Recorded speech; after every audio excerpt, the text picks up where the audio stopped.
Chapter 1, Return to your biological parents.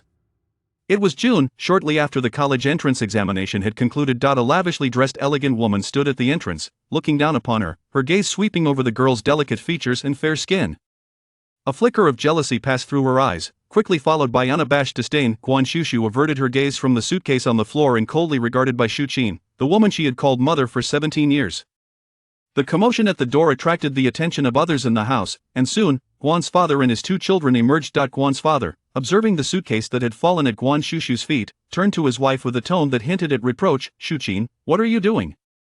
Xuxu is, after all, our daughter whom we have raised for 18 years. She is nothing but a troublesome burden." Bai Shuqin glared at Guan Xuxu. "I explicitly told her to forego the opportunity to represent the city in favor of her, yet she treated my words as mere whispers in the wind. If I hadn't learned about the final list, she would still be oblivious. If she had any sense of conscience, she would not have taken what rightfully belongs to her sister."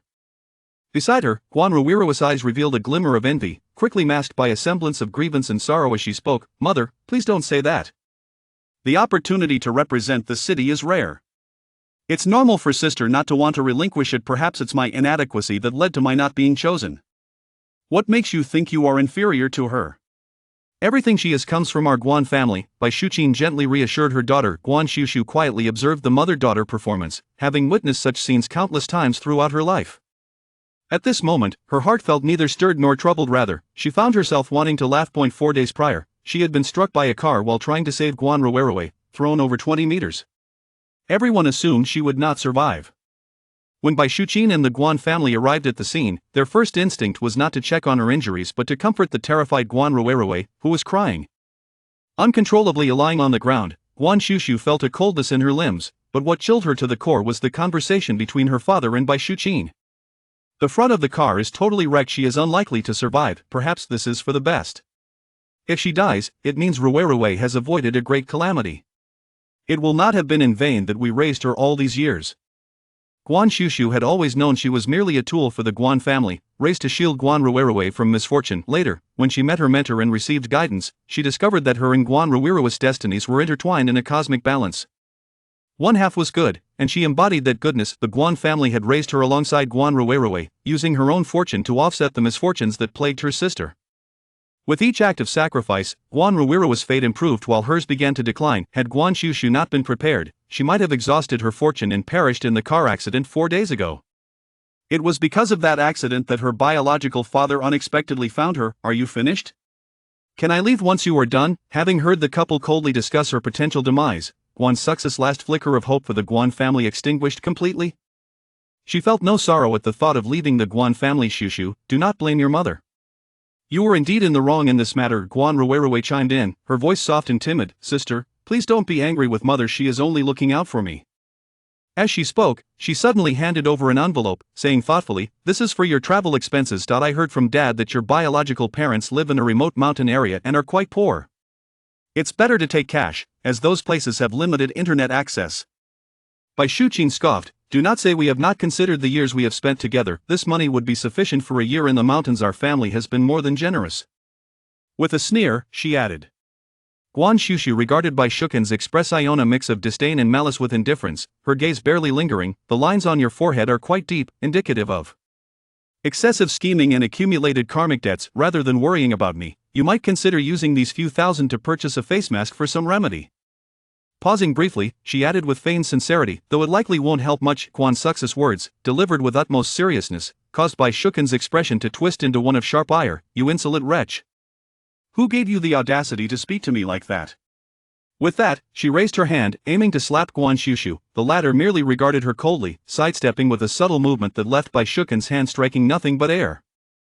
Bai Shuqin, incredulous, exclaimed, "You dare evade me!" Seeing this, Guan.Xu's rushed forward to grasp Guan Xuxu's arm. "Sister, don't provoke mother. If you speak nicely, she will forgive you." While her words sounded sweet, she was merely preventing her from evading Bai Shuqin's slap. Guan Xuxu raised her hand to push her away, but her gaze caught sight of the jade bracelet adorning Guan.Xu's wrist. In a swift motion, she seized Guan.Xu's wrist, her tone icy. "How did this bracelet come to be in your possession?" Guan.Xu's had intentionally worn the bracelet today to flaunt it. Upon realizing that Guan Xuxu had finally noticed the bracelet on her wrist and feeling the sudden grip, she recoiled in shock, crying out, "It hurts." The moment Guan uttered those words, Bai Shuken's expression shifted dramatically. Grabbing Guan Xuxu's hand, she pulled her away, shouting, "Guan Xuxu! What do you think you are doing?" But Guan Xuxu remained fixated on Guan, her voice chilling. "That bracelet was left to me by grandmother. What do you mean it belongs to you? That is a keepsake from the matriarch intended for the daughters of the Guan family. You are no longer a member of the Guan family, therefore, that bracelet rightfully belongs to Ruei." Guan Xuxu clenched her teeth, releasing her hold on the suitcase, and turned to her father. "I will leave without taking a single item from the Guan family. I only want the bracelet. Grandmother left for me. If there was anything in the Guan family that she cherished, it was her grandmother. Her grandmother was the only person in this house who had genuinely cared for her, even in her final moments, worrying about how Guan Xuxu would fare without her. That bracelet was the only memento left to her by her grandmother." Chapter 2, That mountain belongs to our family. At this moment, Guan Xuxu, who had remained silent until now, finally spoke. His youthful features mirrored those of Guan's father, tinged with disappointment and sorrow. "Xuxu, that bracelet belongs to Ruei. When did you become so greedy?" Guan Xuxu's hands, which hung by her sides, clenched tightly. He continued, "If you obediently concede the opportunity to Ruei, I can persuade our parents to let you stay." Guan Xuxu believed he was offering her the best choice, and she should feel grateful. Guan's father, however, remained silent regarding the bracelet. Guan Ruei then timidly interjected, "Sister, I know you really want that bracelet, but it is, after all, grandmother's keepsake. How about this? I can transfer some money to you. Would 10,000 be enough? If not, I can make it 20. The insinuation in her words clearly suggested that Guan Xuxu desired the bracelet merely to exchange it for money. Guan Xuxu shot a cold glare at Guan Ruei. The latter, feeling the weight of that gaze, involuntarily shivered. Guan Xuxu gazed at the three individuals before her, her expression utterly impassive. Her words emerged with a crisp finality.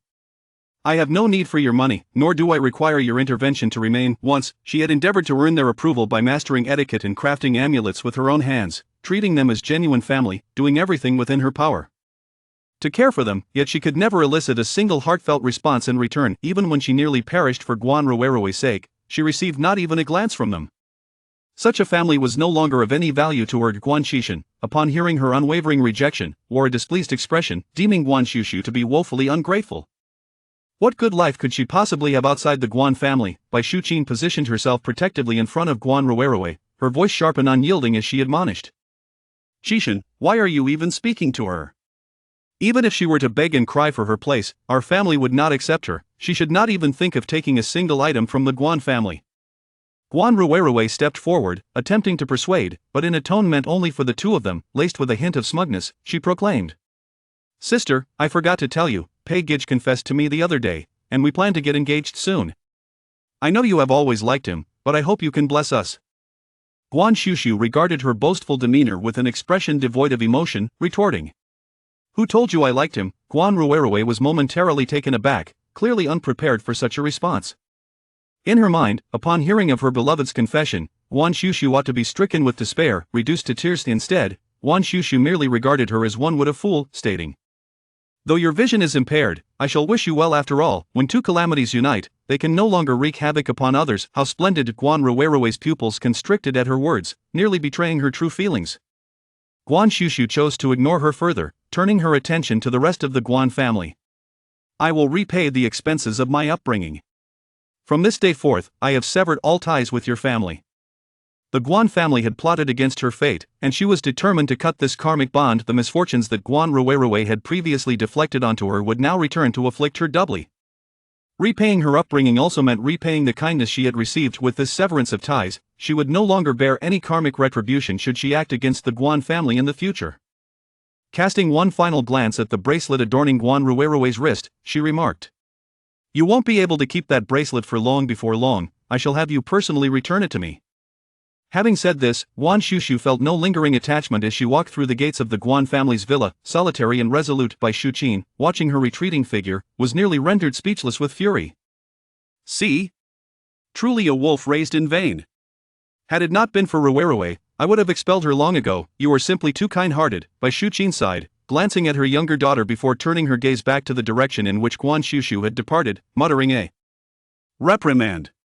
To have survived such an incident unscathed, she must be some kind of monster. Thankfully, we managed to send her away, or who knows how she would have continued to plague our Family enough, let us not speak further on this, Guan father interjected, decisively cutting off the conversation. Unbeknownst to the 4 members of the Guan family, at the very moment Guan Xuxu stepped beyond the garden gates, the blazing sun that had shone above them seemed to be veiled by ominous clouds, and the surrounding temperature appeared to drop a couple of degrees. In the shadows, whispers filled the air, giggling and discussing.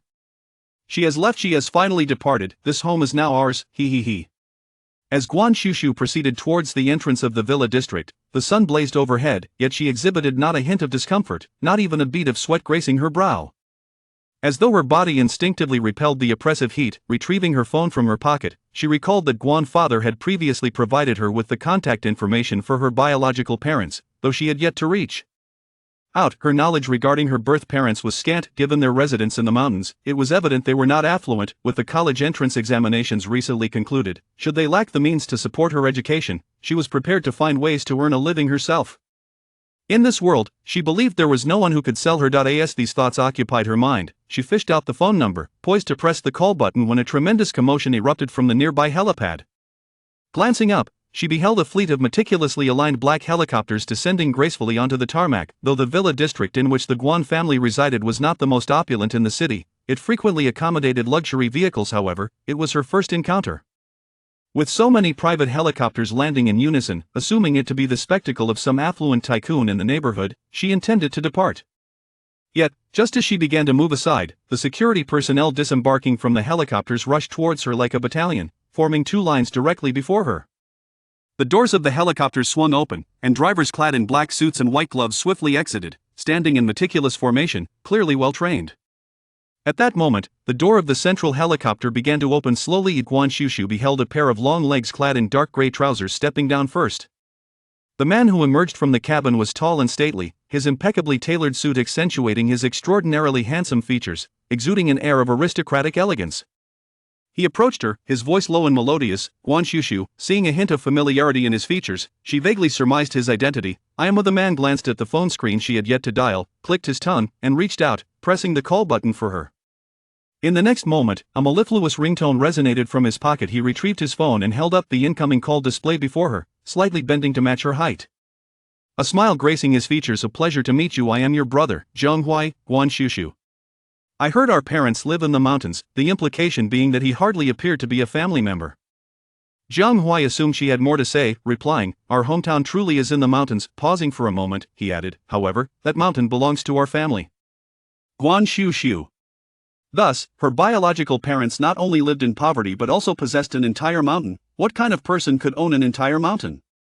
Is such a thing even permissible by the state? Chapter 3. Blinded by his radiance, my family has sent me to fetch you, and they specifically instructed me to approach our first meeting with utmost seriousness. Consequently, I have temporarily requisitioned a helicopter squadron, albeit a modest one. It will have to suffice. Guan Xuxu gazed at the throng of personnel that nearly obstructed the entrance of the villa, rendered speechless. Is this what one would call sufficing? Once again, she observed Jiang gesturing to the individuals behind him, suddenly signaling them to approach. Guan Xuxu, perhaps due to the cold treatment she had endured throughout her upbringing in the Guan household, found herself ill-equipped to navigate such an exuberant scene. She opened her mouth, managing to utter a single phrase to Jiang, let us depart, quickly. Have you not noticed that the villa's security has already rushed over? Jiang observed her reaction with a smile, suddenly seeming to recall something. His enchanting peach blossom eyes narrowed slightly as he appraised her from head to toe. And then inquired, but what brings you here alone? At this hour, one cannot simply be out here to purchase soy sauce, can they? Guan Xuxu pursed her lips at the sound of his voice, reluctant to reveal that she had been hastily expelled by her family, and was contemplating how to navigate the situation when another voice unexpectedly broke the silence. It was a cool, somewhat detached male voice, akin to a clear spring. Calm yet melodious, tinged with a hint of impatience. Aren't you leaving yet? Following the sound, Guan Xuxu turned to discover there was indeed another person aboard the helicopter. Just a fleeting glance almost blinded her. Within the confines of the aircraft, a man sat with his long legs slightly bent, and from her vantage point, she could only glimpse half of his form shrouded in the shadow of the door. His wrist rested casually on the handrail of the exit. Exuding an elegant yet composed demeanor, even the creases of his suit seemed to possess an inexplicable allure. Yet, what truly dazzled Guan Xuxu was the golden aura that enveloped him. Since childhood, she had possessed the ability to perceive what was invisible to ordinary eyes, the fortunes of individuals manifesting in a myriad of colors. Gold she had only encountered in those who had rendered significant service to the nation. However, the blinding radiance before her suggested that this man might have usurped the very fortune of the state. Upon hearing the man's voice, Zhang Huai, without further inquiry, smiled and promptly responded, "Let's go." With that, he gently nudged Guan Xuxu's shoulder, guiding her toward the figure known as the Great Demon King. He lowered his voice conspiratorially, muttering, "TSK, the Great Demon King simply lacks patience." Thus, Guan Xuxu found herself positioned before this formidable presence, ushered into the adjacent airplane seat beside him. The proximity only intensified the brilliance emanating from him. Overwhelmed by the dazzling effect, Guan Xuxu finally beheld his true visage. His features, sharp as if chiseled from stone, exuded an austere beauty, a striking combination of coldness and allure. His thin lips bore a chill reminiscent of ice descending from frigid mountains, shrouded in the depths of his dark, penetrating gaze. As if sensing the weight of her scrutiny, the man subtly turned his head, capturing all her curiosity and emotion within a single glance. Intrigued by the golden aura surrounding him, yet apprehensive about being perceived as foolish, she mustered the courage to inquire, "Are you also my brother?" "Not at all," came his succinct reply, devoid of further elaboration. Fortunately, Zhang Huai was present to clarify, "This is Chu Beihe, not your brother." "I am your only brother." Upon hearing the name, Guan Xuxu felt a flicker of recognition, though she could not recall where she had encountered it. Nevertheless, among the four prominent families of Heiress, two were indeed the Chu and Jiang clans. Was it mere coincidence? Zhang Huai continued, "I came to fetch you today." He merely hitched a ride. "You are utilizing my helicopter fleet," he added. The esteemed head of the Chu family hardly needed to depend on the generosity of others for a seat. Zhang Huai, however, remained unimpressed, nonchalantly spreading his hands. There was nothing to be done, the company's fleet had already been dispatched. Among my acquaintances, only you possess a dedicated helicopter team for personal transport, Chu Beihe. A high-end perfectionist who insists that even the socks of his subordinates match in color and style. Not to mention the helicopters he owns, which demand that even the foot mats inside be identical. Amidst their conversation, a sleek black helicopter began to ascend gently, escorting the opulent helicopter in the center, departing with the same grandeur as it had arrived. As the fleet thundered away, a few security guards, who had been watching intently, exchanged glances and began to discuss amongst themselves. The individual who had just been whisked away by the helicopter was the eldest daughter of the Guan family, was it not? Indeed, I heard just the other day that she was not the biological child of the Guan family. After all, she has been cast out. And it is said that her real parents reside deep in the mountains. Mountains? Just look at the spectacle surrounding her, she hardly resembles someone from the countryside. Who knows what prominent figures her biological parents might be? If that were true, the Guan family must be regretting their decision bitterly. Although strict regulations govern the security office, the staff often indulge in gossip about the affluent residents of the villa district. While they conversed, one guard suddenly fell silent, turning to bow respectfully towards the direction of the car gate. It is best not to mention names during the day. After all, here comes the Guan family's vehicle. Bai Shuqin and Guan Ruirui sat in the back seat, not even glancing at the guards who bowed respectfully to them.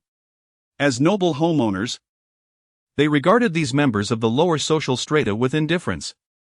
Although the final list of city representatives had been determined, it had yet to be officially submitted. Mother had inquired and learned that a representative from Jiang Hai Group would be responsible for submitting the final list. Bai Shuqin spoke to Guan Ruirui with a smile, remarking that her father had negotiated a collaboration with Jiang Hai Group just the day before, allowing them to leverage those connections. Guan Ruirui was taken aback by the news. Jiang Hai Group? That is one of the four prominent families. Her father had actually secured a partnership with them, how remarkable. Bai Shuqin, visibly pleased, feigned a nonchalant demeanor, stating that it was indeed the Jiang family. Many had approached them with money in hand, seeking collaboration, but had been met with silence. Yet, it was they who had sought out her father, indicating the standing of their family in High City. Moving forward, more entities would likely approach them for partnerships. Guan Xuxu's face brightened with excitement at the thought of collaborating with the Jiang family, as it implied that their family would soon ascend into the upper echelons of the wealthy elite in High City. Consequently, her prospects for selecting a future husband would also expand significantly. Indeed, ever since Guan Xuxu departed, their family had begun to experience a stroke of luck. How wonderful! As Guan Xuxu expressed her thoughts, she pretended to be modest, asking, "Should we seek assistance from them directly? Will they agree?" Bai Shuqin exuded confidence, asserting that they had already approached them for collaboration, since they were now partners. Assisting with such trivial matters was only to be expected. Guan Xuxu felt an immense sense of pride, convinced that the city representative was already within her grasp, all the while maintaining an outward appearance of demureness and compliance. After a brief pause, she inquired, "So, are we heading to the headquarters of Jiang High Group now?" "No, we shall go directly to the Jiang family," Bai Shuqin replied. Chapter 4, The Prestigious Jiang Family. The Jiang family resides in the prestigious Silver River 1, situated in the heart of Heiress, the city's most elite community. The villas are guarded by former Special Forces veterans, and both viewings and purchases necessitate verification of financial credentials, as this enclave serves as a gathering place for Heiress's most affluent families. Guan Xuxu is well aware of this. Guan Baochang had long harbored aspirations of acquiring a residence here, for living in such a place signifies proximity to the elite, thereby elevating one's own status among the upper echelons.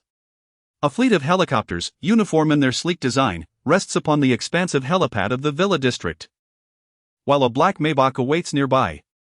The trio switches vehicles, traversing the lush lawns of the estate before finally coming to a halt in front of a grand four-story villa. Jiang Hui escorted Guan Xuxu out of the car, while Chu Beiha remained seated, unmoving.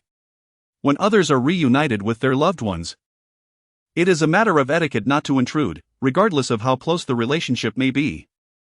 Jiang Hui waved his hand, and the Maybach roared to life once more, advancing deeper into the villa.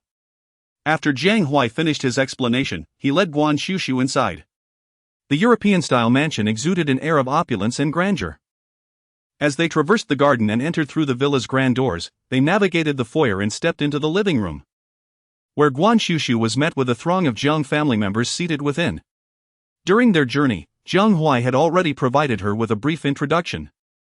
As Guan Xuxu had previously surmised, the Jiang family was indeed one of the four prominent families in Heiress, comprising 4 branches, 3 sons and 1 daughter, each with their own families. Due to health issues, the elder had stepped down 2 years prior, leaving the Jiang High Group in the hands of the eldest son, Jiang Yucheng. The second uncle, Jiang Yuman, had once been a renowned first-tier singer in the country and later established his own entertainment company, now recognized as a leading figure in the industry. The third uncle, Jiang Yutong, held the position of vice president at Jiang High Group, overseeing several key industries. The aunt, Jiang Yusan, was a formidable businesswoman in her own right, having single-handedly created an internationally renowned brand that wielded significant influence in the fashion world. As for the younger generation, it seemed that the Jiang family was particularly blessed, as all the male descendants were boys, save for the youngest daughter of the second branch, Lu Shueshi, who was the daughter of the Jiang matriarch's family and raised within the Jiang household.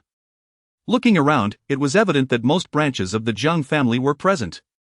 Upon noticing Guan Xuxu and Jiang Hui entering, everyone simultaneously lifted their gazes, their expressions ranging from scrutiny and curiosity to disdain and subtle discontent. Grandfather Jiang Hui, with an air of casual elegance, took a step forward and called out to the elderly gentleman seated at the center of the sofa, introducing him as Su Su. He then gestured toward Guan Xuxu, saying, "Su Su, greet your grandfather." Guan Xuxu turned her gaze towards the well-postured elder, who was smiling warmly at her. Although she was not particularly skilled in physiognomy, she noted that the elderly man's high nasal bridge, broad forehead, and deep-set eyes indicated a person of strong character and authority. In other words, he was a man accustomed to giving orders. "Grandfather," Guan Xuxu addressed him earnestly. Jiang Hui then turned to Jiang Yucheng, who was seated beside the elder Jiang, introducing him with a gentle tone, "This is my father." Guan Xuxu followed his gaze and observed that, in contrast to the elder's amiable demeanor, Jiang Yucheng exuded an air of relative coolness, particularly when seen in profile, where the sharp angles of his face conveyed a certain sternness. His features were distinctly defined, hinting at the handsome visage he once possessed in his youth. The fine lines etched on his face by the passage of time did not diminish his vitality, rather, they radiated the allure of a mature man. He presented a different type compared to Guan Baochang. Guan Xuxu parted her lips slightly and softly called out, "Father." Zhang Yuqing's thin lips tightened slightly at the utterance of father. When he turned to gaze at Guan Xuxu, his expression revealed little emotion. After a prolonged silence, he responded in a deep voice, Jiang Huai led her to meet the other elders of the Jiang family one by one. Guan Xuxu quietly surveyed the scene. Apart from her grandmother, who was still in the nursing home, and another cousin, nearly all members of the Jiang family were present. However, among these individuals, her mother was conspicuously absent. Perhaps sensing her silence, the woman, who had just been referred to as second aunt, stepped forward with a gentle demeanor. Affectionately wrapping her arm around Guan Xuxu, her eyes brimming with compassion and tenderness.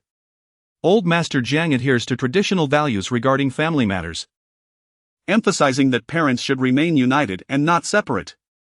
Except for the eldest daughter who has already married. The other three branches of the family reside together in this grand manner. The woman named Yao Lin, seemingly in her 40s, boasts an impeccable figure and skin, presenting the image of a distinguished lady at first glance. Yet, her current expression of pain, coupled with her vain and stubborn demeanor, appears quite incongruous to Guan Xuxu.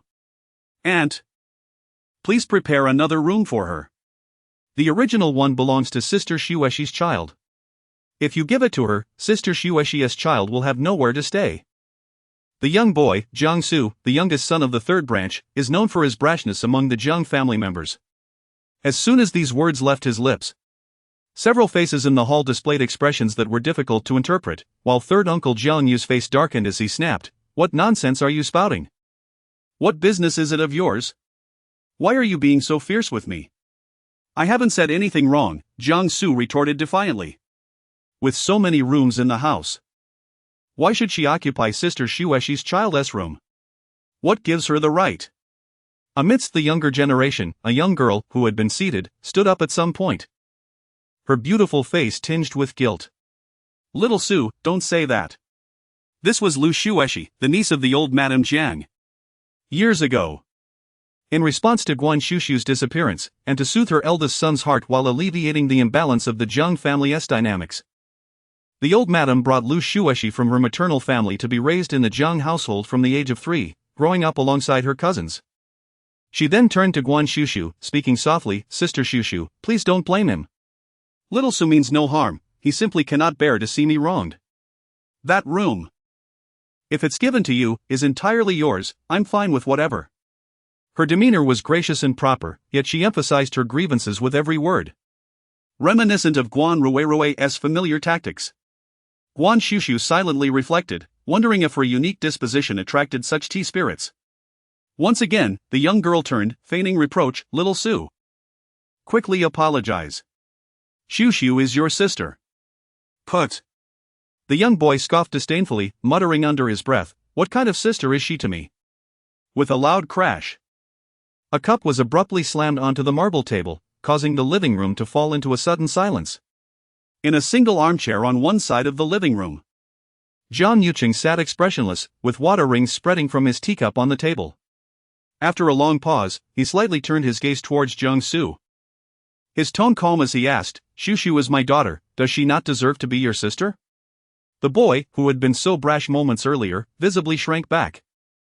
"Uncle, I didn't mean it that way." Jiang Huai, with a smile, watched as his father effortlessly subdued the young one with a mere glance. He then turned to Lu Xuexi, saying, "Xuexi, do you feel wronged living in the Jiang family?" Called out, Lu Xuexi's face paled slightly, and she hastily denied, "No. Brother Huai, you've misunderstood me. Since that is the case, please refrain from making statements that could lead to misunderstandings in the future." Jiang Huai maintained his warm demeanor, but his voice carried an unyielding pressure that discouraged any further retorts. Lu Xuexi opened her mouth, but after a moment, she lowered her head, unable to speak further, only biting her lip in silence. At this moment, Yao Lin interjected to diffuse the tension, "It's my fault for not arranging things properly, it's just a room." After all, Aunt's arrangement was indeed somewhat inappropriate, Jiang Huai stated plainly. As the eldest grandson of the Jiang family, he never minced words with his elders. Xuxu is my sister, the young lady of the Jiang family. To have her reside in a room that belongs to someone else's child would only serve to invite ridicule. His words, whether intentional or not, caused Lu Xuexie's cheeks to flush crimson. She had just hinted at her grievances. And now Jiang Hui countered by suggesting that having Guan Xuxu occupy her old room would be the true injustice. Was this not a slap in the face to her? Meanwhile, Guan Xuxu, suddenly embraced by Jiang Hui, stiffened in surprise. It was uncertain whether it was the gesture or his words that caused her discomfort. As for feeling wronged, she could not quite articulate it. Compared to her experiences in the Guan family, this moment felt trivial. Yet, for the first time, someone seemed to care whether she felt slighted, filling her heart with warmth and allowing her to grasp what family truly meant. Yao Lin appeared visibly embarrassed, silently cursing Jiang Hui for not giving her face. She instinctively glanced at Jiang Yuqing and old Master Jiang, both remaining silent. Thus, she could only swallow her frustration, maintaining a facade of elegance. Jiang Hui is right, it was indeed my oversight. I will arrange for a new accommodation. Jiang Hui smiled and nodded at her, expressing his appreciation for the prompt attention of the second aunt. He then turned to the others, stating, I shall take Su for a stroll in the garden. Without regard for the opinions of those present, he led Guan Xuxu away. Once they departed, the atmosphere in the hall grew heavy. Yao Lin felt deeply aggrieved and opened her mouth to offer an explanation, but just then, the butler entered, addressing old Master Jiang, Sir. The gatekeeper has informed me that a Mrs. Guan has come to visit. The surname Guan instinctively brought Guan Xuxu to mind for everyone. They wondered why she had come back after just being brought from the Guan household. Surely, she must be here to see Su. It seemed she could not bear to part with the child. Zhang's third aunt interjected with a smile, attempting to lighten the mood. She had noticed that Guan Xuxu had entered without any luggage. Although the reasons behind it were unclear, it was likely that the Guan family had intentionally come to deliver her belongings. After all, knowing that Su was the daughter of the Jiang family, the Guans would not be so foolish as to neglect sending her off with her things. The butler hesitated for a moment before adding, that Mrs. Guan mentioned that she is here to visit the third madam. Madame Jiang San's smile faltered, leaving her in a state of inexplicable confusion. Why would they seek her out? The matron of the Guan family did not come to look for the child. What purpose could her visit serve? Meanwhile, on the other side, the garden of the Jiang family epitomizes the quintessential European style, with a vintage fence adorning the side of the villa, fully blossomed with roses. The meticulously maintained lawn spreads its verdant hue, appearing even more resplendent under the scorching summer sun. There exists an odd, subtle sensation. After a considerable pause, she could not help but softly utter her gratitude, thank you. Jiang Hui paused, gazing at her, and suddenly smiled as he affectionately ruffled her hair, saying, No need to thank me, just call me brother. Guan Xuxu looked at him, her tousled hair adding an inexplicable air of adorableness to her demeanor, causing Jiang Hui's eyes to sparkle with amusement. Just as he was about to say something further, his phone rang. Glancing at the caller ID, he gestured for Guan Xuxu to explore at her leisure before stepping aside to take the call. Guan Xuxu wandered forward, taking about 10 steps when her gaze landed on a middle-aged woman in the garden's corner pavilion, diligently wiping down the tables and chairs. The woman, appearing unremarkable at around 50, exuded an aura of sinister energy that Guan Xuxu, with her keen perception, could easily discern, an aura only those tainted by malevolence possess. Typically, Guan Xuxu preferred to avoid meddling in others' affairs, as it could inadvertently entangle her in karmic repercussions. However, allowing this woman to remain unchecked could potentially jeopardize the well-being of others in the household. Approaching the woman, she asked, Do you recognize me, miss? Guan Xuxu was somewhat taken aback. She had only been at the Jiang residence for a little over half an hour, and the family members were still unfamiliar to her. The housekeeper had provided photographs for all the servants to memorize beforehand to avoid any inadvertent disrespect towards the young lady.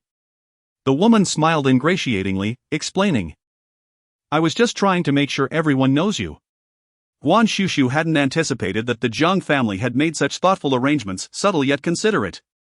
A true hallmark of a distinguished family. Is there something you need, miss? the woman inquired, noticing Guan Xuxu's silence. Just as Guan Xuxu was about to respond, two familiar figures appeared at the garden gate by Xuqin and Guan Ruirui. Upon spotting Guan Xuxu in the pavilion, both women were momentarily taken aback. "What are you doing here?" Chapter 6, The Sister Will Tell by Xuqin could hardly believe her eyes. The girl who had just been expelled from her home had reappeared in the Jiang family's garden in less than an hour. Her expression shifted from shock to realization as she noticed the middle-aged woman beside her, who was clearly dressed as a nanny. This woman must be Guan Xuxu's biological mother. "Just a nanny," she mused. "Coming from the mountains, it's quite impressive to find a respectable job, even as a nanny in this affluent household." Guan Ruirui seemed to share this sentiment, feeling a mix of disdain and amusement while maintaining a facade of sympathy and concern. "Sister, so your family works here. But remember, this is the Jiang family. You mustn't touch anything carelessly, or you might create unnecessary trouble."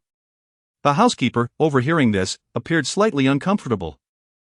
Preparing to clarify the situation when Guan Xuxu coolly interjected, "No need for concern."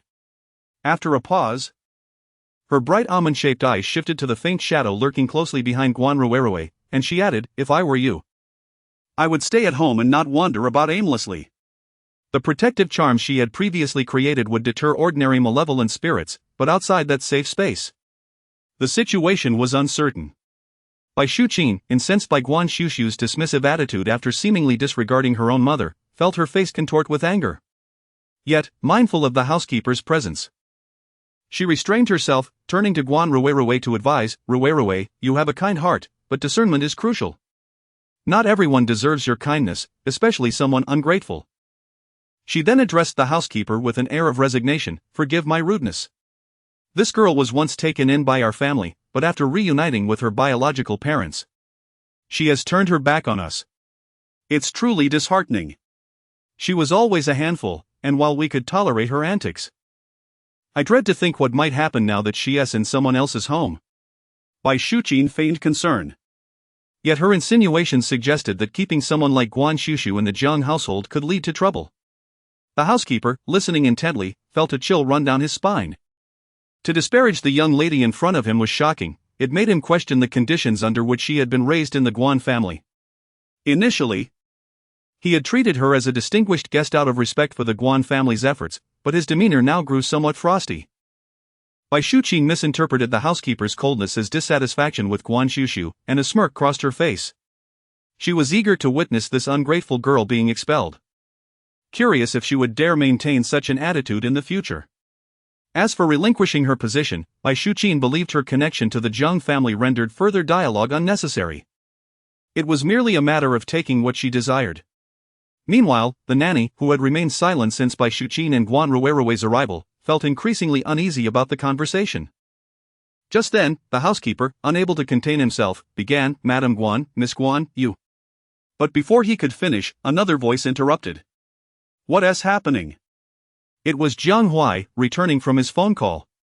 Upon noticing the group surrounding Guan Xuxu, he instinctively quickened his pace to reach them. At the sight of Jiang Huai, Guan Ruirui's eyes lit up.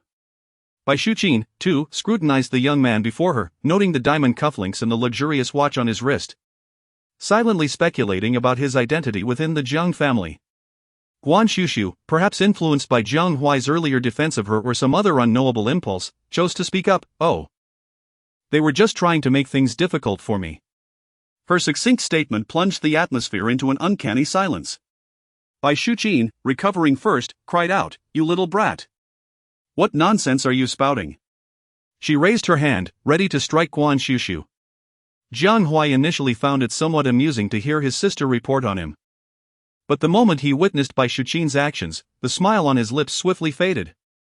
Before he could react, he saw his seemingly pitiful sister swiftly raise her hand and firmly grasp Bai Xuqin's wrist with precision. Unexpectedly, Guan Xuxu's grip, though appearing gentle, bore an unyielding strength, preventing Bai Xuqin from breaking free. Maintaining her hold, Guan Xuxu cast an icy glare at Bai Xuqin, reminding her, "Do not forget. I am no longer a daughter of the Guan family, and I shall no longer tolerate your abuse." As she spoke, she decisively released her grip, causing Bai Xuqin to stumble backward, caught off guard by the suddenness of it. Mom! Guan exclaimed, swiftly reaching out to steady the nearly toppled Bai Xuqin. Turning to Guan Xuxu, her face was etched with disbelief. Sister, regardless of the circumstances, she is still the one who raised you. How can you resort to violence against her over a disagreement? You are being unreasonable. Even in this moment, Guan persistently chastised Guan Xuxu. After all, no one could trust the character of someone who would strike the very person who nurtured them. Which of your eyes perceived me harming her? If you are blind, do not presume everyone else shares your affliction. Jiang Hui listened attentively, his eyes brimming with a sense of delightful curiosity. He had always perceived his younger sister as gentle and submissive, easily bullied. Unexpectedly, she exhibited a fierce defiance. Indeed, she was truly a worthy descendant of the Jiang family. While he found the unfolding drama quite entertaining, Bai Xuqin was engulfed in a fury, outraged that Guan Xuxu dared to retaliate. She raised her, and if she wished to strike her, then she ought to stand obediently and accept it. Yet, not only did she resist, but she also had the audacity to insult Ruwerue. Without a second thought for the Jiang family's territory, she shoved aside Guan Ruwerue and charged at Guan Xuxu. You wretched girl! You little vixen! Guan Xuxu, with an expressionless visage, stepped back, preparing to take action, but unexpectedly, a figure moved quicker than she could, positioning himself directly in front of her. The man's silhouette was broad and erect, exuding a profound sense of security. The smile that once graced his features had completely vanished, replaced by an imposing aura, cold and formidable. This was the Jiang family, a place where unruliness would not be tolerated.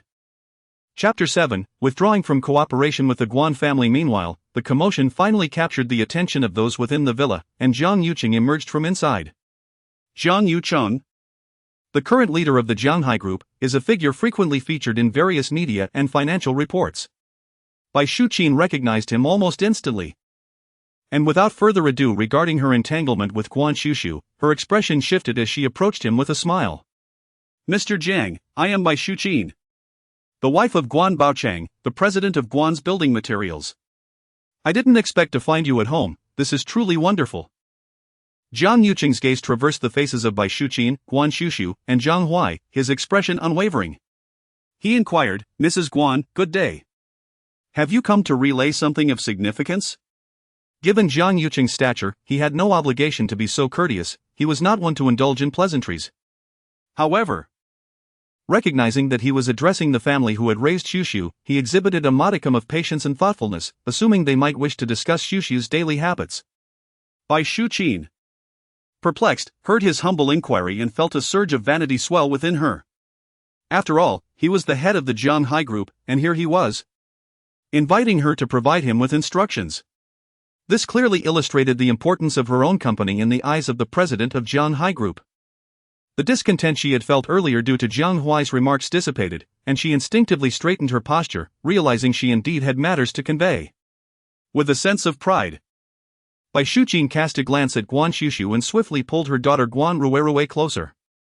Mr. Jiang, this is my daughter, Guan Ruwerue. Ruwerue promptly greeted him, hello, Uncle Jiang. Bai Xuqin continued, I am aware that the landmark project in Heiress is underway, and the government intends to select 8 students from the 4 major universities to serve as representatives for the city in promotional videos. The final list will be submitted to Jianghai Group. However, for certain reasons, the slot that rightfully belonged to my daughter has been usurped by another. Thus, I have come to request Jianghai Group's assistance in rectifying this matter. It is merely a trifling task. Jiang Yuqing furrowed his brows slightly. He was aware of the matter at hand, yet it was his younger brother who was in charge, and he had refrained from inquiring further. True to his nature, he harbored a disdain for such self-serving actions cloaked in public duty. However, considering that this involved the family of Guans who had raised Xuxu, he found himself compelled to ponder the situation with greater care. Ultimately, he decided to regard it as a means of repaying their kindness in nurturing Xuxu. Jiang Yuqing contemplated this and then sighed, stating that he would look into the matter. He inquired about the identity of the person who had taken his daughter's place and instructed his secretary to investigate. Guan Xuxu, Bai Xuqin almost exclaimed impatiently. Jiang Yuqing's action of taking out his phone paused momentarily as he raised his gaze towards Bai Shuqin, clearly taken aback. "Who did you say?" "Guan Xuxu," Bai Shuqin reiterated. Assuming he had not comprehended her, and pointed directly at Guan Xuxu beside her. "It is she. This child was previously adopted by our family. Yet she is nothing but an ingrateful wretch, ill-tempered and prone to deceit. I never anticipated that her biological parents actually worked for the Jiang family. Not that I wish to speak ill of a child, but one's character is often innate. Despite my utmost efforts in nurturing, some simply cannot be improved." Bai Shuqin persistently undermined Guan Xuxu, while Jiang Huai's expression darkened, finally grasping the true meaning behind Xuxu's earlier remarks about being undermined. The housekeeper and the maid stood in stunned silence. How could one dare to disparage the young lady in front of Mr. Jiang? Had this person lost their senses? Guan Xuxu had long grown accustomed to Bai Shuqin's slander. Even the recent tirade directed at the housekeeper had not bothered her in the least. Yet now, in the presence of Jiang Huai and her newly met biological father, Bai Shuqin's words ignited an inexplicable anger within her.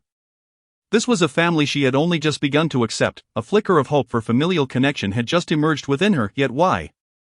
Why did this person seem so determined to see her fail? Did Bai Shuqin not realize how her words would be perceived by others? She did know. Yet she remained indifferent, seemingly desiring the world to harbor disdain for her. In her youth, whenever a teacher expressed fondness or praise for her, Bai Shuqin would resort to various means to undermine her own image, ensuring the teachers viewed her as a troublesome child. Teachers likely never considered that a mother would disparage her own offspring, and thus, they were easily led to believe Bai Shuqin's narrative, deeming her a delinquent.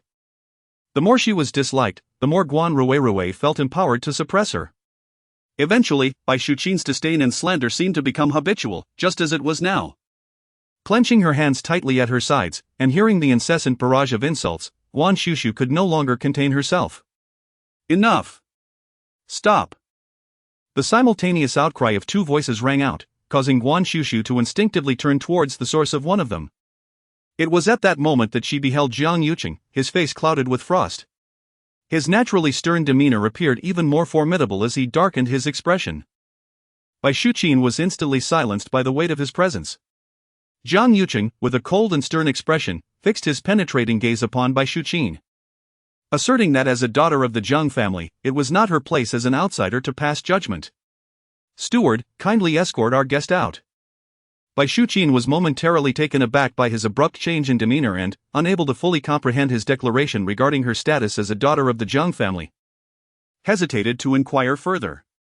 Meanwhile, the steward promptly moved to usher her away. Jiang Yuqing cast a cold glance at the mother and daughter who had been swiftly dismissed, then turned to Guan Xuxu and inquired, "Did the Guan family treat you this way in the past?" As soon as the words left his lips, he pressed his mouth into a thin line, acutely aware that he had posed a futile question. If they dared to slander others in his presence, one could only imagine how they had tormented their own daughter in the past.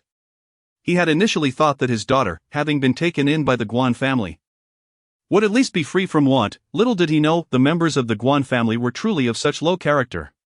The more Jiang Yuqing pondered, the more infuriated he became. He turned his head and coldly instructed Jiang Huai that the cooperative project had been specifically entrusted as a means of repaying the Guan family's care for Xuxu. The conditions were exceptionally favorable, not only granting the Guan family over $1 billion in profits but also aiming to assist them in ascending to greater heights.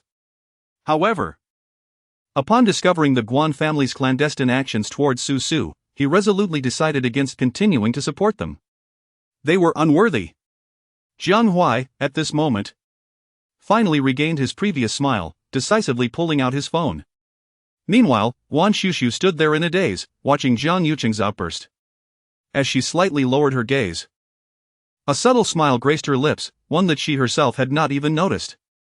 It seemed that her new brother and new father were quite different from those of the Guan family. How delightful! On the other side of the door, Bai Shuqin and Guan Xuxu were unceremoniously ushered out of the Jiang family's gate.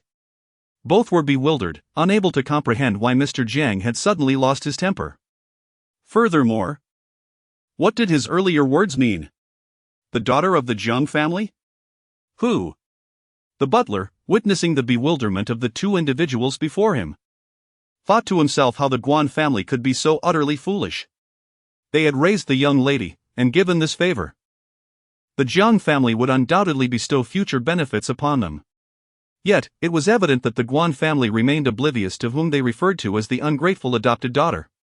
As a steward, he held his professional decorum in high regard and would not easily resort to harsh words or sarcasm.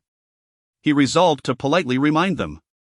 With that, he turned and instructed his staff to close the villa's doors, leaving Bai Xuqin and Guan Ruiruwei standing outside, dazed. Bai Xuqin grasped her daughter's arm and, in a daze, asked Ruiruwei, "What did he just say? Which young lady? Who?" Guan Ruiruwei could scarcely believe her ears, or rather, she was unwilling to accept it. Impossible, it must have been a misunderstanding. The Jiang family's daughter could not possibly be Guan Xuxu. It simply could not be her. Bai Xuqin then turned to her daughter, and after a long pause, suddenly her legs weakened, and she felt as if she might collapse to the ground. It's over. We are finished. Chapter 8. Not even 3,000 yuan for pocket money. Bai Xuqin and Guan Ruiruwei were escorted out before they could even enter the Jiang family's foyer. An incident that did not disturb those within the villa. Meanwhile, Jiangsu, feeling humiliated by the earlier incident, took Lu Xuexi and exited the villa, walking along the garden path while offering her words of comfort. Lu Xuexi sighed softly, responding, "Xiaosu, I know you mean well, but please refrain from saying such things in the future. I am not the Jiang family's daughter. Everything I possess rightfully belongs to Xuxu." What Huaigu said is not entirely incorrect. What is this nonsense? In my heart, Sister Xuexi is my only sister, that Guan Xuxu. I do not recognize her. The two continued their conversation as they walked forward when, suddenly, they heard Guan Xuxu's voice. This sister has been afflicted by some misfortune. Neglecting it could disturb the family's feng shui. If my father is willing to pay, I can assist in resolving it, for just 30,000 yuan. They turned to see Guan Xuxu earnestly extending 3 fingers towards Aunt Wu. Originally, Guan Xuxu had approached Aunt Wu due to her aura of misfortune. And now that she had dismissed the irrelevant individuals, she was prepared to attend to serious matters. Even a biological father and daughter must keep accounts clear. Jiang Yuqing and Jiang Huai, meanwhile, were evidently taken aback by her sudden change in demeanor. After all, feng shui and metaphysics did not seem to align with Guan Xuxu's character. They assumed the child was merely short on funds, using metaphysical matters as a pretext to solicit pocket money, and felt a twinge of sympathy.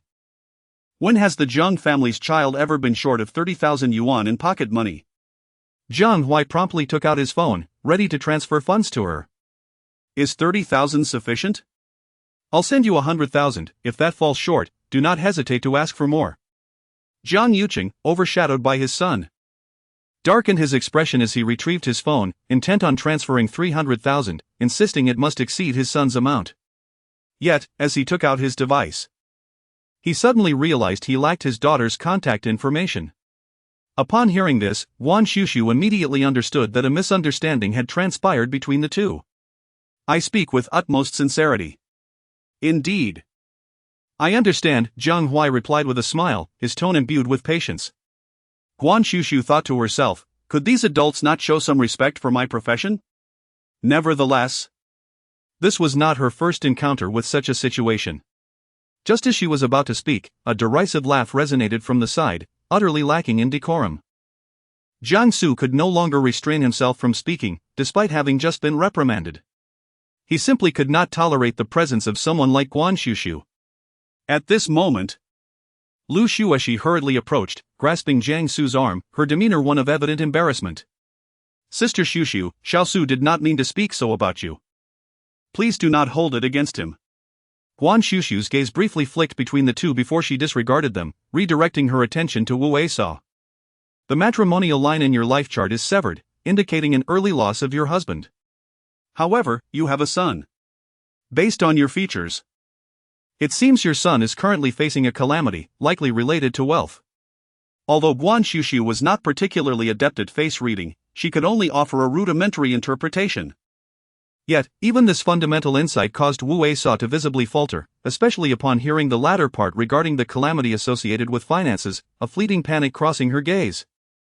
Guan Xuxu continued, logically, your personal karmic ties should not affect the main family, but I perceive a faint connection between your fortune and the Jiang family. You have pilfered the Jiang family's auspicious energy. Her final statement was delivered with unwavering certainty. Wu Weisa's body trembled violently at her words. That cannot be true.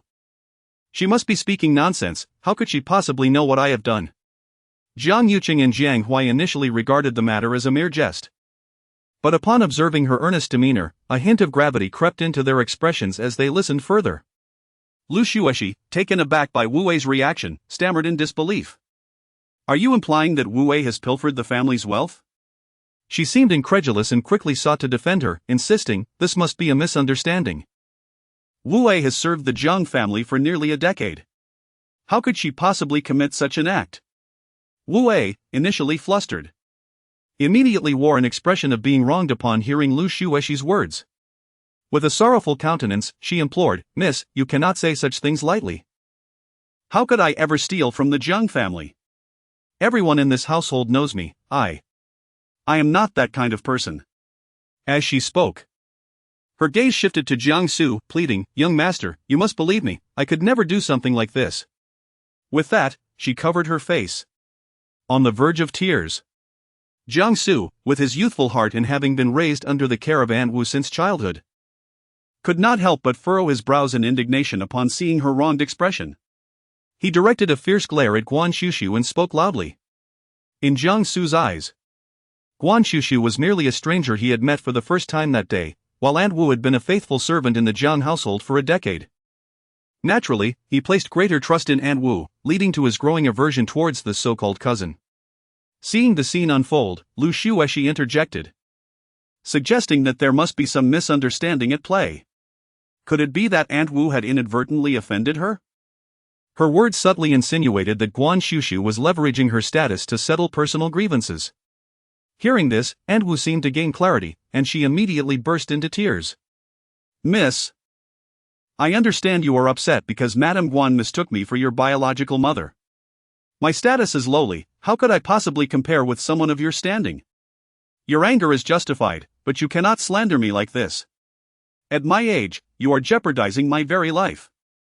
Initially, Aunt Wu had not comprehended the implications of Madame Guan and Miss Guan's words, but now she had found an acceptable justification for the accusations against her. Indeed. Upon hearing this, Jiang Su's expression morphed into one of disgust as he regarded Guan Xuxu with disdain, the phrase troublemaker lingering on his lips, when a cold voice, imbued with an air of authority, interrupted him with a mere utterance of his name, Jiang Su. Those two syllables effectively silenced him. And as he glanced at his older cousin, he noticed the smile had faded from his face, prompting him to shrink back and refrain from further comment. Though his discontent towards Guan Xuxu remained unabated. With Jiang Su's support, Aunt Wu felt emboldened, straightening her posture with indignation etched across her features. If the young lady does not believe me, let her search my room. I stand firm in my integrity and fear no scrutiny. Though I serve as a caretaker, I cannot allow myself to be wronged so unjustly. The commotion had grown rather loud, attracting the attention of the servants and butler within the villa, who gathered nearby but did not dare approach. They had heard that the young lady was from a wealthy family and now appeared to carry herself with an air of superiority, looking down upon those of them who served as maids and housekeepers. Jiang Yuqing naturally noticed the gazes of the surrounding servants directed at Su Su. At that moment, he wore a stern expression, preparing to intervene in the farce. However, he heard Su Su finally speak again. Her tone neither hurried nor slow. When did I ever accuse her of stealing money? Upon hearing this, several individuals present were momentarily taken aback. Jiang Su could no longer contain himself and spoke up. Did you not just claim that Aunt Wu was stealing money? Now you deny it? Guan Xuxu cast him a sidelong glance, replying, what I spoke of was her pilfering the fortune of the Jiang family. The notion of stealing money was voiced by the person beside us, Lu Xueshi. It was unclear whether this was an attempt to mislead others or merely an unintentional summary. But it was evident that her words had led everyone astray. The distinction between siphoning off fortune and outright theft of money was significant, at the very least. A direct search would yield nothing. It was precisely this leverage that had emboldened the other party to so brazenly suggest a search earlier. Jiang Su listened, utterly confounded. and could only perceive her words as mere quibbling. How could fortune be pilfered? Do not indulge in such enigmatic notions. It is evident that they are simply meant to deceive. Upon hearing this, Jiang Hui cast a fleeting glance in his direction, his gaze laden with warnings. Even if Su Su's words were mere bluster, what of it given her status? Furthermore, there was something about Su Su's calm and composed demeanor that instilled in Jiang Hui a vague sense of belief in her assertions. The affluent circles held a certain reverence for such metaphysical concepts. Indeed, even the Jiang Hai group was acquainted with a few feng shui masters. Yet, his own sister. At merely 18 years of age, could she truly grasp such matters? Jiang Hui harbored doubts. Yet she did not perceive Guan Xuxu's words as mere nonsense like the others. Guan Xuxu, however, grew disinterested in the youth beside her, who was presumably her cousin, and turned her attention back to Aunt Wu. Suddenly, she raised her hand and pointed to a specific spot. What have you buried over there? The direction she indicated was a flower bed in the corner of the garden, a place where Aunt Wu's gaze had inadvertently wandered during her distracted work. Aunt Wu, already fraught with anxiety, felt her heart leap upon seeing the precise location Guan Xuxu had indicated, a cold sweat nearly trickling down her forehead. It couldn't be. It couldn't be. She truly knew how could this happen. Zhang Yuqing, observing the reaction of Aunt Wu, felt a sense of certainty rise within him. He turned his head and gestured to the steward nearby, instructing him to proceed. The steward, already intrigued, promptly made his way towards the direction indicated by Guan Xuxu. The onlookers followed suit, congregating at the edge of the flower bed. While the others were driven by curiosity, Jiang Su remained skeptical, his expression reflecting a challenge to see what would unfold.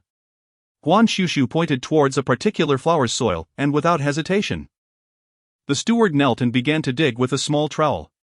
As he worked, Aunt Wu's complexion turned pale, her legs trembling beneath her. Yet, the focus of all present remained fixated on the steward, oblivious to her distress. The flowerbed's soil was routinely refreshed, allowing the steward to dig with relative ease. After only a few moments, he unearthed a small pit and, upon feeling something beneath his trowel, his eyes gleamed with excitement. "I've found it!" he exclaimed, lifting a black plastic bag from the ground. The bag was tightly sealed, and as he unwrapped the outer layer, an overwhelming stench emanated from a paper bundle contained within. The steward's expression shifted dramatically, and he stifled the urge to recoil, raising his hand to grasp the paper, only to be halted by Guan Xuxu's sudden interjection. "Don't touch it." Turning to her, the onlookers watched as Guan Xuxu advanced, producing a yellow talisman seemingly from thin air, which she affixed to the paper bundle. Strangely, as the talisman made contact, the paper appeared to age and darken almost instantaneously, leaving the crowd bewildered. The steward glanced back at Guan Xuxu.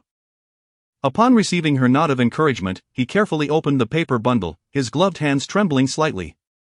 Inside, he discovered a sheet of crimson paper, reminiscent of the type used in temples for birthdate calculations. As he unfurled it, they could discern several birthdates inscribed upon it, seemingly written in blood, now dried and darkened, exuding a foul odor. Additionally, the bundle contained several strands of hair and a talisman adorned with bizarre symbols. Such sinister artifacts were clearly interred here with intent. And in light of Guan Xuxu's earlier remarks, the crowd began to piece together their purpose. Yet, skepticism lingered. Could such malevolent items truly siphon one's fortune? Jiang Su's eyes widened in disbelief as he beheld the unearthing of something remarkable. He swiftly turned to Sister Wu. Her lips quivered, her expression one of utter innocence. "No. It was not I who buried these items. I have truly never encountered them before. Young master, Miss Biao, you must believe me." Jiang Su opened his mouth, ready to speak, but Guan Xuxu interjected with a cool tone, "Is it not you who buried it? A quick glance at the villa's perimeter surveillance will reveal the truth." She had already scrutinized the footage, which nearly encapsulated every corner of the Jiang family villa. Uncovering the facts would not pose a challenge. The talisman of theft must be inscribed with the blood of the transporter, which in this case is you, while the hair found in the package belongs to a member of the Jiang family. You are not mistaken, am I? Upon hearing these words, Aunt Wu trembled, her face turning ashen as she collapsed to the ground. In that moment, it was apparent to everyone present that she was indeed the one who had buried the package.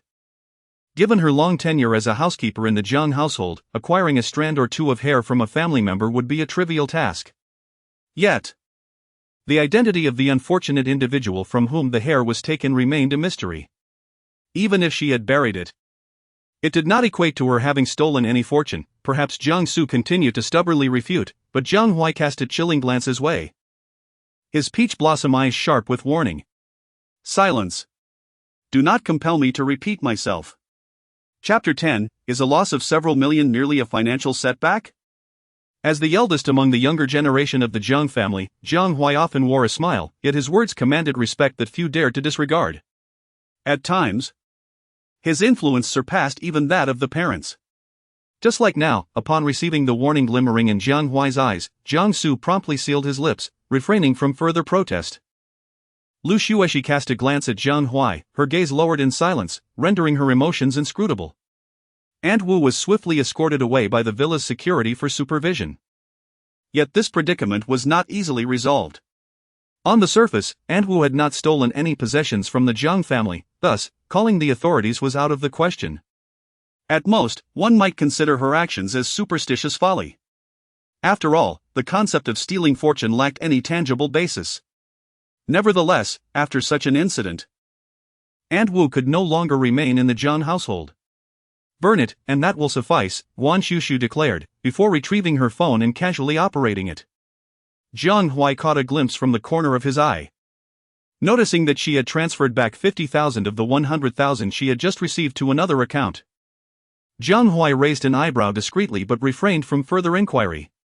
What was bestowed upon her was hers to manage as she pleased. Within the grand study of the villa, the butler reported the happenings in the garden below to Elder Jiang. It seemed that Ming Zhou had unearthed something in the flower bed.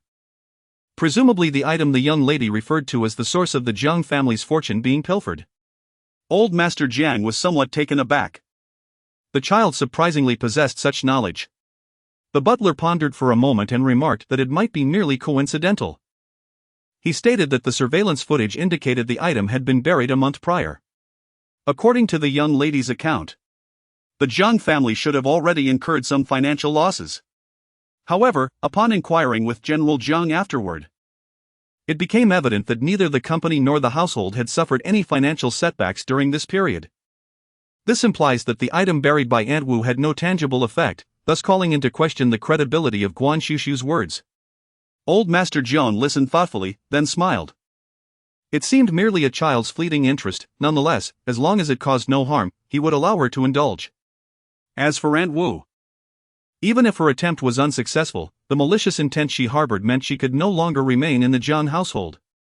Meanwhile, upon hearing that the Jiang family had not suffered any financial loss, Guan Xuxu's immediate reaction was one of disbelief. It was inconceivable. Though it was but a wisp. Aunt Wu had indeed pilfered a portion of the Jiang family's fortune. That single thread of fortune was sufficient to bring unexpected wealth to Aunt Wu's family. Guan Xuxu remained steadfast in this conviction. Jiang Su was initially taken aback by her accurate deduction regarding Sister Wu, contemplating whether he had been overly hasty in his judgments. However, upon hearing her words, he let out a scoff, declaring that he had always suspected certain individuals were merely engaging in deception, dismissing the notion of pilfered fortunes as utterly unheard of. Guan Xuxu cast him a sidelong glance, her expression unmistakably conveying a warning to the mischievous youth to keep his distance. She then turned her attention to Jiang Hui, instructing someone to investigate the financial transactions of Sister Wu and her son over the past month, which would undoubtedly reveal the truth. Jiang Hui, intrigued by his sister's abilities, did not mind the trouble. He made a phone call to relay his request, and soon enough, he received the results of the investigation. Upon viewing the findings, a rare and subtle expression crossed Jiang Hui's face. Jiang Su and Lu Xueshi were both filled with curiosity, unable to resist the urge to lean in for an answer. They observed Jiang Hui quietly putting away his phone, turning his gaze towards the side where Guan Xuxu stood. Recently, the Wu family had indeed come into a substantial fortune, having won a lottery ticket worth 5 million. Guan Xuxu immediately wore a knowing expression, as if to say, "I told you so." She was confident in her instincts. Fortune. After all, tends to ebb and flow. With the Wu family receiving 5 million, it was only natural that the Jiang family would incur a corresponding loss of several million. Guan Xuxu spoke with conviction, yet Jiang Huai found himself at a loss for words. Just last week, a project at the branch office had encountered some issues, resulting in a loss of several million.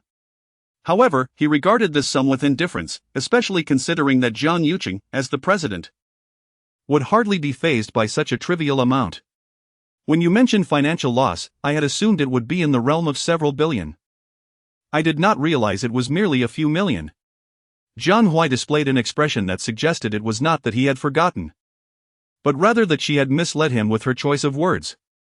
Guan Xuxu responded with a contemplative silence. Thus, it was not that the wealth had been entirely siphoned away, but rather that the minuscule amount taken by the other party was merely a trivial matter for the Jiang family, insignificant enough to go unnoticed, akin to a mere strand of cow hair. Ah, the wickedness of the affluent. Even now, as she belonged to the Jiang family, a twinge of envy lingered within her. A few months prior, Sister Wu's son had squandered the family's entire savings through gambling, and just last month, he had been arrested for driving under the influence, resulting in a fatal accident. The family of the victim demanded 2 million in compensation before they would agree to a letter of understanding. It was likely this predicament that led Sister Wu to devise a scheme to pilfer the Jiang family's wealth. Once her actions were uncovered, with her own admission, Jiang Huai swiftly uncovered the underlying reasons within an hour. Upon hearing of the fatal accident caused by drunk driving, Guan Xuxu instinctively associated it with the dark energy emanating from Sister Wu. In that fleeting moment, she quickly sensed something amiss. If Sister Wu's son had indeed caused the death, then Sister Wu could only be considered indirectly tainted by the dark energy. However, the aura surrounding her seemed to be a more direct affliction. After a moment's reflection, she inquired of Jiang Huai, "Could you allow me to see a photograph of Sister Wu's son?" In a remarkably brief span of time, Jiang Huai felt a deep sense of satisfaction as Xuxu seamlessly adapted to her role as a sister and learned to seek assistance from her brother. With a swift message sent, she soon received a photograph of Sister Wu's son. Upon enlarging the image on her phone, Guan Xuxu furrowed her brow at the sight of the boy's face, sensing that something was amiss. This individual does not possess the expected features, she mused. Then requested the person's birth date and time. Extracting 3 ancient coins from the diminutive pouch at her waist, she proceeded to conduct her divination on the spot. Observing her, Jiang Su displayed a look of disdain, softly scoffing, "Tch. Is this charade of mysticism ever going to end?" Undeterred by his mockery, Guan Xuxu swiftly concluded her calculations. Her delicate features now tinged with a hint of gravity. Jiang Su once again sought to assert his presence. In a tone laced with sarcasm, he inquired, "So? What do you think?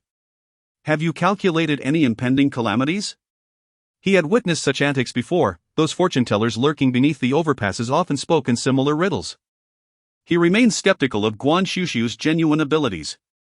Little did he know, individuals who committed malevolent acts in their past lives may lead a foolish existence in this one. But should they regain their intellect, it would be akin to defying fate, not only reducing their lifespan but also increasing the likelihood of their transformation into nefarious beings. Wu's son, a habitual gambler and reckless driver, who caused a fatal accident, was a clear manifestation of the dire consequences of such a reversal of fortune. At that moment, Guan Xuxu was in the living room, speaking candidly without any intention of concealing her words. Nearby, a maid was eavesdropping intently, clearly poised to interject, yet restrained by her own position, hesitant to speak freely. Chapter 11, A Change of Mind is Possible. Jiang Huai keenly observed her troubled expression and inquired, "Aunt Zhang, what troubles you?" The woman addressed as Aunt Zhang immediately stepped forward and replied, "When Sister Wu first arrived at the Jiang household, she did mention that her son had intellectual challenges, and he had previously been placed in a school for those with disabilities. The two women had joined the Jiang family around the same time and had developed a rapport, thus Aunt Zhang was relatively well informed about Sister Wu's circumstances." Guan Xuxu then asked, "Do you know when her son was no longer affected?" After a moment of contemplation, Aunt Zhang answered, "It must have been 8 years ago. I recall one day she was particularly elated, saying her son had improved, and that was likely during the summer." Understanding dawned upon Guan Xuxu. But she turned to Jiang Huai and posed another question. 8 years ago, Were there any children in Sister Wu's vicinity, or in the Jiang household, who were previously of sound mind but suddenly became mentally impaired? The inquiry caught everyone off guard, including Jiang Yucheng, who had been silent until now. The implication of her words was clear: the only way to restore the lost intellect of a feeble-minded child would be to transfer the intellect from someone else to them. However, the individual from whom the intellect was taken would inevitably become a simpleton in turn. The reason she inquired about Sister Wu's surroundings and the Jiang household was that Sister Wu had served in the Jiang family for a decade, limiting her potential candidates for such a transfer. At this point, it was evident to all present what was being implied. Guan Xuxu originally felt angered by Guan Xuxu's blatant disregard for him. However, upon hearing her words, he instinctively thought of someone and blurted out, "The foolish girl from Uncle Song's family." Several individuals in the hall simultaneously turned to gaze at Jiang Xuxu. Jiang Yucheng, with a stern expression, admonished Jiang Xuxu, forbidding him from referring to the young lady of the Song family in such a manner. He then shifted his attention to Guan Xuxu. At this juncture, despite his lingering doubts regarding Guan Xuxu's extraordinary abilities, he could not help but adopt a more serious demeanor. After all, if her claims were indeed true, the matter concerning the young lady of the Song family transcended the singular issue of Aunt Wu.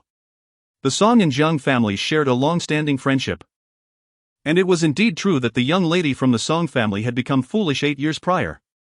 Yet, it was worth noting that her condition had resulted from a tragic horseback riding accident that had caused a head injury.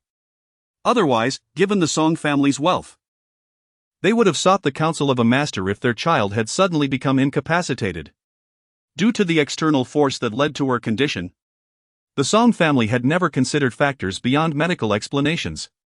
Guan Xuxu remained non-committal and merely inquired, "Did the young lady from the Song family visit the Jiang residence 8 years ago?" Upon hearing this, Zhang Huai slightly adjusted his expression and then spoke with conviction. "I have been here." As the eldest grandson of the Jiang family, Zhang Huai was traditionally responsible for entertaining younger guests when visitors arrived at the household. Thus he remembered them quite distinctly. Furthermore, the young lady from the Song family, with her plump and endearing appearance, exhibited a demeanor more docile than that of her peers, leaving a lasting impression on him. It seemed that her fall from the horse occurred shortly after her visit to the Jiang family, and since then, the Song family had not brought her back for another visit. "Do you have a photograph of her?" inquired Guan Xuxu. Zhang Huai naturally could not possess a photograph of the young lady from the Song family, yet procuring one proved to be a simple task. He swiftly arranged for someone to retrieve an image of her from social media for Guan Xuxu. A mere glance was sufficient for Guan Xuxu to ascertain that it was indeed her, while Guan Xuxu was resolute in her recognition. The atmosphere in the living room remained tinged with unease. The matter pertained to the Song family, a subject not to be trifled with lightly. The Song family, with its profound heritage, is a venerable lineage that has endured for centuries. Should this issue prove to be true, the young lady from the Song family could be seen as a victim of the Jiang family's indirect actions. Even if the Jiang family remained entirely unaware from the beginning to the end, the actions of Aunt Wu would appear no different to outsiders than if they were conducted by the Jiang family itself. Furthermore, considering the Song family's unwavering affection and protection towards their daughter, even after her unfortunate condition, one misstep could jeopardize the long-standing rapport between the Jiang and Song families. The notion of exchanging wisdom seemed utterly ludicrous. If such exchanges were truly so effortless, could I not partake in them as well? Jiang Xuxu had become increasingly uncertain whether his disbelief stemmed from genuine skepticism or merely a desire to oppose his new cousin, Guan Xuxu. However, in the next moment, recalling the nature of her suggestion, Jiang Xuxu suddenly realized the implication behind her words. She was clearly insinuating that he was foolish. How dare she insult me? Jiang Xu's face flushed crimson as he pointed at Guan Xuxu, ready to confront her. As the members of the second and third branches of the Jiang family descended the stairs, they were greeted by this scene. Jiang Yu rushed forward in a swift stride, raising his hand to deliver a sharp slap to his rear, exclaiming, "What are you doing? Is this endless quarrel with your sister?" The force behind Jiang Yutong's slap was considerable. With a resounding smack, Jiang Xuxu leaped up in surprise, exclaiming, "My father!" Turning around, he raised his chin defiantly, demanding, "Why did you strike me? She was the one who insulted me first." Nonsense, Jiang Yutong retorted, her expression stern. How could Xuxu possibly scold you without reason? Jiang Su was utterly infuriated, pointing at Guan Xuxu as she berated me, calling me a fool. Jiang Yu and the others turned their gaze towards Guan Xuxu, while Lu Xueshi hurriedly recounted the events that had just transpired. This included Guan Xuxu's prior assertion that Miss Song had been swapped by Aunt Wu, leading to her current state of mental incapacity. Upon hearing this, the third madam, Jiang Su's mother, could only tenderly stroke her son's head, acknowledging that Xuxu was indeed correct. After all, a mind can be exchanged. Jiang Su gazed incredulously at his own mother. Could this truly be his mother? However, in comparison to Guan Xuxu's outburst, the Jiang family was far more concerned about Sister Wu burying talisman papers in the garden. Although they held little belief in such matters, the idea of having such items buried in their own garden was rather unsettling. As for Guan Xuxu, the family dismissed her sudden folly as a mere coincidence, utterly unconvinced by the notion that she had been bewitched into madness. It was not uncommon for young women to be fascinated by astrology and divination. Yet such discussions were best left outside their home. Jiang Yuman, the second son who traversed the entertainment industry, harbored no belief in these superstitions. In fact, he considered his elder brother's daughter to be rather frivolous, merely engaging in such nonsensical activities to capture the attention of adults. Jiang Yuman considers himself quite adept at understanding the sentiments of these young girls. Not only does Jiang Yuman hold this belief, but others also share similar conjectures to varying degrees. Jiang Yuchen closely observed the attitudes of those around him, his gaze darkening. He turned to Guan Xuxu and said, "I will have someone remind the Song family about this matter, you needn't concern yourself with it." Guan Xuxu listened to his words, gazing at him intently for a moment before nodding in acknowledgement. Since the Jiang family preferred that she not interfere, she would discreetly involve herself. Regardless, she needed to earn that money. Chapter 12, The Offspring of a Lowly Life. Meanwhile, upon their return to the Guan residence, Bai Shuqin and Guan Ruerue encountered Guan Baocheng descending the stairs, frantically speaking on the phone, his expression rife with anxiety. "Assistant Tan, didn't we agree on everything? The terms were perfectly acceptable on both sides. Why has the Jianghai group suddenly decided to withdraw from the collaboration?" Bai Shuqin and Guan Ruerue exchanged startled glances, sensing a troubling unease in each other's eyes. Guan Ruerue attempted to approach Guan Baocheng, but he raised a hand with a stern expression, signaling her to remain silent. He turned back to the phone, suppressing his emotions, and even spoke somewhat placatingly. "Is it possible that the conditions proposed by the Guan family were too lofty? We can negotiate. We are willing to compromise on the profit margins we initially discussed. I am earnest in wanting to collaborate with the Jianghai group." The voice on the other end of the line seemed to say something that made Guan Baocheng's facial muscles twitch slightly, and he suddenly appeared to crumble under the weight of the conversation, sinking onto a bench by the entrance. Bai Shuqin and Guan Ruerue hurried over. "Baocheng, what happened?" Guan Baocheng cradled his head, visibly agitated. "What do you expect me to know? The Jianghai group just called to cancel the collaboration without any prior warning. Everything was perfectly fine before." He suddenly fixed his gaze on Bai Shuqin. "Didn't you take Ruerue to visit the third lady of the Jiang family? Did anything happen there?" Bai Shuqin's heart sank at his inquiry, as it was evident that the Jianghai group had not disclosed any issues concerning the Jiang family. She opened her mouth to explain but was abruptly restrained by Guan Ruerue, who whispered, "It's nothing, Dad. We didn't even meet the third lady of the Jiang family." Bai Shuqin instinctively glanced at Guan Ruerue, who gently squeezed her arm, clearly signaling her to remain silent. Guan Baocheng accepted her words without further suspicion but continued to tug at his thinning hair in frustration, muttering to himself, "But why? The Jianghai group. They were such a promising partner. If we could successfully align with them, our family could ascend to new heights. No, I cannot let this go so easily." With that, he rose swiftly and strode out the door, ignoring Bai Shuqin and Guan Ruerue trailing behind. Once he was outside, Bai Shuqin turned to Guan Ruerue. "Ruerue? Why did you stop me just now? The cancellation of the collaboration could very well be due to that little wretch." Guan Ruerue struggled to accept that Guan Xuxu, who had distanced herself from the Guan family, had somehow become the daughter of such a prestigious family as the Jiangs. The thought of Guan Xuxu holding a higher status than herself was intolerable. How could that be? If Guan Xuxu were not Jiang Zong's daughter, why would he abruptly cancel our collaboration? And why would the butler say such things? If that were the case, I must clarify this with my husband promptly. The Jiang family possesses an immense fortune. After raising their daughter, it would be an affront to cancel the collaboration without any form of gratitude. That would be akin to a wolf repaying kindness. I refuse to believe it. Mother, consider this: if Guan Xuxu were indeed the Jiang family's long-lost daughter, how could they fail to send someone to retrieve her? The person who contacted Dad mentioned that they live in a remote mountain area with poor signal. A family of that stature has no reason to deceive us. Guan endeavored to convince Bai Shuqin, attempting to persuade herself as well. Today, if Jiang Zong was truly upset, it might simply be because of our disturbances at the Jiang residence. The cancellation of the collaboration is likely coincidental. Business matters are rarely capricious, and surely it has no connection to our visit. Bai Shuqin began to question her previous assumptions. Is that so? Absolutely, Guan affirmed confidently. Retrieving her phone. Just now, the group chat was buzzing about the Jiang family's young lady, mentioning that there will be a banquet the day after tomorrow to formally introduce her. If we can find a way to obtain an invitation, we will know the truth when we see her.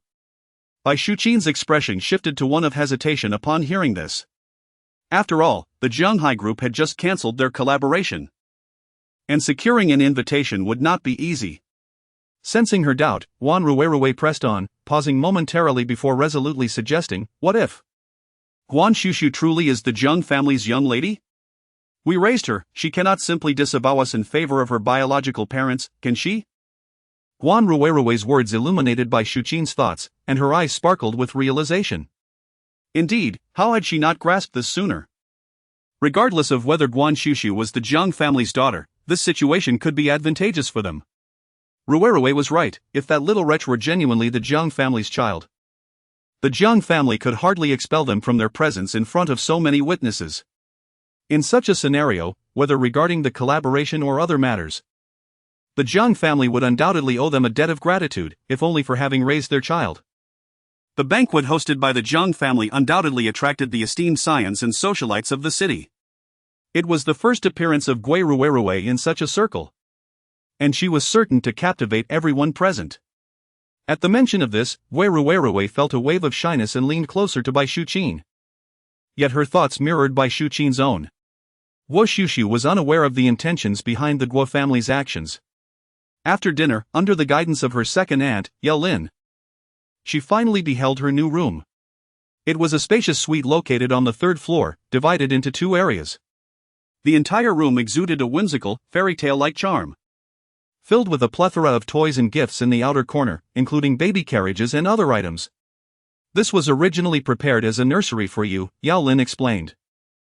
Your elder brother had it preserved all these years, but I found the decor too juvenile. I intended to arrange another room for you, and after a fresh coat of paint and a redecorating, I would give it back to you. I never anticipated it would leave you feeling unhappy. Please don't hold it against me. As she spoke, Yao Lin affectionately wrapped her arm around Guo Xuxu's. No, I won tea. However, upon witnessing Guo Xuxu's aloof demeanor, Yao Lin's smile faltered slightly. After giving a few more instructions, she turned to leave. At the moment the door closed behind her, the warmth of her previous smile vanished. And as she glanced back at the door, a shadow of gloom flickered in her eyes. Chapter 13, The Fox Eye Rays as Night Fell. The Jiang family villa lay enveloped in silence, with only a few bedroom lights flickering in the darkness. Guan Xuxu reclined on her pink princess bed, gazing at the starry sky painted on the ceiling, which twinkled with ethereal luminescence, a dreamlike sight suffused with warmth. This was a precaution against her child waking in the night, frightened by the surrounding gloom. The very arrangement of this room bespoke the anticipation her parents had for her birth, a sentiment Guan Xuxu had never experienced before. In the Guan household, her arrival had never been met with eagerness. If anything, it seemed they wished for her demise, believing that her death could ensure a life of fortune and ease for Guan Rui. With her eyes closed, Guan Xuxu resolved to cast aside thoughts of the Guan family, redirecting her contemplation towards another matter. Since her arrival at the Jiang household, her biological mother had never been mentioned. Was she no longer alive? Or did deeper secrets lie beneath the surface? As she pondered, a familiar voice seemed to pierce through her consciousness, jolting her awake. Suddenly recalling something, her expression shifted dramatically. She sprang from her bed, hastily donning her coat before rushing to the window, the source of that voice. Upon opening the window, Guan Xuxu cast a fleeting glance at the inky black sky. In the next instant, a yellow talisman appeared in her hand, which she deftly tossed into the air. Simultaneously reciting, "Heaven and earth, clear and pure, with the cosmos in harmony, I invoke the decree, let the gentle breeze arise." Upon concluding the incantation, she braced herself and leaped without hesitation from the third-floor window. Meanwhile, on the second floor, Jiang Su was engrossed in a fierce battle with his brothers. Clutching his phone tightly, out of the corner of his eye, he noticed something plummeting from above. Instinctively turning his head, he was distracted just long enough for a notification to pop up on his screen, declaring his character had been slain. "Oh dear!" he exclaimed. Jiang Su let out a piercing cry as he abruptly sprang from his chair, suddenly reminded of who resided upstairs. Enraged, he stormed to the window, eager to discern what thoughtless object his ill-mannered cousin had carelessly discarded below. However, as he leaned out to peer down, he caught a fleeting glimpse of a figure swiftly traversing the garden. Just as he was about to scrutinize further, the silhouette vanished without a trace. Jiang Su stared wide-eyed at the direction where the figure had just vanished. What on earth? Despite being engrossed in games, Jiang Su possessed remarkable eyesight. That silhouette just now bore an uncanny resemblance to Guan Xuxu, that charlatan. When had she descended the stairs? At the entrance, Guan Xuxu swiftly dashed away in a particular direction. From a distance, she spotted a 3-story villa, its lights ablaze, and as she approached, she could faintly hear some chaotic noises emanating from within. Suddenly, a familiar cry echoed, prompting Guan Xuxu to hasten her pace towards the villa's entrance. Peering through the iron gate of the garden, she indeed saw several bodyguards chasing a small creature darting about. As she witnessed one of the bodyguards drawing a retractable baton, ready to strike the little creature, Guan Xuxu's expression changed. She shouted through the gate, "Don't hurt it! That's my pet!" In the midst of her words, she instinctively reached for her talisman. However, before she could act, a vague voice crackled through the bodyguard's walkie-talkie, and one of them made a gesture that halted the impending strike. In the next moment, the iron gate before Guan Xuxu swung open automatically, and she strode inside. The small creature, previously surrounded by the bodyguards, swiftly scampered toward her. Emerging from the shadows was a snow-white little fox, its round body dragging a plump tail. And it was even adorned with a pet backpack that seemed to contain something. As it ran, the backpack swayed rhythmically. The little fox bounded up to Guan Xuxu, clambering up her legs and emitting a plaintive whine, a stark contrast to its earlier fierce demeanor towards the bodyguards. Guan Xuxu, somewhat exasperated, supported the little fox's rear and cradled it, pondering how it could have possibly come to the wrong place, given its keen sense of smell. Lost in thought, she caught a glimmer of gold in her peripheral vision. Instinctively, she looked up to see a familiar figure radiating a brilliant golden light at the villa's entrance. Upon closer inspection, it was a person, her acquaintance, Chu Beihe, the illustrious Golden Light Master. Was this really Chu's residence? The golden aura surrounding Chu Beihe appeared even more dazzling against the night sky. It took Guan Xuxu a moment to adjust her sight as she approached, cradling the little fox. Feeling slightly embarrassed, she said, "Chu, I apologize. This is my fox. It came looking for me, but it must have taken a wrong turn." Chu Beihe regarded the girl, clad in a thin nightgown, evidently having rushed out, with only a coat thrown over her shoulders. The sight of her holding the little fox, slightly crumpled and marked with faint claw prints, drew a subtle frown on his brow, though his expression remained largely inscrutable. "It does not appear to be lost," he remarked, his voice deep and resonant, carrying an air of cool detachment as his pale eyes briefly scanned the little fox in her arms. Following his gaze, Guan Xuxu noticed that the fox, which had been whimpering, was now stretching its neck, eager to inch closer to Chu Beihe. Its bright eyes were fixed intently upon him, sparkling with curiosity. Guan Xuxu had no doubt that if she weren't holding it, the little fox would have already approached the figure radiating golden light. In that instant, she comprehended why the fox had strayed. It was clearly drawn to the golden glow. Hu Piaoliang, she warned, tightening her grip on the little creature. I haven't even gotten close to that golden light, and you wish to? Heeding her warning, the little fox finally ceased its yearning toward Chu Beihe, though its beautiful eyes remained fixated on him. Guan Xuxu felt a pang of sympathy and instinctively took a step forward, recognizing that it merely favored attractive individuals. However, just as her foot moved ahead, Chu Beihe suddenly stepped back, causing her motion to freeze, her lips twitching slightly. Was she being rejected? She glanced down at the little fox, slightly dirty from its escapades that night. She was certain that it was the little fox that had drawn Chu Beihe's disdain. Chapter 14. Rest assured, your brother is here. I apologize for the trouble caused to you, Chu. It's rather late, so I shall not intrude further. I will return first thing tomorrow to make amends. I promise to present you with a spotless Hu Piaoliang. Chu Beihe observed her earnest demeanor, his expression still largely unchanged, nearly nodding slightly before instructing the butler beside him. The butler acknowledged, politely ushering Guan Xuxu out. Despite being in the same neighborhood, he thoughtfully arranged for a patrol car to escort her and her little fox to the Jiang residence. The butler, having received the news, was momentarily taken aback upon seeing Guan Xuxu. He was baffled as to when the young lady had ventured out, and it appeared she was carrying a fox. Miss. This is after bidding farewell to Chu Beihe's bodyguards. The butler was uncertain of which question to pose first regarding Guan Xuxu and her little companion. Observing her thin attire, he quickly ushered her inside.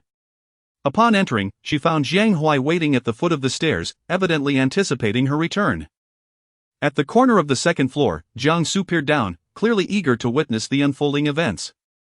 As soon as Guan Xuxu stepped inside, Jiang Xuxu immediately caught sight of her peculiar possession and couldn't help but lower his voice to question her. What on earth are you holding?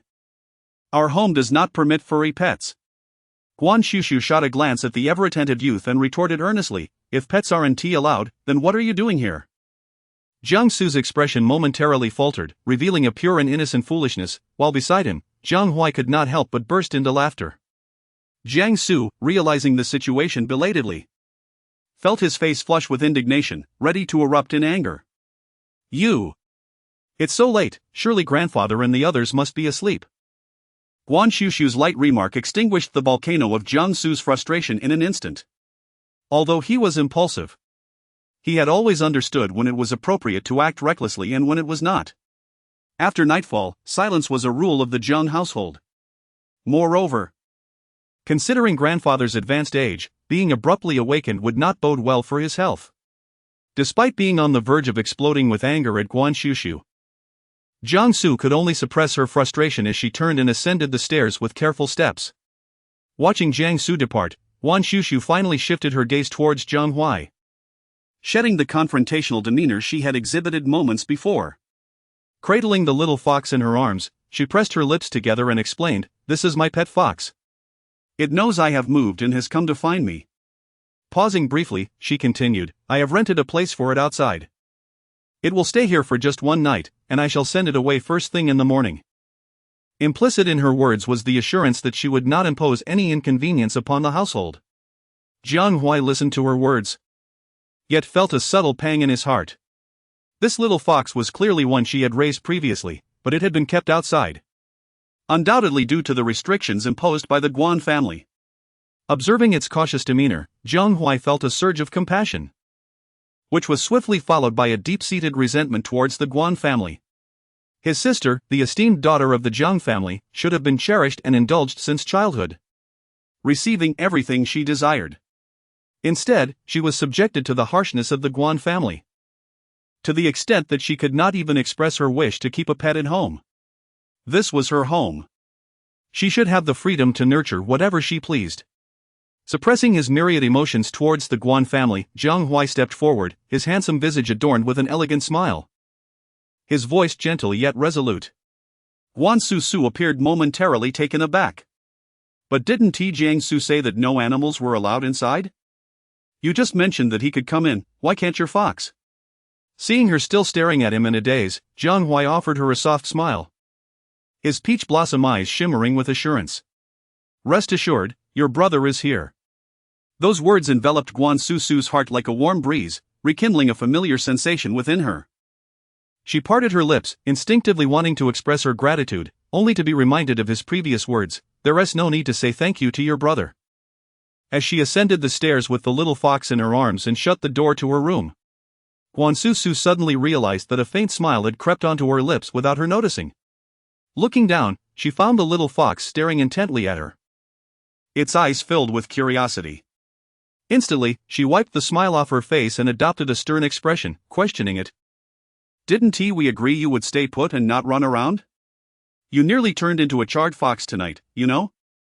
The little fox seemed to comprehend her words. Hopping onto the ground and innocently spinning in a circle, then gesturing toward the backpack strapped to its back. Its demeanor seemed to convey, "You moved, I followed." "What's wrong with that?" Guan Xuxu let out a soft huff, crouching down to unfasten the little backpack. Upon seeing its contents, a smile returned to her face. The backpack held a can of food for Hu Ping, along with her vermilion talisman papers and some specialized tools. After spending 3 days in the hospital due to a car accident, although she had arranged for someone to care for the fox, it was evident that it worried she might run out of supplies. Guan Xuxu affectionately stroked the fox's furry head as she put the items away. Ever since she began studying sorcery under her master, she had rented a small place of her own. Not only to keep her pursuits hidden from the Guan family but also to secure her belongings. Thus, when Bai Shu Qin had expelled her, she had left without taking any luggage, for her essential items were not at the Guan residence. Well, although she had gone to the wrong place. Despite the late hour, Guan Xuxu still took the little fox into the bathroom adjoining her room, meticulously cleaning it from head to tail before returning to bed with it. Settling down once more. Perhaps due to the late-night activities, Guan Xuxu awoke late the following day. As she blinked at her dreamlike, princess-themed bedroom, it took her a moment to fully comprehend her surroundings. This was her new room. Just as she was acclimatizing to the pinkish decor, a sudden scream from downstairs jolted her. "Ah! There's a fox! Butler, come quickly!" Soon followed by another cry, "Where did this wild fox come from? Hurry, catch it!" Guan Xuxu instantly became alert, springing up to a sitting position, glancing around the empty room. Hearing the escalating commotion below, her expression shifted. Hu Ping. Chapter 15, encountering the radiance of a big shot. Guan Xuxu hurried downstairs. Upon reaching the ground floor, she spotted a snow-white figure darting swiftly to her feet, then deftly climbing her leg and settling into her embrace. The butler and bodyguards pursuing the little fox halted in their tracks. Meanwhile, other members of the Jiang family also caught sight of the fox nestled in Guan Xuxu's arms. "Xuxu, you didn't bring this fox home, did you?" Yao Lin was the first to react, her face etched with surprise.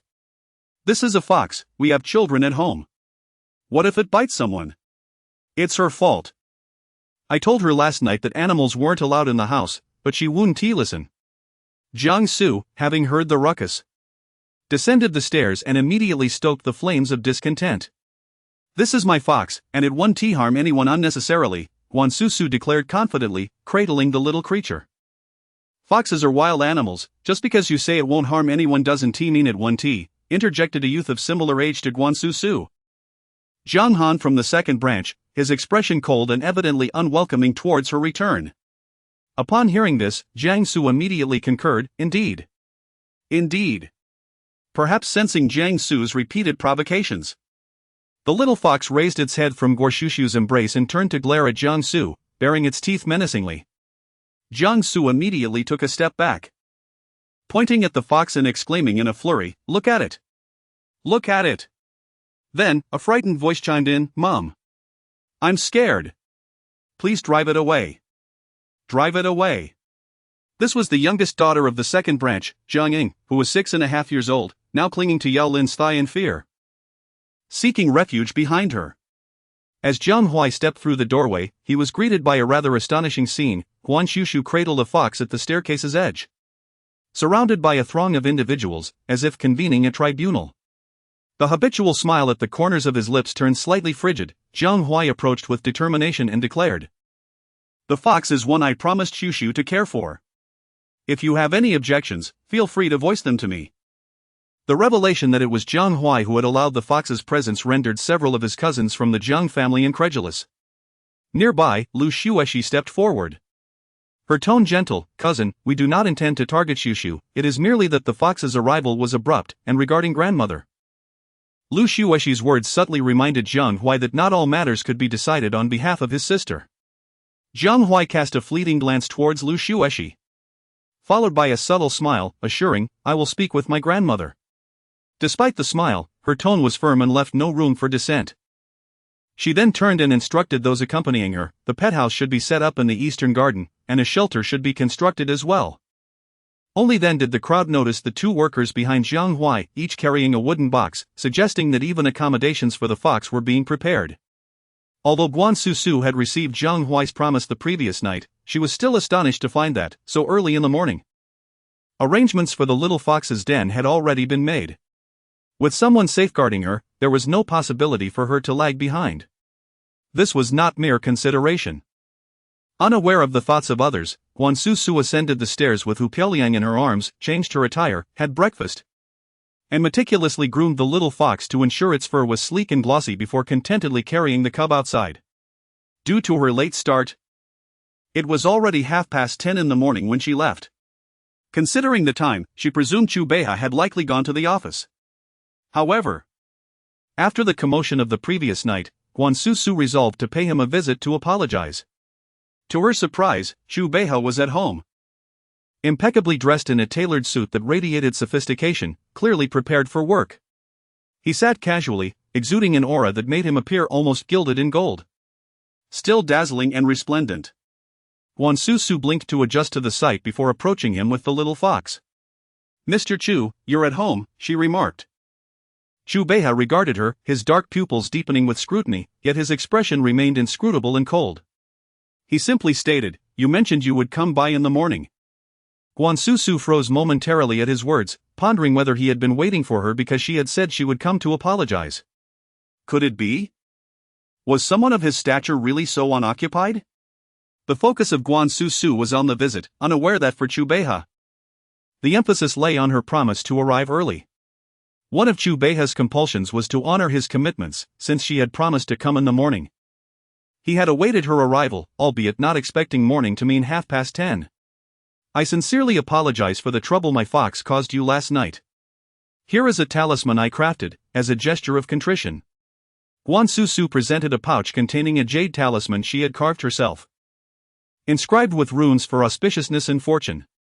Given that Chu Beiha's radiant aura deterred even the most malevolent entities, she chose this talisman, knowing it would suffice. The jade was of exceptional quality, imbued with spiritual energy, serving as a means to foster a favorable relationship with this illustrious figure, perhaps even to bask in his brilliance. Chu Beiha accepted the pouch but did not open it immediately. Instead, he gestured for his butler to keep it, acknowledging Guan Xuxu's apology. Guan Xuxu, observing this, could not help but remind him, "The talisman must be kept on your person to be effective." Chu Beiha paused slightly in his gesture to the butler, then commanded him to place the pouch in his suit pocket. Satisfied, Guan Xuxu smiled. With the apology ritual complete, Chu Beiha showed no intention of lingering. He stood to depart, prompting Guan Xuxu to follow, clutching the little fox. As they walked side by side, she discreetly reached out, mimicking a scooping motion amidst his golden aura, and in the next moment, she felt two golden specks captured in her palm. Her eyes widened in surprise. She had managed to glean them. "What are you doing?" Chu Beiha's voice turned cold, clearly having noticed her subtle action. His gaze shifted from her face, a hint of suspicion dawning upon him, and he recalled the talisman she had given. A talisman for peace. Serving dual purposes of apology and perhaps a bit of fortune-seeking, she had indeed streamlined her approach. He thought this, but his expression remained impassive as he merely nodded.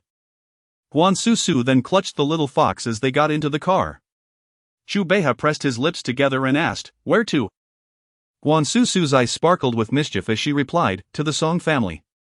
She intended to earn some extra income. Chapter 16, a trial awaits. Chu Beiha regarded her, his gaze deepening with intrigue. Although he harbored doubts about how she was acquainted with the Song family, he refrained from further inquiry and signaled the driver. Shortly, they arrived at an upscale villa district in the southern part of High City. With Chu Beiha's car leading the way, they reached the Song family's villa without hindrance. Had it been Guan Xuxu alone, she would likely have faced difficulty even entering the gated community. Chu Beiha escorted her to the door but showed no intention of accompanying her inside. He simply set her down and departed. Upon hearing that Mr. Chu's vehicle had arrived, the Song family members were curious and descended to welcome the guest, only to find a young girl they did not recognize, cradling a small fox. "Who is this young lady?"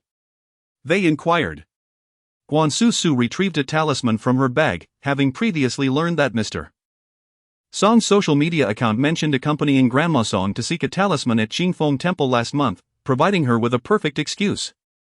Mrs. Song, a pleasantly plump and amiable woman, noticed the soft-spoken young girl holding a pet fox and thought little of it. "Ah, I see," she mused. The matriarch held traditional beliefs.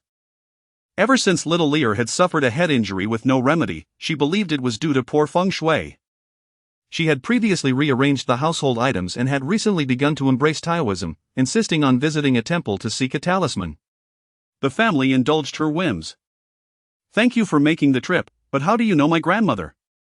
Mrs. Song inquired, maintaining a friendly demeanor yet holding a measure of caution. Guan Xuxu's expression remained composed as she prepared to explain, subtly squeezing Hu Piaolian's belly. This had been prearranged. As soon as she moved, the little fox leaped from her arms and dashed upstairs. Mrs. Song gasped in surprise, and Guan Xuxu feigned shock, immediately rising to pursue. "Well done, Hu Piaoliang. Go find Miss Song." Almost within moments, a youthful shriek echoed from the upper floor, prompting Mrs. Song and the servants to rush after the sound.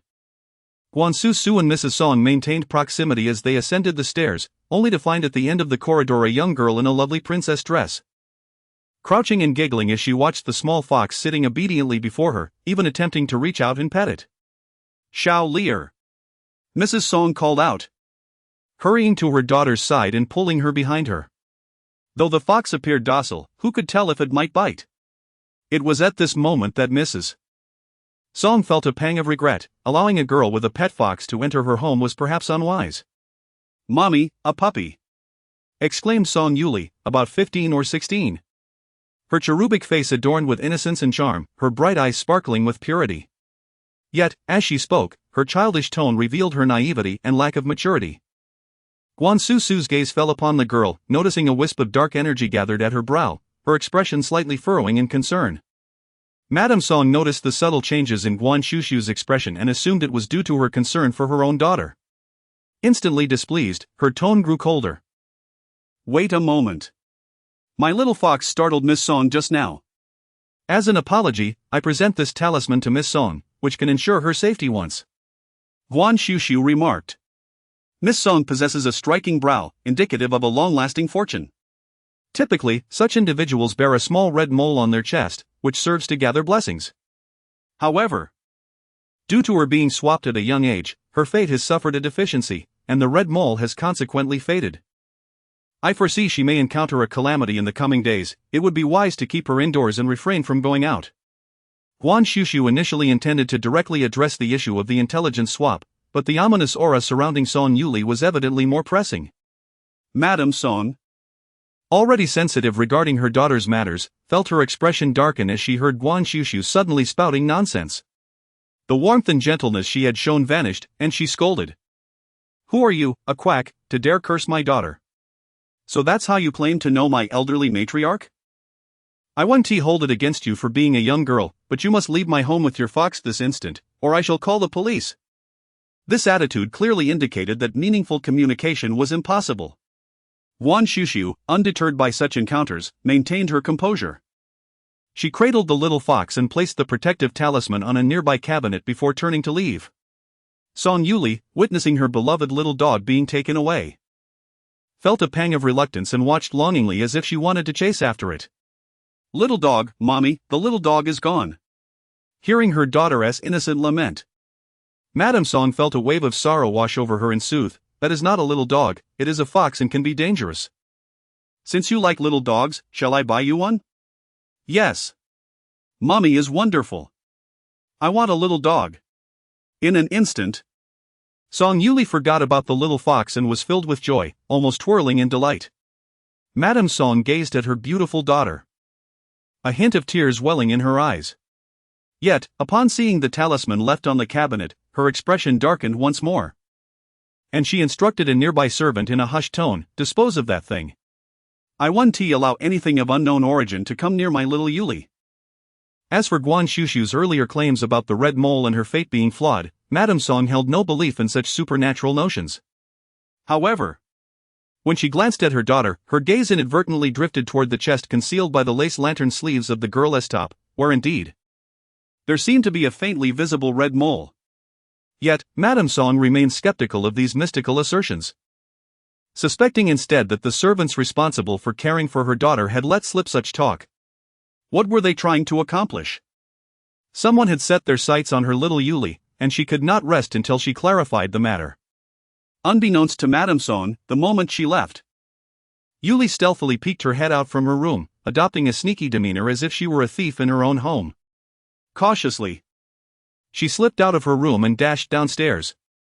Chapter 17. Talisman Master Guan Xuxu had rented an 80-square-meter two-bedroom apartment 2 years prior. The living room was separated by a screen, creating a charming play area adorned with a small tent in the corner filled with various toys. The main bedroom and study were distinct, with the study housing 2 long tables, one for various carving materials and tools, and the other displaying yellow paper, vermilion, and an array of ancient calligraphy instruments, each side distinct in style. Guan Xuxu approached and tidied up a few items. While organizing, her phone suddenly chimed, and her peripheral vision caught the caller ID, Master of Qingfeng Temple. After a moment's contemplation, she answered the call. On the other end was the voice of an elderly man. "Guan Xiaoyu, have you considered the matter we discussed earlier? The Taoist Academy in Jing City is seeking guest lecturers. I recall you wish to attend Jing University, correct? They have a partnership, even if your scores are insufficient. You can secure a direct admission. However, I must say, attending university may be a waste of your time. 2 years as a guest lecturer at the Taoist Academy equates to an honorary mentor status, akin to a master's degree." The elder continued earnestly. And Guan Xuxu patiently listened, eventually responding, "I believe my score should suffice." She added, "But I have not yet decided whether to go to Jing City or remain in Hai City." Her initial desire to attend Jing University stemmed from a wish to distance herself from the Guan family, yet now that she had left, she found herself reluctant to leave Hai City. Upon hearing her intent to stay in Hai City, the elder promptly forgot his earlier advice about Jing City, cheerfully saying, "I see you've decided to remain. However, the talismans at the temple have run out. When will you send more? The usual price is 3,000 each." Upon hearing the business proposition, Guan Xuxu's spirits lifted, and she glanced at her drawer's inventory, nodding, "I can send over 20. 20 talismans would amount to 60,000. After donating half, she would retain 30,000. Clearly, selling talismans alone would not suffice to cover her debts to the Guan family. Guan Xuxu was a talisman master. Within the realm of Taoism, there are 5 arts: mountains, medicine, fate, physiognomy, and divination. Talisman crafting falls under the category of mountains, one of the most mysterious and difficult disciplines within Taoism. While Guan Xuxu dabbled in all 5 arts, her primary focus and expertise lay in talisman crafting. Generally, talismans are created on yellow paper. Drawing talismans represents the foundational skill. Beyond that, there are carved talismans, such as the jade tablet she made for Chu Beiha, and void-drawn talismans, each requiring varying degrees of dedication. Unfolding the yellow paper and vermilion on her desk, Guan Xuxu concentrated and began to draw. With fluid strokes, she effortlessly completed a talisman, the tip of her brush emanating a faint ethereal glow upon completion, marking the successful creation of a peace talisman. She continued, crafting a total of 20 talismans in just 15 minutes. As she ascended the stairs after entering her room to put away her supplies, a small figure dashed toward her. Turning, she saw her 6-year-old cousin, Jiang Ying, unexpectedly racing ahead, pushing her with an angry expression, shouting, "This is my room. You can't enter my room." Guan Xuxu was taken aback, glancing behind Jiang Ying to confirm it was indeed her room. At that moment, Yao Lin hurried over and, witnessing Jiang Ying's actions, reproached her softly, "Ying, that is quite rude. Apologize to your cousin at once." Jiang Ying, undeterred, pointed emphatically at the room behind her and exclaimed to Yao Lin, Mother, you clearly stated that this room was to be reserved for me. Why has she been allowed to occupy it? You do not keep your word. I will not accept this. This is my room. The commotion caused by Jiang Ying was quite substantial, prompting Jiang Su and his brothers, who were originally in the room, to emerge just in time to hear her words. Upon hearing what was said, Guan Xuxu immediately grasped the situation. It became clear why the second aunt had initially prepared another room. It was evidently intended to reserve this enchanting princess chamber for her own daughter.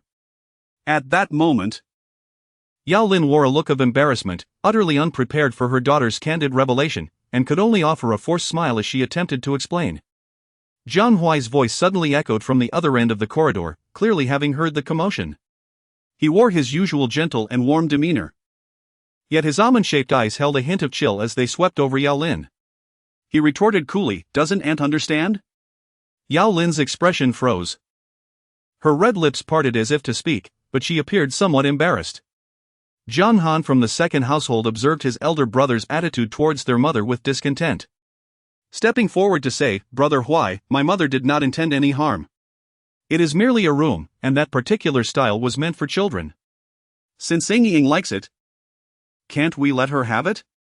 As he spoke, his gaze flickered, almost disdainfully, towards Guan Xuxu, implying that as an adult, she should not be competing with a child for a room.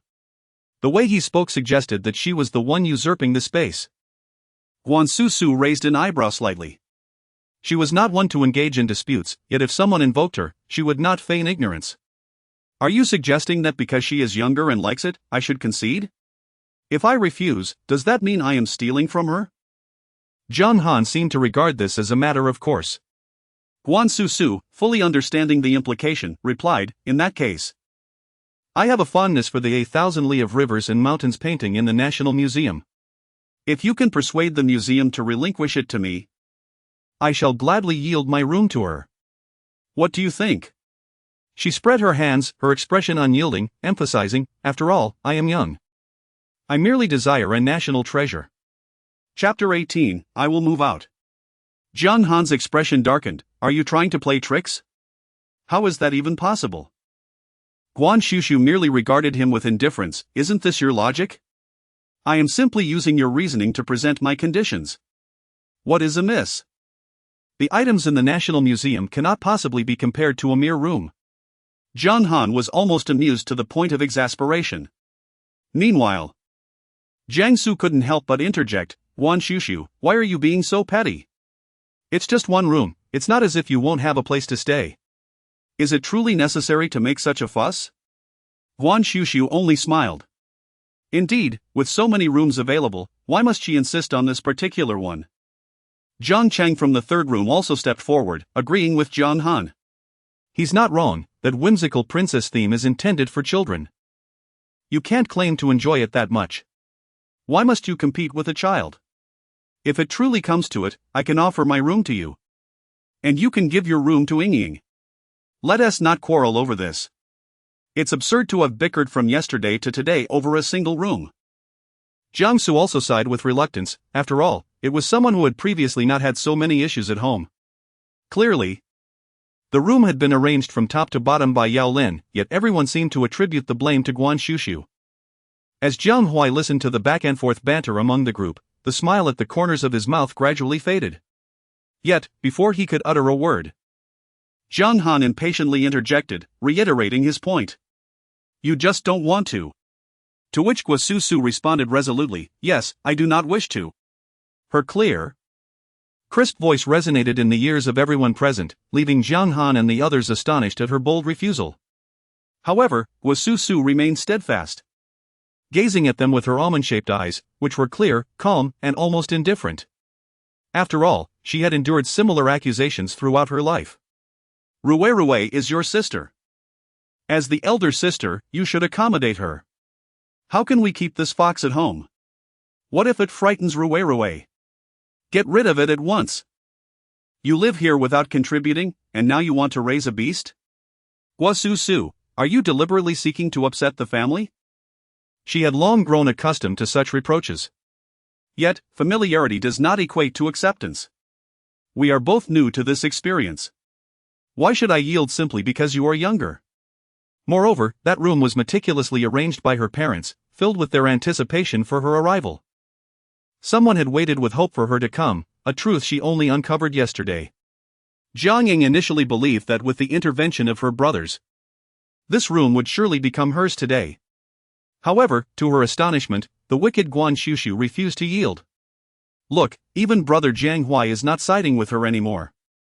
Jiang Ying, increasingly agitated, began to weep uncontrollably once more.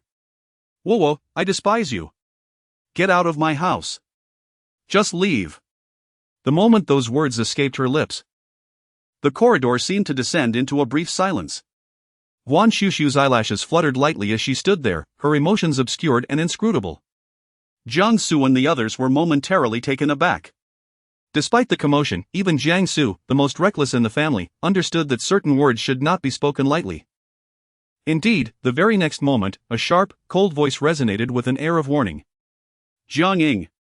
Jiang Huai gazed at Jiang Ying, his expression colder than ever before, sending a shiver down Jiang Ying's spine and causing her to momentarily forget her tears.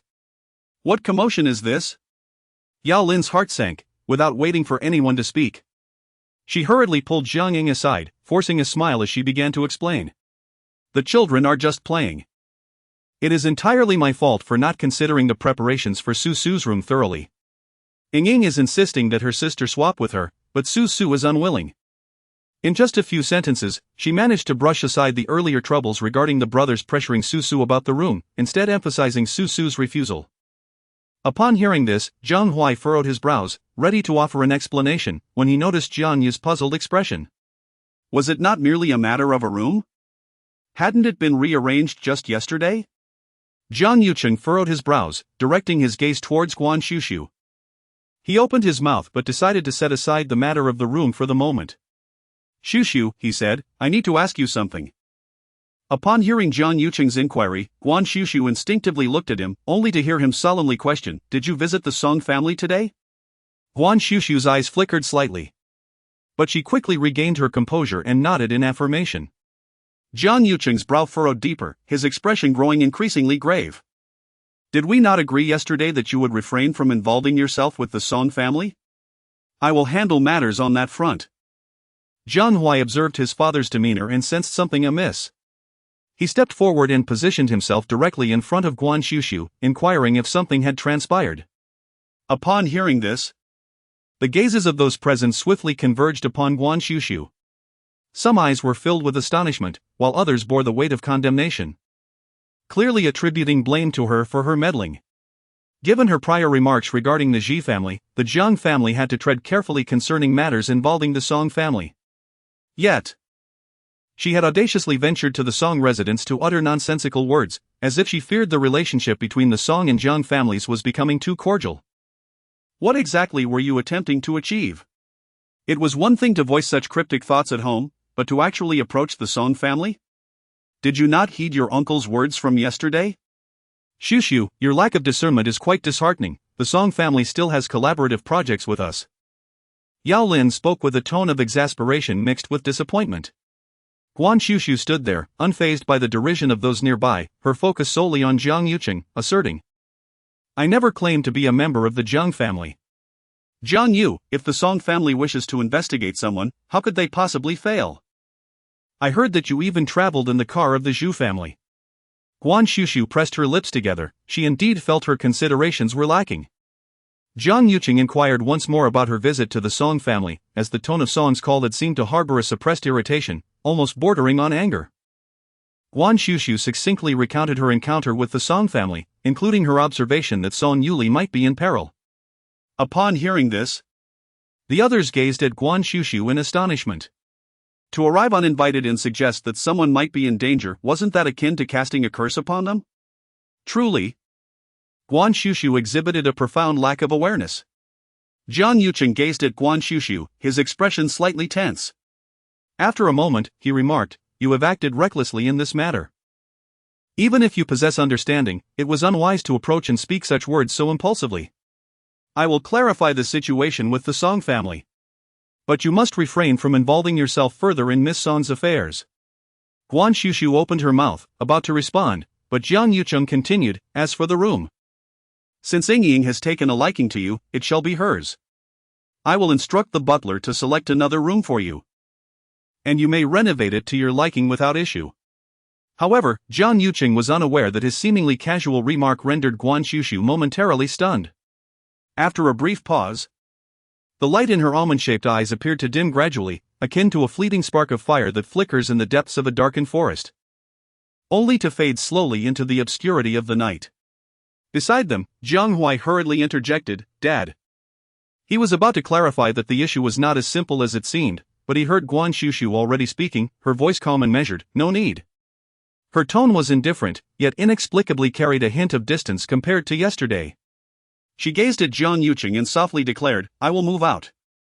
As these words fell from Guan Xuxu's lips, a fleeting look of bewilderment crossed Jiang Yucheng's usually composed face, as if he could not comprehend the meaning behind her statement. Wasn't she referring to changing rooms? Why was she suddenly talking about moving out? Nearby, Jiang Su and the others wore expressions of disbelief, thinking that Guan Xuxu was unnecessarily exaggerating the situation. Was it really such a significant matter? Jiang Han wore an expression of indifference, as if to say that running away from home was a tactic that had long ceased to hold any sway within the Jiang family. He believed that Guan Xuxu was merely speaking in jest. After all, the Jiang and Guan families were not comparable, as the former was among the most illustrious merchant families in Heiress. He found it hard to believe that Guan Xuxu would truly be willing to leave. Meanwhile, Yao Lin feigned concern, admonishing, "Xuxu, you've erred. Your elder brother merely spoke a word of reprimand. Why must you escalate this to a point of threatening to leave home? Your temper is rather excessive for someone of your age." It was at this moment that Jiang Yucheng began to sense that something was amiss. He had observed Jiang Su's attitude towards Xuxu the previous day, but he had merely assumed it was a reflection of Jiang Su's youthful disposition grappling with the sudden addition of an elder sister. Yet now, it was evident that the attitudes of Jiang Han, Jiang Chang, and even Yao Lin towards Xuxu were far from amicable. If they spoke so disdainfully in his presence, what might they say in his absence? "Xuxu, you." Jiang Yucheng furrowed his brows, eager to seek clarification, yet Guan Xuxu showed no inclination to continue the conversation. Turning around, she suddenly called out into the room, and in an instant, a plump, snow-white little fox leaped into her embrace. It was only at this moment that Jiang Yucheng realized he had undoubtedly made a mistake. He hastily reached out to stop her. "Su, if you have grievances, please express them. Do not act impulsively." However, Guan Xuxu gazed at him, her eyes brimming with tranquility. "I have no grievances." She had merely chosen to relinquish. Guan Xuxu had always been aware of her tenuous ties to her family. Throughout the past 18 years, she had never possessed what the Guan family had to offer. So how could she dare to hope for such things within the Jiang family? Perhaps Jiang Hui genuinely accepted her, yet the Jiang family was not solely his to claim. If they could not coexist harmoniously, then it was best to part ways. Having finally freed herself from the shackles of the Guan family, she intended to live her future days according to her own desires and whims. To cause trouble and then depart seemed far too irresponsible. Jiang Su was taken aback by her sudden decision to leave without hesitation and couldn't help but mutter under his breath. However, barely had the words escaped his lips when Jiang Yu, standing beside him, delivered a sharp slap to his head. "What business is it of yours? You prattle on endlessly every day, why not just be quiet?" Jiang Su was violently subdued by his biological father, finally choosing to obediently fall silent. Jiang Hui had remained silent until now, finally lifting his leg to pursue her. Guan Xuxu presumed he was coming to persuade her to stay, only to find that Jiang Hui turned away and instructed the butler to arrange a vehicle to escort her out. He gazed at her, his handsome visage adorned with a tenderness unique to him, conveying the message that she had done nothing wrong. "Guan Xuxu?" Jiang Hui spoke with a hint of reassurance. Guan Xuxu was taken aback. Did Jiang Hui interpret her mention of moving out as a matter of attitude? Yet, she genuinely intended to leave. As she opened her mouth to clarify, "I am not," she was gently interrupted by Jiang Hui's soothing voice. "I have an apartment in Xinjiang Bay, you can stay there for a couple of days. During this time, I will ensure that the housekeeper comes by daily to clean and prepare meals. You can rest easy there." With a slight squint, he added, as for today's events, my brother will certainly provide you with an explanation. Guan Xuxu met Jiang Huai's earnest gaze, momentarily at a loss for words. If her brother had a model to emulate, it would undoubtedly be someone like Jiang Huai. This brother, whom she cherished, brought a comforting warmth as she felt a large hand gently resting on her head. You are my sister. Since they fail to recognize this, we shall adjust their perceptions and clear the confusion within their minds, eventually leading them to the truth. When Jiang Huai spoke, a signature gentle smile graced his lips, yet his enchanting peach blossom eyes held a hint of perilous chill. Guan Xuxu felt as if she could envision Jiang Huai laughing while playfully tapping the heads of several cousins with a whimsical gesture. Swallowing hard, she softly concurred, all right. I would indeed like to see that. After a moment's contemplation, Guan Xuxu placed the little beauty into the car and retrieved 2 talismans from her backpack, offering them to him. These amulets were crafted by my own hands, originally meant for you and him. The him naturally referred to Jiang Yucheng. However, given the preceding circumstances, she deemed it unnecessary to deliver them personally and entrusted them to Jiang Huai instead. Upon learning they were made by her own hand, a flicker of intrigue brightened Jiang Huai's captivating eyes, and he accepted with a smile, assuring her, I will keep them close. Guan Xuxu nodded, refraining from further conversation, and slipped into the car. Jiang Huai stood motionless, watching the vehicle recede into the distance. After a moment, he slowly turned around. The faint smile that had graced his lips vanishing in an instant, replaced by an expression of icy desolation. Jiang Yucheng's expression was somewhat unfavorable. Su was unwilling to stay. For reasons unbeknownst to them, upon hearing Jiang Huai's calm tone, Jiang Su and the others couldn't help but feel a shiver run down their spines. In the car, Guan Xuxu chose to disregard the Jiang family behind her and instead pulled a yellow talisman from her bag.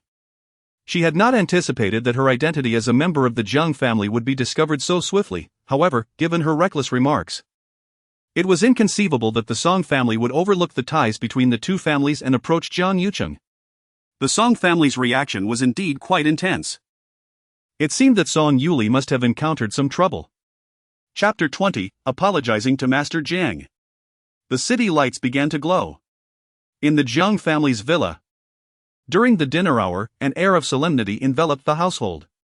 Old Master Jiang occupies the central position in the living room, while the second and third branches of the family sit on either side, with the younger generation on both sides remaining silent. Jiang Yucheng sat across from the elderly gentleman, his expression as frosty as ice, exuding an overwhelming sense of pressure. It was even to the point where Jiang Ying bluntly declared that Su should leave her home. Yet, without grasping the intricacies of the situation, he first admonished her for encroaching upon the Song family and then, like others, demanded that she relinquish her room to her younger sister. It is no wonder that Su, in her disappointment, expressed her desire to move out. As a father, he had failed in his duties. Eldest brother, today as turmoil arose from Ying's childishness, it is entirely my fault. I will explain the situation to Su and strive to earn her forgiveness. Witnessing the discord in the atmosphere, Yao Lin took the initiative to shoulder the responsibility. Jiang Yuman's facial muscles twitched as he met the piercing gaze of his elder brother, ultimately choosing to remain silent. Jiang Yucheng cast his gaze over several individuals, his eyes laden with pressure. Jiang Ying, being young, desired the beautifully adorned room belonging to Su, an aspiration that seemed trivial. The Jiang family was no ordinary household, if she wished for it. A mere word could prompt a complete renovation of the room to royal standards. Why, then, must Su relinquish her space?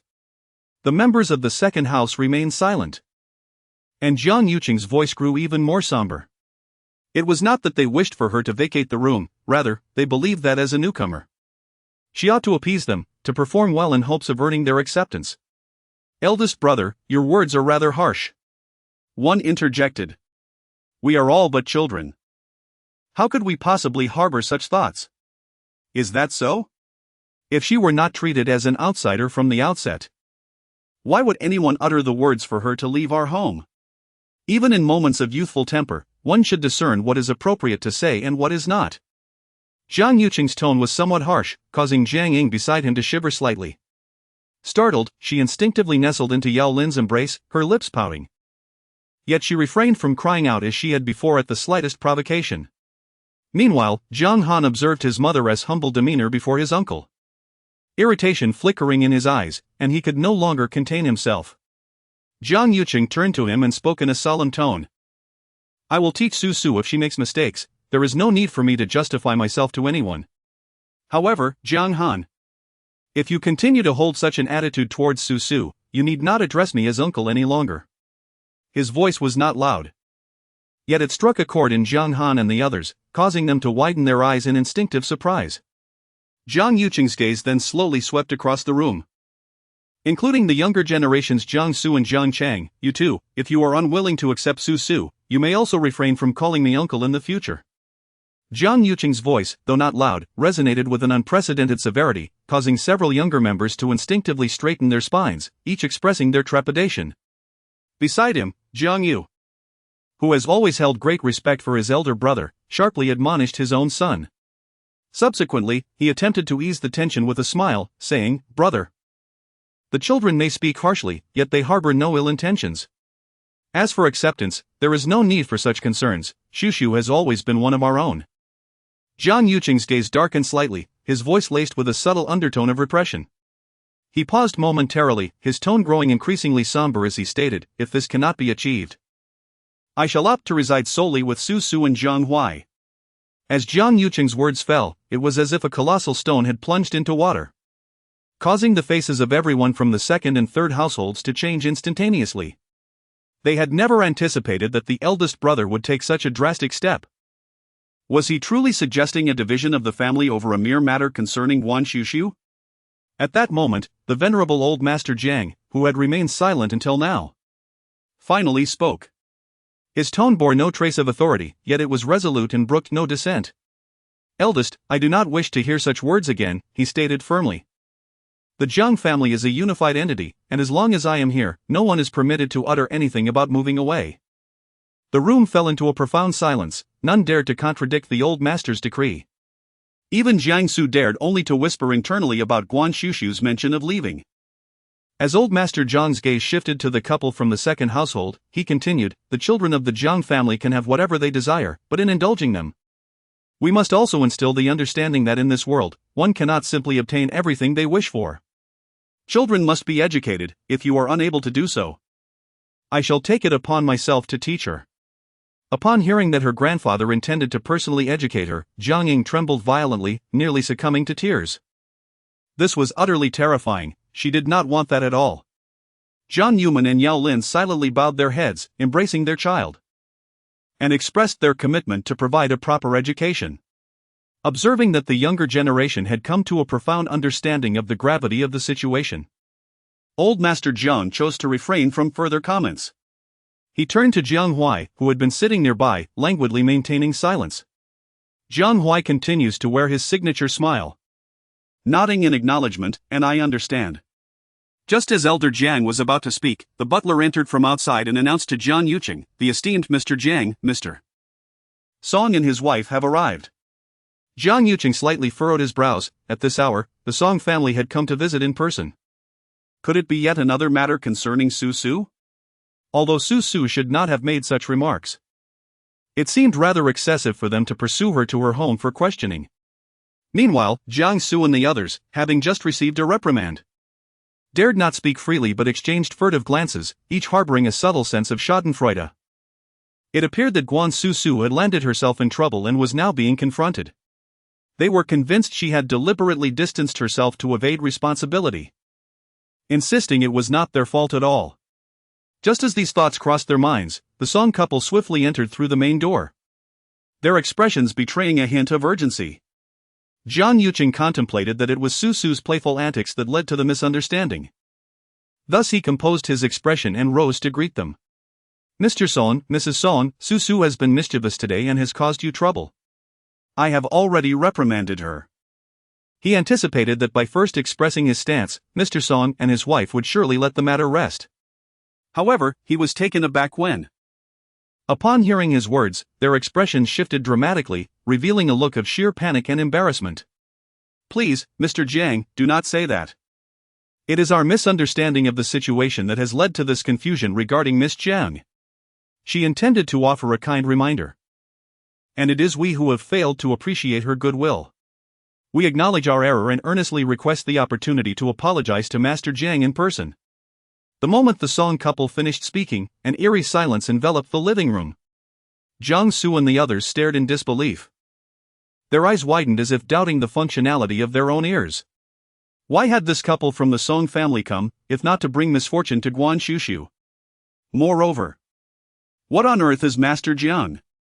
Chapter 21, Is this industry also biased against women? Unbeknownst to the peculiar expressions on everyone's faces, the urgency reflected in Song Yongming and his companion's eyes was palpable. Master Jiang, we genuinely wish to apologize to Master Jiang in person. Could you possibly arrange for us to meet him? Guan Xuxu opened his mouth, seemingly taking a considerable amount of time to regain his composure, feeling somewhat speechless. Su was no longer present. In the living room, the members of the Jiang family exchanged fleeting glances of embarrassment upon hearing this. Mr. and Mrs. Song were anxious. And seeing the Jiang family remain silent only heightened their urgency. Jiang, that's splendid! Mr. Song exclaimed, completely abandoning any pretense of politeness. We would greatly appreciate your assistance. Su had mentioned that she was already aware of their intentions. She was now setting off to the Song residence to meet them directly for a discussion. Upon hearing that Guan Xuxu was willing to head straight to the Song household, Mr. Song and his wife were overjoyed. Disregarding any pleasantries with the Jiang family as they hurried to take their leave. Mr. Song understood perfectly that Jiang Hui was concerned for his sister's well-being at the Song residence, especially given the precarious situation with Yu Li. He chose to disregard such thoughts. It wasn't until their vehicle slipped into the night that the Jiang family belatedly realized the implications. The urgency with which the Song family sought Su, could it be that something had happened to the young lady of the Song family?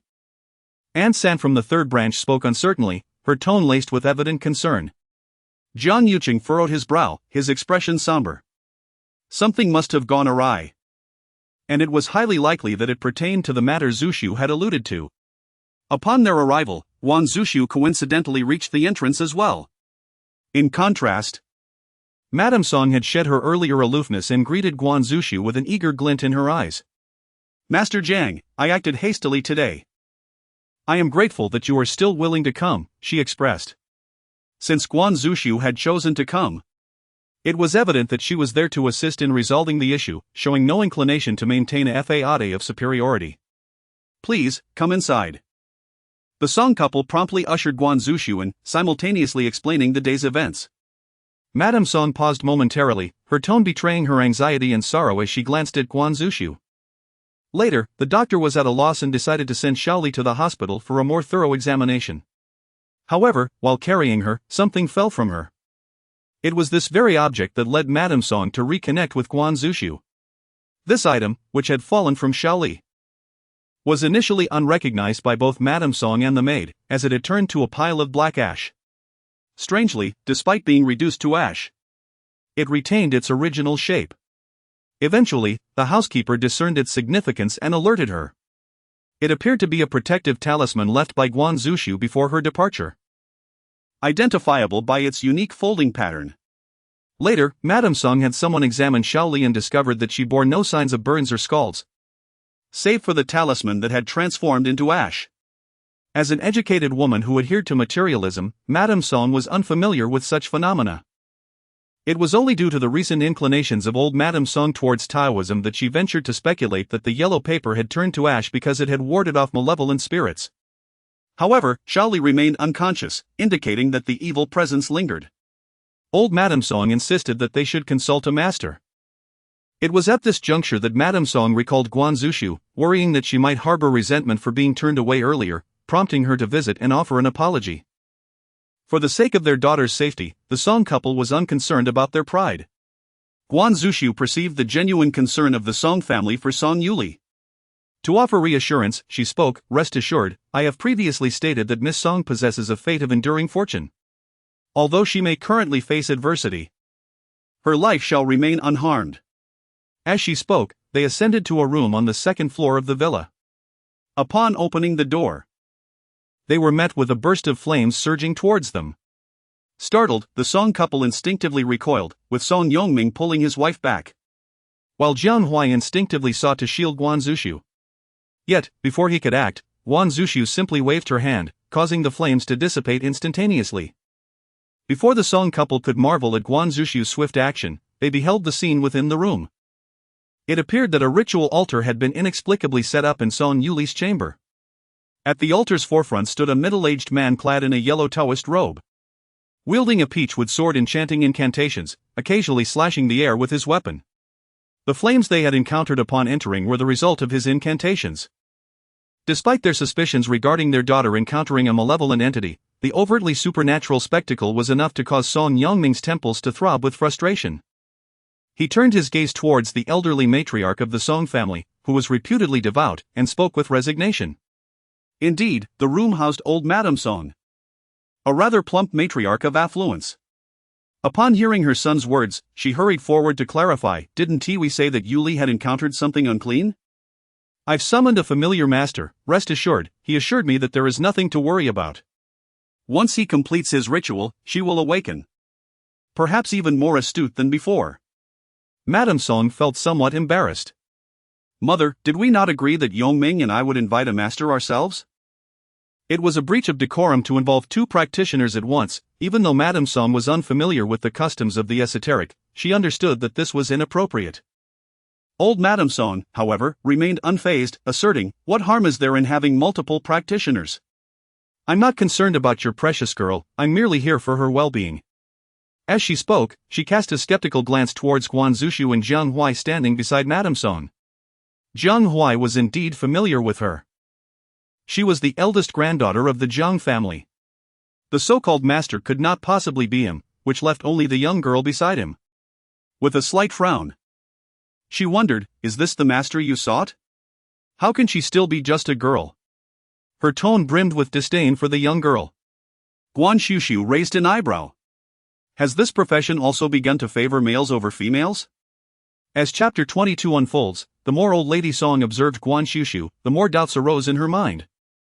She is so young, what can she possibly accomplish? Turning to Yuehua, she questioned, "You haven't been deceived again, have you?" Her gaze was filled with skepticism.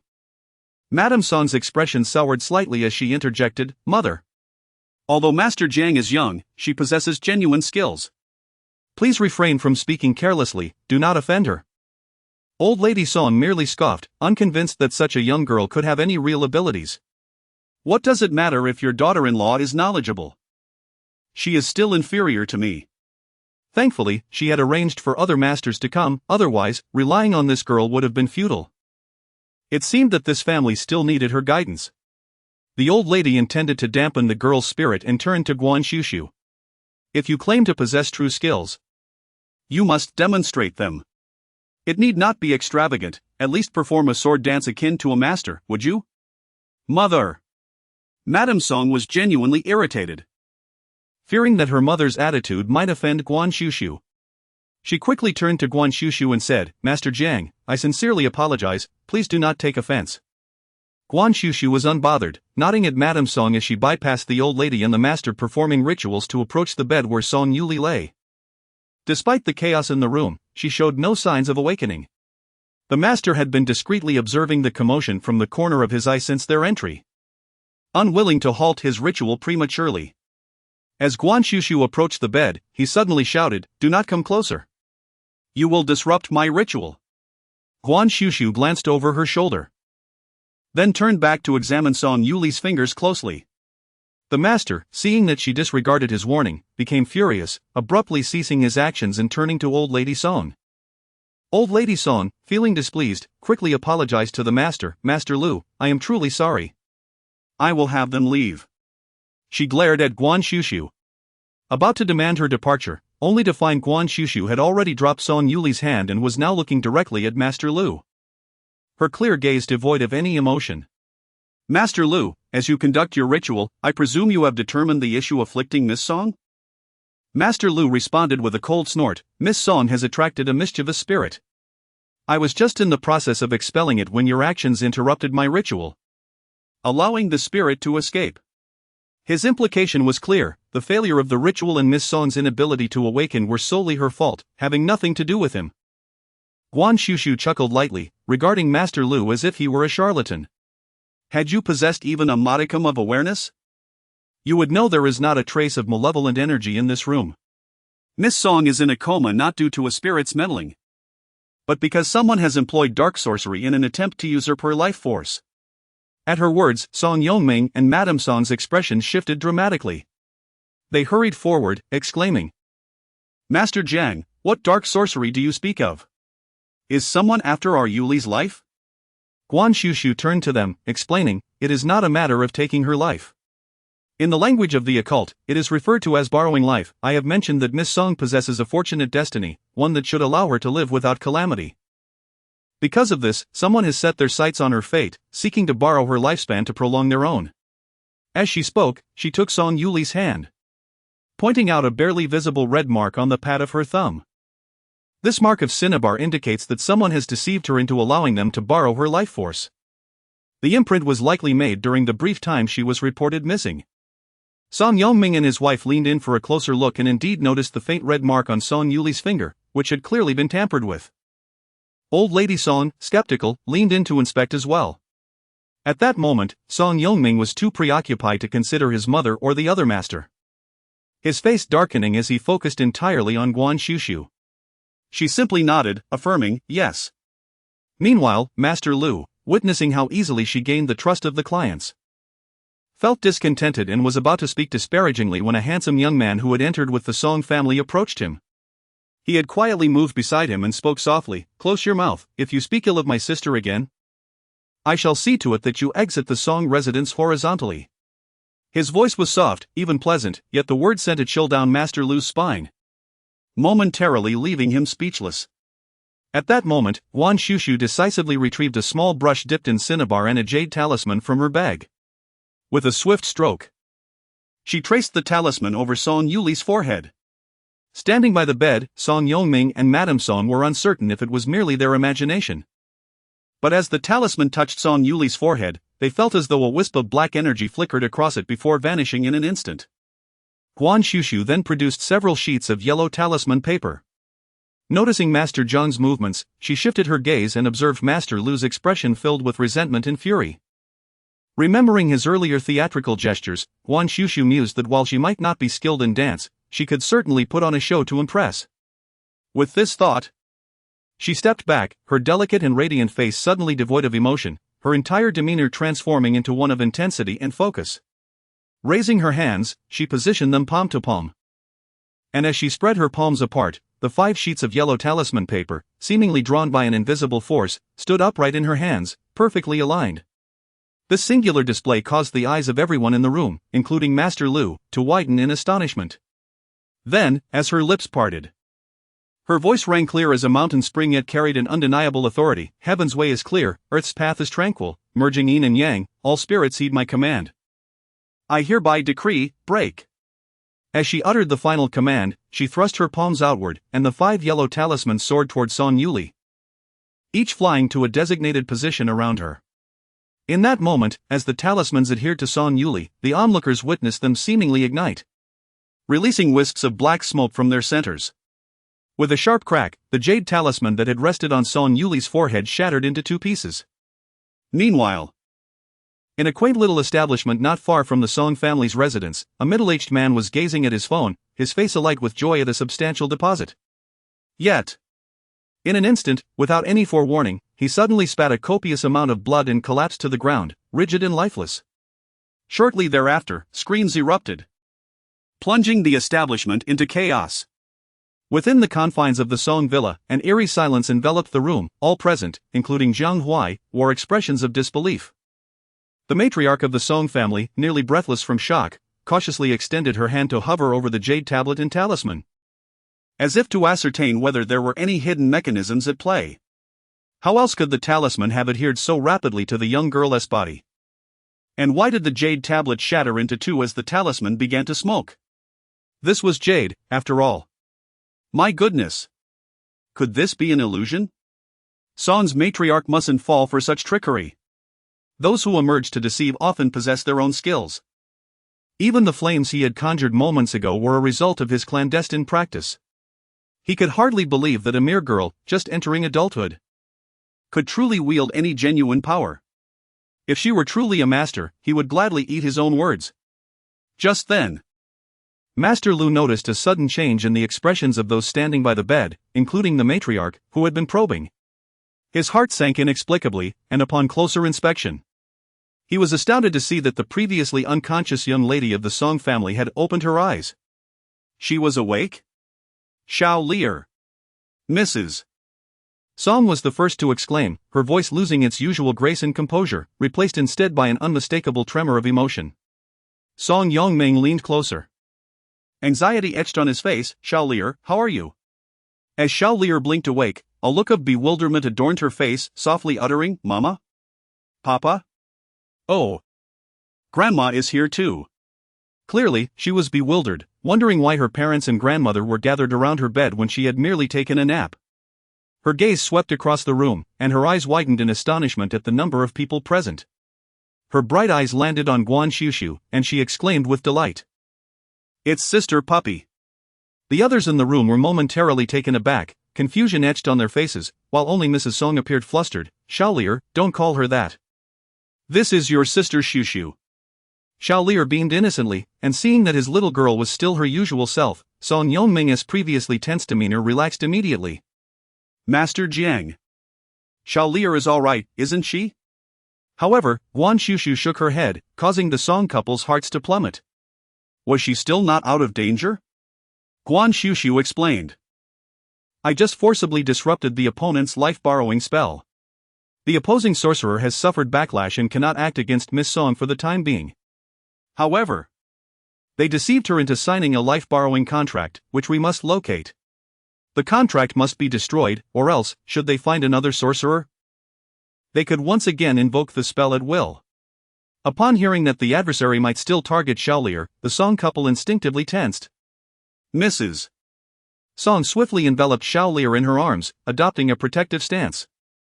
At this moment, Song Yongming had not a shred of doubt regarding Guan Xuxu's abilities. His expression was grave, fearing that the other party might preemptively seek another sorcerer to reclaim Xiao Lier's lifespan. He fervently wished to avoid witnessing his daughter succumb to another bout of unconsciousness. Master Jiang, is there any other way to uncover the identity of this malicious mastermind? Rest assured, I will reward you generously if you can save my daughter. Guan Xuxu pondered momentarily before responding, it is indeed feasible. With that, she unexpectedly retrieved a large piece of white rabbit candy from her pocket. Approaching the bed, she offered it to Song Yuli, noticing the spark of desire in her eyes. With a gentle smile, she coaxed, Xiao Lier, how about we play a game? Sister will treat you to some candy. Xiao Lier gazed at the candy, clearly wanting it, yet she tilted her head, seeking her mother's approval with her eyes. Mrs. Song promptly nodded. Sister will play a game with you. Would you like to join her, Xiao Lier? Seeing her mother's affirmation, Xiao Lier's face lit up with joy as she accepted the candy and nodded enthusiastically at Guan Xuxu. With a gentle smile, Guan Xuxu then produced a slender red string from her bag, tying one end around Xiao Lier's thumb, which had been used for the contract. She then swiftly drew a tiny rune on Xiao Lier's thumb with a vermilion brush. As she finished, a golden light flickered from the rune on Xiao Lier's thumb, racing along the red string. In the next moment, the short red string seemed to be tugged by an unseen force, standing upright in a particular direction. The onlookers gasped in astonishment. Xiao Lier's eyes widened in awe as she exclaimed, Wow, I have magic now. Guan Xuxu smiled encouragingly, gesturing for her to follow the direction indicated by the string, assuring her that the magic would lead her to a surprise. Her eyes sparkled with excitement as she eagerly prepared to set off. Seeing this, Song Yongming and his wife understood immediately, and they hastily followed, instructing all the bodyguards on standby in the villa to join them. He was determined to find the audacious individual who dared to threaten his daughter's life and ensure that they faced the consequences. The group descended the stairs. And as they were uncertain of their destination, Song Yongming instructed someone to prepare a vehicle. However, Guan Xuxu interjected, No need for a car, a small vehicle will suffice. Mrs. Song was puzzled, and Guan Xuxu added, Typically, life-borrowing spells involve placing one's hair within a red envelope filled with money, scattering it along a path. If someone picks it up and spends it, their lifespan will unknowingly be borrowed. This method casts a wide net, however. Miss Song seems to have been specifically targeted, employing a contract, indicating that the individual likely knows Xiao Lier. At that moment, Mrs. Song gasped, her eyes welling with tears. Her little Xiao Lier, who had suffered a traumatic injury in childhood, had already faced numerous hardships. How could someone specifically target her lifespan? Who could harbor such deep-seated animosity towards her? Even a child who had become foolish was not spared. Song Yongming, once gentle in demeanor, now bore a cold and fierce expression, swiftly recalling every adversary his family had encountered. Chapter 24, The aristocratic shrew. Seeing Song Yongming's countenance, Guan Xuxu reminded him, Miss Song was missing for about 10 minutes. Which strongly suggests that the perpetrator acted within the villa area. That person likely resides nearby. The scope of their search had narrowed considerably. Yet, Song Yongming was troubled. They had lived in this upscale villa community for 5 or 6 years, and though the residents were relatively few, he had met most of them. However, he could not recall offending anyone among them. As I pondered this, I noticed a convoy of patrol cars halting before the entrance of the Song family villa. A man stepped out from the lead vehicle and strode towards us. Prior to the incident involving Xiao Lier, I had already conducted a thorough investigation of the residents in the neighborhood who might be deemed suspicious, and I was certain they had no previous grievances with the Song family. The man's voice was warm yet carried an undertone of coldness. The light revealed his strikingly handsome features, reminiscent of Song Yongming, his tall and poised stature silently directed towards Guan Xuxu. Clearly, he was another son of the Song family. Song Yuli, the older brother of Song Yuli. Initially, Song Yuli was not named as such. Her childhood attachment to Song Yuli was so profound that she insisted on mirroring her brother in every aspect, even down to her name, prompting the family to bestow upon her a name closely resembling his. Following the incident with Xiao Lier, Song Yuli had been preoccupied with various matters outside. Aware that their parents had summoned a young lady from the Jiang family, while he held little hope, he maintained contact with his family, thus staying informed about all that had transpired. However, upon seeing Guan Xuxu, he was momentarily taken aback, knowing she was Jiang Huai's sister, yet surprised by her youthful appearance. Jiang Huai, who had been at Guan Xuxu's side, also noticed Song Yuli. Although their families shared a cordial relationship, he was not particularly familiar with Song Yuli, and they merely exchanged nods as a form of greeting. Observing that Xiao Lier was unharmed, Song Yuli's expression visibly softened. Yet he understood that the situation was far from resolved, prompting him to summon everyone to board the vehicles. A procession of 7 patrol cars was assembled, nearly commandeering the property management's patrol vehicles. The convoy then proceeded majestically through the villa district. Before long, guided by the red ribbon, the group arrived at a 4-story villa. Upon seeing the location, Mrs. Song was utterly incredulous. How could it possibly be here? Guan Xuxu noted Mrs. Song's recognition and turned her head to look at her. Mrs. Song then gritted her teeth and said, "This is the Pei family. Originally, our families had little interaction. But the Pei family's child was one of the few nearby willing to play with Xiao Lier. Xiao Lier, despite her adult-like appearance, was often shunned by other children who found her foolishness unappealing. Yet, the Pei family's young boy never seemed to mind and had come over several times to invite Xiao Lier out to play. Consequently, the two families had grown closer, with the Song family even referring several business opportunities to the Pei family as a gesture of gratitude. Mrs. Song could never have anticipated that it would be such a family that sought her daughter's life. How could one not feel a chill in their heart? Has anyone in the Pei family recently fallen ill or suffered? Guan Xuxu suddenly inquired, adding, something terminal, perhaps. Mrs. Song murmured that the Pei family matriarch had always been in good health but then recalled, however, the child who played with Xiao Lier was said to have been hospitalized recently due to some illness. Guan Xuxu understood immediately. The Pei family must have sought a life in exchange, likely for that child.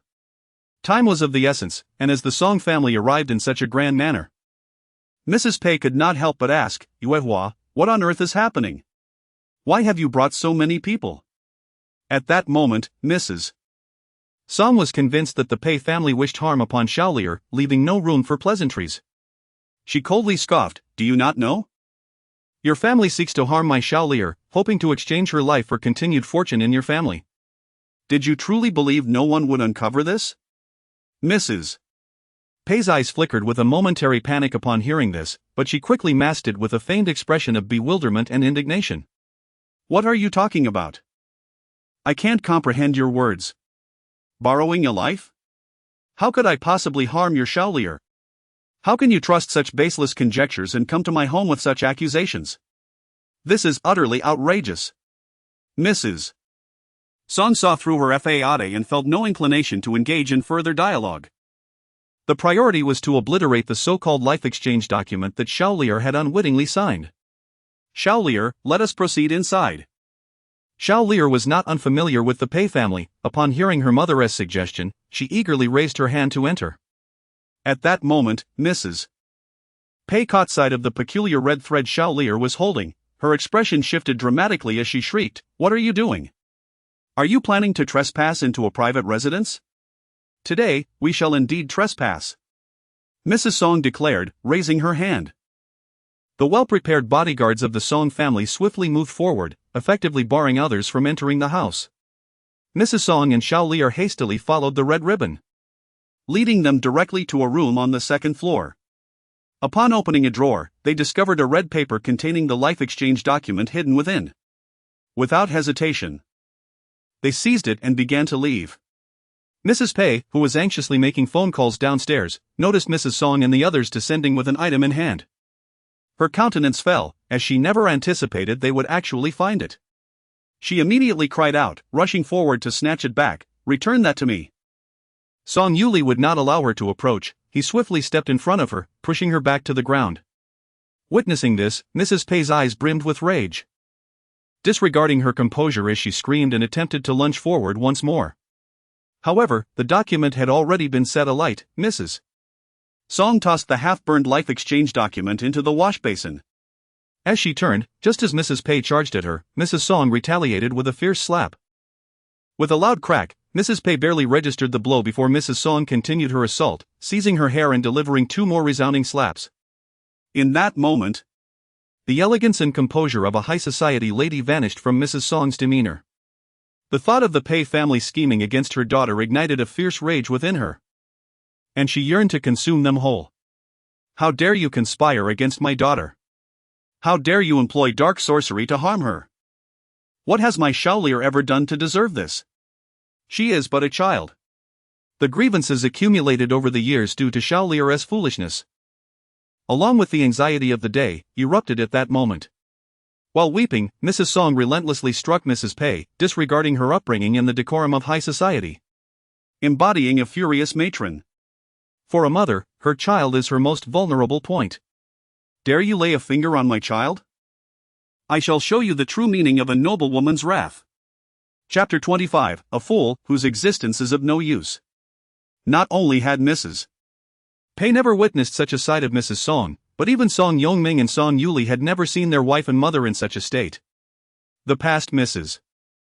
Song had always projected an image of an elegant and cultured matron. Even when displeased, she maintained her composure and refrained from quarrels. However, now, her hair was disheveled, her attire and necklace askew, and she resembled an enraged lioness, instilling fear in anyone who dared approach. Xiaolier appeared frightened by her mother's ferocity, momentarily forgetting her magical games as she burst into tears. "Wah, Mama! Mama! Xiaolier, do not cry! My little Xiaolier, please do not weep! Mommy! Don't fight! Please don't! I will not fight, I frightened Xiaolier. It is all my fault, I did not protect you well." As she spoke, tears streamed down her face uncontrollably as she embraced her weeping daughter, sobbing uncontrollably. Song Yongming and Song Yuli could not help but feel a pang of sorrow as they witnessed the two women, mother and daughter, embracing and weeping. Their hearts felt constricted, as though something was lodged within. When they cast their gaze upon Madame Pei, their eyes were imbued with a chilling contempt. Madame Pei, disoriented from the blow she had received, had one side of her face quickly swollen and bruised. Once she regained her composure, she found herself even more enraged at the sight of the two weeping women. She had yet to shed a tear herself. What right did they have to mourn? What was the Song family plotting? Call the police. I demand to report this.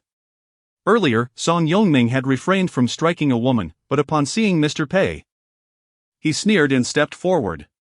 By all means, call the police.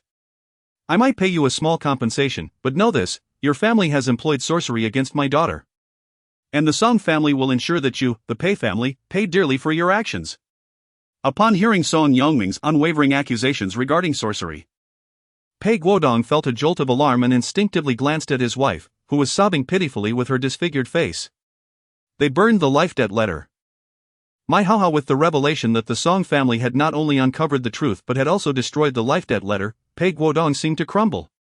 While old Madame Pei's eyes widened in disbelief, as though the sky had fallen. She first berated Madame Pei, "You useless woman, you couldn't even guard that item." Then she began to wail, "How could you burn my Hao's life letter? That was his life." The members of the Song family were taken aback by the audacity of the Pei family to turn the tables and play the victim.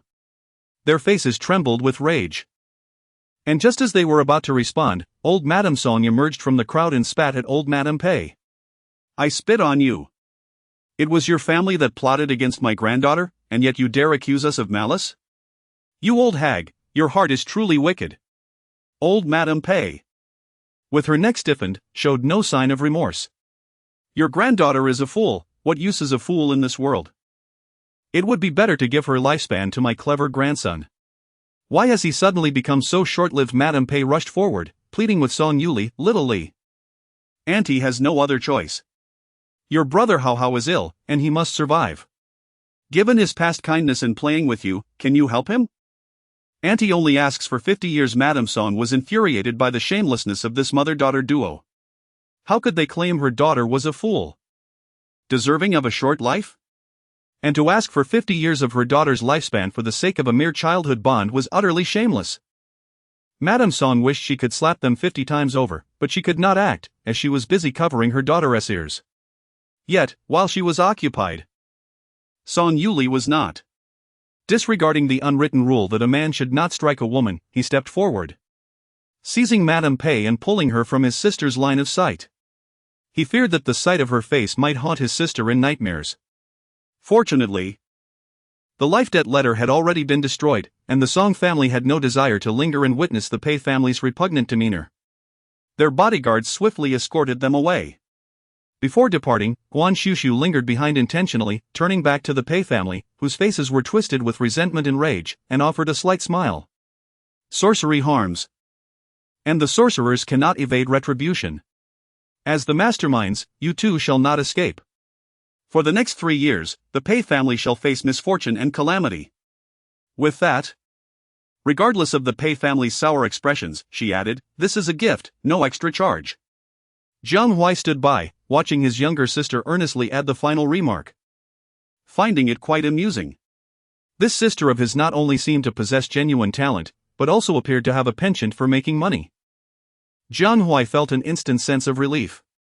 Money was the least of the Jiang family's concerns. Upon noticing Xiao Li's lack of spirit, the Song family immediately grew anxious. Inquiring, "Master Jiang, does Xiao Li have any other issues?" Guan Xuxu reassured them, "Do not worry, it is merely a minor aftereffect of the soul exchange, nothing serious. Just provide her with some nourishment and let her bask in the sunlight during the day."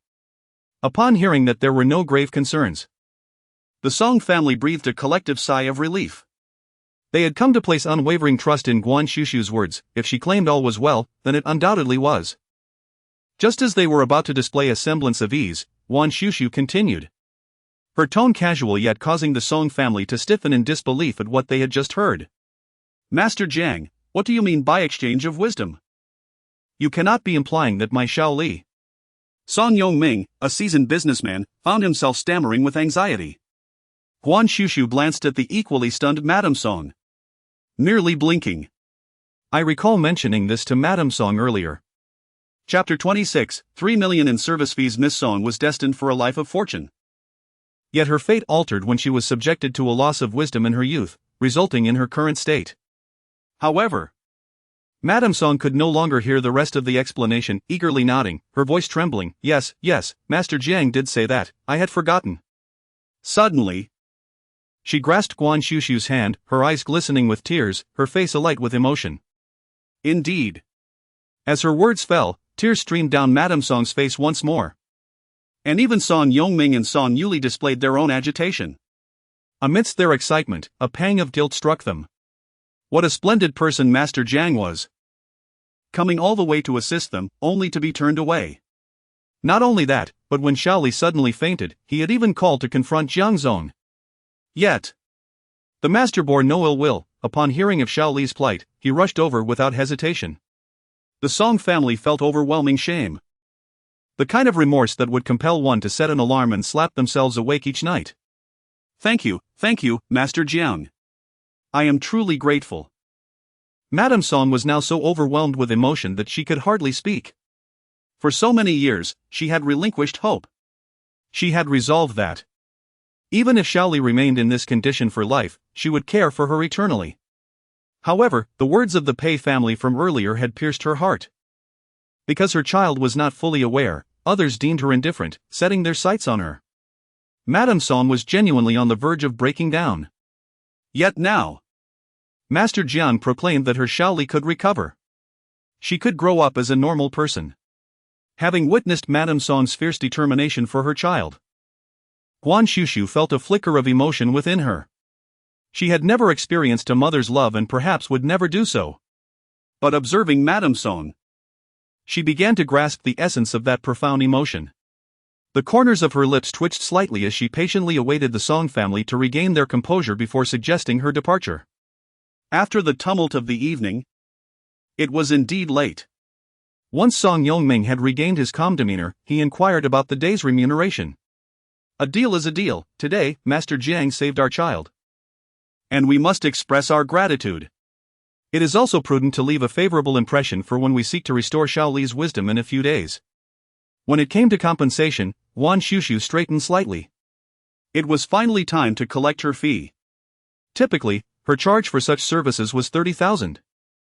But considering the exertion required for the intricate soul exchange and the protective talisman she had employed, she pondered briefly before extending 3 fingers towards Song Yongming, signifying 300,000.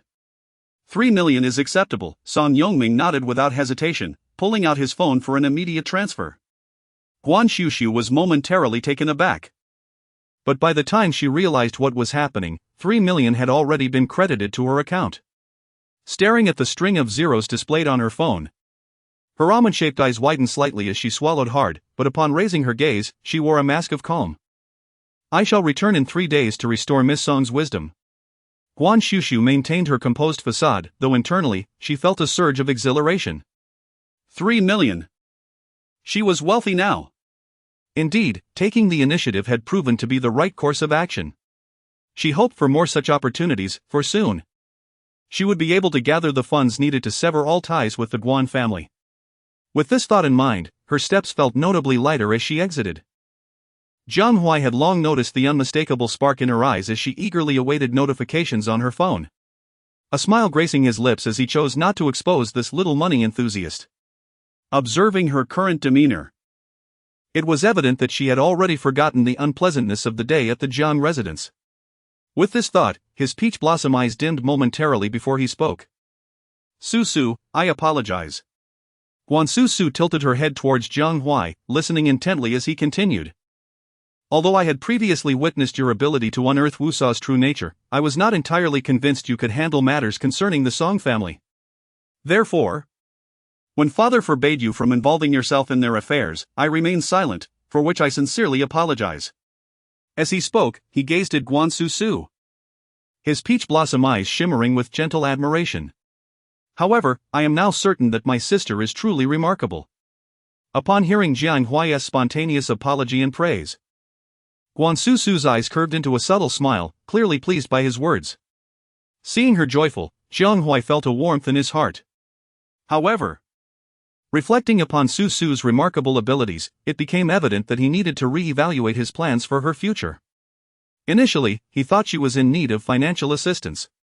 Now, witnessing her effortlessly earning 3 million, he realized how narrow-minded he had been. Nevertheless, the wealth she earned rightfully belonged to her, yet as her brother, he could not skimp on her allowance. Recalling the 30,000 he had given her yesterday, he felt a twinge of regret.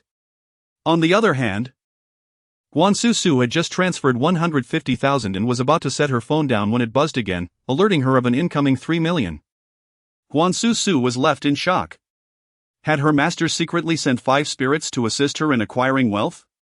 Upon closer inspection, she discovered the source: her brother's generosity. Her brother was indeed extravagant. It seemed she had earned far too little. Meanwhile, at the Song residence, after sending off Guan Xuxu and Jiang Huai, and after coaxing Song Yuli to sleep, Song Yongming finally relaxed alongside his wife. The demeanor of the Jiang family appears to harbor some intrigue. The dynamics within the Jiang household are undoubtedly more intricate than outsiders might presume, and Master Jiang likely does not enjoy the ease that others envision. Song Yongming shook his head, acknowledging that the domestic affairs of the Jiang family are beyond our purview. After a brief pause, he narrowed his eyes slightly, contemplating that if the Jiang family were to discover the true extent of Master Jiang's capabilities, they might very well come to regret their previous perceptions. This concern extends beyond just the Jiang family. It also encompasses the Guan family, who raised Master Jiang. The Guan family, having nurtured a child from the Jiang household, would seemingly have a seamless connection, yet the two families maintain a conspicuous distance from one another, which is indeed quite thought-provoking. Regardless of the Jiang family's circumstances, it is imperative that we afford Master Jiang the utmost respect in the future. Master Jiang is the benefactor of their family. Anyone who dares to oppose Master Jiang is, in essence, opposing the Song family.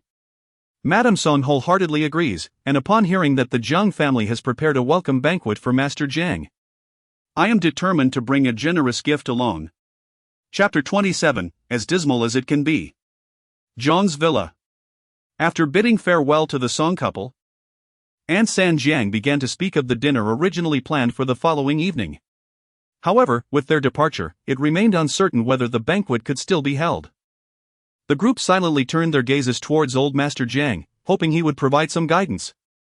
Old Master Jiang merely squinted his eyes for a moment before speaking. The banquet would proceed as usual. Upon hearing these words, Jiang Su and the others could not help but widen their eyes in disbelief, astonished that their grandfather could utter such sentiments. Could it be that Guan Xuxu, a granddaughter they had only met a few times, held more significance than the 3 grandsons?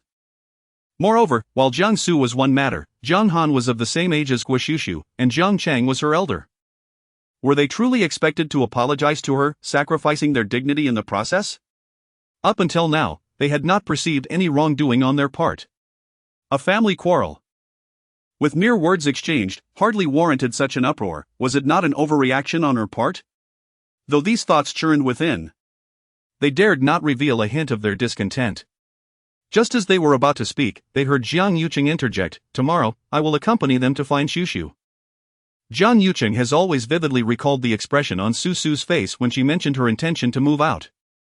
Particularly, he remembered Jiang Huai's pointed reminder that the room was prepared by him and his wife for Xuxu. And yet he was asking her to relinquish the space that had been so eagerly awaited. At that moment, Xuxu must have felt a profound disappointment in him. It was only after Jiang Huai's admonition that he realized he truly lacked the understanding of how to nurture a child. This time, he was determined to make amends. Fortunately, despite Jiang Yuqing's seemingly stern and aloof exterior, he did not possess any antiquated notions of masculinity that would prevent him from apologizing to a younger generation. In his view, when one errs, it is essential to acknowledge it and strive to rectify the situation.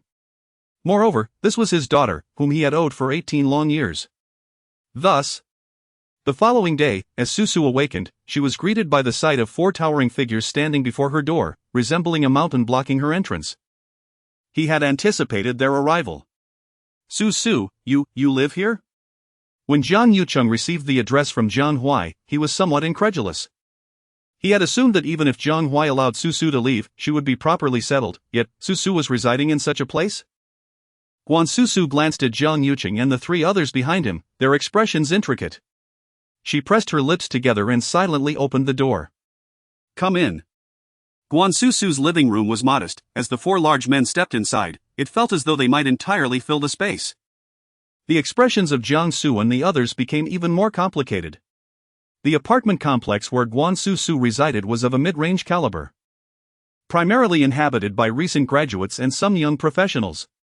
The environment was not poor, yet it could hardly be deemed exceptional.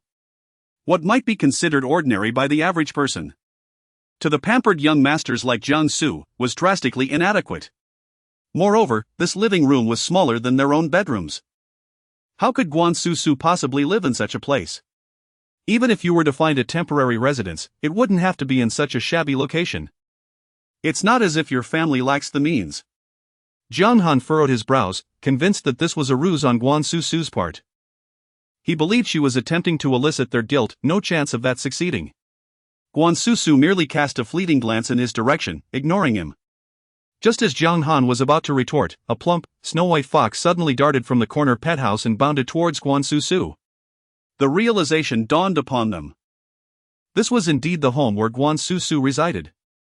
Jiang Xu, with his straightforward disposition, could not help but voice his curiosity.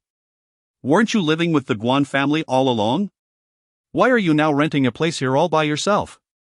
Have they cast you out? There was a palpable anger in Jiang Xu's voice. Jiang Han and Jiang Cheng's expressions were somewhat unsightly. Feeling that the Guan family's actions were a direct affront to the Jiang family, Guan Xuxu found the sudden shift in the demeanor of the three brothers utterly perplexing. The Guan family forbade the keeping of pets, which prompted me to rent this place separately to care for a fox. Guan Xuxu articulated the last three words with deliberate slowness, her gaze unwaveringly fixed upon Jiang Xu and his two companions.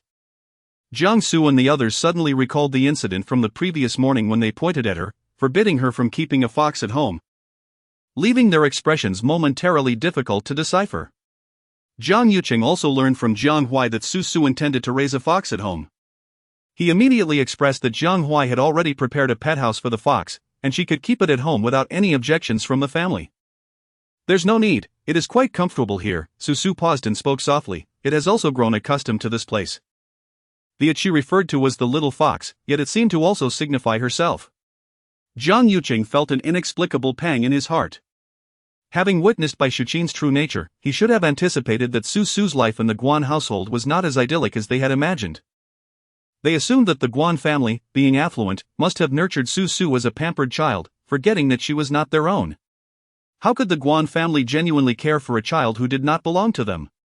Reflecting on this, Jiang Yuqing regretted his words from the previous day even more. Xuxu, regarding yesterday's incident, it was my fault. I apologize. Can you find it in your heart to forgive me? Guan Xuxu paused momentarily upon hearing this. She had already surmised that Jiang Huai had sent them to the rental house to elicit her sympathy. However, she was not the type to endure silently and compromise, yet. She had not even begun to plead her case. Why, then, was he apologizing? Observing Jiang Yuqing, a man who commanded respect, now humbling himself before her, Guan Xuxu felt a twinge of discomfort. While everyone assumed her words from the previous day were spoken in anger, she knew they reflected her true feelings. With a silent sigh, she replied, I am not angry with you, nor do I feel the need to forgive you.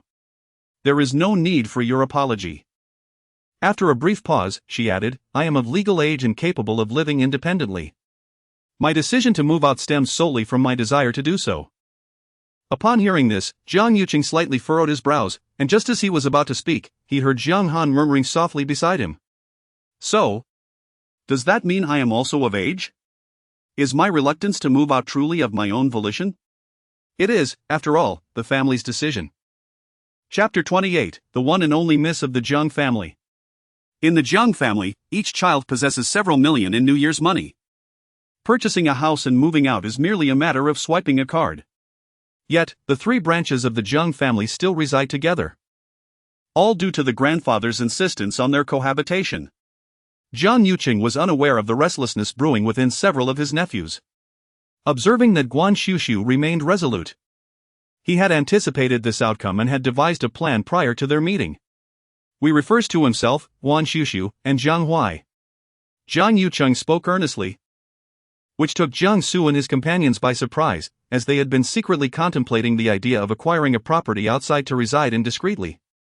Jiang Yuqing had mentioned last night his intention to move out with the elder house, yet they presumed that the elder was merely uttering threats to frighten them. How could this actually be happening? Moreover, the house has already been purchased. However, she had not considered the implications for the Jiang family. Yet Jiang Yuqing's current plan is evidently for her sake. Guan Xuxu found herself at a loss for words to firmly reject his intentions. You need not go to such lengths, she stated, you owe me nothing. Likewise, she felt she owed him nothing in return. Jiang Yuqing, upon hearing her calm tone, felt a sudden pang in his heart. No, in truth, he owed her. He had owed her for 18 long years. I understand that speaking of compensation now holds little significance, but Xuxu, from this day forth, your father and brother shall provide you with a home anew. Will that be acceptable? A home that belongs solely to you. Jiang Yuqing's tone was unusually gentle, imbued with a hint of earnest pleading. Guan Xuxu felt a subtle tremor in her heart, her hand slowly clenching at her side. Observing her reluctance to relent, Jiang Yuqing steadied his demeanor and spoke once more. If you truly do not wish to, father can also move over. Upon hearing Jiang Yuqing's words, not only Guan Xuxu but also the 3 other Jiangs nearby wore expressions of utter disbelief. Has uncle lost his mind? Jiang Yuqing, however, paid no heed to the gazes of those around him, instead engrossed in examining the modest dwelling before him. The space was rather cramped, prompting me to suggest that he persuade his brother to acquire the 2 adjacent units, allowing for a seamless integration in due time. Astonishingly, he appeared to be contemplating this with earnest intent. Just as the 3 Jiang siblings were about to interject to dissuade their uncle, Guan Xuxu finally spoke up. Her voice, calm yet tinged with a hint of resignation, revealed her inner turmoil. She had never intended to coerce Jiang Yuqing into any action. Yet witnessing his willingness to go to such lengths made her realize that she was not as indifferent as she had believed. She still felt a stir of emotion for the man she referred to as father. More significantly, she had discerned Jiang Yuqing's regard for her. He was willing to relinquish certain things for her sake, and that was more than enough for her.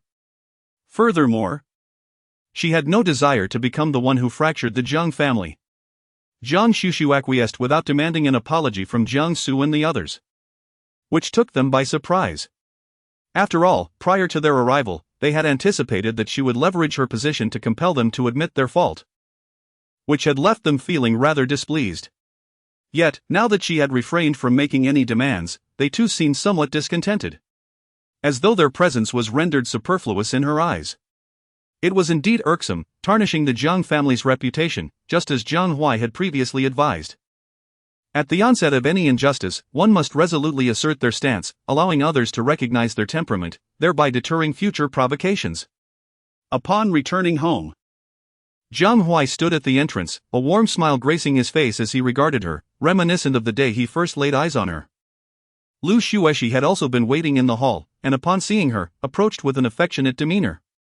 Were it not for her sensitivity, she might have begun to overthink the situation. Guan Xuxu's gaze passed coolly over Lu Xueshi, and after a moment's pause, a slight smile graced her lips. It was merely an evening banquet. If it could not be held today, it could certainly take place tomorrow.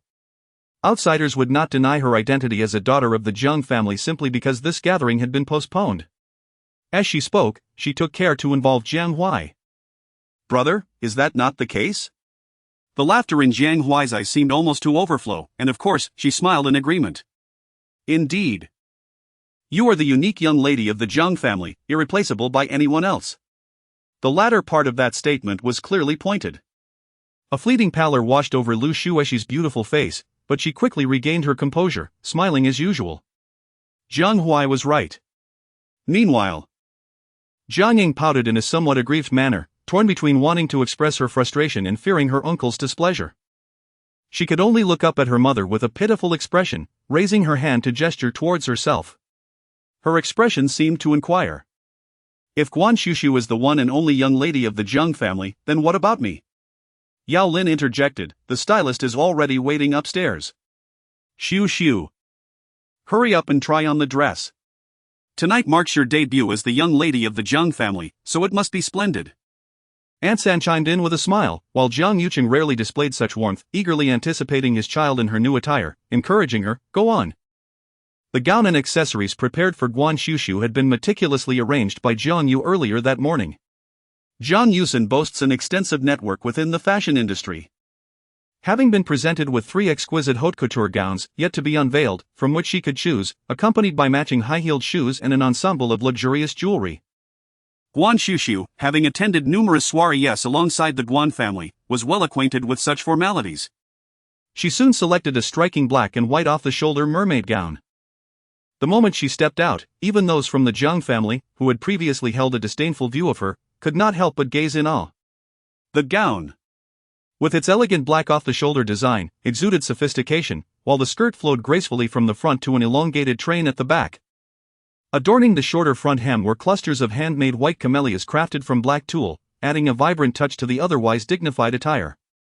Guan Xuxu's tall and slender figure, accentuated by her luminous fair skin, appeared even more radiant against the backdrop of the black gown, making her complexion resemble that of pure cream.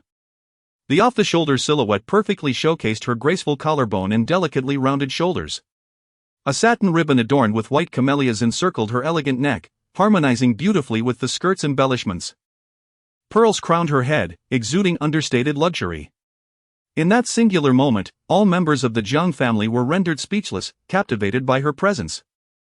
Their breaths seemingly lighter in the air. Before them stood Guan Xuxu, reminiscent of the most exquisite white camellia blooming in the mountains, immaculate and unblemished. She had quietly flourished unnoticed until today, ready to unveil her most beautiful self before the Jiang family. Chapter 29. The curtain rises upon learning that Guan Xuxu had chosen a grand black gown. Lu Xueshi promptly selected a white ostrich feather gown, which accentuated her naturally delicate and refined beauty, rendering her even more pure and graceful. Jiang Su and his brothers were evidently captivated by Guan Xuxu's stunning appearance, however. They refrained from complimenting her, fearing it might inflate her ego. Upon encountering Lu Xueshi, their reservations vanished, and they eagerly surrounded her, showering her with flattering words as if they were freely flowing. Lu Xueshi resembled the true princess of the Jiang family, her eyes subtly glancing towards Guan Xuxu, tinged with a hint of pride and boastfulness. Yet, Guan Xuxu paid her no mind and continued to discuss with the hairstylist about simplifying her hairstyle. Lu Xueshi, with her gaze slightly lowered, although a faint smile remained on her lips, it was unmistakably clear that her earlier joy had dissipated. Upon seeing this, Jiang Su hurriedly inquired, "Sister Xueshi, what is the matter?" "It's nothing," Lu Xueshi replied, shaking her head, her voice somewhat subdued. "You all should refrain from surrounding me with compliments, today. Su Su is the true protagonist, and I fear she might feel unhappy upon witnessing this." Upon hearing this, Zhang Han immediately furrowed her brow. "What does her happiness have to do with us? You are the sister who grew up alongside us." Jiang Su nodded in agreement. Although he expressed his thoughts, he did not dare to openly ridicule anyone again. Instead, he could only murmur softly. Lu Xueshi's eyes flickered, and she quietly inquired about their encounter with Guan Xuxu. "What a pity." Jiang Su, intrigued by her curiosity, decided to reveal everything that Zhang Yucheng had said. Lu Xueshi was left in a state of astonishment. She never anticipated that her uncle would go to such lengths for Guan Xuxu. Indeed, a biological daughter is treated differently. While she harbored a mocking disdain internally, her outward demeanor was one of caution, advising that these matters should never be disclosed to their grandfather. If he were to learn that his own son was willing to forsake them for Xuxu, it would surely grieve him deeply. As she spoke, she feigned a sigh, alluding to the fact that their family had always been harmonious, leaving her puzzled as to how discord had suddenly arisen. The fleeting admiration she had felt towards Guan Xuxu was swiftly dissipated. Observing Jiang Su's expression shift from dissatisfaction to a more complex one, she finally murmured softly, suggesting that if Guan Xuxu were to behave unreasonably, they might as well endure it for the time being. Jiang Su recalled that Guan Xuxu resided in that dilapidated rental apartment, which left him feeling somewhat uneasy. "Lu Xueshi? The dinner is scheduled to commence at 7:30 in the evening. The entire garden of the Jiang family has been adorned with lights in advance.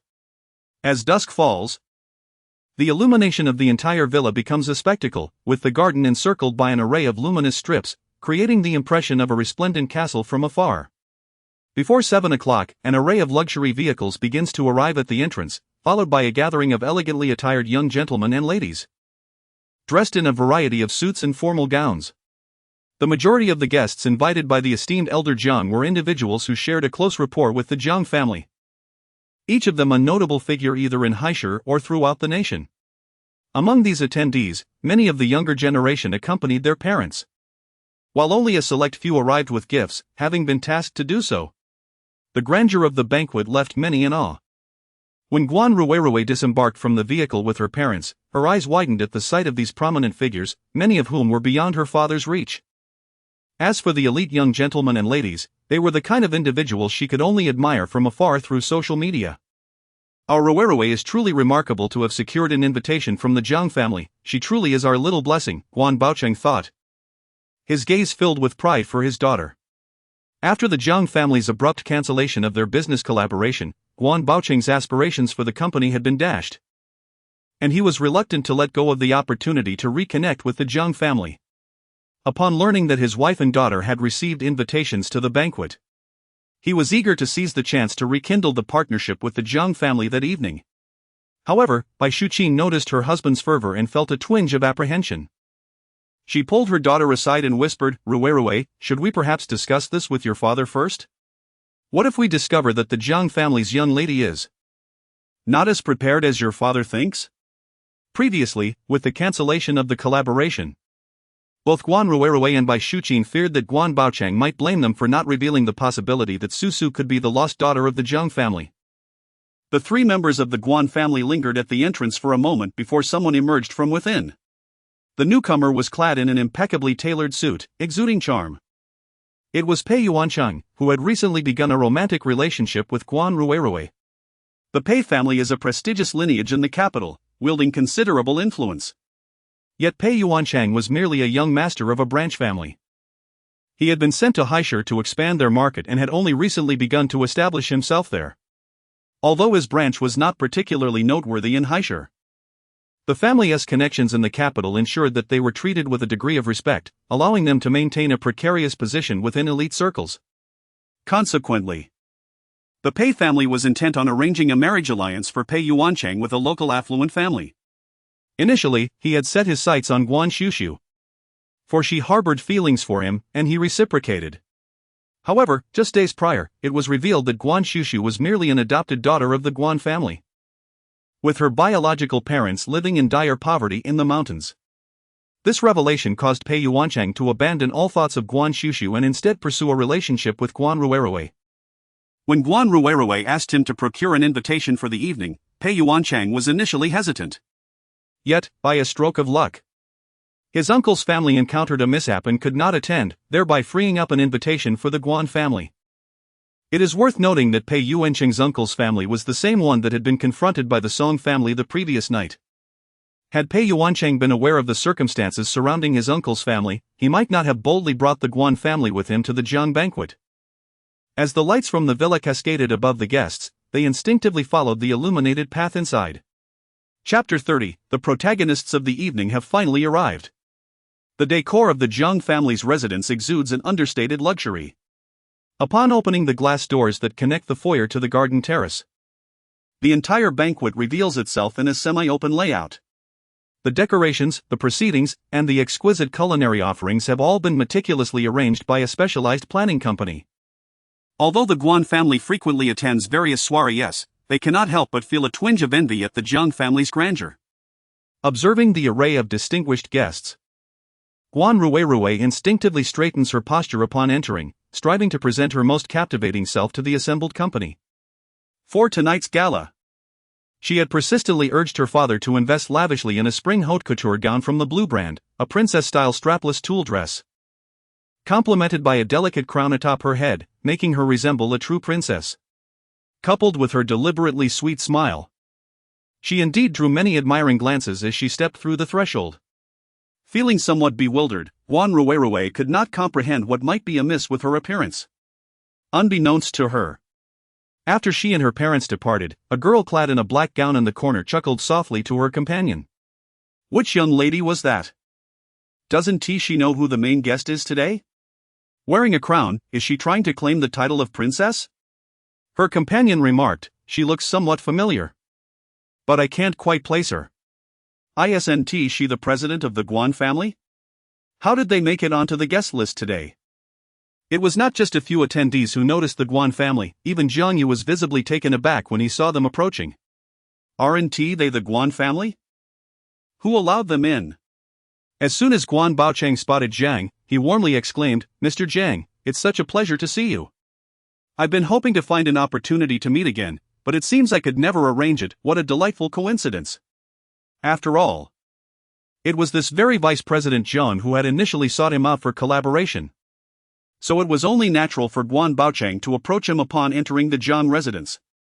Jiang Yutong's wife, the esteemed Madame Xuanning, was originally entwined with her husband's arm, gracefully navigating the banquet hall and engaging in polite conversation. Suddenly, upon spotting the Guans, she appeared momentarily taken aback.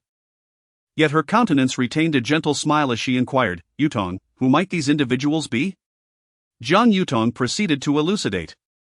"Allow me to introduce you to General Guan and his wife, and this young lady here is surely their daughter."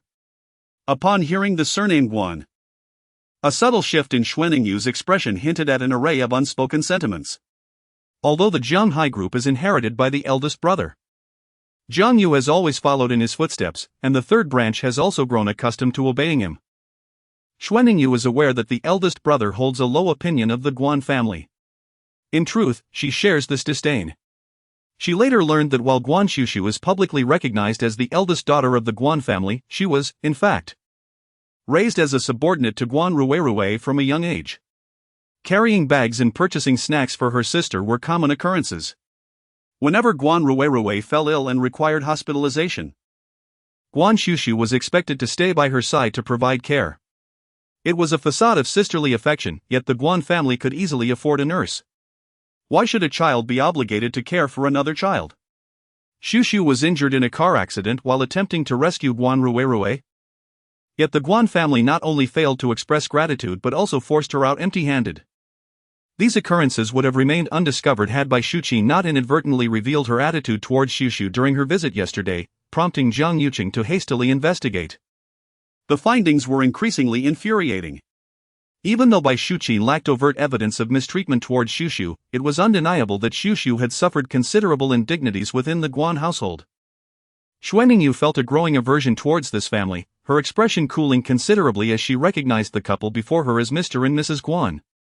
It was crucial to remember their faces to prevent the doorman from allowing them entry again in the future. Guan Baocheng, preoccupied with matters of collaboration, did not deeply contemplate Jiang San's wife's demeanor, instead chuckling, "Oh?" Upon hearing this, Xuanningyu raised an eyebrow, a smile playing on her lips. "Didn't Mrs. Guan mention why we didn't meet?" If Xuanningyu's previous attitude had unsettled Guan and her mother, this revelation caused them to startle. Guan Baocheng initially appeared bewildered. But being astute, he soon discerned the underlying tension and instinctively glanced at his wife and daughter, noticing their palpable discomfort. His heart sank, and he quickly remarked, "My wife and daughter have been spoiled by me. If they have offended Mrs. Jiang in any way, please do not hold it against them." Observing Guan Baocheng's demeanor, Xuanningyu exchanged a knowing glance with Jiang Yu, both suddenly enlightened. This situation had become rather intriguing. That day, Mrs. Guan and her daughter had not even crossed paths with my wife, so there was no question of offending anyone. Jiang Yu chuckled. For he could not openly disclose that the cancellation of the collaboration between the two families stemmed from the offense his elder brother had taken at the Guan family. Such news would tarnish the reputation of the Jiang clan. Guan Bao, astute in the nuances of business dialogue, was now convinced that the breakdown of his dealings with the Jiang family was undoubtedly the result of Bai Shuqin and Guan Rui's ill-fated visit that day. The audacity of these two to conceal the truth from him was infuriating. "Vice President Jiang, I assure you this is merely a misunderstanding. Please do not allow a trivial miscommunication to jeopardize the partnership between our families. I genuinely desire to collaborate with Jiang Hai Group. And if you have any thoughts regarding the terms of our cooperation, the Guan family is more than willing to accommodate." Jiang Yu gazed at him and merely shook his head, stating that the decision to terminate the collaboration was indeed his elder brother's intention, and regrettably, he was unable to assist in this matter. Jiang Yu feigned distress, presenting an expression that suggested, "This is not my intention, yet I must heed my elder brother's words." Upon hearing that it was actually the intention of the esteemed Master Jiang, Guan Baocheng's heart sank, bewildered by how this had become a matter concerning Master Jiang yet again. Instinctively, he glanced at his wife and daughter, only to find their complexions even more pallid than before, nearly causing him to faint on the spot. How many people had they offended during their visit to the Jiang residence that day? Ah, the main character of the evening has finally made her entrance. Mr. Guan had always shown considerable care towards our child. Now that she has arrived, we must ensure to toast her properly. Guan Baocheng felt an inexplicable sense of foreboding and instinctively followed the gazes of the crowd towards the corner of the staircase in the foyer. Upon catching sight of the enchanting figure gracefully descending the stairs, adorned in a pure white camellia gown, he found himself momentarily frozen in place. Chapter 31, Not Mother. But foster mother. Not only was Guan Baocheng stunned, but Guan Ruerue and Bai Shuqin were equally taken aback. A sense of unexpected yet anticipated defeat washed over them.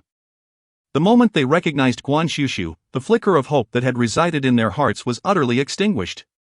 Guan Xuxu was indeed the daughter of the Jiang family. Following an initial shock, a wave of intense jealousy surged forth. Guan Ruerue's eyes reddened with fury. She had always known of Guan Xuxu's beauty. Whenever their family attended social gatherings, she would deliberately select outfits in challenging colors to prevent Guan Xuxu from outshining her. Despite her good intentions, Guan Xuxu, even when reluctant, would be compelled by Bai Shuqin to wear them. Either you wear it, or you wear nothing at all. Yet, Guan Xuxu, with her fair and radiant complexion, could effortlessly carry off even the most mature shades, such as deep purple, which would typically appear overly sophisticated. After years of effort, Guan Ruerue had only managed to establish a reputation for Guan Xuxu within their social circle as a pretty girl lacking in taste. However, the Guan Xuxu who stood before them, free from the ties of the Guan family, donned a meticulously crafted dual-colored camellia gown, exuding an elegance that was both restrained and vivacious. Although clad in black, she emanated a pure and ethereal beauty, capturing every gaze in the room with her mere presence. Is this indeed the daughter of the Jiang family? The gown she wears appears to be from the recent haute couture collection unveiled by Master Ai Rue. A nearby woman whispered, her curiosity piqued. Whenever it comes to discussions of fashion, jewelry, and handbags, women are invariably captivated. Immediately, others chimed in, indeed. The Jiang family is remarkable. To possess such a conceptual piece of haute couture even before its official release is no small feat. Have you forgotten about the Jiang family's fourth aunt? With her status in the fashion world, acquiring a couple of such haute couture creations is but a simple request. One remarked. The more Guan Ruerue listened, the more her jealousy bubbled to the surface, prompting her to lean closer in feigned concern. Could it be a forgery? As soon as her words escaped, the previous discussion came to an abrupt halt, and the women turned to her with expressions akin to that of observing a curiosity. After a brief silence, someone let out a derisive laugh, filled with scorn, and without further ado, they all moved away, clearly indicating their disdain. Guan Ruerue's face twisted in anger. Instinctively seeking solace from Pei Yuanchang, she turned only to find him equally mesmerized, staring at Guan Xuxu in a state of astonishment. Guan Ruerue clenched her jaw, tightening her grip on her handbag. At that moment, Guan Xuxu's keen gaze shifted towards her direction. Rather than immediately spotting her family, Guan Xuxu instinctively noticed the area in the crowd shrouded in ominous energy. Her thoughts lingered on whether more trouble had come knocking, but upon closer inspection, she realized it was an acquaintance. In just 2 days apart, the faint gray shadow that had previously hovered behind Guan Ruerue had transformed into a deep black, now encircling her. It was unclear what grave misstep Guan Ruerue had taken to attract such a presence. Guan Xuxu's originally gentle smile faded slightly, her brows knitting in subtle concern. Zhang Yuqing and Zhang Huai stood beside Guan Xuxu, observing the subtle shifts in her gaze, instinctively following her line of sight to the Guan family of three. They immediately furrowed their brows in discontent. Nearby, Elder Jiang was warmly introducing Guan Xuxu to the guests, expressing gratitude for their long-standing support of the Jiang family. He wished to share the joyous occasion with everyone and formally present his eldest granddaughter, the esteemed young lady of the Jiang family, Guan Xuxu. Previously, Elder Jiang had mentioned Guan Xuxu's name to her. In addition to the change of surname, as all members of her generation were named with the character for water, he had originally intended to rename her Jiang Sun, a name that not only aligned with the water theme but also phonetically resembled her current name, symbolizing clarity and vibrancy. However, Guan Xuxu declined, as her name was given to her by her mentor, and she had grown accustomed to it. She merely claimed a deficiency in the element of wood and cleverly persuaded Elder Jiang to acquiesce. In the crowd, Guan Baochang could hardly believe his ears. Upon hearing the name Xuxu, certainty washed over him. The child he had nurtured for 18 years was, astonishingly, the long-lost daughter of the Jiang family. In that instant, he felt an overwhelming surge of rage. Reflecting on the seemingly fortuitous collaboration opportunity that had vanished and the guilty expressions of Bai Shuqin and Rui, he grasped the truth.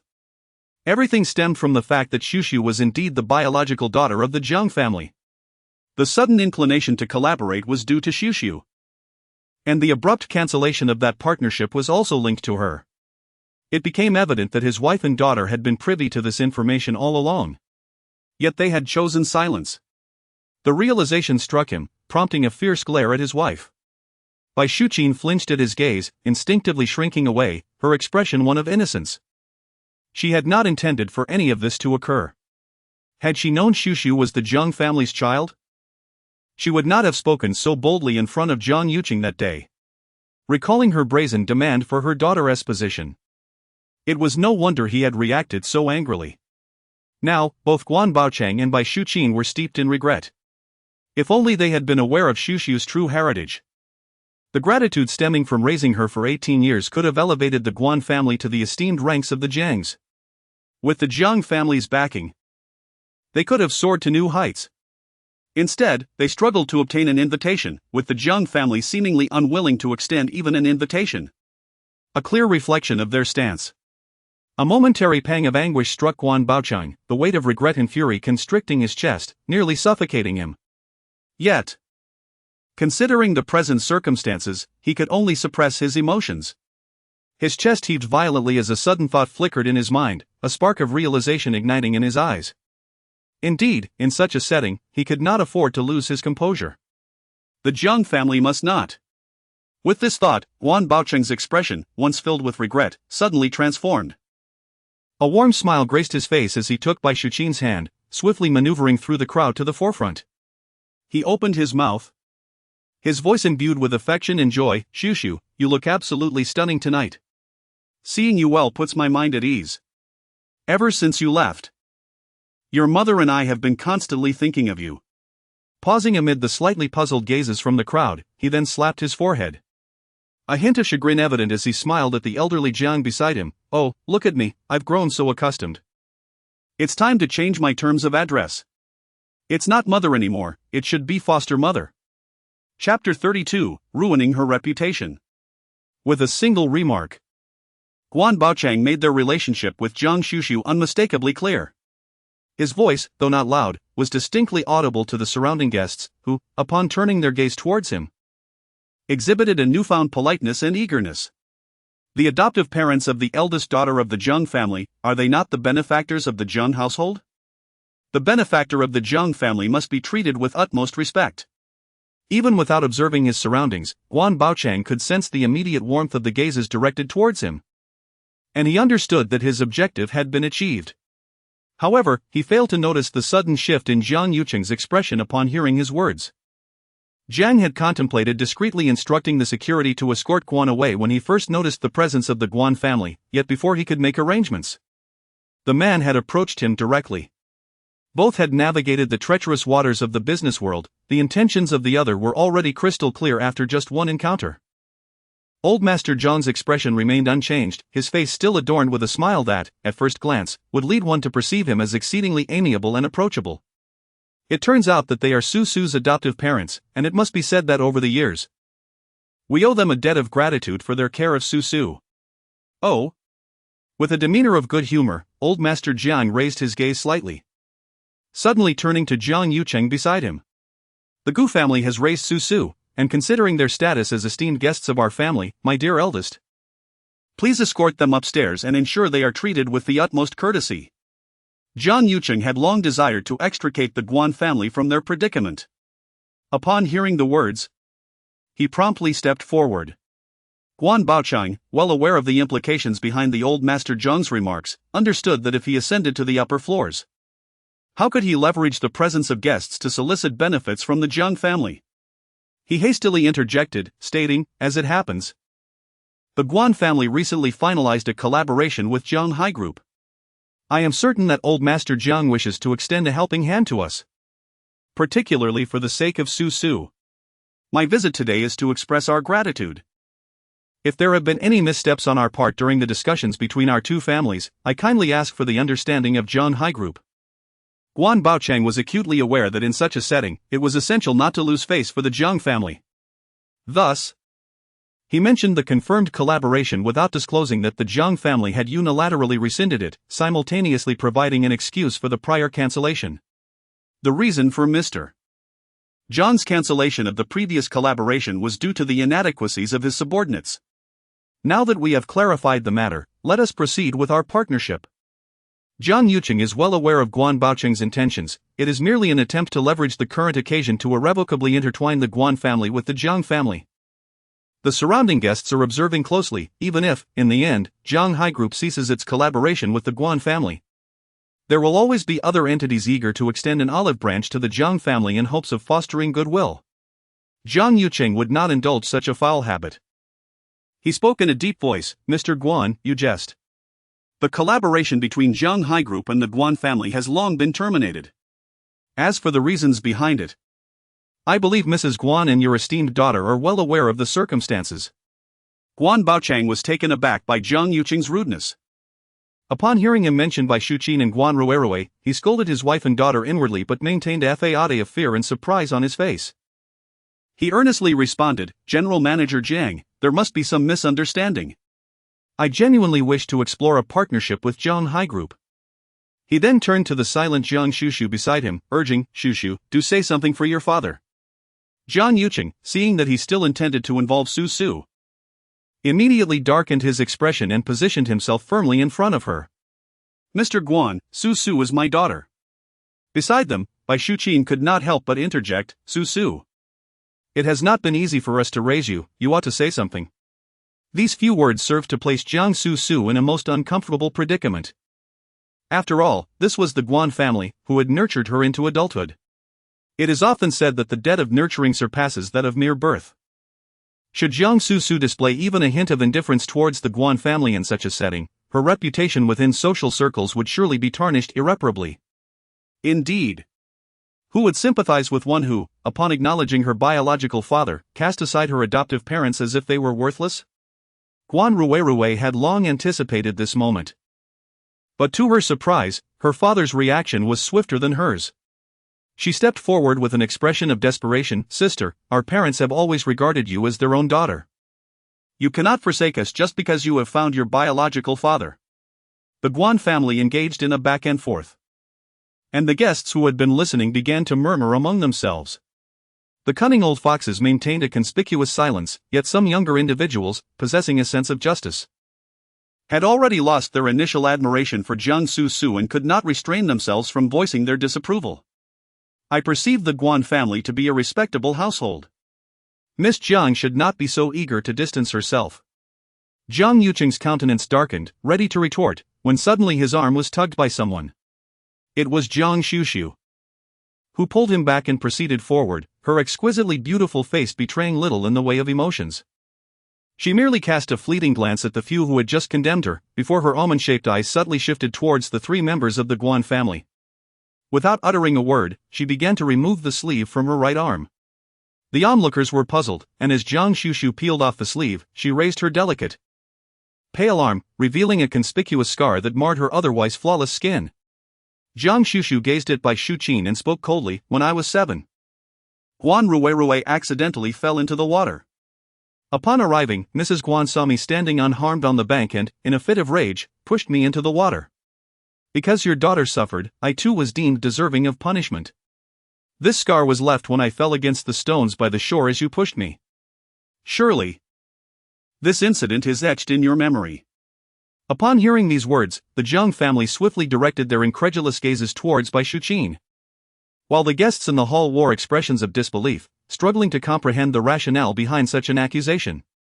Bai Xuqin's eyes flickered momentarily, yet she feigned composure, retorting, That was merely an accident, you fell on your own.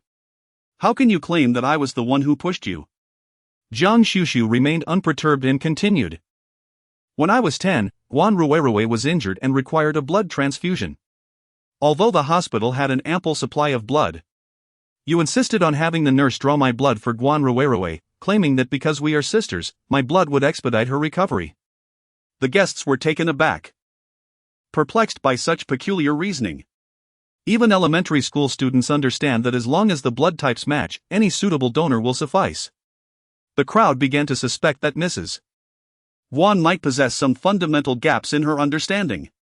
Jiang Yuqing, however, was filled with an unusual rage, for these matters would remain shrouded in mystery even upon investigation. Yet, Guan Xuxu's subsequent words left all present utterly bewildered. In my childhood, I could not fathom why every time Guan encountered misfortune, you insisted that I endure the same tribulations or demanded that I care for her closely. It was only later that I understood, for Guan possesses a fragile fate, inherently bringing calamity upon herself. Your nurturing of me was merely a means to exploit my fortune, to shield Guan from adversity through my own life force. Chapter 33, Isn't it reasonable to offer half of the family fortune as gratitude? Upon hearing Guan Xuxu utter the term shielding from calamity, Bai Shuqin and Guan Baocheng's expressions transformed instantaneously. Bai Shuqin's pupils dilated in shock, instinctively wanting to inquire how she had come to know such things. However, as her lips parted to speak, she abruptly realized the gravity of the situation, noticing the inquisitive gazes of those around them. She quickly masked her reaction, donning an expression of bewilderment and incredulity directed at Guan Xuxu. Xuxu, where did you hear such words? How can you believe in such superstitions?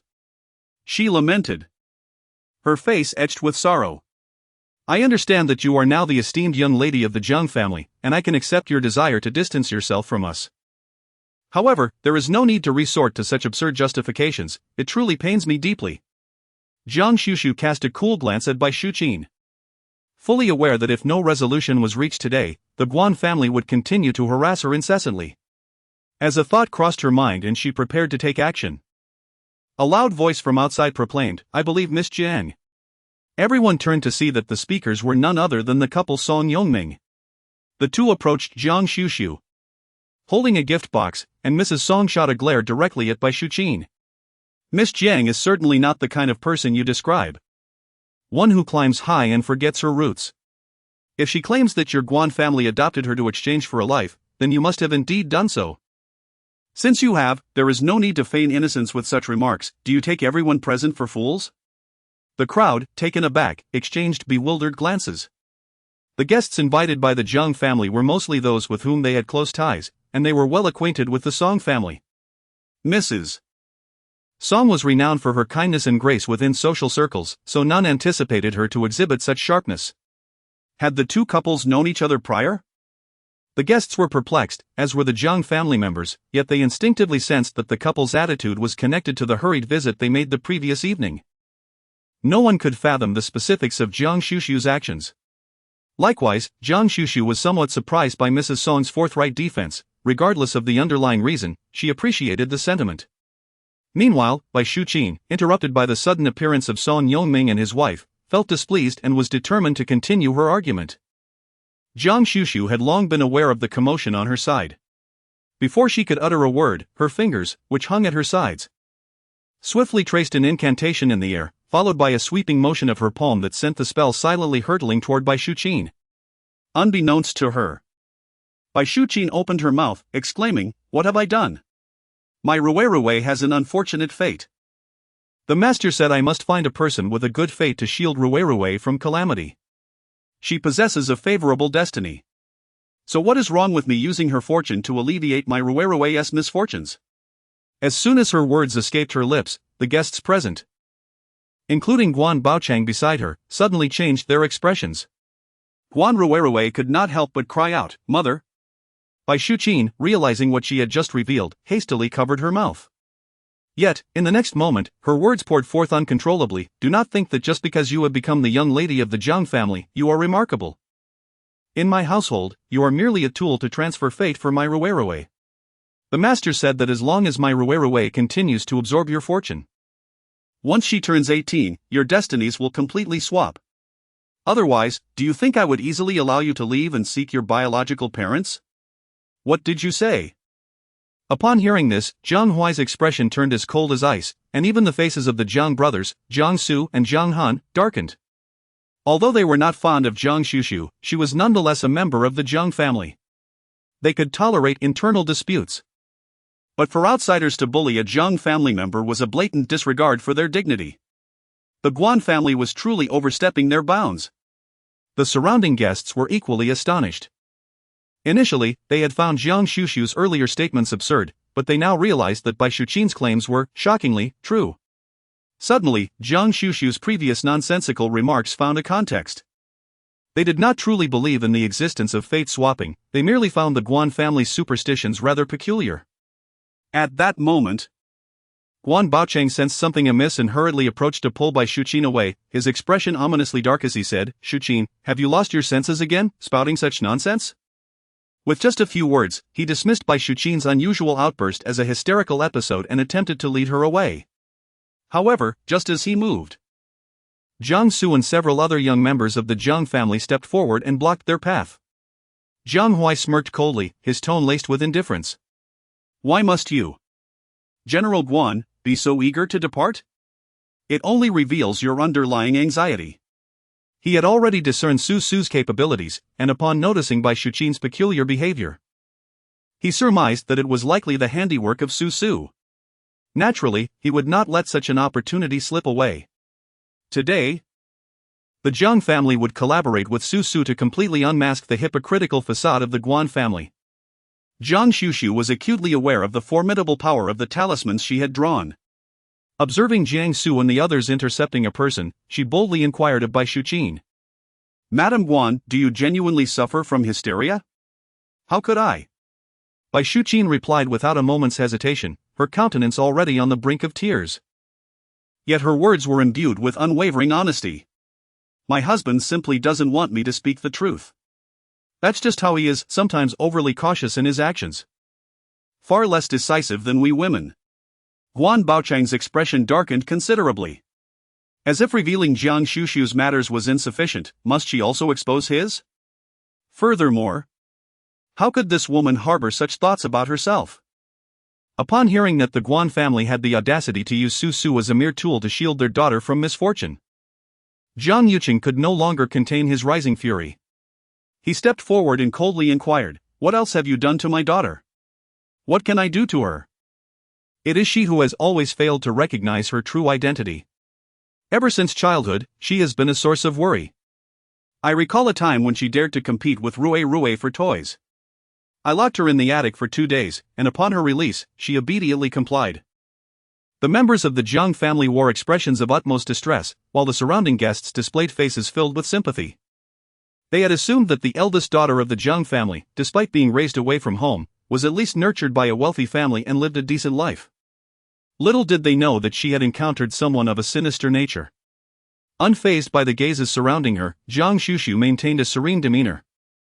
Her eyes still fixed on Bai Shuqin as she inquired, "What is your purpose in coming here today?" Without hesitation, Bai Shuqin replied, "Of course. We are here to seek benefits. We have raised you all these years, now that you have become the esteemed eldest daughter of the Jiang family. Shouldn't you repay us? Given the vast fortune of the Jiang family, isn't it reasonable to ask for half of it in gratitude to the Guan family?" At that moment, a collective gasp echoed among the guests. The audacity of the Guan family was astonishing. To demand half of the Jiang family's wealth was beyond comprehension. At this point, it was clear to everyone just what sort of family the Guans truly were, and the initial sympathy quickly transformed into disdain and contempt. Guan Baocheng and Guan Rue were left speechless, utterly bewildered by their mother's sudden outburst. Tears streamed down Guan Ruerue's face as she attempted to explain. "That's not true. My mother is just talking nonsense, we never treated our sister that way." Yet before she could finish, a voice from the crowd interrupted with a derisive laugh. It was the girl in the black dress who had initially mocked her for acting like a princess. "Enough. Your Guan family's plans are so loud they could be heard from the other end of the city, and yet you still pretend?" Laughter erupted around her, filled with scorn and derision. Guan Xuxu had never experienced such humiliation before. In her distress, she disregarded Bai Shuqin and Guan Baochang, covering her face as she pushed through the crowd and fled. However, barely a few steps away, she collided violently with someone. The force of the impact caused her to stumble and fall to the ground. As she instinctively looked up, she was met with a tall, imposing figure, reminiscent of a pine or bamboo, radiating an aura of coldness. Upon recognizing his face, Guan Xuxu felt her heart skip several beats. His strikingly handsome features, chiseled like a sculpture, exuded a chilling dominance, far surpassing Jiang Huai's beauty. His deep, dark gaze fixed on her, as if it could consume her entirely. Sitting there, she was entranced, oblivious to the whispers around her. Isn't that young Master Chu? It must be him, his presence is so intimidating. Didn't he disdain attending such gatherings? Why is he here?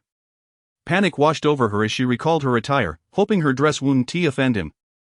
For young Master Chu detested ostentatious clothing. Realizing that she stood before Chu Beihe, the scion of one of the 4 prominent families of Heiress, she understood the rarity of this encounter.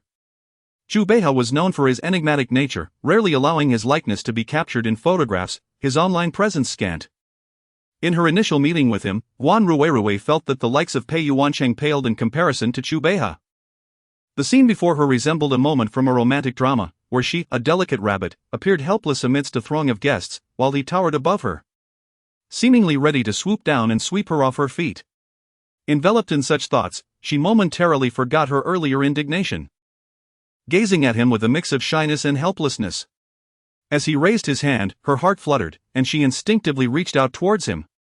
Chu Beihe regarded her hand with a frown, his displeasure evident. Were it not for the setting, he might have discarded the jacket she had inadvertently brushed against. Suppressing his discomfort, he prepared to retrieve a handkerchief to clean the jacket when he noticed her audaciously extending her hand. Did she expect him to assist her after such a fall? His piercing gaze drifted over her diamond-adorned nails, deepening his frown as he turned to the nearby attendant. Lacking any instinct of chivalry, why haven't you helped her up yet? The attendant, taken aback, quickly rushed over, assisting the still-seated Guan Xuxu to her feet. What just happened? This is not how the scene was supposed to unfold. Meanwhile, Lu Xueshi, who had been observing from the sidelines, was equally taken aback by Chu Beihe's unexpected approach. However, recalling his connection to Jiang Hui, she regained her composure. Chu Beihe was likely here to honor Jiang Hui. He walked past the still-standing Guan Xuxu and approached Guan Xuxu, succinctly stating, "Congratulations, Miss Jiang, for your arrival." Though his words were few, the address of Miss Jiang publicly acknowledged Guan Xuxu's status as the eldest daughter of the Jiang family. Representing the Chu family, his affirmation ensured that, from this night onward, regardless of any lingering doubts among the guests regarding Guan Xuxu's identity, the upper echelons of Heiress's social circle would be compelled to recognize her as such. Guan Xuxu regarded the resplendent magnate with a faint smile, her demeanor unhurried, as if the arrival of young Master Chu was perfectly timed.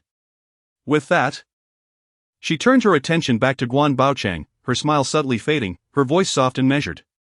The Guan family has nurtured me for 18 years. And the total amount barely exceeds 5 million. Prior to this, I have already transferred the sum of 5 million as my upbringing compensation to your account. Guan Baocheng's eyes turned icy, while the guests nearby stared in disbelief. 5 million to raise a child might seem reasonable in an ordinary household. However, in the eyes of their elite circle, 5 million was an utterly paltry sum, given the Guan family's wealth. To raise a child on such a meager amount revealed the extent of neglect over the years, prompting scornful glances towards Guan Baochang. As Guan Xuxu continued, her almond-shaped eyes fixed intently on him, her words calm and deliberate, Guan Baochang felt his pupils constrict sharply, the muscles in his cheeks twitching. Unable to maintain the facade of insincerity any longer, Jiang Yuqing felt a sharp pang in his heart, realizing that his daughter had truly suffered greatly in the Guan family. At that moment, echoing Guan Xuxu's words, he coldly declared, "From this day forth, the children of the Jiang family shall have no further ties to the Guan family. In light of your previous care for Xuxu, the Jiang family shall refrain from taking any action against you. However, should the Guan family dare to flaunt the Jiang name in the future, do not blame us for retaliating." Having said this, He coldly instructed the steward to see them out. Guan Baocheng and Bai Shuqin were almost unceremoniously ushered away.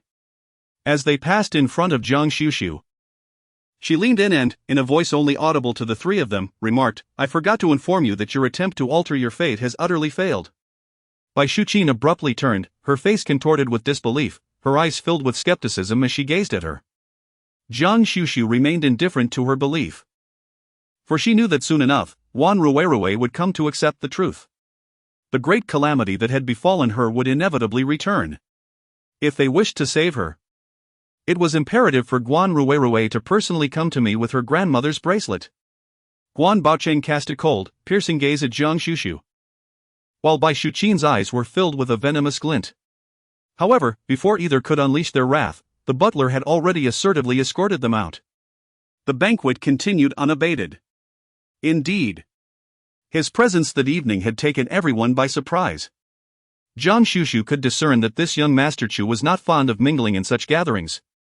Curiosity piqued. She boldly inquired. Chu Beihe appeared to have anticipated her question. His phoenix eyes cast a cold glance towards Zheng Huai on the other side. With a voice that was calm yet resonant, he stated, "He said that I should take responsibility for you." Guan Xuxu had just picked up a glass of champagne from the side when she suddenly trembled, almost spilling it all over herself. Turning her head, her almond-shaped eyes widened in disbelief as she gazed at him, seemingly questioning, "Responsible for what? What obligation do I have for you to bear?" Chapter 35, You Have Bad Luck in Love. Chu Beihe observed Guan Xuxu's astonishment, his expression remaining unchanged as he stated, "It was I who revealed your identity to the Song family, which prompted them to confront the Jiang family, indirectly leading to your departure from home. Therefore, I must take responsibility." Guan Xuxu, just a moment ago, she almost believed that he had discovered her secret regarding the 2 golden glimmers she had captured. Was it merely this? How could this esteemed Mr. Chu be so easily deceived? Such blatantly misleading words, and yet he believed them? Of course. Chu Beihe was well aware that this was merely an excuse concocted by Zheng Huai to persuade him to lend her support. However, as long as it was a convincing excuse, it could hardly be deemed a deception. Although she had not explicitly requested him to keep her identity confidential, he had indeed revealed her status as a young lady of the Jiang family without her consent. For this reason alone, Chu Beihe would not evade his responsibility. His obsessive nature extended to a meticulous seriousness regarding matters at hand. Guan Xuxu initially intended to assert that he bore no responsibility. Yet his gaze inadvertently fell upon his left arm. Just moments ago, she had observed with clarity the instant when Her.However accidentally collided with the arm of the formidable figure. The dark aura that had enveloped her was evidently diminished by the golden light emanating from Chu Beihe. That golden radiance resembled a flame, capable of swiftly dispelling all malevolence that dared to approach him. Guan Xuxu felt a twinge of desire. At this point, she refrained from uttering any insincere pleasantries about responsibility. "So, in the future, if I encounter any issues, may I still trouble you?" "No, you cannot." Guan Xuxu, wasn't it agreed that you would take responsibility? Guan Xuxu. It turns out that the responsibilities of the influential are indeed fleeting. What a miscalculation. As anticipated by the public, Chu Beihe truly disdains such gatherings. After exchanging a few words with Guan Xuxu, he swiftly excused himself to depart. Guan Xuxu contemplated that in order to ingratiate herself with this influential figure, she would indeed need to exert additional effort. Fortunately, she was not in a hurry. Just as she was about to turn and leave, a light and melodious female voice suddenly resonated behind her, cautioning that Chu Xiao was notoriously difficult to approach in their social circle, and any misplaced affections towards him would lead to regret. Guan Xuxu turned her head and found that the newcomer was none other than the girl who had previously mocked Her.However. The girl, of a similar age, possessed striking and elegant features, with lustrous black hair elegantly styled in an updo, revealing her graceful and beautiful swan-like neck. She gazed at Guan Xuxu with a semblance of a smile, yet her words bore no hint of malice. Guan Xuxu inquired, "Do you harbor feelings for Chu Beihe?" It is often the case that those who proactively caution other women to maintain their distance from a particular man are, in fact, his admirers. However, upon hearing Guan Xuxu's words, the young girl appeared as if she had just encountered a chilling ghost story, her expression unmistakably one of horror. I loathe the fact that I have lived long enough to develop an affection for that formidable demon. Guan Xuxu raised an eyebrow. This marked the second occasion she had heard someone address him in such a manner.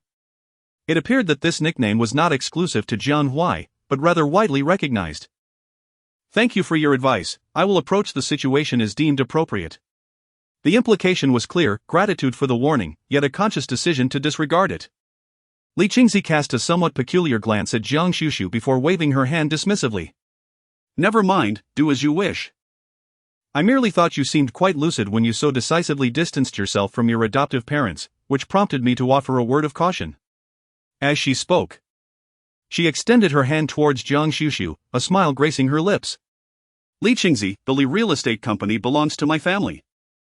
Guan Xuxu had always refrained from adopting an air of aloofness towards those who harbored no ill will. Furthermore, the girl before her exuded a refreshing candor, which she found quite appealing. Taking hold of the outstretched hand, Guan Xuxu's gaze fell upon the cluster of muted pink adorning the girl's brow. With a slight smile, she remarked, "You ought to be wary of those who induce a sense of indebtedness in you. It seems you have been attracting unwelcome suitors lately." Guan Xuxu was never stingy with her reminders for those she held in affection. Li Qingzi, taken aback, responded, "You truly believe in such things?" She had assumed Guan Xuxu's previous words were merely an attempt to expose the nefarious intentions of the Guan family. Guan Xuxu remarked, "I not only believe in this, but I also study it.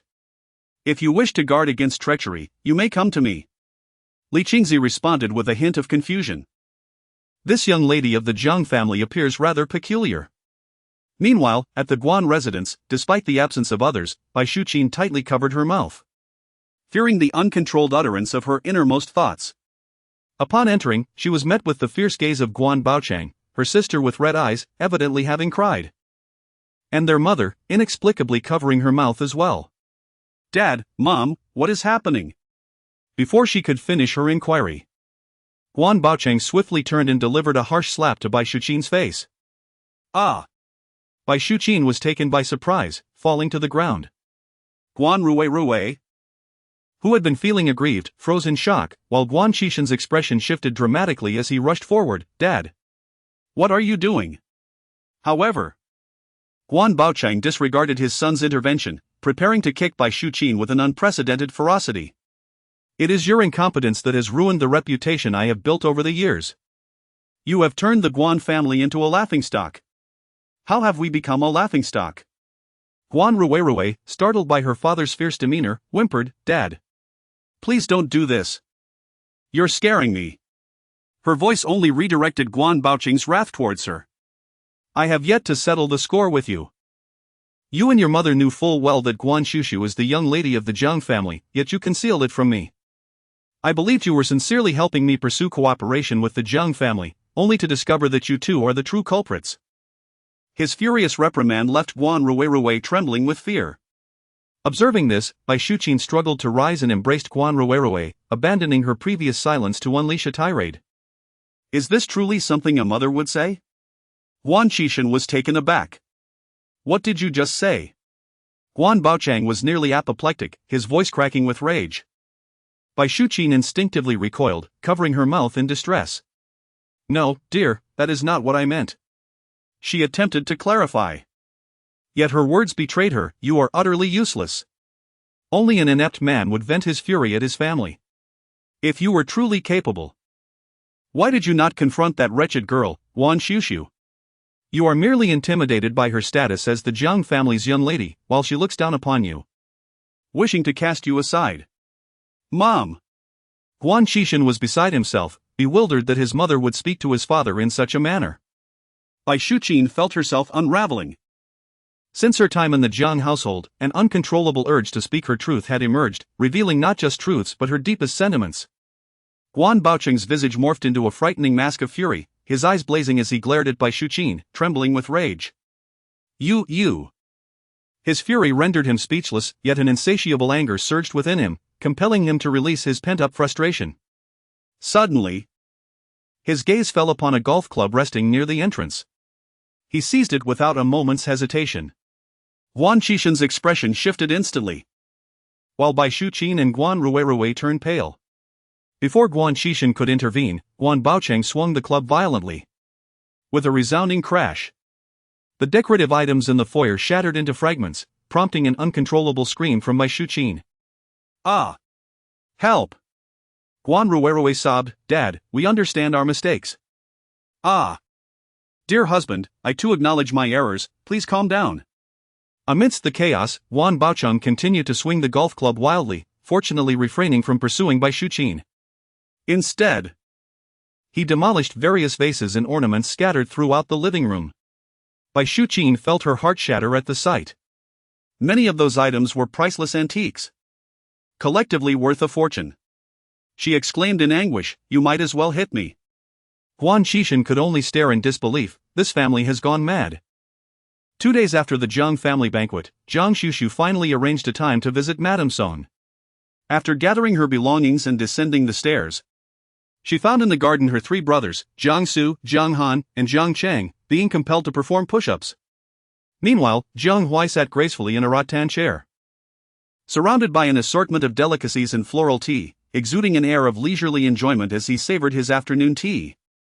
Guan Xuxu raised an eyebrow at the scene before her, inquiring, "What is this?" "Oh, it's nothing," she replied.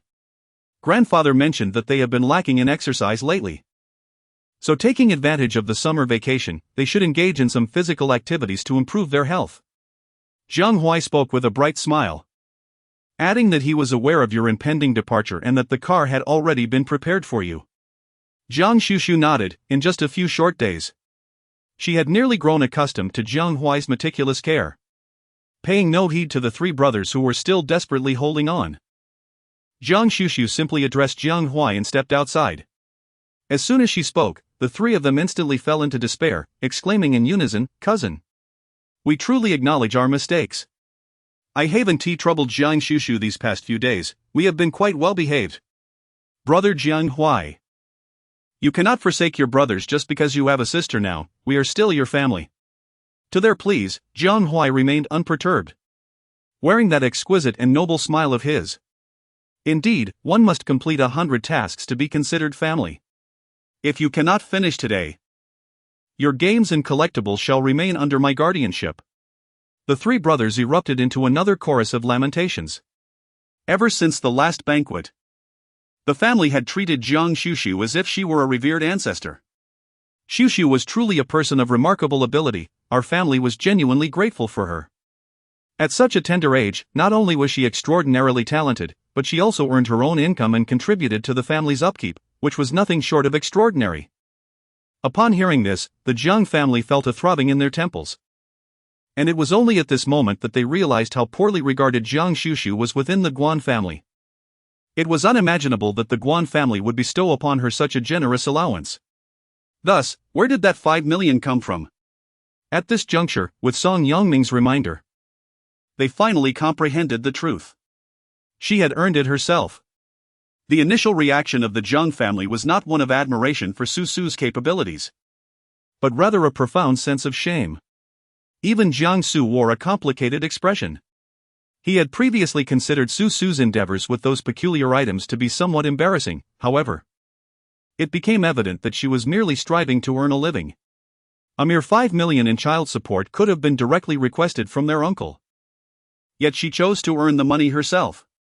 That very evening, Zhang Yucheng transferred a sum of 10 million to Su Su. 5 million was intended to repay the Guan family, while the remaining 5 million was designated as her pocket money. Guan Xuxu found herself at a loss for words. Just the other day, she had transferred 1.5 million, only to have Jiang Hui promptly send her back double that amount as pocket money. Guan Xuxu experienced for the first time the exhilarating sensation of having an abundance of money at her disposal. With this newfound wealth, she was poised to capture the very item she had long desired. As she scrolled through her phone in search of information regarding an auction, the vehicle came to a halt at the doorstep of the Song residence. Song Yongming and Madame Song had been eagerly awaiting her arrival. As soon as she alighted from the car, they approached her with warm greetings. "Master Jiang, you have arrived," Madame Song said. Although she had addressed her as Xuxu during her visits to the Jiang household to foster a sense of intimacy, she maintained the title of Master Jiang in private. a gesture rooted in genuine respect. Reflecting on the prospect of finally restoring her beloved daughter, Lear, to her former self. Madame Song had been unable to sleep the previous night, so consumed was she with excitement. It was not only her. Both Song Yongming and Song Yuli had also endured a sleepless night. For the sake of this momentous day, they had deliberately postponed all company matters to witness the miraculous restoration of Lear with their own eyes. Guan Xuxu met the eager gazes of the Song family with a serene smile, offering no pleasantries. Instead, she reached into her backpack and withdrew a paper package. The Song family beheld the contents, several strands of hair wrapped in yellow talismans. These were the very locks belonging to the individual who had exchanged her family's little liar's wisdom. In an instant, a spark ignited in the eyes of the Song family. Guan Xuxu gazed at the group, contemplating for a moment before speaking. Before we commence, there is a matter I must confess to you all. Chapter 37, Who Told You That I Liked You? The Song family, rarely witnessing Guan Xuxu's somewhat serious demeanor, felt a surge of anxiety, fearing that there might be some unforeseen danger at hand. However, Guan Xuxu continued, it was a servant woman, who had long been working at the Jiang household, that orchestrated the exchange of little Heiress intellect. Years ago, she had inadvertently assisted a malevolent sorcerer, who, in gratitude, offered to restore her foolish son's wits. Consequently, she set her sights on the unsuspecting little Lear, who happened to be visiting the Jiang family at the time. These revelations were, of course, later conveyed by Aunt Wu. Guan Xuxu did not wish to conceal anything from the Song family. Upon hearing such a truth, the expressions of the Song family turned rather complex. To claim that they harbored no resentment towards the Jiang family would be disingenuous. After all, it was their household that had engaged the services of a nursemaid, who could have anticipated that a mere nursemaid could harbor such malicious intentions? Their little pair was merely a guest in their home, yet she had been targeted, leading to 8 years of a life akin to that of a child. Meanwhile, they remained blissfully unaware, believing that pair was merely suffering from the aftermath of a fall from a horse years ago. They felt a sense of grievance towards the Jiang family for their inability to discern character, yet it was Guan Xuxu, a member of that very family, who identified the issue and voluntarily offered her assistance. Song Yongming took a deep breath, and after a long pause, sighed, stating that as long as little pair could return to her normal self, everything would be acceptable. After all, the two families shared a bond. And if this matter were to escalate into animosity, it would place Master Jiang in a difficult position. At this moment, their sole desire was for little pair to regain her health. The open-mindedness of the Song family evoked a rare fondness in Guan Xuxu, prompting a gentle smile as she reassured them that pair would indeed recover. In contrast to the last time when she had conjured talismans that awed everyone, her current array appeared remarkably simple and unpretentious. The onlookers observed as she softly recited a few lines of Taoist incantations before setting alight the hair wrapped within the yellow talisman. Rising from her position, she turned to the others and declared, all is well. The Song family remained momentarily stunned, particularly Song Yuli, who had previously heard Mrs. Song vividly described Master Jiang's magical prowess, eagerly anticipating a first-hand demonstration. Yet, what transpired was far from his expectations.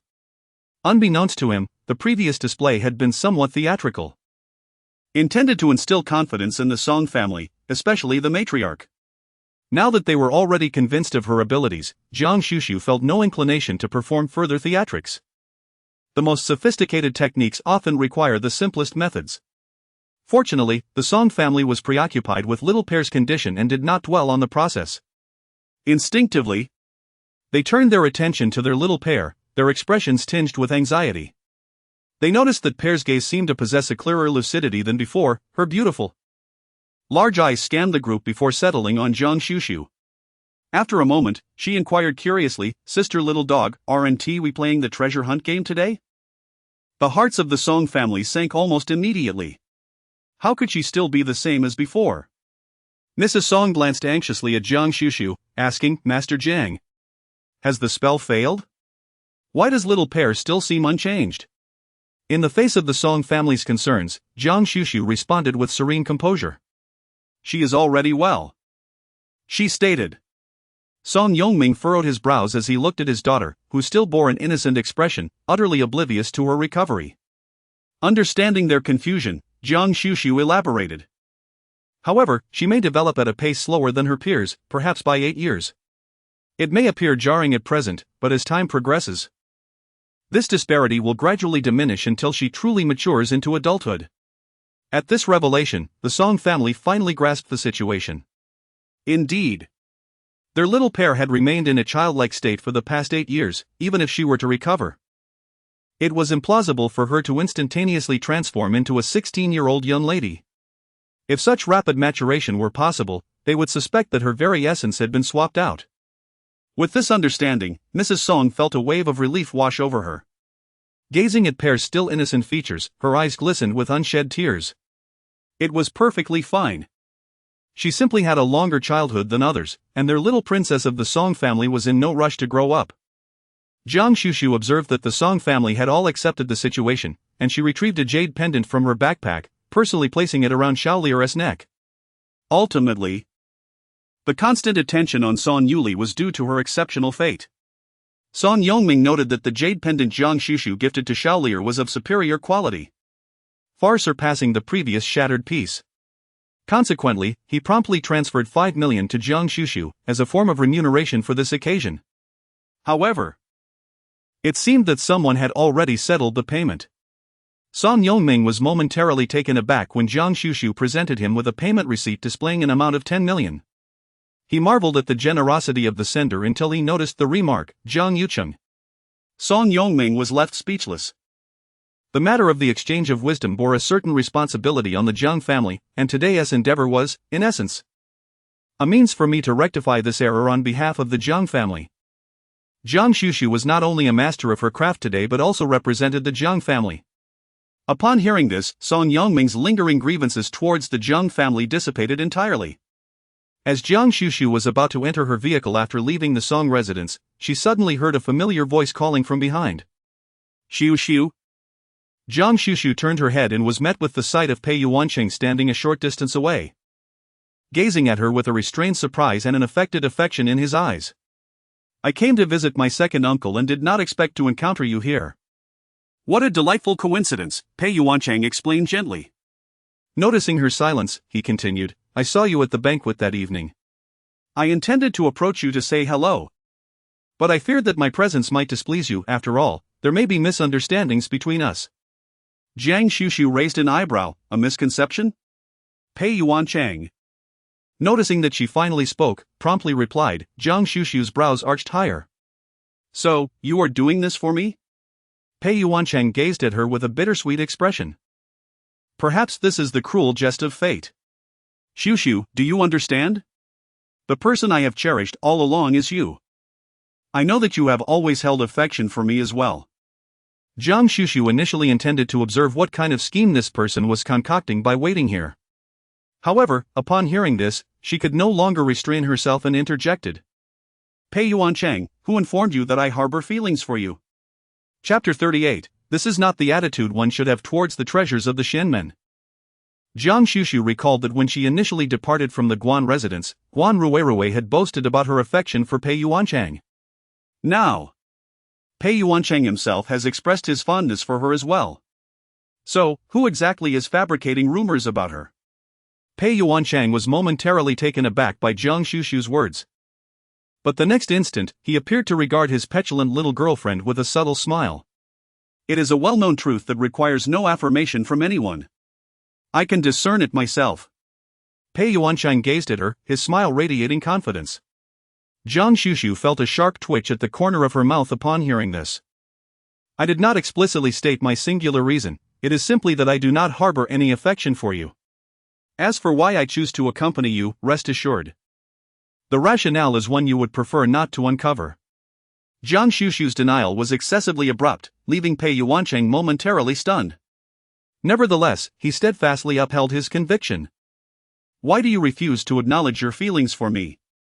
Is it because of Rui? Or is it that your current family situation forbids you from being with me? At this moment, Jiang Xuxu was truly at a loss for words. Some individuals are so consumed by their own self-importance that they cannot hear the voices of others. Today, she had witnessed this firsthand. Tired of engaging in such futile arguments, Jiang Xuxu entered the car without hesitation. Pei Yuanchang clenched his jaw in frustration, pondering how to retain her, when suddenly the rear window of the car slid down. Pei Yuanchang's expression shifted, and he presented a confident and gentle smile towards the interior of the vehicle. Yet, he was met with Guan Xuxu's icy gaze as she coolly inquired. You must have contemplated that excuse for at least 2 days, haven't you? Forcing her to agree to a relationship with Guan Xuxu. He believed he was scripting an antiquated romantic drama. A hint of subtle embarrassment flickered in Pei Yuancheng's eyes. He was about to offer an explanation when he noticed Guan Xuxu gradually raising the window and instructing the driver to depart. As he watched the car drive away, a mix of shame and indignation crossed his features. To him, it was not merely an excuse. It was clearly a ladder he had extended to her. He had assumed that, given her infatuation, she would immediately seize the opportunity he had graciously provided. With her current status? Even if he were to end things with Guan Xuxu at that very moment, she would expect him to comply. Yet, how astonishingly ungrateful she was. Indeed. Having climbed the ranks of the Jiang family, she had become quite different. Inside the car, the instant Guan Xuxu closed the window, she cast Pei Yuanchang from her mind. The familiar ping of her phone caught her attention. Upon checking, her eyes flickered with interest. The driver in the front seat responded promptly, steering the vehicle towards a development zone in the suburbs as per Guan Xuxu's directions. Although it was a development area, the surroundings appeared somewhat desolate due to lackluster investment prospects. Uncle Hai observed the environment with unease and asked, "Miss, what brings you to such a place? Would you like me to accompany you inside?" As the driver specially assigned by Jiang Hui, Uncle Hai also bore the responsibility of ensuring the young lady's safety. He added earnestly, "I will wait for you outside." Upon witnessing the scene, Guan Xuxu did not press the matter further and proceeded into the development zone. As she passed by 2 desolate buildings, she entered a modest red brick structure nestled in the heart of the park. Descending into the building, she traversed a lengthy corridor. And upon opening a door, she was greeted by an unexpected spectacle. The basement revealed a spacious yet lavishly adorned underground auction hall, accommodating no more than 300 attendees.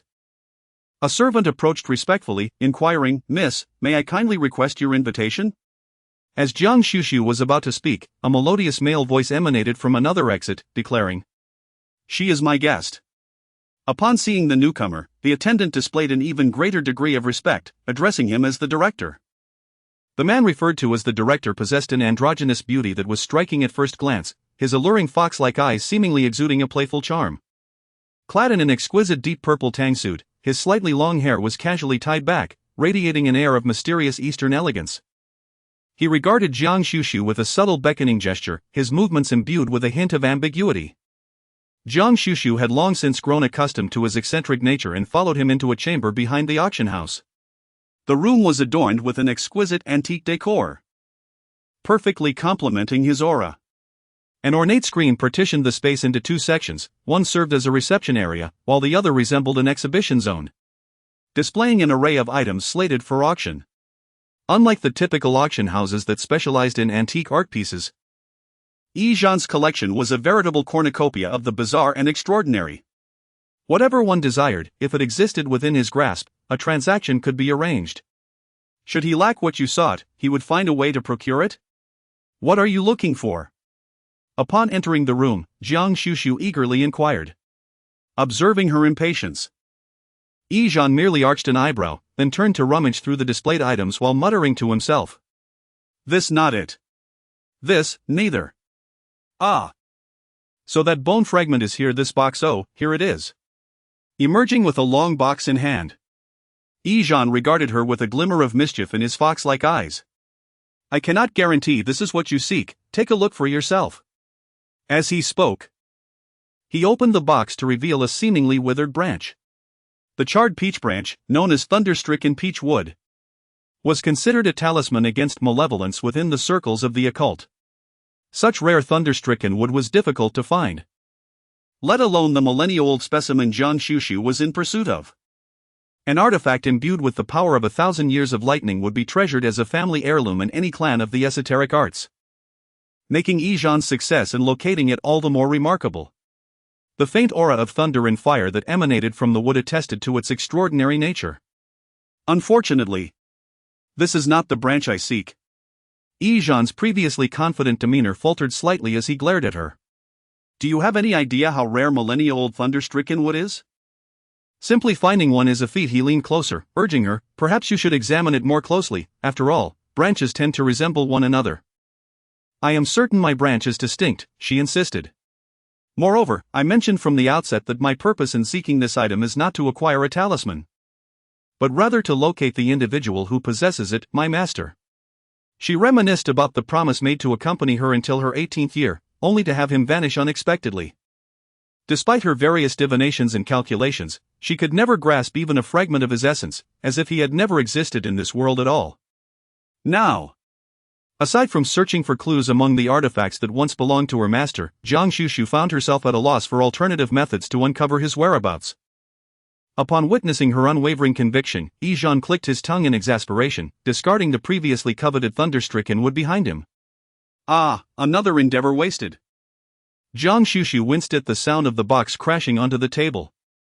Although it was not the branch she had been searching for, it was indeed a genuine piece of thousand-year-old thunderstruck wood.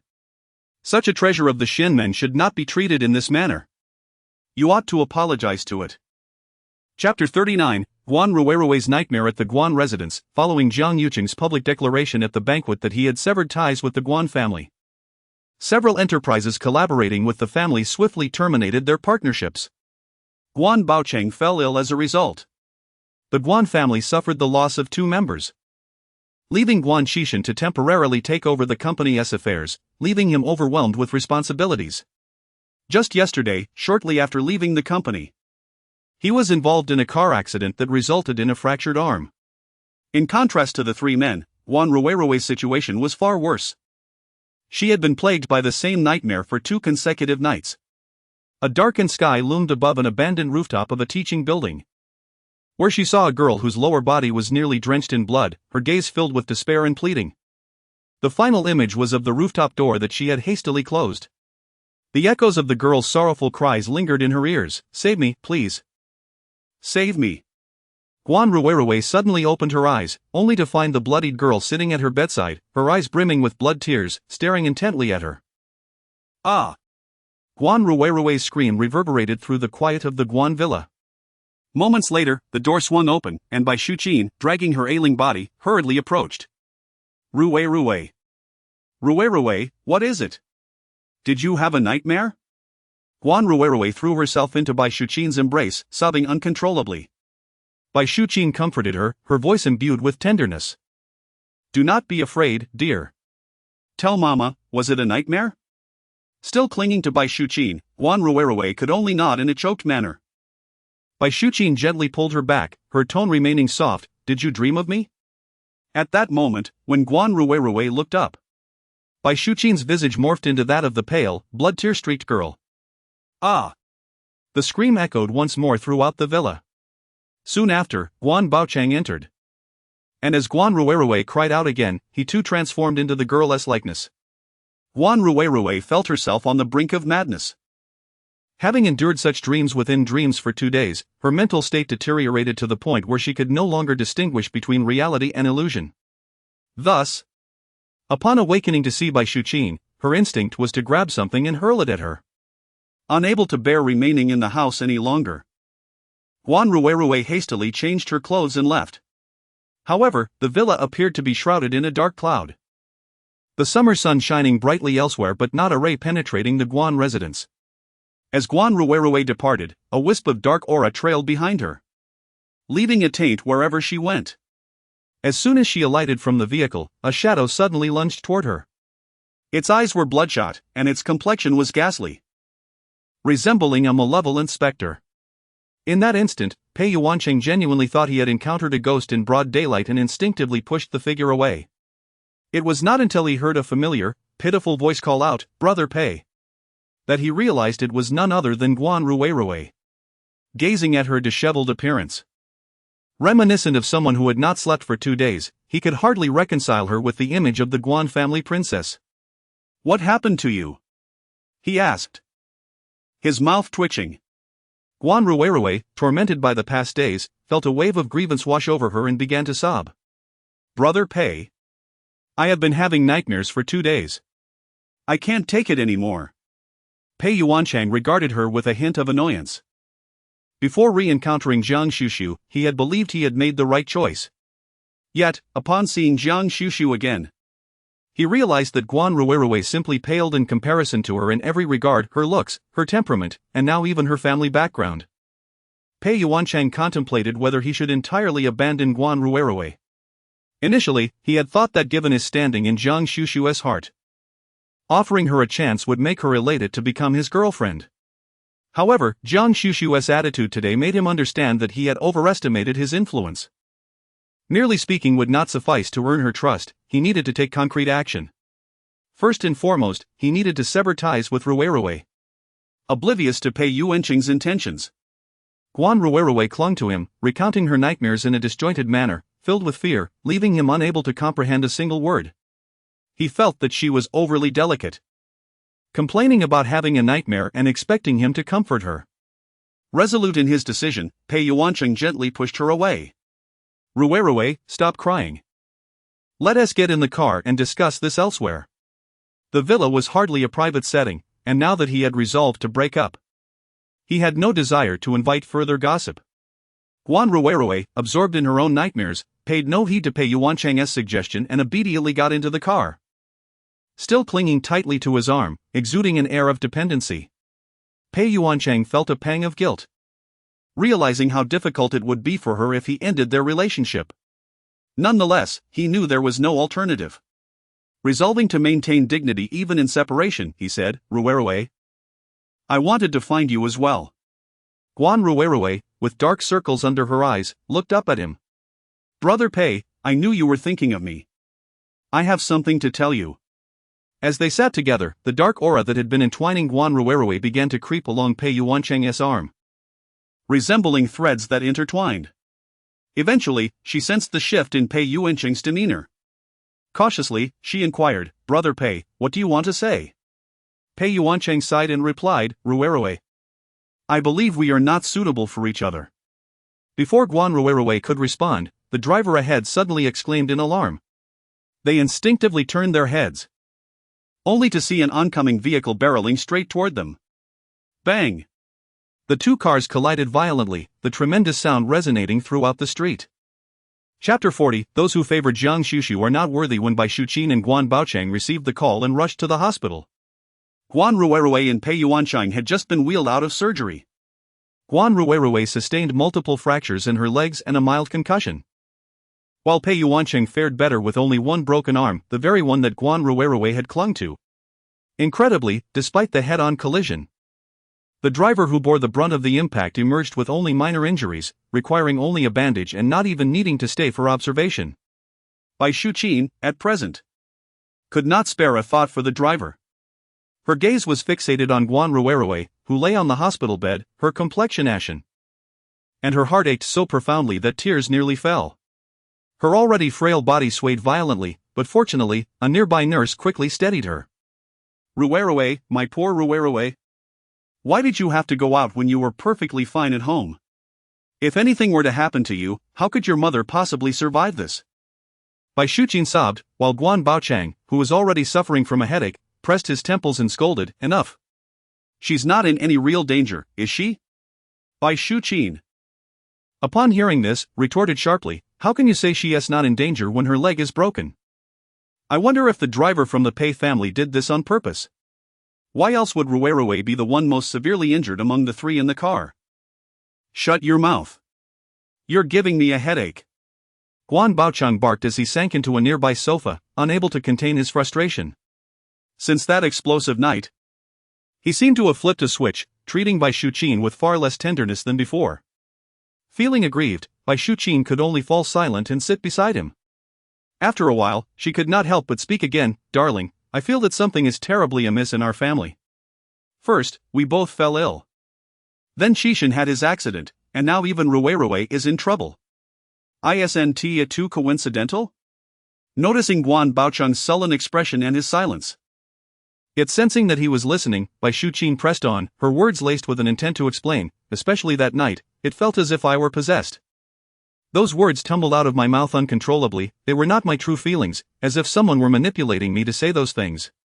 Guan Baocheng scoffed, not believing Bai Shuqin's claims.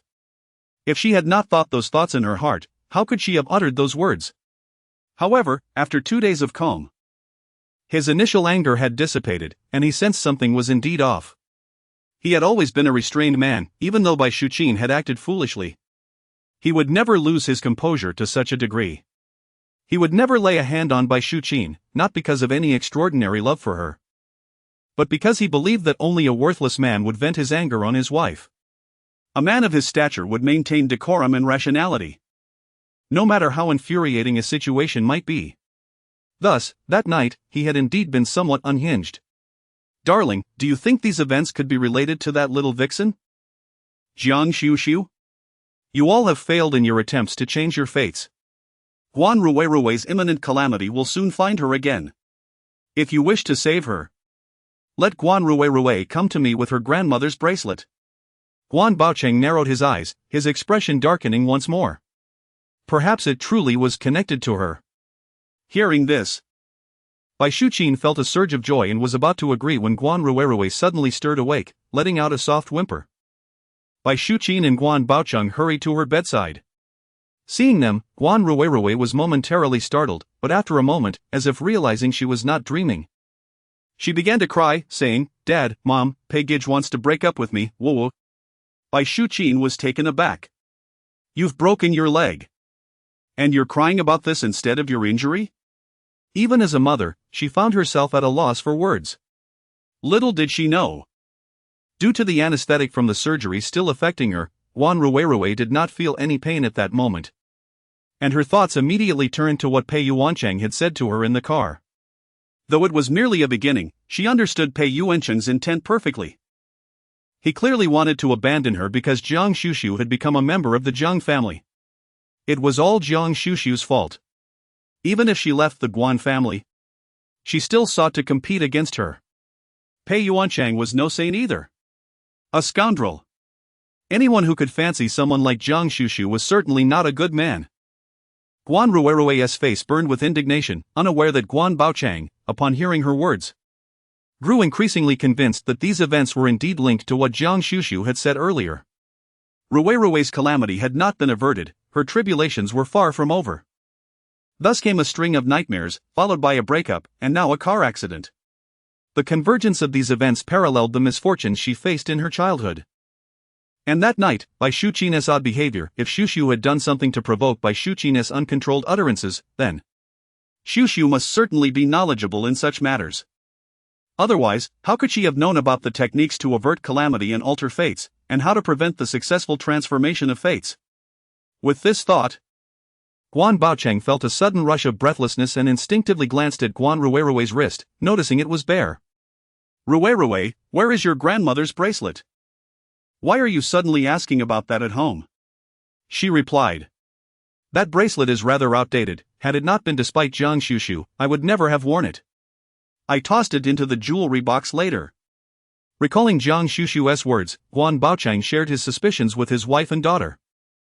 Upon hearing that Guan Xuxu might be able to save her life, provided she brought the bracelet to her, Guan Xuxu's face momentarily contorted with rage but was quickly masked by a look of grievance directed at Bai Shuqin. Bai Shuqin, as expected, did not disappoint, exclaiming, You expect my Xuxu to go and plead with that little vixen for the bracelet? Absolutely not. Darling, how could you even think of such a thing? Are you trying to send our Xuxu to be humiliated by that little vixen? No way. I will never agree. Guan Baocheng had anticipated her reaction and merely stared coldly at Bai Shuqin. If Xuxu doesn't go to her, do you have any other alternatives? If Xuxu's calamity is still looming, then today's accident is not an end, but merely a beginning. Upon hearing this, Guan Xuxu's face turned pale, appearing fragile and helpless. Bai Shuqin felt her heart breaking, tears brimming as she hugged Guan Xuxu's head, saying, There are many capable people in this world. We do not need to rely solely on that little vixen. Besides, what does she understand? If she truly had any ability, she wouldn't have spent 18 years shielding Xuxu from calamity. I believe she is merely spouting nonsense. intending to humiliate Ruerue while attempting to swindle away the old lady's bracelet. Guan Baocheng furrowed his brow at Bai Shuqin, but did not immediately counter, clearly sharing her concerns. Just then, the door to the hospital room swung open, revealing Guan Xuxu, who had hurried over upon hearing the commotion. He had overheard everything outside. If she wants grandmother's bracelet, then give it to her. Nothing is more important than Ruerue. As for the bracelet, I will personally deliver it to her. Having been Xuxu's elder brother for 18 years, he believed that she would not refuse him if he asked. Chapter 41, He and Guan Baocheng are indeed two of a kind. I refuse. In the side hall of the Jiang residence, Guan Xuxu gazed at Guan Xuxu. Her refusal unwavering and unequivocal. Guan Xuxu was momentarily taken aback, even questioning whether he had misheard her. What did you say? He stammered. I said, I refuse. Noting his apparent confusion, Guan Xuxu kindly reiterated her words, enunciating each syllable distinctly. Guan Xuxu's expression darkened immediately. This marked the second occasion that Xuxu had disregarded his wishes.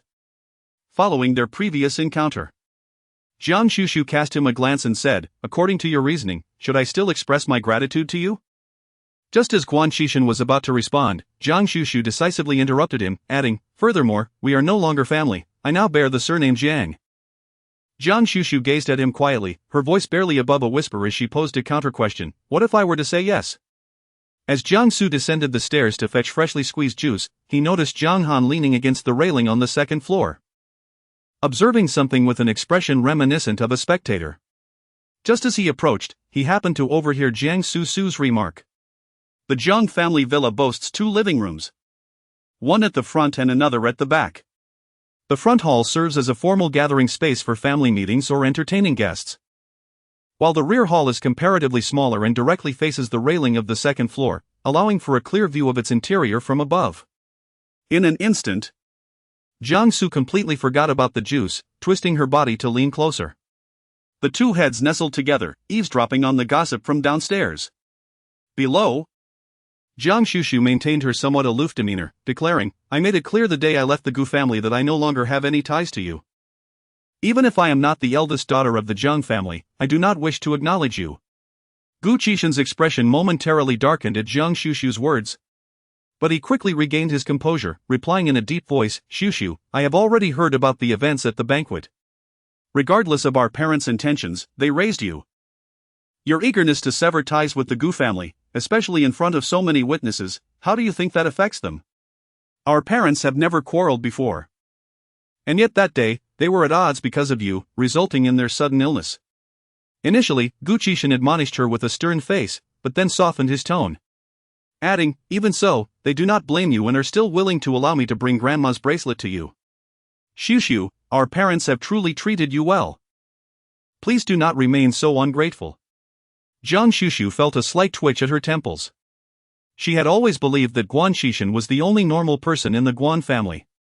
After all, throughout her life, Guan Xuxu had never deliberately suppressed her like Guan Ruerue or sought to have her scolded. On the contrary, he had taken the initiative to show concern for her studies, presented her with birthday gifts, and even occasionally comforted her when Bai Shuqin reprimanded her. Because of this, she had once attempted to regard Guan Xuxu as an elder brother, doing various things for him in hopes of receiving some warmth in return. However, she later discovered that Guan Xuxu was not as she had perceived. His concern for her studies stemmed from a desire to preserve the Guan family's reputation. The birthday gifts were merely tokens from his admirers that he had no inclination for, and his comforting gestures were simply to quell her disturbances. In this regard, he was merely more adept at concealing his hypocrisy and selfishness than the other members of the Guan family. In this sense, he was indeed a true son of Guan Baocheng. That bracelet was originally left to me by my grandmother. If you wish for my assistance, I only ask that Guan Ruerue personally return what she took from me. I have already been quite accommodating, why are you so ungrateful? The two downstairs seemed blissfully unaware of the situation. Guan Xuxin furrowed his brow, Ruerue is injured. Severely. What does that have to do with me? Upon hearing this, Guan Xuxin looked at her in disbelief, Xuxu. How have you transformed into this? Ruwerue is your sister, she has called you sister for over a decade. Jiang Xuxu merely gazed at him, a hint of disdain curling at the corners of her lips, her tone laced with mockery. I cannot accept the sister who was pushed into the path of a car by her own sibling to avert disaster. She had kept the details of that fateful accident to herself, fully aware that even if she divulged the truth, no one would believe her. The incident, which by Xuqin referred to as Guan Ruwerue's 18th-year catastrophe, had initially been directed at Guan Ruwerue herself. Yet, upon witnessing the oncoming vehicle, her instinctive reaction was to push Jiang Xuxu aside. Neither by Xuqin nor Guan Ruwerue anticipated that Jiang Xuxu would emerge alive from that tragic event. As Jiang Xuxu had surmised, Guan Xuxin's immediate response upon hearing this was disbelief. What nonsense are you spouting? How could Ruwerue possibly do such a thing? Xuxu. I understand your feelings of discontent regarding the accident, but you cannot irrationally blame others. He continued, you claim Ruwerue pushed you to shield you from the car. Why did you not speak of it then? Even if Ruwerue truly acted in such a manner, it would merely be an unconscious response driven by fear. As her sister, what is so wrong with taking on the burden for Ruwerue? Why must you always be so calculating? Guan Xuxin's reprimands were filled with condemnation and disappointment towards Jiang Xuxu, leaving Jiang Su upstairs utterly astounded. Upon hearing the accusation that Jiang Xuxu was being overly meticulous, the young man lost his composure. What the hell? Look at my temper. He muttered angrily, rolling up his sleeves and bolting downstairs with such swiftness that even Jiang Han could not restrain him in time. It was at that moment that Guan Xuxin seemed to finally realize the presence of those upstairs, his expression shifting slightly. In contrast, Jiang Xuxu remained remarkably composed, evidently already aware. Meanwhile, Jiang Su had raced down the stairs, his slippers slapping against the floor as he stormed into the side hall, pointing at Guan Xuxin and berating him. How dare you? What kind of affliction plagues your family? The women are venomous, and the men are hypocritical. Your sister pushes her into the path of a car, and you call it being meticulous? Why don't you step in front of a vehicle yourself? Oh. Judging by that arm of yours, I assume you've already been hit, haven't you? When you crashed and ended up in the hospital. Why did you only focus on your hand and not let the doctor examine your mind? It seems your brain might have sustained some damage. Chapter 42, Jiang Xuxu. The cold and ruthless one within the Jiang household, Jiang Su had always been synonymous with recklessness. Anything that displeased him would elicit a barrage of complaints, regardless of who stood before him, especially when the individual was not of their clan. Guan Xuxin, suddenly confronted by a 14 or 15-year-old boy pointing an accusatory finger at him, wore an expression of considerable displeasure. Yet, he endeavored to maintain the dignity befitting a member of the Guan family, furrowing his brow as he questioned, and who might you be? I am speaking with my sister. Are you unaware that one should not eavesdrop while others are conversing? The tone he adopted, reminiscent of an elder reprimanding a junior, caused Jiang Su's lips to twitch in irritation. Jiang Su is a person who cannot tolerate anyone lecturing him, except for old Master Jiang and his uncle. Anyone who dares to point fingers at him is likely to provoke an outburst. She is your sister. Now she bears the surname Jiang. She is a member of our Jiang family. Her brother is upstairs, and her younger brother is downstairs. Who do you think you are to claim kinship? Upstairs, her brother. Jiang Han responds, why involve me when you acknowledge her yourself? Jiang Sucai paid no heed to Jiang Han's thoughts and directed his ire at Guan Xuxin, exclaiming, I just overheard your incessant prattle upstairs, claiming that we are not angry with you, that we have treated you well enough. Who do you think you are? With your limited abilities, you aspire to establish a KFC? Jiang Xuxu may be lacking in intelligence, but the rest of us in the Jiang family are far from foolish. Jiang Xuxu, I suspect you are seizing this opportunity to tarnish my reputation, and I possess evidence to substantiate my claim. Although Jiang Su had not listened to the entire conversation from beginning to end, he had grasped the general idea from the dialogues that had just transpired. The Guan family had come to seek assistance from Jiang Xuxu, yet they spoke with such an attitude. If Jiang Xuxu could tolerate it, he certainly could not. The intentions of the Guan family had long since reached the northern shores of the Atlantic, yet, here they were, feigning familial affection. If you cannot deceive me, How could you possibly fool someone as cold and ruthless as Guan Xuxu? Guan Xuxu. This is the second time. I will reiterate, I possess evidence. Jiang Su, in a fit of anger, pointed at the jewelry box resting on the table. Without uttering a word, he retrieved a bracelet from within. His expression rife with disdain. Is this pitiful trinket what you chose to present when asking for assistance? Whom do you take for a fool? He exclaimed, raising his hand as if to hurl the bracelet to the ground. Guan Xuxu's expression finally shifted as she swiftly gestured towards Jiang Su, directing a surge of spiritual energy to strike the hand that Jiang Su had raised. Jiang Su felt a sudden numbness in his arm, as if he were momentarily immobilized. In the next instant, he saw Guan Xuxu, who had been seated on the single sofa, seemingly flicker and, in just 2 strides, appear before him. Snatching the bracelet from his hand, she shot him a sharp glance with her almond-shaped eyes. Guan Xuxu believed that this foolish rôdeur was undoubtedly intentional. At this moment, the foolish rôdeur, Jiang Su, wore an expression of sheer terror. Just a moment ago, he found himself unable to move his entire arm. Yet immediately after Guan Xuxu seized the bracelet, his arm regained its mobility. He could not fathom that this was unrelated to Guan Xuxu. Upstairs, Zhang Han was equally astonished. Jiang Su stood below, perhaps unable to discern clearly, yet from his vantage point above, he had a perfect view of Guan Xuxu's recent actions. She had effortlessly traversed the 3-meter distance to Jiang Su with merely 2 strides, undeterred by the table that lay between them, as she seamlessly leaped over it. One might wonder if Guan Xuxu possessed some remarkable skill. Guan Xuxu, however, did not share the profound sentiments of the Jiang brothers. Throughout the unfolding scene, he had focused intently on Jiang Su's movements, even harboring a sense of anticipation when he was about to drop the bracelet. In his perspective, although it was a cherished heirloom from their grandmother, it seemed trivial for Guan Xuxu to create discord over such an object. If it were to shatter in Jiang Su's hands, he could invoke the grievance of having a family heirloom damaged, compelling Guan Xuxu to bear responsibility, even against her will. Furthermore, the Guan family could potentially leverage this incident to hold the Jiang family accountable for their misstep, perhaps even demanding restitution for the recent dissolution of their collaboration. Alas! How unfortunate it was that the bracelet remained intact. Guan Xuxu cast a regretful glance at Jiang Su. He then turned to Jiang Xuxu, his expression rife with exasperation. Xuxu, I truly regard you as family, must you persist in this manner, disregarding even your brother's entreaties?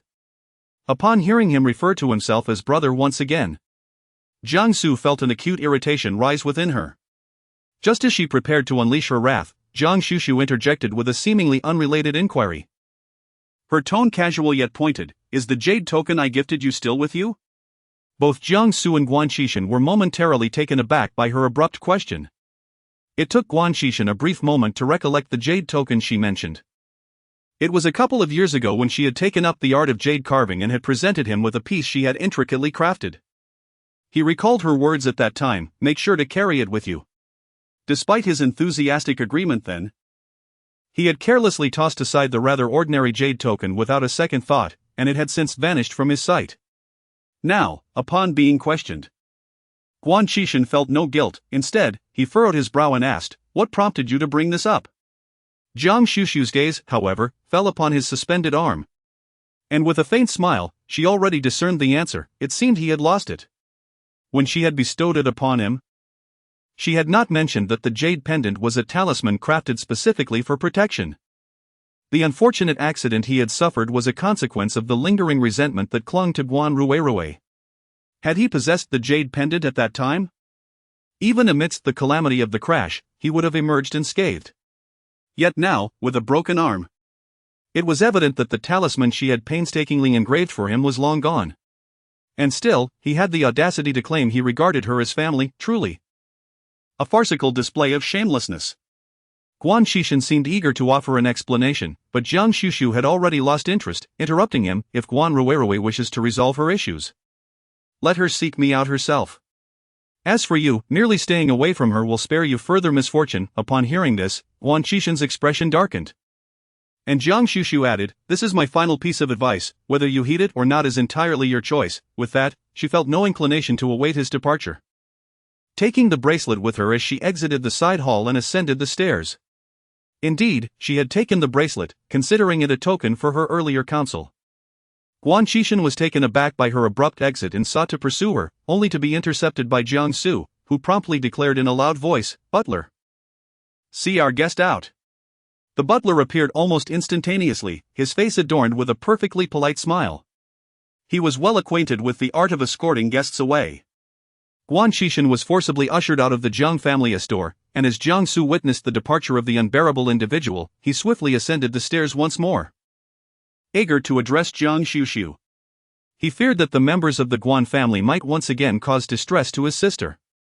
Just as he was about to ascend, he spotted Guan Xuxu descending the stairs, cradling a small fox, and surprisingly, a tail trailed closely behind her.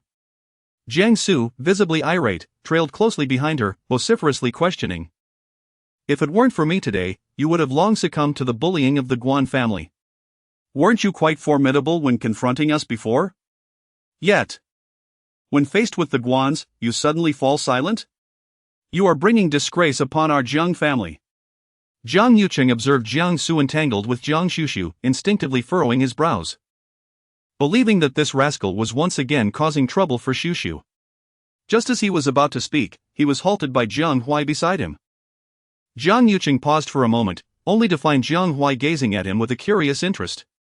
Jiang Su was oblivious to the two individuals downstairs until Jiang Xuxu finally came to a halt. When he turned his head to glance, a fleeting moment of guilt flashed across his face, but he quickly regained his composure and obediently addressed the person. "What are you discussing?" Jiang Yucheng inquired in a deep voice. As Jiang Xuxu was about to speak, Jiang Su, fearing that she might once again resort to complaints, hurriedly took a few steps forward and interjected, "Uncle, we were discussing the matter of the foster brother from the Guan family visiting today. You cannot imagine. That man incessantly invoked his identity as my brother and the benevolence of the Guan family to intimidate others, ultimately driving me away with his scolding." Jiang Hui raised an eyebrow. "Oh. You are quite impressive." Jiang Su, upon hearing Jiang Hui extolling his virtues, immediately puffed out his chest with pride. "Indeed. Does he not realize the significance of this place? To bully others on my Jiang family's territory, he ought to reflect upon his own standing." Jiang Su spoke while casting another glance at Jiang Xuxu, observing her unperturbed expression as she listened to him, her face devoid of even a hint of gratitude. This left him feeling somewhat displeased. Despite his good intentions in standing up for her today, she had not uttered a single word of thanks throughout the afternoon. Nor did she engage with him in conversation. It was truly ungrateful. No wonder Sister Xueshi advised him against meddling in others' affairs. Clearly, this individual was not worth his efforts. Frustrated, Jiang Su resolved to express his grievances differently. "Uncle, Brother Hui, you may not be aware, but Jiang Xuxu has maintained quite a close relationship with her foster brother from the Guan family. She even crafted a jade token for him." Upon hearing of this close association, Jiang Yucheng instinctively turned his gaze towards Jiang Xuxu. Jiang Xuxu shook her head, expressing succinctly that it was unsatisfactory. Jiang Hui merely smiled. "The jade pendant? Are you referring to a talisman? I possess one as well." As he spoke, he subtly yet boastfully drew forth a red cord from around his collar, from which dangled a jade pendant inscribed with mystical runes. Jiang Xuxu beheld the crimson cord adorned with a jade pendant hanging from his neck, a stark contrast to his noble demeanor. Her eyelashes fluttered slightly, and her almond-shaped eyes sparkled with a hint of brilliance, yet her expression remained composed and unperturbed. Jiang Su never anticipated that his rare attempt at instigation would fail so miserably in front of him. His eyes widened in disbelief at the jade plaque, feeling an inexplicable pang of disappointment, and he turned eagerly towards Jiang Yucheng. "Uncle, you have one too?" Jiang Yucheng pressed his lips together, glancing at the jade pendant around his son's neck and then at Xuxu, his voice subdued. "I do not." Jiang Xuxu was somewhat taken aback. "You possess it? For I have bestowed it upon you." Jiang Yucheng was momentarily taken aback, a fleeting glimmer of joy flashing in his eyes, only to be swiftly replaced by a furrowed brow. "I did not receive it," he remarked. "Ah, it is with me," interjected Jiang Hui, speaking with an unperturbed demeanor. "As if recounting a trivial matter, I entrusted it to you for delivery, yet I did not hand it over." Upon hearing this, Jiang Yucheng's expression darkened. And he was about to reprimand someone when Jiang Huai spoke in a leisurely manner, explaining that their father had erred at that time, prompting him to temporarily withhold the amulet from Xuxu. Although he refrained from elaborating on the specific mistake, Jiang Yuqing could surmise the reason behind it. A fleeting glimpse of anxiety crossed his eyes, but he quickly regained his composure, adopting a stern demeanor as he declared, "Since Xuxu entrusted you with this task, you must not conceal your objections and unlawfully withhold it. Hand it over at once." Jiang Huai shrugged, stating that he would retrieve it from my room shortly. "No. Go get it now." His father's authoritative tone brooked no opposition. Reluctantly, Jiang Huai ascended the stairs to fetch the jade tablet, returning shortly thereafter. The jade tablet remained wrapped in a fortune pouch, unopened. Jiang Yuqing, without hesitation, unwrapped it in front of Guan Xuxu. Inside, he indeed found a jade tablet identical to Jiang Huai's. A flicker of joy passed through his eyes, though he maintained a composed demeanor, refraining from revealing his emotions.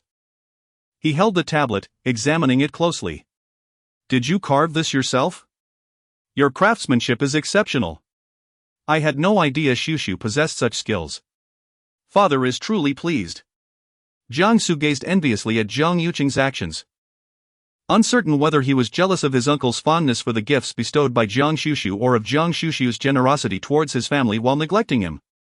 Meanwhile, upon seeing him, Father Guan immediately inquired, "How did it go? Did she agree?" Guan Xuxu shook his head, remarking that Xuxu had indeed changed. Bai Shuqin, upon hearing this, exclaimed vehemently, "That girl is nothing but an ungrateful wretch. I have said it before. If you must seek someone, it would be wiser to approach the master who once bestowed a fate upon our Ruerue." Guan Baoqiang, with a stern expression, echoed his displeasure, stating, "If I could have found her, I would have done so long ago. Do you think I need you to tell me?" However, since Jiang Xuxu's accident, he had been unable to reach that master. The circumstances surrounding the master's situation remained a mystery. Bai Shuqin, chastened by his retort, refrained from further argument and redirected the conversation, declaring that if that wretched girl refused to assist, she should not expect to receive the bracelet left by the old lady. She then inquired about the bracelet's whereabouts. A momentary awkwardness flickered across Guan Xuxu's face before he finally admitted, "The bracelet, she took it." "What?" Bai Shuqin could not contain her outrage, slamming her hand on the table. "How can she take the old lady's bracelet when she refuses to help us? This shameless girl." On the bed, Guan Ruerue seethed with anger, secretly cursing her brother for his ineptitude in allowing Jiang Xuxu to take the bracelet, thereby granting that wretched girl her wish. In her fury, she slammed her hand down but forgot she was still receiving in 4. The needle pierced deeper into her flesh, causing the blood to flow backward. And she could not help but cry out in pain. Ouch! This was not how things should have unfolded, yet Guan Ruerue, in tears, complained of back pain, prompting the Guan family to ring for assistance and call for a doctor. After a thorough examination, it was determined that she had also strained her back. Bai Shuqin, infuriated, chastised the hospital for their inadequate facilities, which had exacerbated her condition, causing a considerable uproar. The commotion startled Guan Ruerue, who, already suffering from a mild concussion, found her head pounding unbearably, leading to another bout of retching. Guan Baoqiang stood on the sidelines, coldly observing the chaotic scene, his expression growing graver. He was resolute that Ruerue could not continue in this manner. Tomorrow, a plan must be devised to ensure Ruerue could meet Xuxu in person. Chapter 44, Do Not Ascend to Great Heights. Jiang Jia. Upon seeing the caller ID, she was surprised to find it was a high school classmate she had not been in touch with for quite some time. Jiang Xuxu answered the phone and heard a somewhat anxious voice on the other end. "Guan Xuxu, it's me. Are you currently in Heiress? I've been in a car accident and am at the hospital. My family has also suspended my card. Could you come and see me? If possible. Could you help me with the payment? I'm begging you." Jiang Xuxu remained silent, merely listening to the voice on the other end of the phone. The caller seemed somewhat uneasy. "We're classmates, surely you wouldn't deny me this small favor, would you? Hello? Guan Xuxu, are you still there?" With that, she abruptly hung up without a second thought. The caller was left in a state of shock, and Bai Shuqin beside him was equally astonished. How was I to know you were the one who asked her to call? She reproached him. Did you imply something to her? The classmate exclaimed. What kind of bizarre situation is this? What Bai Shuqin failed to realize was that ever since Guan Xuxu had learned the art of mysticism, her hearing had become remarkably acute. Her silence had been a result of overhearing Bai Shuqin's quiet urging to the caller. She understood that Bai Shuqin had reached out to her via someone else's phone, as she had already blocked all contact with the Guan family. However, she could not comprehend why they always assumed such a superior stance when directing others. They could disappear for all she cared. After carefully stowing away her bracelet, Guan Xuxu finally rose to descend the stairs, intending to retrieve some materials from her rented apartment to create something. Just as she reached the second floor, she encountered Jiang Su, who was also preparing to head downstairs. Jiang Su clearly stayed up late last night indulging in video games. His dark circles under his eyes conspicuously evident, and his complexion somewhat haggard. However, upon catching sight of Guan Xuxu, he let out a nonchalant grunt before turning to descend the stairs. To his surprise, Guan Xuxu suddenly called out to him. Wait a moment. Jiang Su was somewhat taken aback when she called out to him, thinking that she had finally decided to express her gratitude. He turned his head with a hint of pride, wondering what she wanted. In the realm of gaming, he had effortlessly picked up various dialects and colloquial expressions that were not native to Heiress while communicating with others. However, such words were ones he dared only to utter in private. In the presence of old Master Jiang, he refrained from speaking so casually. Guan Xuxu merely gazed at him and said, "Do not meet with online acquaintances today, and certainly refrain from venturing to elevated places." Upon hearing this, Jiang Su couldn't help but feel that she was unwell.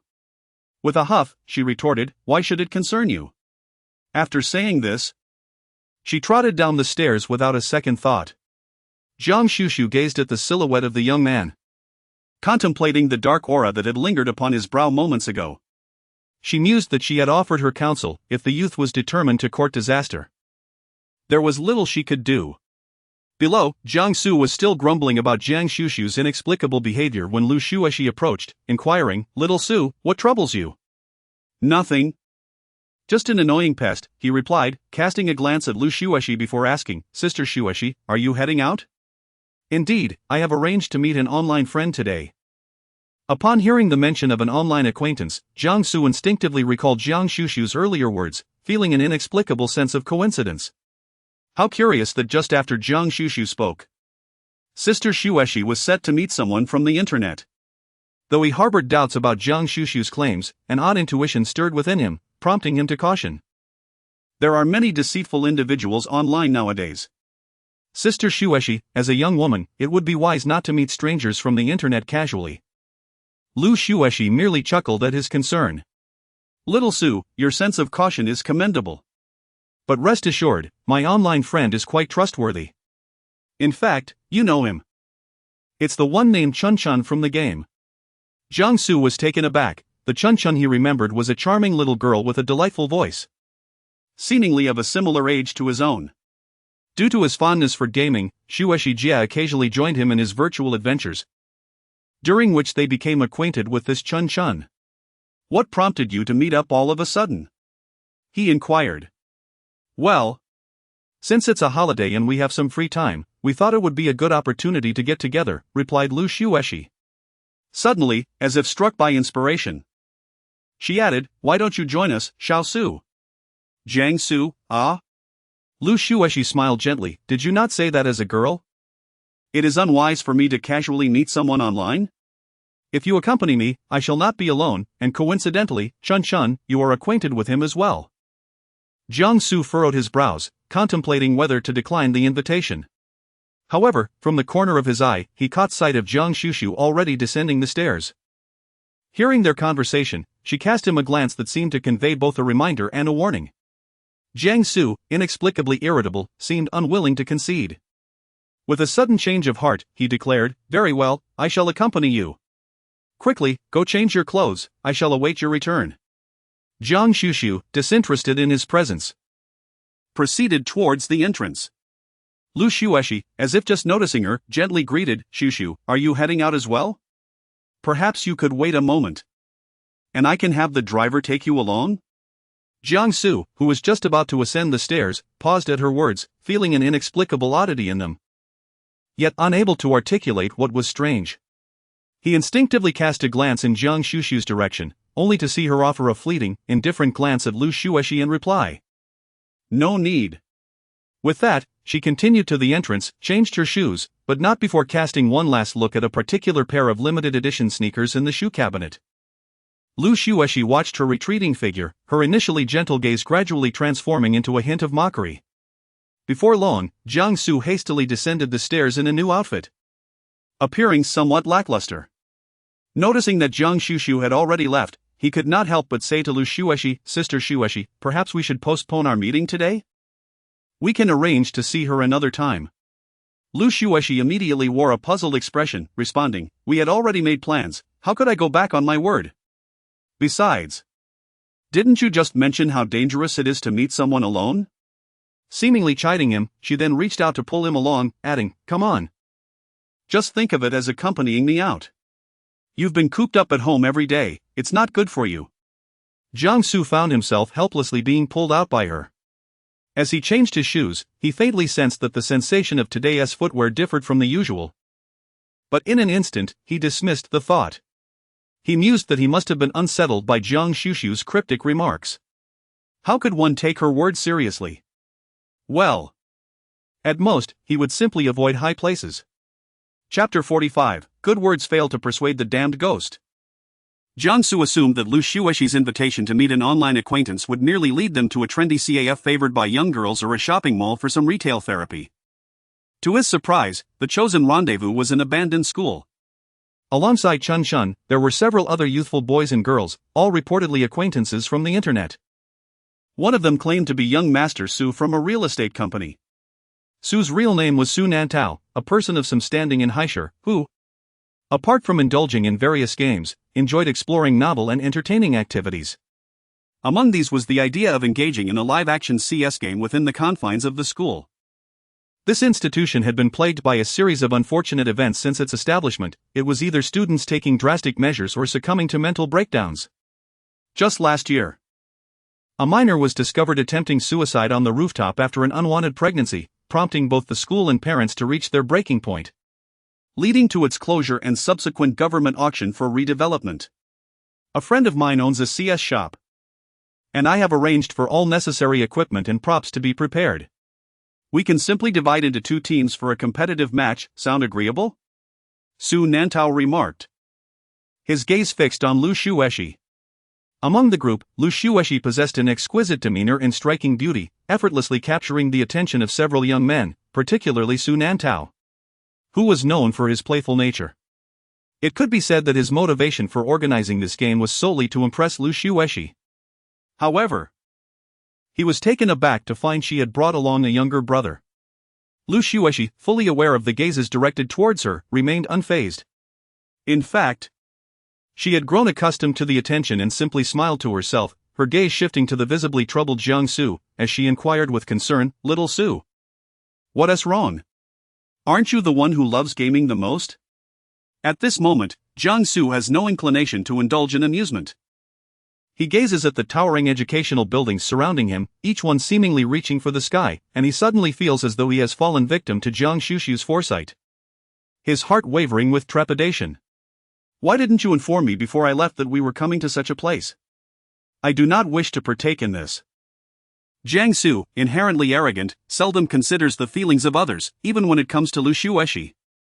Upon hearing his seemingly accusatory remarks, a flicker of hurt crossed her face. I thought you would enjoy going out. Her sorrow was palpable, and before Jiang Su could respond, several young men nearby interjected. She is your sister. How can you speak to her like that? They expressed their discontent. If you don't want to play, so be it, who cares? Su Nantong, also displeased, could not tolerate seeing his goddess upset, irrespective of their familial ties. Su Nantong's tone dripped with sarcasm, which Jiang Su found intolerable. He defiantly retorted. Am I afraid of losing? If we are to play, then play we shall.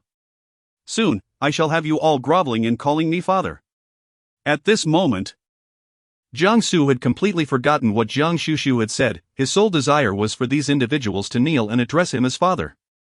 The ashes of the child talisman indicated that the maternal talisman had also been consumed by flames. Guan Xuxu contemplated, indeed, good words are futile against the obstinate.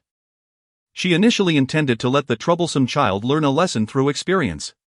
However, the fact that the talisman meant to protect her was instantly reduced to ashes beneath Jiang Xu's feet indicated that the matter at hand was far from ordinary. Particularly, the lingering malevolence on the talisman bore an uncanny sense of familiarity. Guan Xuxu pondered for a moment before turning around and stepping back outside. After all, she considered the kindness shown to her by her third uncle and aunt. As Guan Xuxu dialed Jiang Hui to inquire about the driver's contact information who had taken Jiang Su and Lu Shueshi out, she swiftly made her way outside the gate. However, midway through her journey, she spotted a familiar Maybach approaching in the distance, its understated elegance accompanied by the familiar glimmer of gold from within the window. Jiang Xuxu, without a moment's hesitation, stepped forward to hail a vehicle. "Esteemed sir." "Oh no, I meant, young Master Chu, may I borrow a car?" Chu Beihe frowned, pondering whether he had unwittingly become entangled with this pair of siblings. Jiang Xuxu naturally took her seat in the back of brother Chu's car. After confirming the whereabouts of the driver, Jiang Su, she instructed him to head directly to the school. Half an hour later, they arrived at the abandoned school. Jiang Xuxu expressed her gratitude to Chu Beihe and proceeded inside. However, as she stepped through the entrance, her gaze fell upon the dilapidated teaching building in the distance. Shrouded in a swirling mass of dark energy, a frown creased her brow. The situation was more dire than she had anticipated. The oppressive aura suggested the presence of malevolent spirits that had lingered for at least a century. Yet, why had she felt nothing of the sort while outside the school? Could it be that this institution was protected by a barrier? With no time to ponder further, Jiang Xuxu swiftly made her way toward the teaching building. Upon entering, she was immediately engulfed by a chilling wave of sinister energy, as tendrils of black mist surged toward her, as if eager to invade her very being. Jiang Xuxu casually drew a talisman of clear energy to pave the way, when suddenly, a familiar and piercing howl echoed in her ears. A ghost! It was Jiang Su's voice, coming from the 5th floor. Jiang Xuxu, without a moment's hesitation, hastened up the stairs. In pursuit of swiftness, she deftly employed a lightness talisman. Ascending a flight of stairs with a single bound, and within mere leaps, she had reached the 5th floor. Meanwhile, behind her, wisps of thread-like strands, reminiscent of silken filaments, surged forth in pursuit, accompanied by a chilling aura of malevolence that penetrated to the very marrow of her bones. Jiang Su raced forward with all his might. Yet he felt as though an icy chill enveloped his ankles, making each step feel as if he were treading upon a frozen cellar.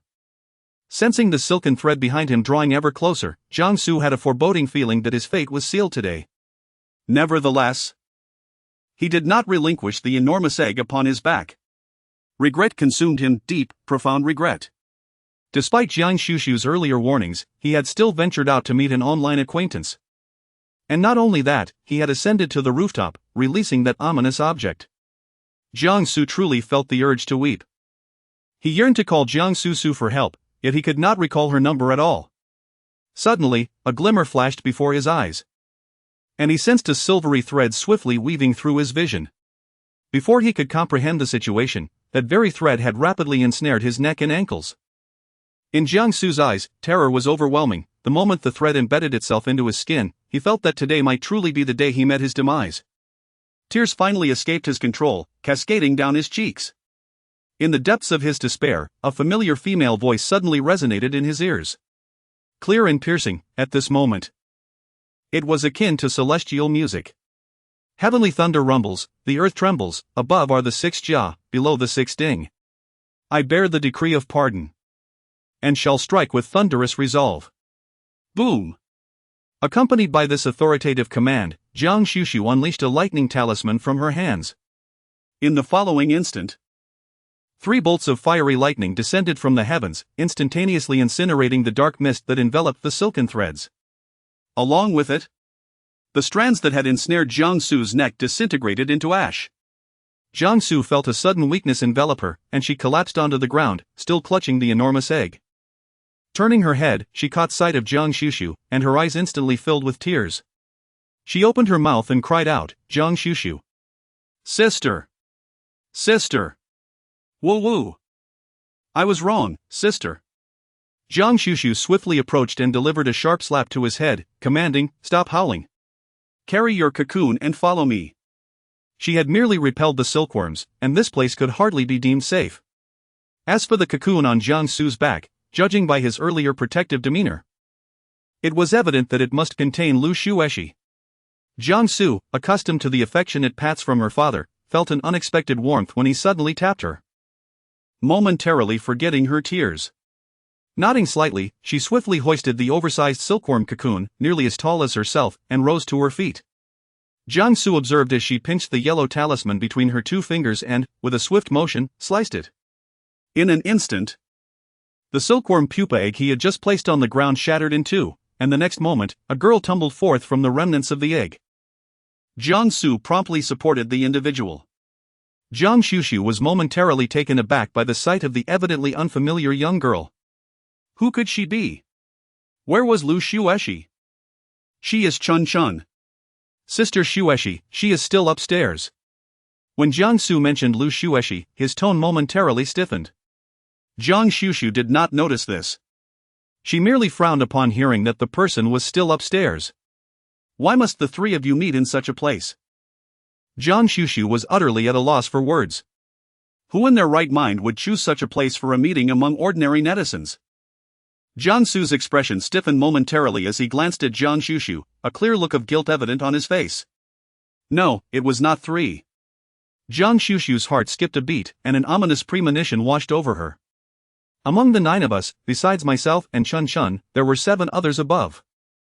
Guan Xuxu, in this day and age, must one truly gather in crowds to court disaster? Yet, with 7 lives lost, she cannot feign ignorance. Take her away from here. I will seek assistance. As Guan Xuxu prepared to leave, Guan Xu suddenly grasped her arm. His face still bore the marks of shock. Yet he wiped his eyes with the back of his hand, his expression resolute. I will accompany you, I know where they are. Guan Xuxu gazed at him without hesitation and inquired, Are you not afraid of encountering that creature again? You came to rescue me. And I feel a sense of responsibility towards you. Guan Xu understood that had it not been for Guan Xuxu today, he surely would have met his demise here. After all, he was a man, and how could he abandon her to flee for his life? The Jiang family was not one that would shirk their responsibilities. Moreover, with so many people and so many eggs, how could she possibly save them all on her own? Guan Xuxu pondered for a brief moment before nodding. In the next instant, she retrieved a jade token from her small bag and handed it to him. This is a protective jade token. Keep it with you. And if the situation turns dire, you must flee without hesitation. Guan Xu's eyes gleamed upon sighting the familiar jade pendant. He swiftly removed the silver chain from around his neck, discarding the original charm, and donned the jade pendant in its place. Meanwhile, Guan Xuxu rummaged through her backpack, ultimately retrieving a utility knife. She skillfully wrapped a piece of yellow paper around the knife's handle and handed it to him, saying, Here, this is for your protection. Guan Xu glanced at the utility knife, feeling a twinge of disappointment. Wasn't it said that masters carried an array of magical tools with them? How could one not even possess a peachwood sword? This utility knife seemed rather perfunctory. Nevertheless, having something was certainly better than having nothing. Guan Xu gathered together.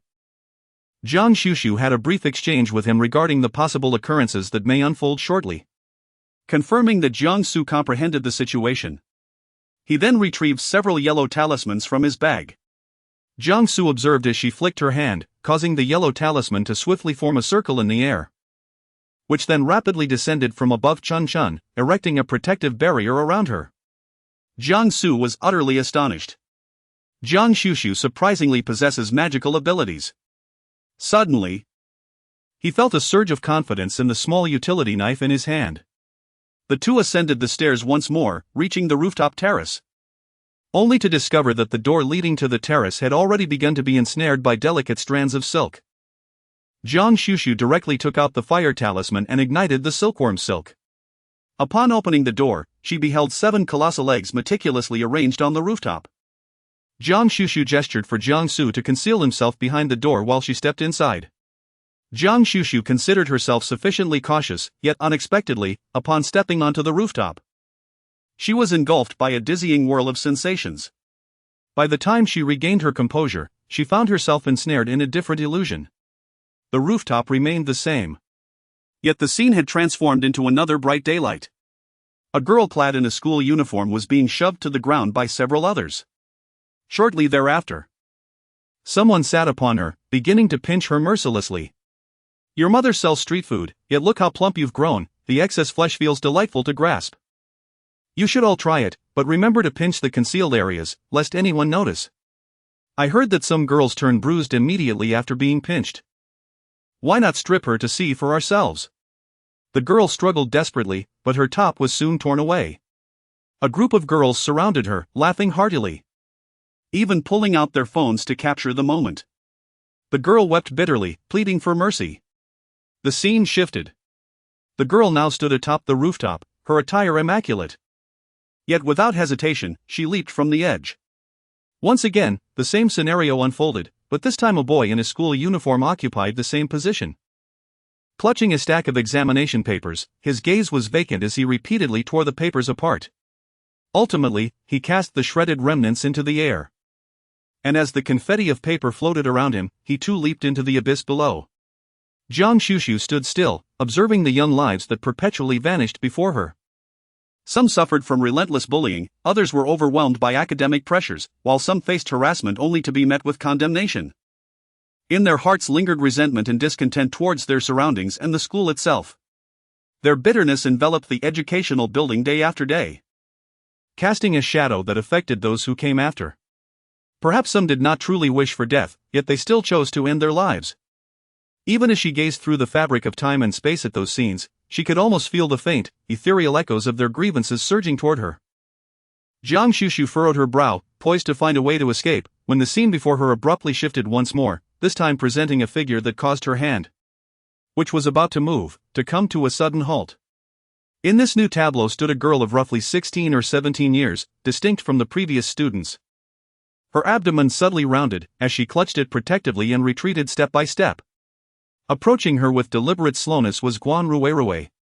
Chapter 47, Lin Xuxu simultaneously.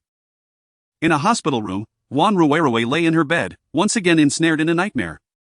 As the most cherished princess of the Guan family, Xuxu had always been accustomed to having her wishes fulfilled. She was aware that her family did not belong to the elite class. Yet this did not prevent her from being regarded as an extraordinary being among ordinary folk. Initially, her attention was drawn to Lin Xuxu solely because they shared the same name. Upon overhearing a classmate call someone else by that familiar name, Xuxu felt an unbidden wave of displeasure. A pauper, bearing the same name as hers, incited her disdain.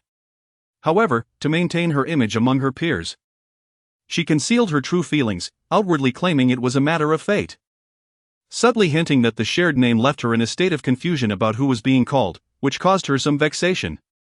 With the Qin family maintaining a business relationship with the Guan family, Qin Hao had harbored affections for her since childhood. As her most devoted admirer, he readily offered solutions to her troubles upon hearing of Xuxu's grievances. Thus began his overt bullying of Lin Xuxu. He would ambush her on her way to school, purposefully topple her lunch tray, and throw her books and desk into a trash bin. Each time he witnessed Lin Xuxu in distress, he would mock her without hesitation.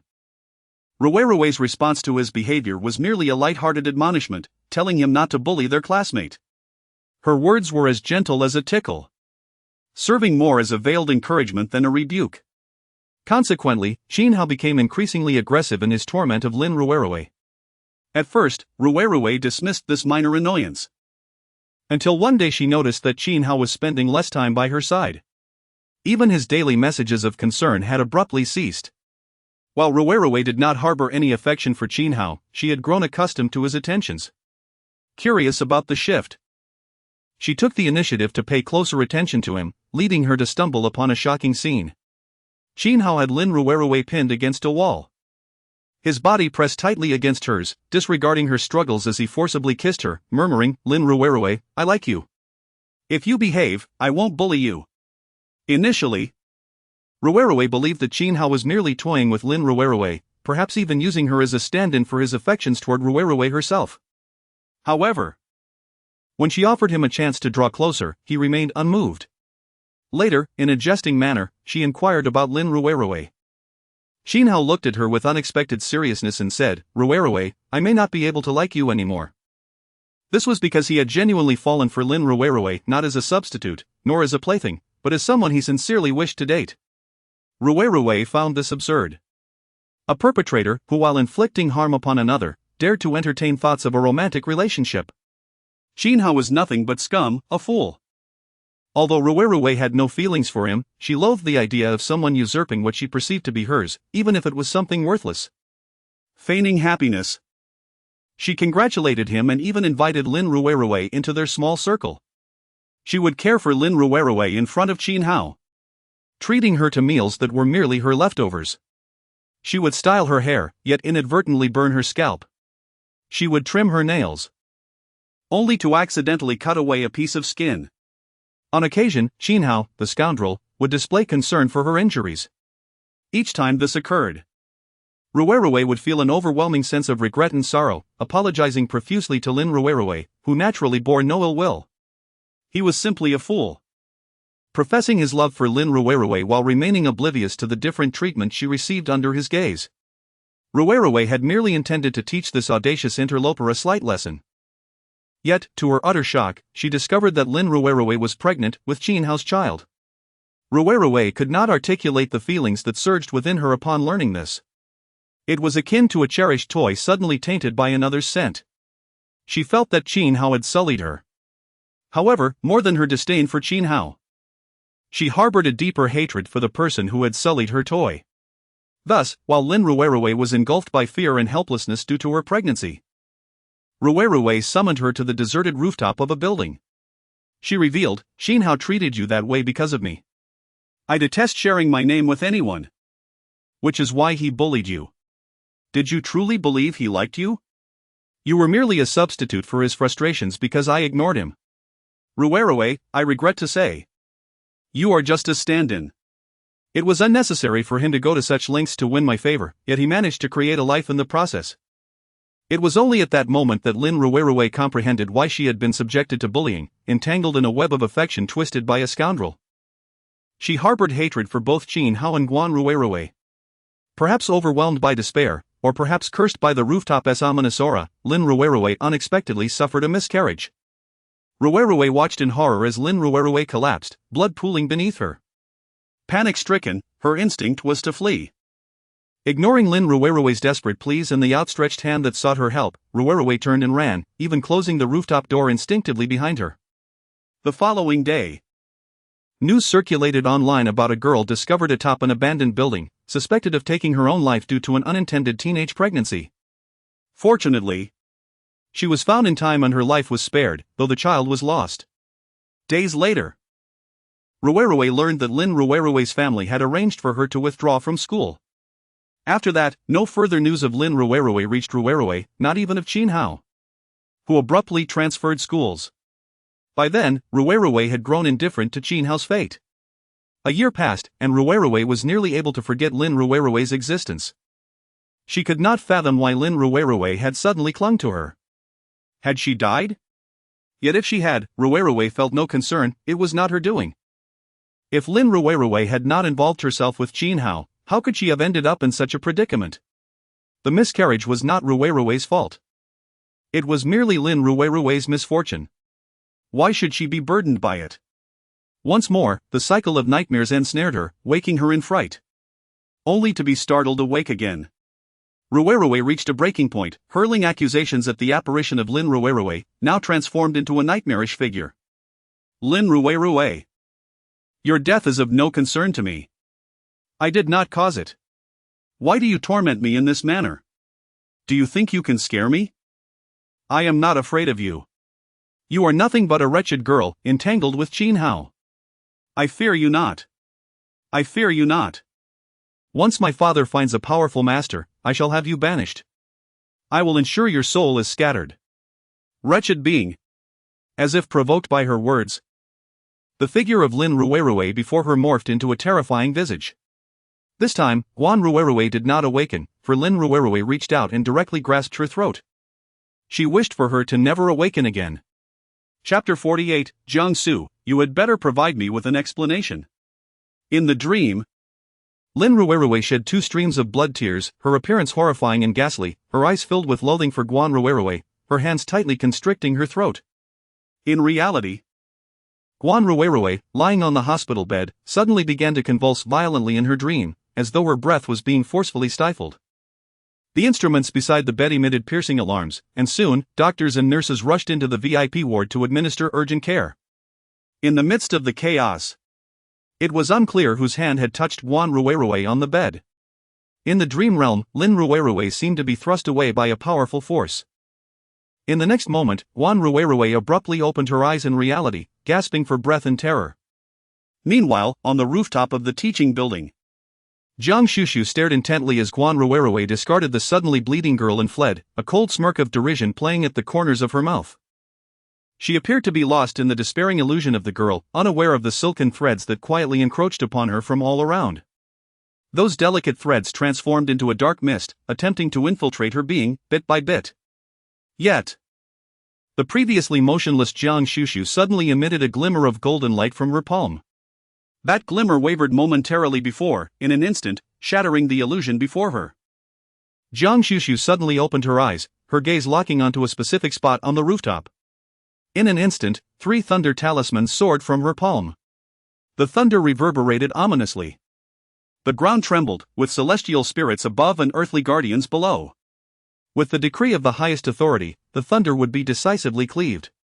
Boom! It was the familiar thunder incantation. Guan Xuxu contemplated that the 3 talismans would at least compel her adversary to reveal their true form.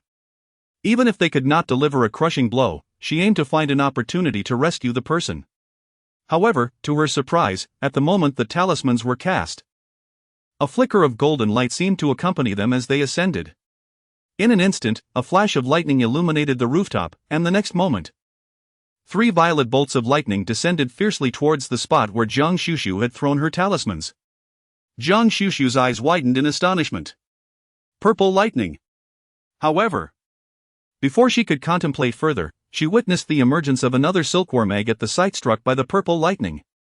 Unlike other colossal eggs, this silkworm egg was merely the size of a child, its entire surface a deep crimson, as if permeated by blood. In the fleeting moment the red silken egg attempted to flee from the purple lightning, it found itself utterly powerless under the intimidation of 3 bolts. Beneath the onslaught of the 3 purple strikes, the shell of the crimson silkworm egg was reduced to ash almost instantaneously, along with the skull it had encased, which was charred to a crisp. Guan Xuxu observed something emerging from the charred skull, her eyes shimmering with determination as she swiftly unleashed a yellow talisman, enveloping the entity within its protective embrace. Following the purple lightning, a serene clarity descended upon the world. Jiang Su, who had been hiding behind the door, stood in stunned silence. He had initially believed that the lightning strike Guan Xuxu had used to save him was astonishing. Little did he know, that was merely a glimpse of her true power. Sister! You are indeed my sister. Is that skull the source of our troubles? Are we finally safe now? Even he could sense the chilling aura that had once pervaded the air dissipating entirely after the recent display of purple lightning. Jiang Su felt an unprecedented lightness enveloping him, and he excitedly circled around Guan Xuxu. Guan Xuxu is also reflecting on her own power. This is not merely a devastating blow. She has utterly reduced her opponent to ashes. As you just witnessed, those 3 bolts of purple lightning. Guan Xuxu felt a lingering uncertainty. Was that truly the thunder talisman she had summoned moments ago? Jiang Su believed she was boasting and immediately became quite supportive, exclaiming in awe at the sight of those 3 thick purple lightning bolts. How extraordinarily cool! Guan Xuxu silently inhaled sharply. It was indeed the purple lightning. She had not misjudged. Lightning possesses the inherent power to counteract the malevolent forces of the universe, while purple lightning is capable of annihilating such malevolence entirely. To summon such formidable purple lightning was truly astonishing. Guan Xuxu herself was unaware that she could summon the purple lightning. although her master had remarked upon her exceptional talent. The brevity of her study in the arcane arts meant that being able to conjure ordinary lightning was already a remarkable achievement. Guan Xuxu felt an inexplicable sense of unease. Before she could delve deeper into her thoughts, her gaze shifted once more to the 7 enormous eggs ahead. The violet lightning had swept through, causing the silken cocoon that enveloped several individuals to rupture. It was imperative to rescue them first. Guan Xuxu spoke as she swiftly drew out a yellow talisman, slicing through 2 silkworm cocoons with a few deft strokes. Upon witnessing the situation, Jiang Su swiftly retrieved his utility knife and cautiously sliced open the remaining silkworm cocoons. Before long, the 7 individuals were liberated from their entrapment, though they appeared to be in a state of unconsciousness. "Sister, what shall we do? Should we call the police?" At this moment, Jiang Su has become quite adept at calling her sister. Guan Xuxu gazed at the group and simply said, "First, call an ambulance and take them to the hospital." Though these individuals were afflicted by malevolent energy, their condition was not overly severe. Jiang Su, upon hearing the words, was quite obedient and was about to take out his phone when a somewhat deep male voice sounded from behind, stating, "I have already arranged for a call. The ambulance will arrive shortly." The two turned around to find Chu Beihe, who had ascended the stairs unbeknownst to them. His gaze remained calm as he surveyed the scene before him. His dark eyes swept over the silken eggshells beneath several individuals, and while his brows furrowed slightly, he did not exhibit any overt signs of surprise. Initially, Chu Beihe had no intention of getting involved, but upon witnessing the fleeting flash of lightning near the teaching building, he felt compelled to enter. Upon reaching the ground floor of the building, he discovered the girl lying on the ground. Realizing that something was amiss, he followed the commotion up to the rooftop. Guan Xuxu was initially taken aback by the almost blinding golden light emanating from Chu Beihe. In the next instant, a spark of realization ignited in her mind, as if she had suddenly grasped an elusive truth. It dawned upon her that the golden light she had just cast alongside the thunder talisman was in fact drawn from the very essence of Chu Beihe. Thus, the 3 bolts of purple lightning were summoned by the brilliance of this remarkable individual. In that fleeting moment, Guan Xuxu's gaze towards Chu Beihe became a tapestry of complexity and fervor. The complexity stemmed from the revelation that the purple lightning was not conjured solely by her own power, while the fervor arose from the astonishing versatility of the golden light enveloping the formidable Chu. In a moment of audacity, Guan Xuxu was struck by a bold idea. As she gazed at Chu Beihe, she noticed that he was equally fixated on her, his dark eyes unreservedly scrutinizing her. He seemed poised to inquire about something, yet, for the first time, he was at a loss for words. Just as he opened his mouth to speak, a gentle breeze swept across the rooftop. In an instant, the pupae beneath the 7 individuals appeared to dissolve into wisps of smoke, carried away by the wind. Chu Beihe's brow furrowed slightly, and suddenly, he lost the desire to ask anything at all. After all, it was evident that this phenomenon defied any scientific explanation. Before the group could further discuss the perplexing situation before them, footsteps echoed from below once more. This time, it was Jiang Hui, accompanied by a driver. Upon witnessing the gruesome scene of bodies sprawled across the rooftop, Jiang Hui's face turned pale for the first time. He turned to Jiang Su with a voice laden with restrained menace. "Jiang Su, you had better provide me with an explanation." Chapter 49, The Jade Token. Must you deny me?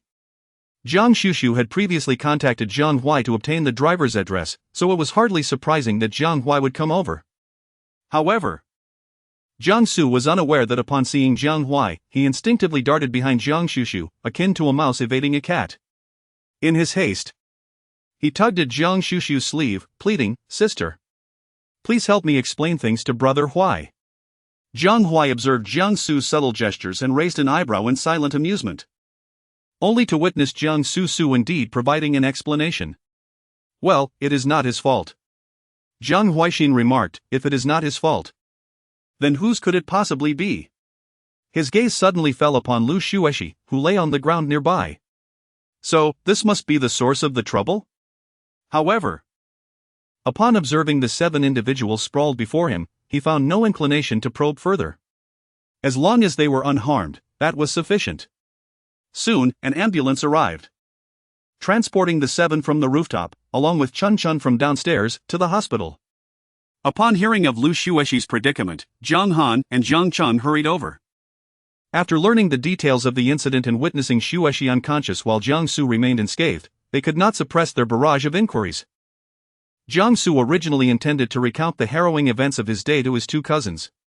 However, he was suddenly bombarded with a barrage of accusatory questions, causing his face to flush with anger. What do you know? How do you know I didn't protect her? Why don't you ask her what happened at that moment? Jiang Su, possessing the heart of a youth, felt both anger and grievance at being questioned so unjustly. Yet, he ultimately refrained from uttering more, merely turning away and storming off in a huff.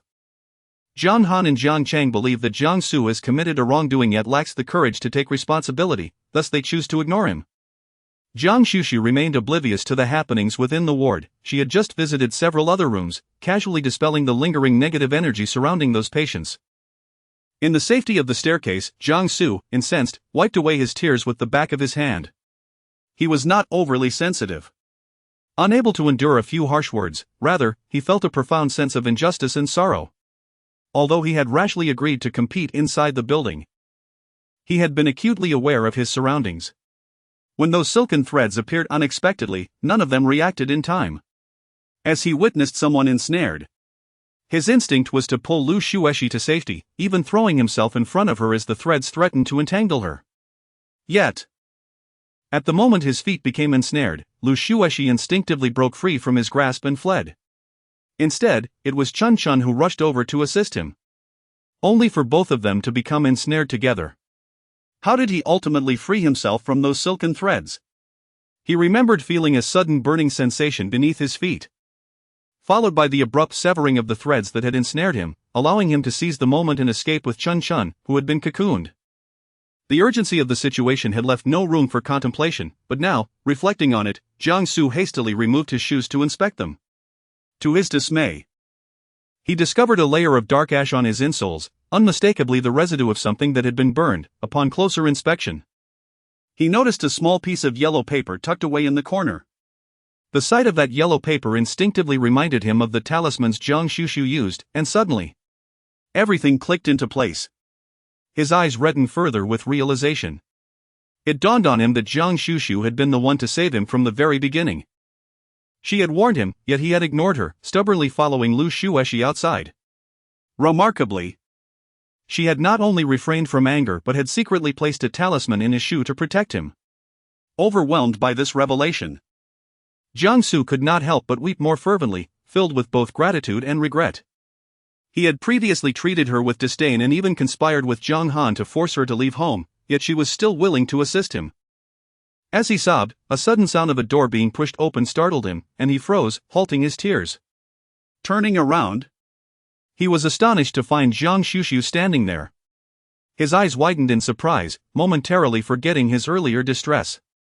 The Jiang family possessed commendable genetics, and Jiang Su, already bearing a semblance of youthful beauty, now with reddened eyes and tear-laden lashes, inadvertently exuded an air of fragile allure. Guan Xuxu raised her eyebrows slightly. Jiang Su's face flushed instantaneously, a blend of embarrassment and shyness enveloping her. "What brings you here?" The words slipped from her lips, only to be followed by a sudden realization of her somewhat brusque tone. She quickly softened her voice. "I didn't mean to imply that you shouldn't be here, rather, if you seek a breath of fresh air, I can vacate this space for you." Having witnessed Jiang Su's remarkable abilities, Jiang Su now held her in complete awe. Yet, reflecting on her previous demeanor towards her, she couldn't help but assume that Jiang Su must have looked down upon her. The sister, who had once called out with confidence in the teaching building, found herself momentarily at a loss for words. "I came to find you." Guan Xuxu suddenly extended her hand towards him, declaring, "The jade token I lent you for protection should be returned to me now." Her demeanor was icy, as though they had never shared trials and tribulations together in the past. Jiang Su's eyes instantly glistened with a hint of redness, yet instinctively, he cradled the jade pendant around his neck, momentarily forgetting his earlier feelings of grievance and frustration. He gazed at her with eager anticipation, asking, "Is this jade pendant not meant for me? Just like the ones given to brother Huai and uncle?" Guan Xuxu merely cast a fleeting glance at him. stating that it was merely a temporary borrowing, not a promise of return. Jiang Suming was acutely aware that her words held truth. Yet he was reluctant to part with the precious jade pendant. Not only did it serve as a talisman of protection, but it also represented his desire for her acceptance. Sister, might you not part with this jade pendant for me? Fearing her refusal, he hastily continued, it was my ignorance before, sister. I promise I shall no longer oppose your wishes. Whatever you desire of me, I shall comply without hesitation. Guan Xuxu gazed at him. Do you truly desire it? Jiangsu nodded emphatically, expressing a strong desire. Guan Xuxu extended her hand towards him, speaking with a tone devoid of emotion. As if she were merely a calculating instrument. The jade token amounts to 200,000, and with this reward, the 4 Thunder Talismans total 400,000. Making it a grand total of 600,000. I accept bank transfers and transactions through a certain platform. Given his previous demeanor towards her, her decision to rescue him was already a concession, considering their familial ties, thus, Guan Xuxu would certainly not shortchange him on the accounts that needed settling. Jiangsu was aware of his previous shortcomings. Upon hearing about the need for money, he did not hesitate to comply. However, he was momentarily startled. All my funds are in WeChat, sister. How about we add each other as friends first, and I will transfer the money to you? Guan Xuxu glanced at the young man and instantly discerned his hidden thoughts. However, she chose not to expose him. Instead, she took out her phone and directly added him as a friend. Jiangsu gazed at the friend page that had successfully passed, a clear smile illuminating his face. Without hesitation, he swiftly transferred 600,000. Guan Xuxu unceremoniously clicked to accept the payment, and upon seeing the credited amount, her eyes momentarily glimmered with delight. She was elated by the influx of funds, yet she couldn't help but reflect on how the Jiang family was indeed affluent. Even to the extent of showering such wealth upon a mere child. 600,000, effortlessly dispersed. TSK, Little Sue. I was terribly worried when I woke up and didn't see you. Are you alright? Chapter 50, The Deceased Lin Ruirii. Jiangsu. Upon hearing her words and noticing the concern etched on her face, turned his head away, ignoring her. Jiang Chang, witnessing this, immediately grew stern. Jiangsu. Xuexi cares about you, what kind of attitude is this? What do I care about your attitude? Jiangsu retorted. He had always regarded her as an elder sister. Yet the events that transpired in the school building had left a lingering discomfort in his heart. Even though he understood that it was a normal reaction for an ordinary person to be frightened in the face of danger, he despised the feeling of being abandoned. Especially by someone he trusted. Lu Xuexi observed Jiangsu's demeanor, her eyes flickered slightly as she lowered her gaze. Xiaosu, today's incident is entirely my fault. If I hadn't insisted on dragging you along, you wouldn't have encountered such a situation. I owe you an apology. Her sincerity was palpable. Yet coupled with her slightly pale complexion, it stirred a wave of sympathy in Jiang Chang. Xuexi, what are you apologizing to him for? You are the one who got into trouble, it is that brat who should be apologizing to you. Brother Jiang Chang, please don't say that about Xiaosu. Ultimately, I bear the responsibility for this incident. Xiaosu did his best to protect me. Don't speak well of him. If he truly cared for your safety, why is he unscathed while you ended up in the hospital? Jiang Han interjected. Xuexi, you are too inclined to shoulder the blame. He is not a child. You cannot coddle him like this. Even if today's incident had befallen him, it would still be a matter of him not being able to safeguard himself. As the two continued to berate him, Jiangsu felt as though he might choke on his own frustration. He had initially refrained from confronting Lu Xuexi in front of so many people, but now he could no longer hold back. All you do is condemn me. Why don't you ask her what she did?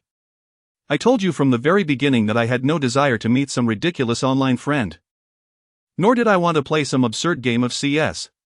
She insisted on dragging me along, and now that something has happened, you turn to blame me. Why don't you acknowledge that when she was in danger, I stood in front of her? But what did she do? She twisted away and ran off on her own. Jiangsu believed that by voicing his thoughts, he would garner the support of his two elder brothers. However, to his dismay, Jiang Han and Jiang Chang gazed at him with expressions of reproach. How could Xueshi possibly engage in such behavior? Jiang Su, cease your baseless accusations. Sister Xueshi's intention in taking you out was purely benevolent. Have you no conscience? How dare you turn the blame upon her? Suddenly, Lu Xueshi covered her face and began to weep softly. Brother Jiang Han, brother Jiang Chang, please do not scold him. Xiao Su is right, it is all my fault. I should not have taken him out, allowing him to fall into such peril without safeguarding him. The two brothers immediately launched into a flurry of comforting words, all the while continuing to chastise Jiang Su. Jiang Su was so enraged that his nose seemed to twist. He had clearly provided an explanation, yet why did they refuse to listen? Moreover, Lu Xueshi's words were ambiguous, she neither confirmed nor denied anything. Although she admitted to her own fault, it still sounded to him as if he was the one being unreasonable. In that moment, he suddenly comprehended the feelings Guan Xuxu must have experienced when she was targeted by them. Looking at Jiang Han and Jiang Chang, he could only perceive them as two complete fools. Just as he was suppressing his anger, he heard Guan Xuxu, seemingly oblivious to the ongoing conversation, speak up and glance at Jiang Su, asking him, "Are you leaving or not?" Jiang Su was momentarily taken aback, but quickly regained composure, nodding in agreement. "Let us go. Sister, I will accompany you." He cast a disdainful glance at Lu Xueshi and her companions in the hospital room before turning back, his expression shifting to one of joviality as he cheerfully followed Guan Xuxu, disappearing in the blink of an eye. The three remaining in the room, particularly Jiang Han and Jiang Chang, exchanged glances, perplexed. They had not yet finished their tirade. Why had he left? Lu Xueshi lowered her head slightly, her downcast eyes revealing a glimmer of coldness and vexation. Meanwhile, the abandoned teaching building had once again become the center of attention. Although no fatalities occurred, the incident had captured the police's interest. Online discussions about the forsaken structure erupted anew, unearthing past events involving individuals who had previously encountered misfortune there. In the hospital, Guan Xuxu, who had narrowly escaped with her life, was so horrified by the online reports that she hurled her iPad to the ground in a fit of panic. "I need Guan Xuxu. If she possesses any means of rescuing me, I do not wish to wait for her to come see me, I will go to her. Provided she can deal with Lin Ruirui. I cannot endure this any longer. That Lin Ruirui has come back to haunt me, she wishes to kill me, sob sob sob." On the other side, the very person Guan Xuxu was fervently yearning for, Jiang Xuxu, now stood before an old residential building. The dilapidated structure bore the scars of time, its walls and doors plastered with an array of advertisements. Occasionally, raucous noises emanated from within the building. Lacking an elevator, Jiang Xuxu ascended the stairs to the 6th floor. Following the aura in her grasp, she arrived at a door on the 6th floor and knocked. After a prolonged moment, footsteps finally sounded from within. Upon the door's opening, she was met by a gaunt middle-aged woman, her visage weary and her expression one of confusion and bewilderment as she regarded Jiang Xuxu. "Young lady, whom are you seeking?" Jiang Xuxu gazed at the middle-aged woman before her and spoke softly, "I am looking for Lin Ruirui." The woman's eyes flickered for a moment, and she made as if to close the door. "She is dead." Jiang Xuxu reached out and grasped the door panel, although her touch appeared casual. The force she exerted rendered the door immovable in the woman's grasp.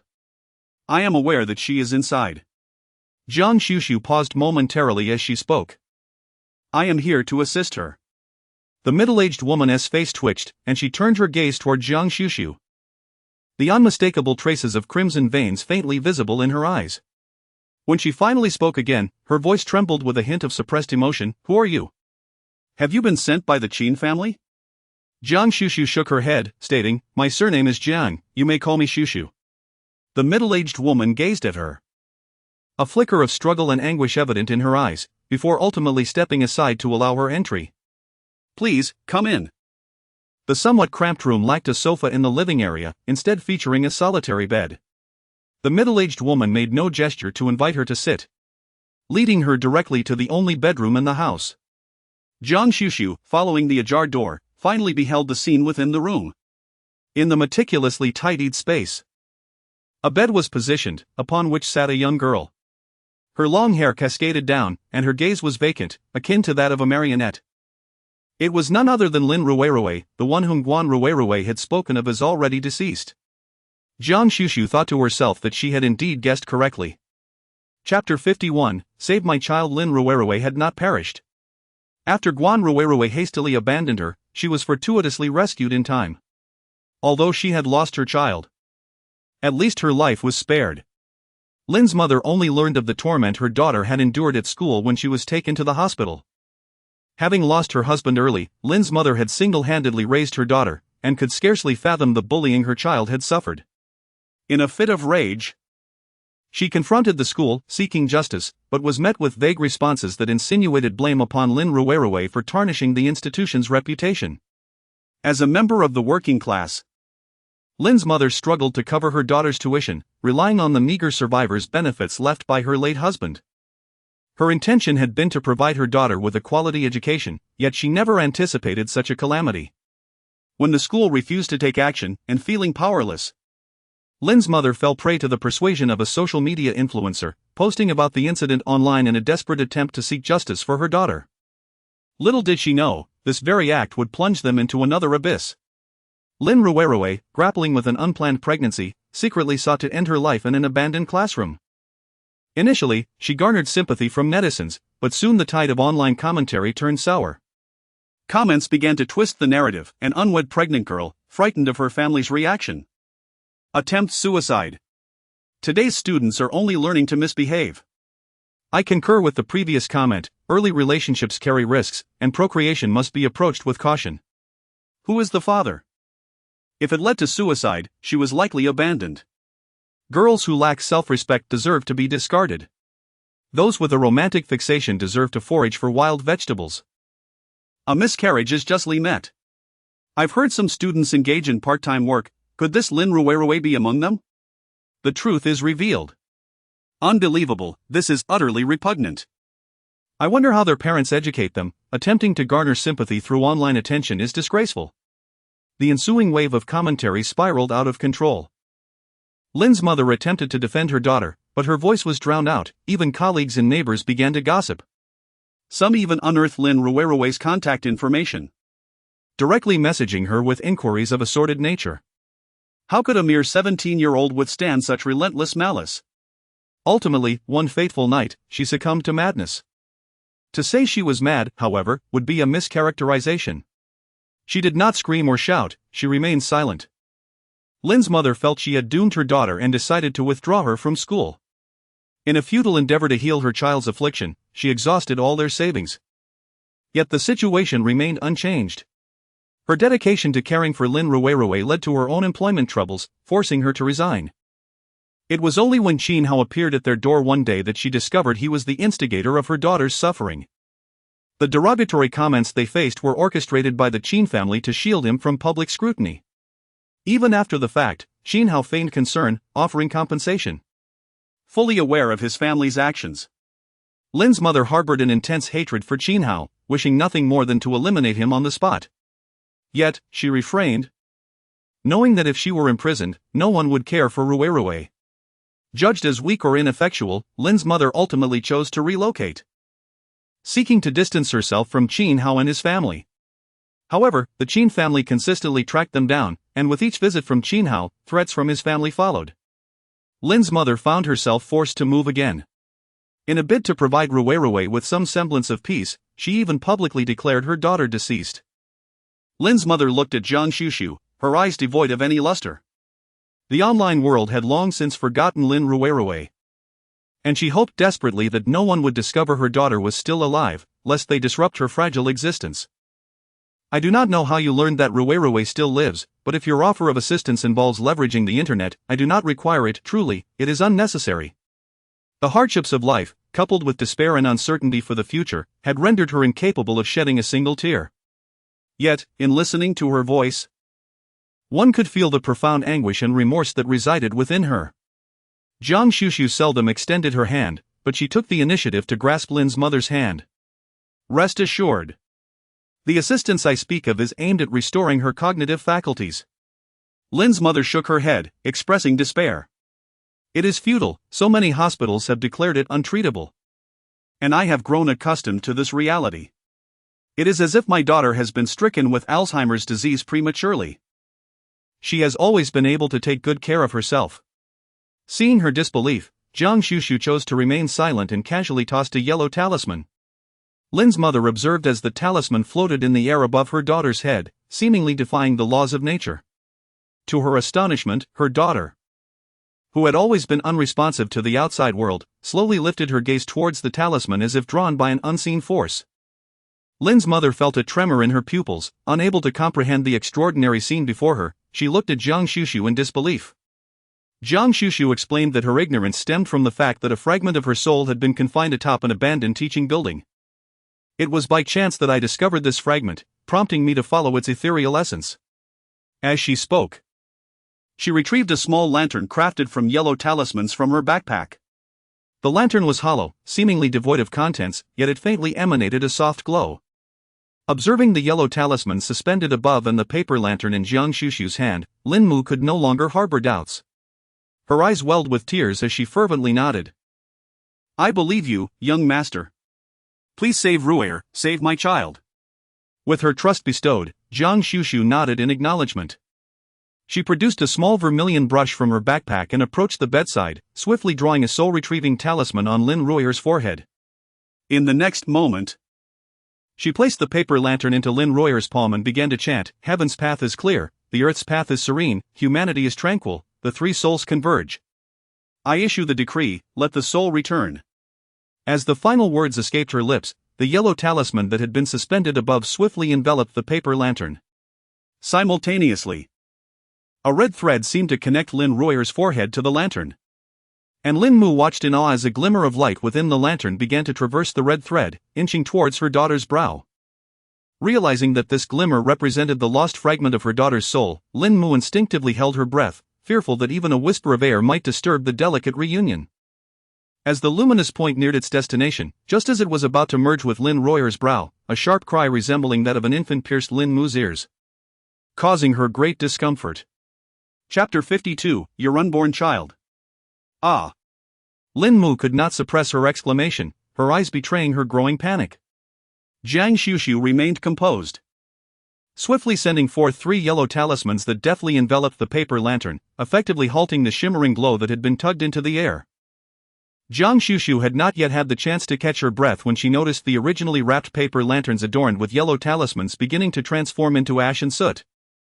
Her brow furrowed in concern, and with urgency, 3 more yellow talismans soared forth, encircling the lanterns. Simultaneously, she deftly maneuvered her fingers as if grasping at the very essence of light in the air, swiftly guiding it along the crimson thread into Lin Ru'er's forehead. In that fleeting moment when the ethereal glow completely merged with Lin Ru'er's brow, the once visible crimson thread connecting the paper lanterns vanished. At that instant, the lanterns, ensconced by 6 yellow talismans, began to tremble violently. Lin's mother was utterly terrified, her attention consumed by the alarming spectacle, neglecting even to check on her daughter. As Guan Xuxu witnessed the conclusion of the soul summoning, she raised her hand without hesitation, directing a beam of spiritual light into the paper lantern. With a clear and commanding voice, she admonished, "Behave yourself." The lantern trembled momentarily, as if it had been struck by an unseen hand, yet it continued to sway violently. Still yearning to draw nearer to Lin Ru'er, Guan Xuxu promptly produced a bundle of red string. The crimson thread unfurled and swiftly ensnared the paper lantern, twisting it into a tangled ball akin to yarn. Lin's mother stood by, utterly dumbfounded. "Little master, what is this?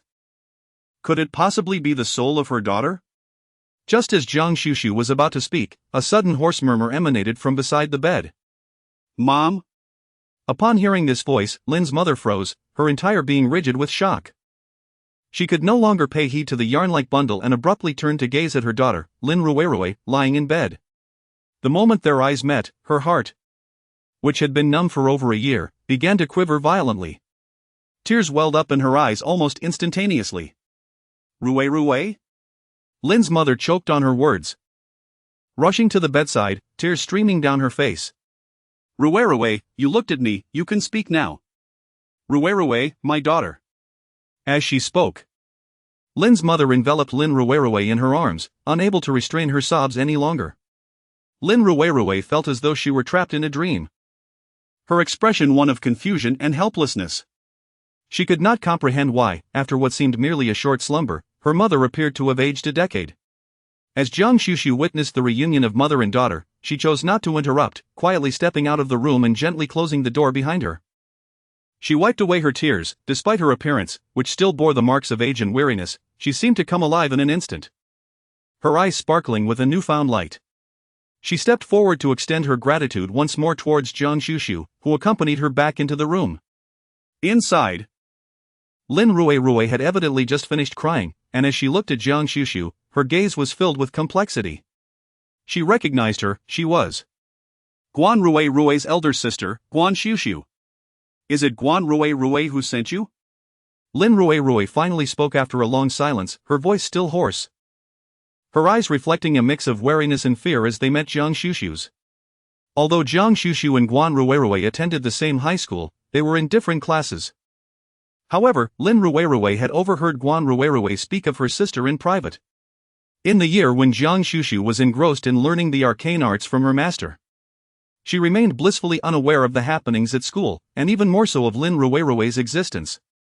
Upon encountering her gaze, she merely thought, "I am now surnamed Jiang. We share no connection." Lin's mother, perplexed, proceeded to explain the earlier events to Lin Rui. Upon realizing that it was Guan Xuxu who had saved her, Lin Rui felt a lingering sense of confusion.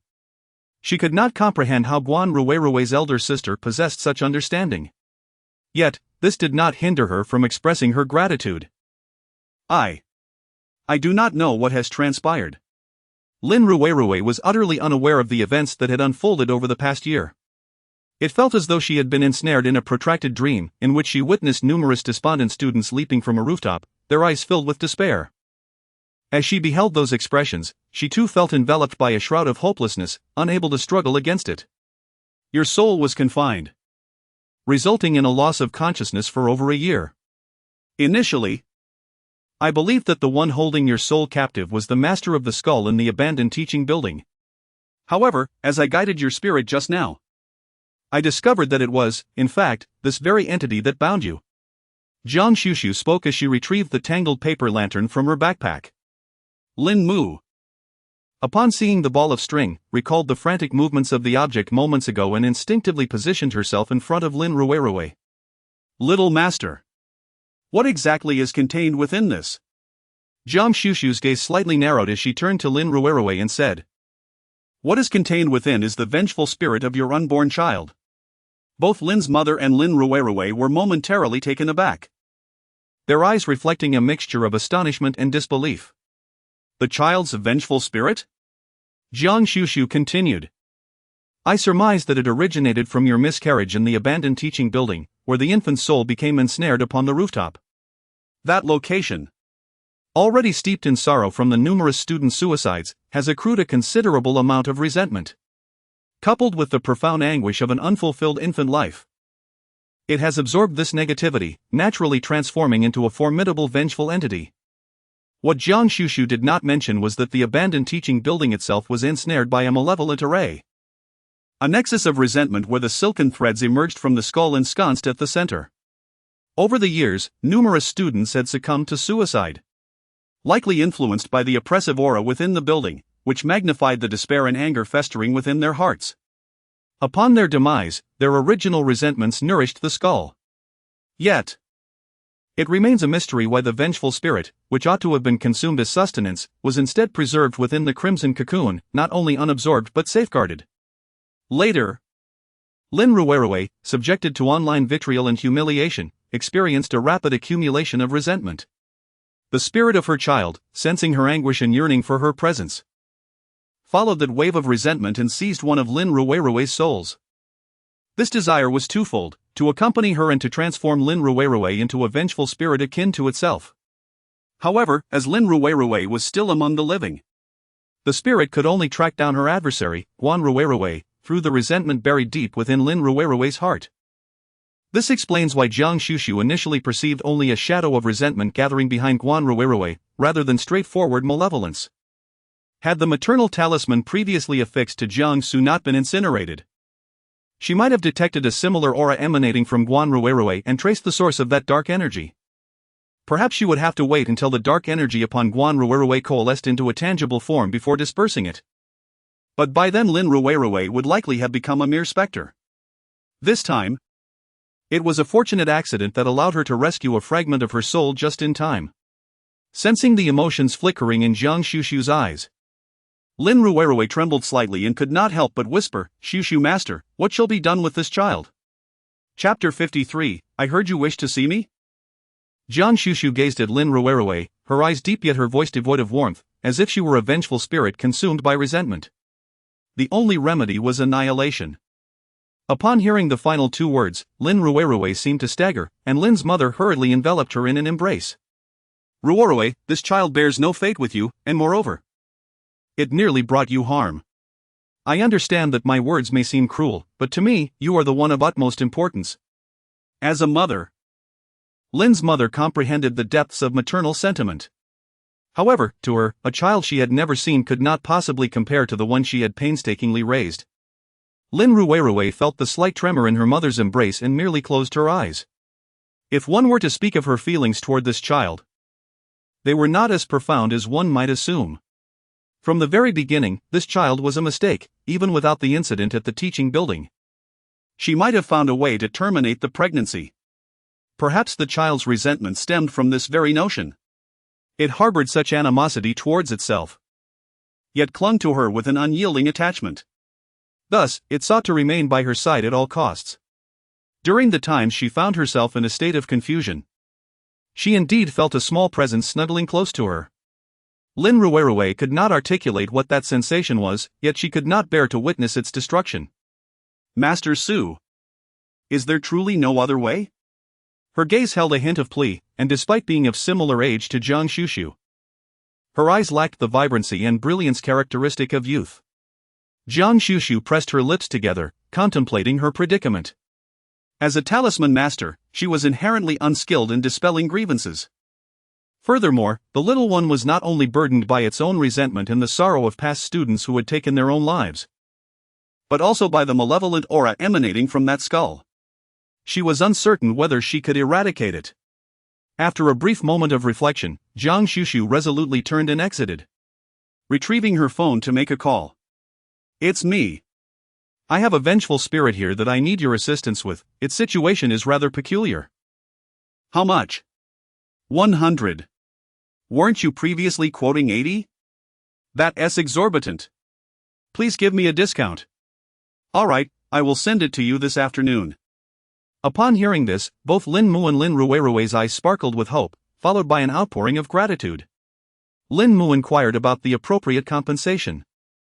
Although she had no prior experience in such matters, she understood that a master of considerable skill would undoubtedly command a hefty fee. Guan Xuxu gazed upon Lin's mother, who was evidently malnourished, and took in the cramped little room in which she stood. She stated, "My fee is 300, plus 80 for the commission to dispel grievances." "You may simply provide me with 380. Lin's mother appeared somewhat taken aback, but soon exhaled in relief and swiftly took out her phone to transfer the funds. Guan Xuxu received the payment and left a protective talisman for Lin Xuxu before departing from the residential building. She descended the stairs and sought a secluded spot to wait. Before long, a young man clad in black attire, adorned with a black hat, approached her. His face was concealed by a black mask, yet his eyes, curved like crescents, seemed to glimmer with a smile. "Greetings, this is Lingshire Express. May I inquire what item you wish to deliver?" Guan Xuxu retrieved a paper lantern bound with a red cord from her backpack. The young man in the black hat was not taken aback by the wriggling little object.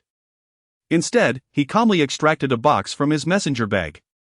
Guan Xuxu recognized that it was one of the 12 magical artifacts previously auctioned by Yizhan, capable of temporarily sealing malevolent forces. This box was one of them. Guan Xuxu placed the paper lantern into the box and promptly paid the fee. The young man in the black hat swiftly departed with the box in hand. Guan Xuxu sent a message to the earlier number, indicating the approximate delivery time for the express service, while simultaneously transferring 800,000 to the other party. The 60,000 she had just received from Jiangsu had vanished, and she had even incurred an additional loss of 20,000, which caused her some discomfort.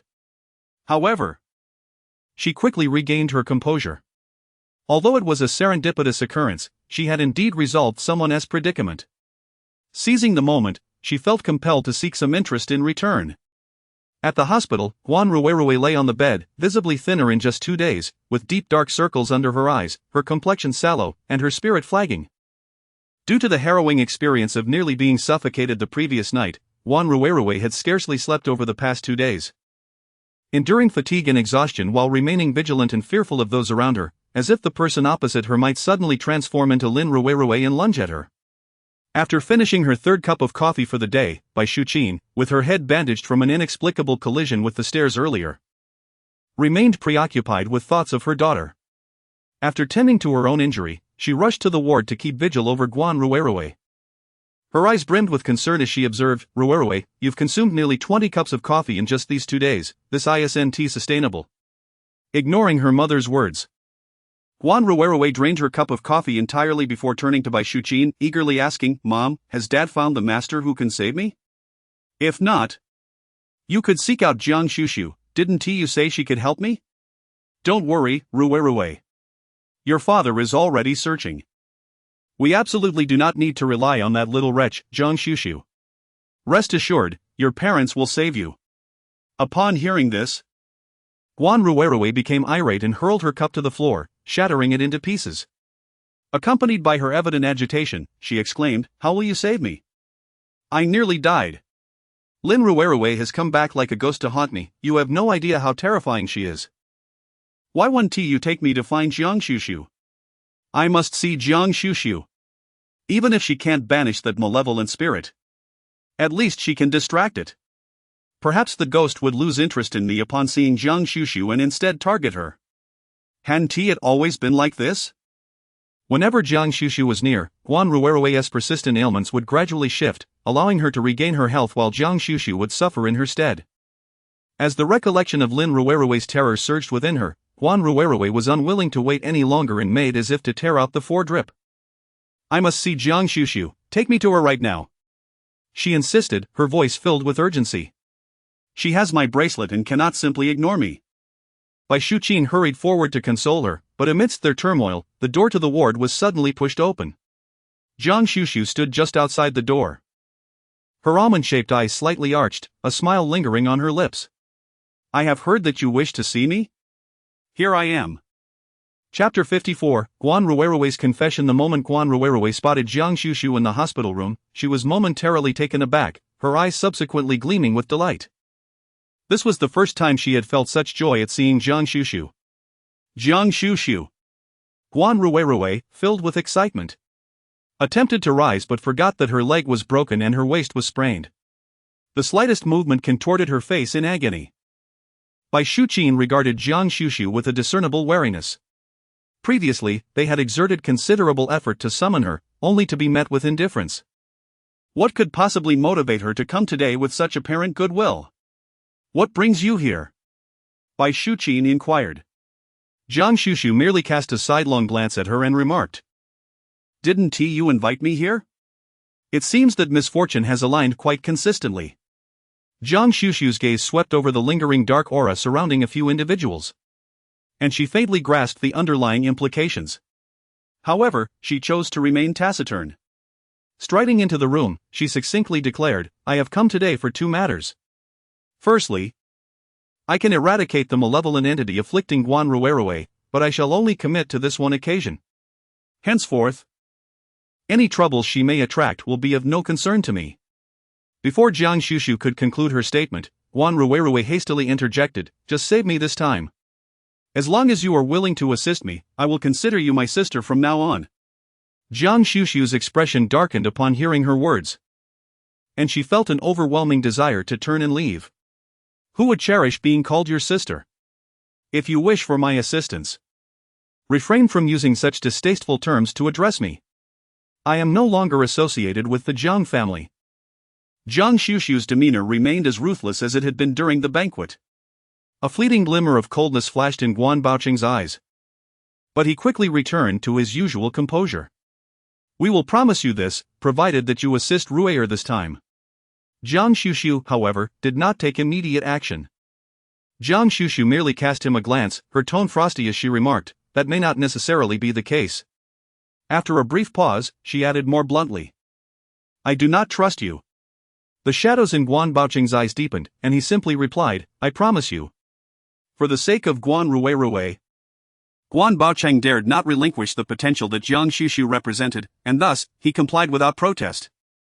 Guan Xuxu accepted the transfer document and then stated, furthermore, my fee is 5 million. Payment must be made in advance before any action is taken, and throughout the process, Guan must adhere to my instructions. Bai Shuqin, who had been holding back her anger, could no longer contain herself upon hearing this and rushed forward, exclaiming, 5 million? Are you attempting to extort money? All this talk is merely a ruse to swindle funds. I assure you, that will not happen. With that, she gestured to Guan Baocheng, saying, Baocheng, do not believe a word she says, swiftly escort her out. Guan Baocheng's expression was equally grave, yet he refrained from responding immediately. Guan Xuxu, not one for many words, casually retrieved a yellow talisman from her backpack and aimed it directly at Guan Ruwerue. The talisman, seemingly animated by an unseen force, circled around Guan Ruwerue's body before coming to a halt directly above her head. Guan Xuxu's sudden move silenced the Guans, who had previously harbored doubts about her. What astonished Guan Ruwerue even more was the noticeable reduction of the faintly chilling sensation within her body as the yellow talisman circled around her, replaced gradually by a gentle warmth. The pallor that had marred Guan Ruwerue's face was instantly illuminated with a hint of brilliance. Without hesitation, she declared, I shall transfer 5 million to you at once, please help me eliminate that wicked Lin Ruwerue immediately. Guan Xuxu's expression turned to one of barely contained fury at the mere mention of Lin Ruwerue, evidently believing that it was her spirit that had entwined itself around her. With a chilling gaze, she remarked, her resentment runs deep, and while I cannot obliterate her, I possess the means to alleviate her bitterness, ensuring she no longer haunts you. Guan Ruwerue's singular desire was to see Lin Ruwerue utterly vanquished. Upon hearing Guan Xuxu's admission of inability to eradicate her, she furrowed her brow in discontent. However, before she could voice her hesitation, Guan Xuxu feigned a departure. In that moment, Guan Ruwerue dared not procrastinate any longer, exclaiming, you must guarantee that she will never seek me out again. She had grown weary of waking to the sight of that terrifying visage. Guan Xuxu pondered that since the vengeful spirit had been taken away, it could no longer influence Guan Ruwerue with its malevolence, and the prospect of encountering Lin Ruwerue's ghost was now rendered impossible. She nodded, but insisted, you must heed my words. 15 minutes later, Guan Ruwerue gazed in astonishment at the small paper lantern, crafted from yellow talismans, that floated before her. She cast a hesitant glance at Guan Xuxu, uncertainty etched across her features. Do I truly have to proceed with this? You must sincerely reflect upon and repent for the actions you have committed against her before the lantern, Guan Xuxu advised. Only when she senses your remorse will she cease to haunt you. Guan Ruwerue's expression was unmistakably one of hesitation. You wouldn't be secretly recording me, or filming this, would you? Guan Xuxu cast her a fleeting glance before casually tossing her phone onto the adjacent sofa. Guan Ruwerue felt a sense of solace upon seeing the unlocked state of her phone screen, then shifted her gaze to the 3 other members of the Guo family standing nearby. After a brief moment of hesitation, her voice tinged with a plea, she implored, Mom, Dad, and brother, could you please step outside for a moment? However, Bai Shuqin responded with confusion, Ruwerue, how could we possibly leave you alone in this room with him? With Guan Xuxu? Do not worry, dear, mother will stay here with you. Guo Qishan added, Ruwerue, do not be afraid. Your brother will remain here to watch over you. Wei Ruwerue's expression immediately morphed into one of awkwardness and discomfort. Guan Xuxu couldn't help but chuckle. It was evident that she wished to conceal the misdeeds of her past, revealing the ugly heart that lay beneath her exterior. Must she articulate it so plainly? Her tone appeared sincere, yet was laced with sarcasm. Guan Ruwerue's face paled, Guan Xuxu, do not go too far. Guan Xuxu cast a glance at her. The smile at the corner of her lips vanishing, her eyes filled with indifference. I have already conveyed the method to you. Whether or not you choose to act upon it is entirely your decision. However, I shall grant you merely 1 minute. Should you exceed that time, I shall no longer concern myself with this matter. Her words were delivered without the slightest hint of courtesy. Guan had no doubt that she would follow through on her threat, yet to confess before her family about her actions towards Lin Ruirui. She simply could not bring herself to do it. Just as Guan felt on the verge of tears, Guan Baocheng finally spoke up, saying, "You too come with me." With that, he strode out of the room. Bai Shuqin and Guan Xixin, though curious, ultimately followed Guan Baocheng out of the hospital room. Finally, the room was left with only Guan and Guan Xuxu. It was then that Guan exhaled in relief, turning her gaze towards the small paper lantern that still floated in midair. After a moment, a sorrowful expression emerged on her face as she softly murmured, "Lin Ruirui, I am truly sorry. I realize my mistakes. I should not have suggested to Qin Hao to trouble you merely because we share the same name. Initially, I only wished to see you humiliated. Yet I never anticipated that Qin Hao would profess his affection for you. He had always pursued me relentlessly, and then suddenly, he became enamored with you. I could not accept it. When I invited you to the rooftop, I had no intentions of causing you harm. I was merely aware of your pregnancy and wished to frighten you. I truly did not foresee your sudden miscarriage. I swear. I did not cause your demise, sob. However, as she finally articulated her innermost thoughts, the chilling aura that had enveloped her began to dissipate. Realizing that her confessions would not be overheard, she felt a sense of relief in expressing her every thought and dark inclination, as if soothing the malevolent spirit of Lin Ruirui. Guan Xuxu stood nearby, her expression devoid of emotion as she listened. Although she had witnessed a portion of the interaction between Guan and Lin Ruirui within the realm of illusions, and had sensed their emotions through the resentful spirit and a fragment of Lin Ruirui, she remained oblivious to the truth concealed beneath those feelings. Upon hearing Guan Ruirui's confession, Guan Xuxu felt no surprise. After all, it was entirely within Guan Ruirui's character to target an innocent girl with such intent. As Guan Ruirui observed her actions, there lingered a hint of malice in her eyes. "So, you can assure me that Lin Ruirui's spirit will not seek me out again, correct? After all, Lin Ruirui is not dead. Even without today's incident, her ghost would have no reason to pursue me. You must also guarantee that I shall not endure such misfortune again." Initially, during the car accident, she had not given it much thought, but first, she had broken her legs, and subsequently, her bed had inexplicably collapsed, resulting in a back injury. Not to mention the myriad of incidents involving neck cramps, choking on water, and food. Even Guan Ruirui, despite her confusion, realized she had inadvertently invited bad luck upon herself. Perhaps it was indeed the doing of Lin Ruirui's spirit. Guan Xuxu responded, "I cannot guarantee this, for your misfortune is rooted in the calamities of your fate, unrelated to Lin Ruirui. If one must draw a connection, it is merely the resentful spirit that clings to her, making her more susceptible to disaster." Upon hearing her fate discussed, Guan Ruirui's expression suddenly shifted, and she exclaimed loudly, "Even if it is a matter of fate, you must resolve it for me. Do not forget that you have accepted my payment." Although the 5 million was not directly transferred by her, this did not diminish Guan Ruirui's assertiveness. Outside the door, members of the Guan family, alerted by the commotion, re-entered. And Guan Ruirui immediately cried out, accusing Guan Xuxu of taking her money yet refusing to fulfill her obligations. Bai Shuqin was the first to object. "You accepted 5 million. Can it be merely to exorcise a single malevolent spirit? Absolutely not. You must also assist her with the fate that burdens her, as you previously promised. Do you intend to take the bracelet and shirk your responsibility?" Guan Baocheng's face was stern, as if to suggest that with a single refusal from Guan Xuxu, she would not be permitted to leave. Guan Xuxu merely scoffed at this. After 18 years of scheming, the Guan family had failed to achieve their ambitions. Yet now they imagined that a mere 5 million and a bracelet could resolve everything in one fell swoop. How naive they must be to think so. Do not claim that I am incapable. Even if I were, what reason would compel me to assist her? She is your sister. Guan Qi spoke in a grave tone, attempting to appeal to her sense of familial bond. Guan Xuxu sincerely believes that the members of the Guan family are lacking in discernment, particularly Guan Xixin.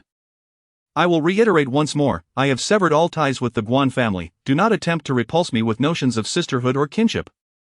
As she spoke, She cast a glance at Guan Baochang.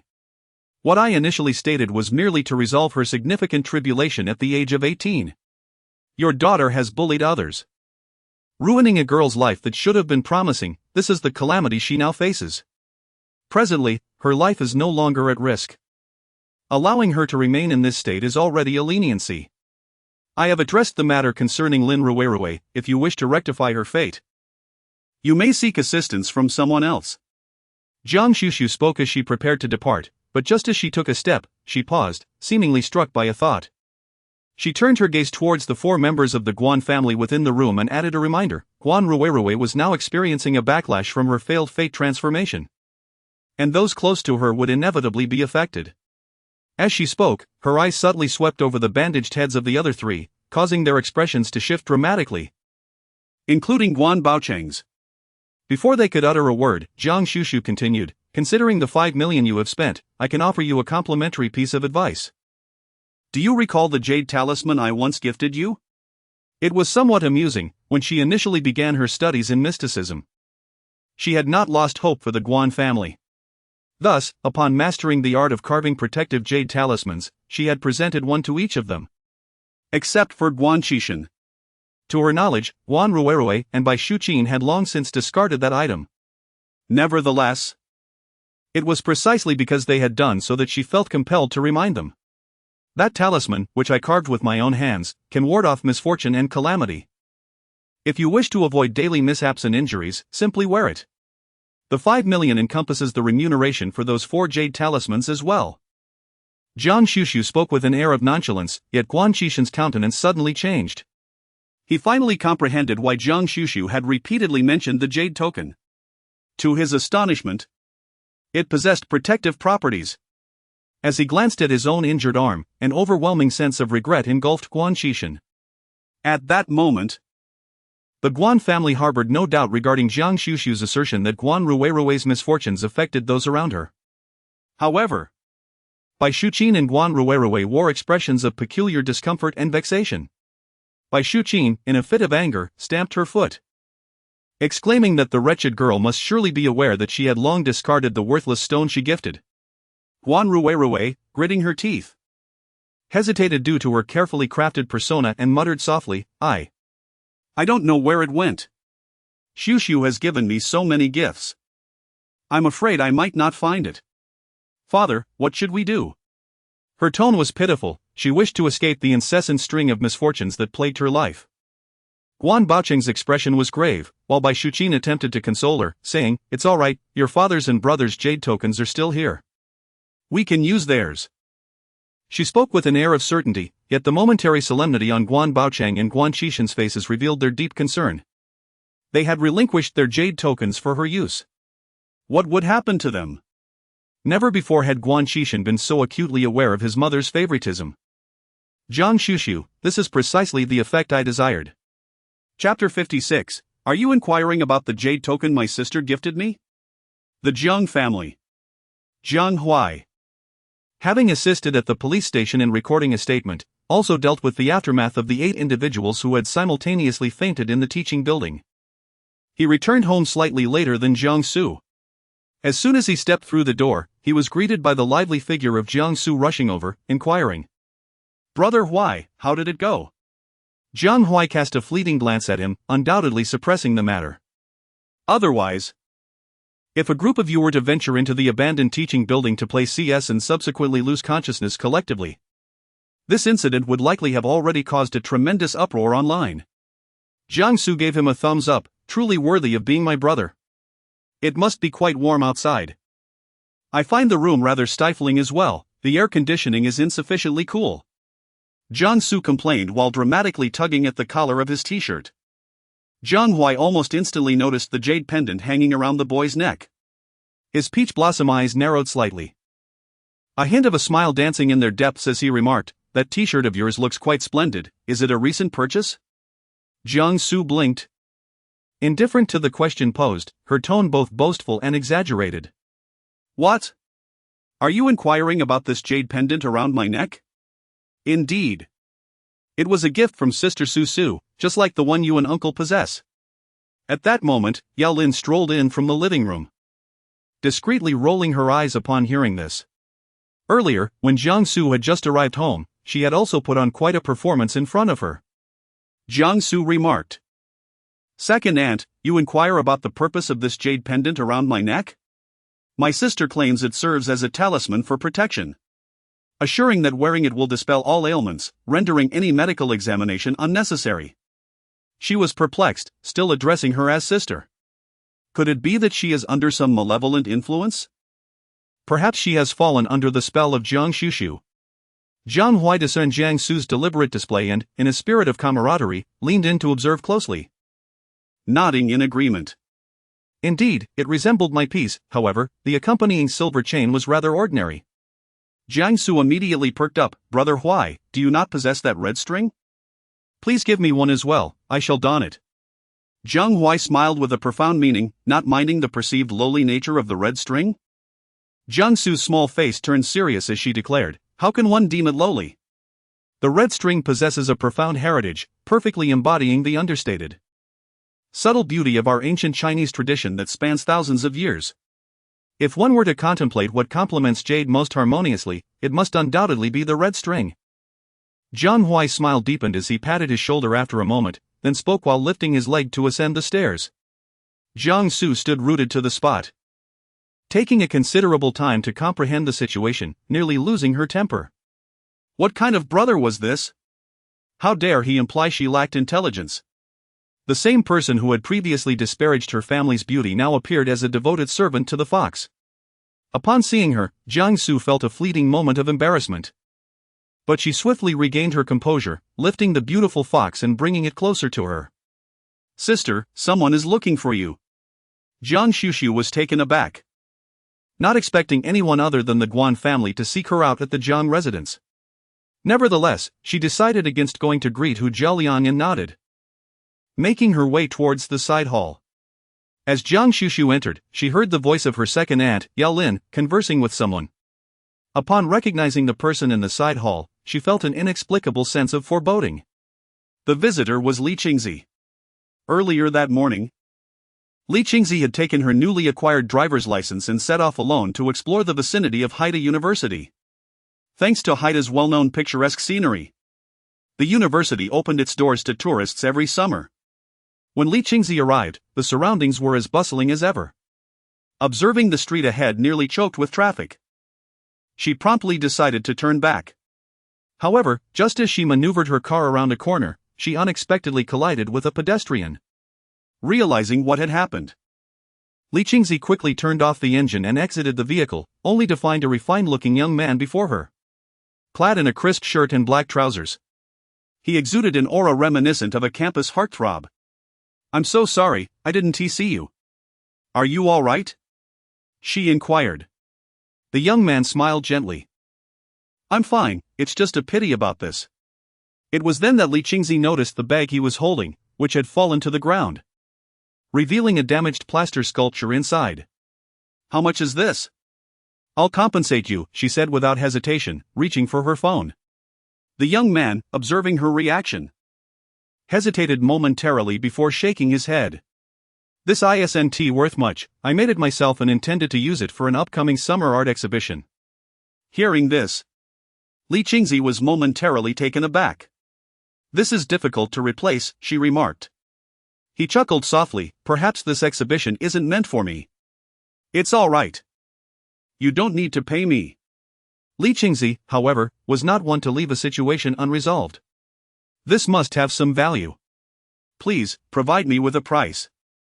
She considered compensating him based on the exhibition prize, but the young man shook his head once more and suddenly suggested, if you truly wish to make amends, perhaps you could model your hands for me? Your hands are quite lovely, and my piece for the competition involves hand molds.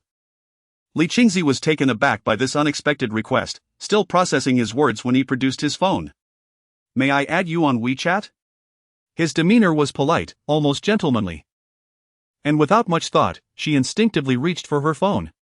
Yet, just as she was about to accept his friend's request, a warning flashed through her mind. Recalling what Guan Xuxu had said at the recent dinner, you've been attracting troublesome suitors, be wary of those who make you feel indebted. Li Qingzi had initially dismissed those words, but now, standing before this man, they resonated deeply. Troubling suitors, feelings of indebtedness. It seemed to fit perfectly. Not one to be swayed by superstition, she nevertheless prided herself on being cautious and receptive to advice. Thus, she withdrew her phone and instead retrieved a business card from her wallet. Handing it to him, she adopted a cool and aloof demeanor. This is my personal assistant. If you have any requests, please contact her directly, she will find you the best hand model, and I will cover the costs. With that, she left no room for further conversation, turning on her heel and departing in her car. The young man stood there, bewildered. Chapter 57, The Charm of Troubling Suitors. Li Qingzi was not one to navigate life blindly. Upon returning home, she promptly instructed her team to investigate the schedule and theme of local art exhibitions, as Haida University had an art department and frequently held such competitions with varying themes. Once she gathered the details, it became clear that the young man had deliberately staged the incident. The competition theme bore no relation to hand modeling. However, should she agree to model her hands, it would inevitably involve physical contact, such as applying plaster in close proximity. In such a specific context, a naive girl like her could easily find herself falling for him. A cold smile crossed Li Qingzi's face as she recalled Guan Xuxu's warning about deceitful people. She then had her team look into the young man's identity and recent associations. Soon, she reached a conclusion: it was indeed a trap. Orchestrated by none other than her scheming half-sister. After sending away her second aunt, Li Qingzi turned her gaze upon Guan Xuxu, her expression devoid of anxiety or awkwardness. She recounted the events of the morning simply, her eyes burning with intensity. You mentioned I could come to you for help. Guan Xuxu remained silent as she reached into her bag and retrieved a yellow talisman, a charm designed to ward off malevolent individuals. Should anyone conspire against you again, this talisman would retaliate upon them directly. However, Li Qingzi did not immediately reach for it. Next time? What about this time? You claim to be unscathed? Li Qingzi squinted her eyes. I am indeed unscathed, but I detest being plotted against. As she spoke, she nestled herself beside Guan Xuxu, displaying a remarkable familiarity. In addition to the protective talisman, do you possess one that attracts ill-fated romances? Upon hearing this, Guan Xuxu immediately comprehended her meaning. It was indeed a matter of reciprocation. Nevertheless, she found this demeanor quite appealing. After pondering briefly, Guan Xuxu took out a pristine sheet of yellow paper from her backpack, along with a small vermilion brush, which she dipped casually. Kneeling gracefully on the carpet, she maintained an upright posture. Then, with a flourish, she began to draw, her brush dancing like a dragon and snake, effortlessly crafting a talisman. This was the first time Li Qingzi had witnessed someone inscribe a talisman, and she felt that Guan Xuxu's aura transformed as she wielded the brush, exuding an ethereal quality that transcended the mundane. Initially, she had harbored some skepticism upon arriving today, but in that fleeting moment, she had become utterly convinced that this young lady from the Jiang family possessed genuine prowess. As she accepted the talisman paper, Li Qingzi couldn't help but reflect. I merely intended to inquire casually, yet I had no idea that your mystical sect truly had such talismans. Jiang Su spoke candidly, observing the somewhat astonished expression on Li Qingzi's face, and simply smiled as he explained that while there are no specific talismans for dispelling ill-fated romances in the mystical realm, there do exist talismans for attracting love. Guan Xuxu pointed to the final stroke on the talisman paper in her hand. This stroke was superfluous. An excess peach blossoms in matters of romance signify ill-fated love. It would not be inaccurate to say that it attracts unwanted affections. The art of talismans is such that many symbols are derived from the ancestral incantations passed down through generations, often leading to similar outcomes through different paths. Nowadays, numerous individuals seek talismans for weight loss, fortune, or academic success online, and she is capable of crafting them as well. For instance, the weight loss talisman is essentially a clear mind talisman, aimed at diminishing worldly desires, including the urge to eat. The koi talisman can serve as a fortune-gathering charm, however. It primarily enhances an individual's inherent luck rather than conjuring it from thin air. Guan Xuxu typically refrains from creating such talismans. As for the academic success talisman, it is a fusion of the clear mind and concentration talismans, ensuring a tranquil focus, thus making studying remarkably more effective. Li Qingzi grasped this concept with clarity. Pleasantly surprised by this revelation, she eagerly accepted the talismans, including the protective one against malevolent individuals, and was about to express her gratitude when a payment QR code was presented before her. Guan Xuxu conducted her business with utmost professionalism, charging 3,000 for the talisman against malevolence and 5,000 for the charm of romantic fortune, totaling 8,000. However, Li Qingzi did not find the price exorbitant. She promptly took out her phone to scan the payment code. After all, they would soon be sisters, and adding each other as friends would facilitate future communication. Noticing that Guan Xuxu had more to say, Li Qingzi quickly added that remote transfers were also possible.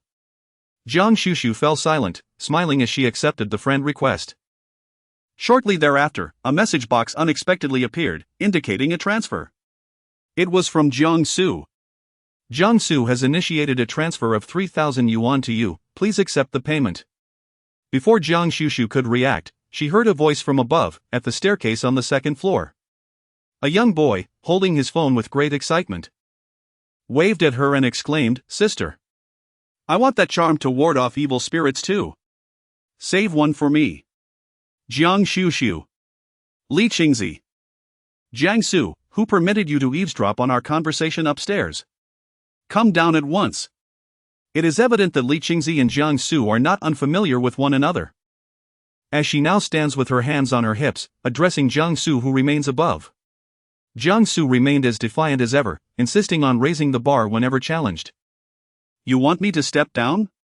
I shall not yield. Why should I heed your command? Guan Xuxu raised her head and descended to retrieve the talisman. In an instant, Jiang Su's expression shifted dramatically, exclaiming, "All right, sister." The swiftness of this change in demeanor left Li Qingzi utterly astonished. She discreetly turned to glance at Guan Xuxu, evidently intrigued by how she managed to tame the notoriously reckless Jiang Su in such a brief span of time. It is worth noting that during the banquet that evening, although Jiang Su did not intentionally create discord, his demeanor towards this cousin was hardly commendable. How did you accomplish that? Guan Xuxu was aware that she was referring to Jiang Su, and he did not conceal the fact that he had quarreled with Lu Xueshi. Although Jiang Su appeared to desire to sever ties with Lu Xueshi, Guan Xuxu did not believe he could easily escape her grasp.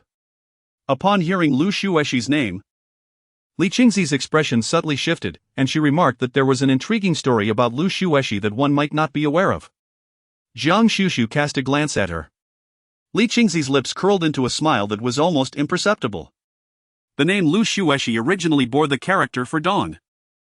But upon arriving at the Jiang family, she learned that this generation of the Jiang clan was named after water. Thus her name was altered to incorporate the character for stream. Guan Xuxu raised an eyebrow. It seems that Li Qingzi's emphasis on before coming to the Jiang family suggests her intent to become a member of the Jiang clan. Did you know each other before? Li Qingzi scoffed, stating that they coincidentally shared the same class in elementary school.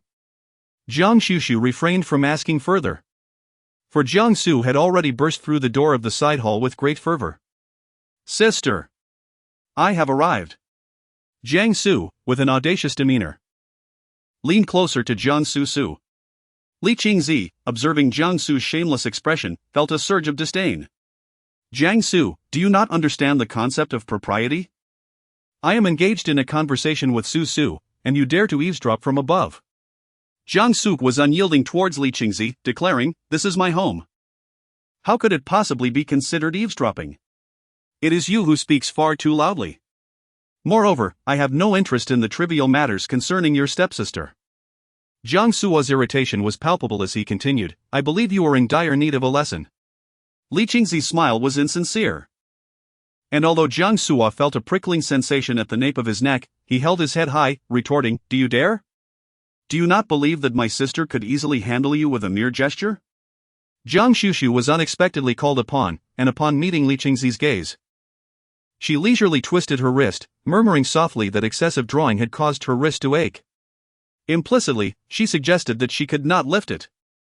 Chapter 58, Zhang Yuqing has transferred 10,000,000 yuan to you. Upon hearing this, Li Qingzi immediately broke into a bright and radiant smile. Jiang Su's expression suddenly fell as he stomped his feet in frustration, exclaiming, "Sister, We are on the same side. Upon noticing Li Qingzi rising to approach him, Jiang Su hastily turned and dashed away along the same path he had come.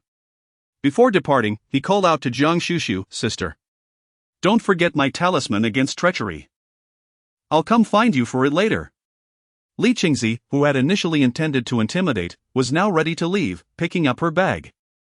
As she spoke, she deliberately winked at Guan Xuxu, her face betraying no disdain for Guan Xuxu's practice of charging for her lessons in esoteric arts. Guan Xuxu bestowed upon her a subtle smile, rare for him, and offered a small piece of advice. The peach blossom talisman must be kept close at hand to be effective. Ideally, it should be placed within an item she carries daily, such as her phone case. Li Qingzi immediately understood, winking at him before turning on her heel and striding away in her high heels, her demeanor exuding an air of pride and flamboyance, reminiscent of a regal peacock.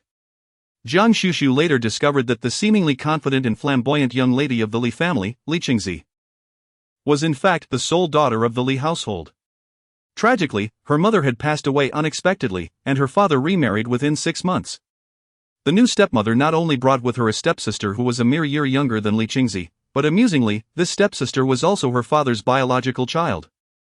With the arrival of the stepmother and stepsister, her father transformed into a stepfather, and everything Li Qingzi had once possessed was gradually taken from her. From that moment forth, any slight against her would incite her to create chaos within the household, unafraid of shame. The most notorious incident occurred when she stormed into the police station to report her father for domestic violence against his daughter, simultaneously live-streaming the event and tagging various uncles and relatives to witness the spectacle. Ultimately, her father, Li Shigao, was left humiliated and had no choice but to concede, thereafter providing her with every indulgence, fearful of offending her, while ensuring that her stepmother and stepsister would not dare to provoke her. It could be said that Li Qingzi enjoyed all the privileges of a young lady in the Li family, save for paternal affection. Yet, Guan Xuxu pondered that perhaps Li Qingzi did not require such sentiments. In the midst of such a dismal family environment, she had exerted all her efforts to become the best version of herself that she could possibly be. That evening, Jiang Su showcased the jade pendant he had received from Guan Xuxu in front of Guan Yuqing and his own parents. It was unclear who had previously criticized Xuxu, but now he not only openly acknowledged his sister but also proudly displayed the token he had acquired.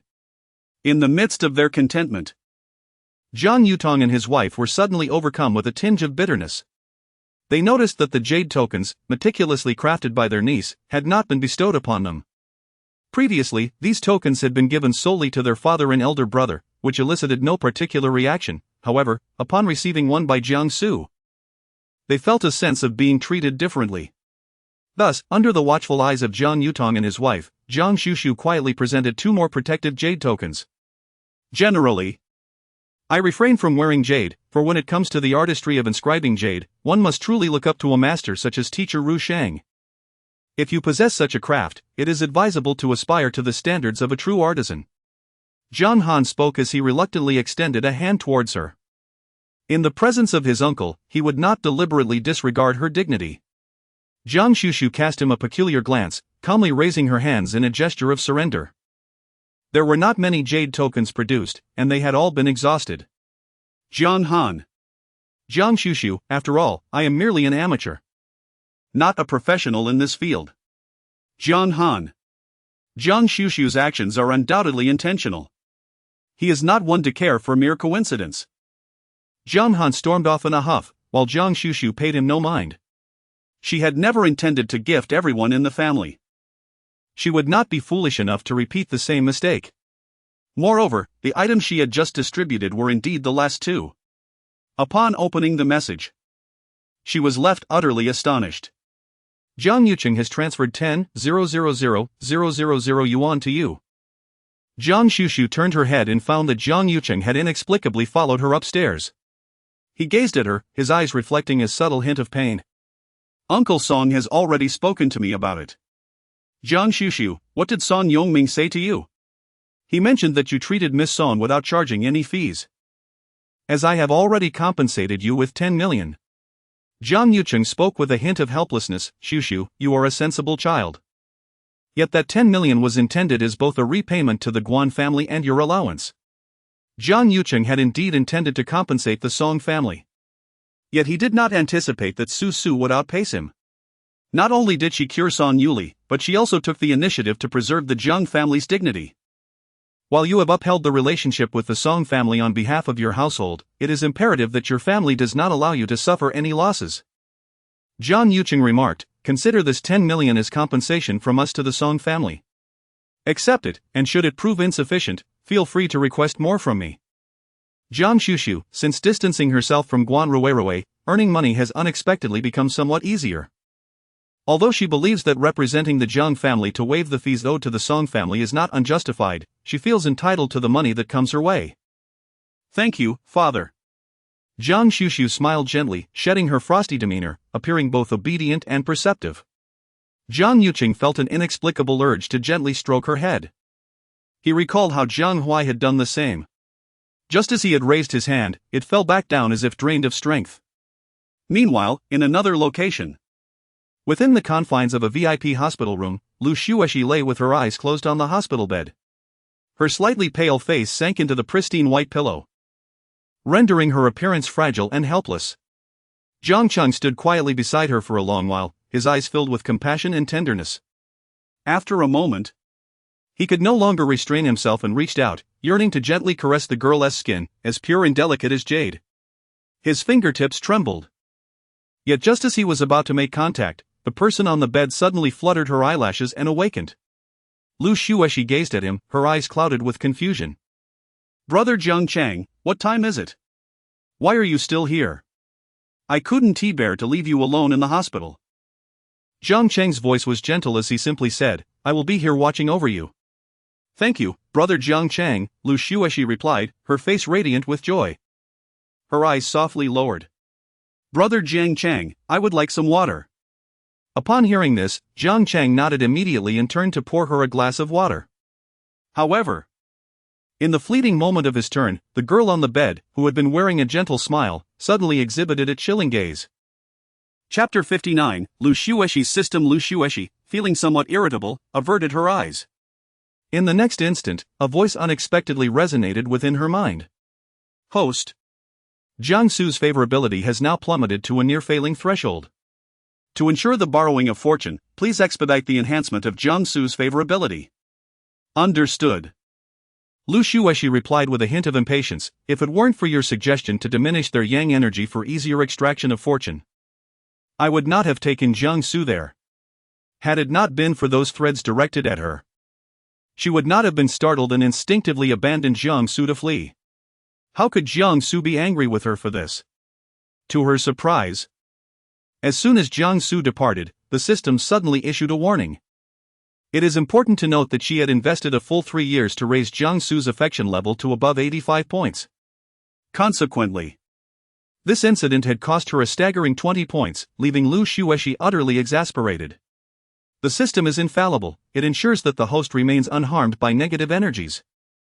Yet the threads are driven by resentment, falling outside the realm of ghostly entities. The system spoke in a formulaic manner, which only exacerbated Lu Xuexi's irritation. This system was something she had fortuitously acquired after moving into the Jiang household. With the aid of the system, she effortlessly attained beauty, an enviable figure, and even a sharp intellect, coupled with the luck she later harnessed, her life could be described as exceptionally favorable. Thus, she had always placed immense trust and reliance on the system's words. Little did she anticipate that this time, it would lead her to stumble so dramatically. Although Lu Xuexi had faced a setback, she did not feel overly concerned. Jiang Su possesses a fiery temperament. Yet it is the kind that flares up swiftly and dissipates just as quickly. Over the years, Lu Xuexi has expertly navigated the personalities of the Jiang brothers, gaining a profound understanding of their natures. With this in mind, she reached for her phone once more and sent Jiang Su another message. Xiao Su, are you asleep? You didn't come to see me today. Are you still upset with your sister? I haven't been sleeping well in the hospital these past few days. Just thinking about that incident fills me with sorrow and regret. I have never encountered anything like this before, and I still feel terrified. I left you that day solely because I intended to seek help for you. However, after waiting for a minute, then 5, then 10, Lu Xuexi's expression darkened. She found it hard to believe that Jiang Su had not seen her message.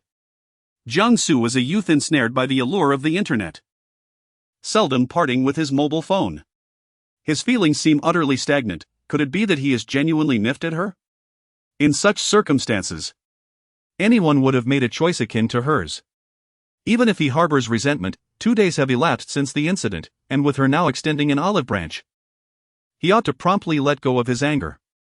Lu Xuexi perceives Jiang Xuxu as somewhat ungrateful. Perhaps her countenance betrays her discomfort, prompting Jiang Cheng to inquire, "Xuexi, what troubles you?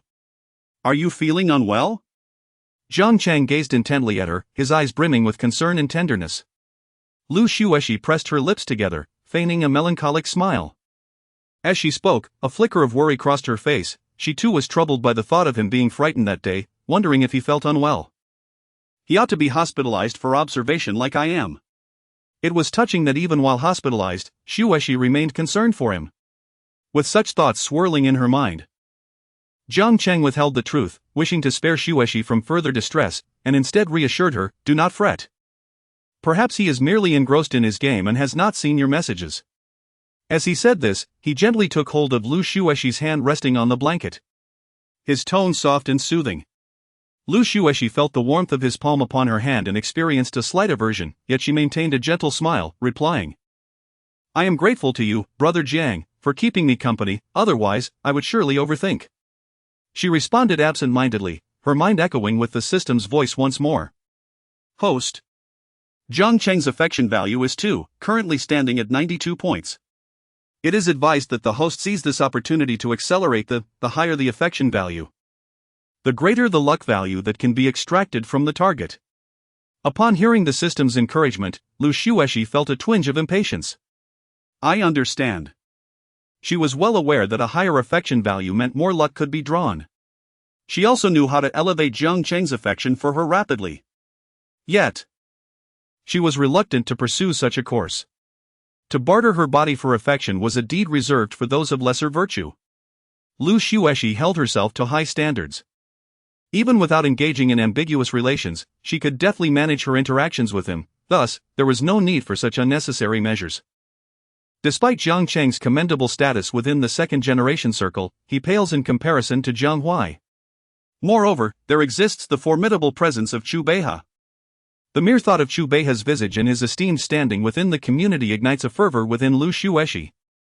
Only a man of such caliber is worthy of her genuine affection, particularly as Chu Beihe is known for his obsessive-compulsive tendencies.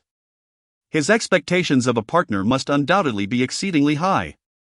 Even for his sake, Lu Xuexi could never stoop to trivial flirtations with others, as that would diminish her own standing. Lost in her thoughts, she was abruptly reminded by the system's indifferent voice, "Host, allow me to remind you. You have been pursuing Chu Beihe for 3 years, yet his favorability rating remains at a mere 38 points. Of that, 30 points were granted as the system's initial score. This indicates that the actual score is a paltry 8 points, akin to the reward for merely assisting an elderly lady across the street." Lu Xuexi muttered to herself, "If you remain silent, no one will mistake you for malfunctioning."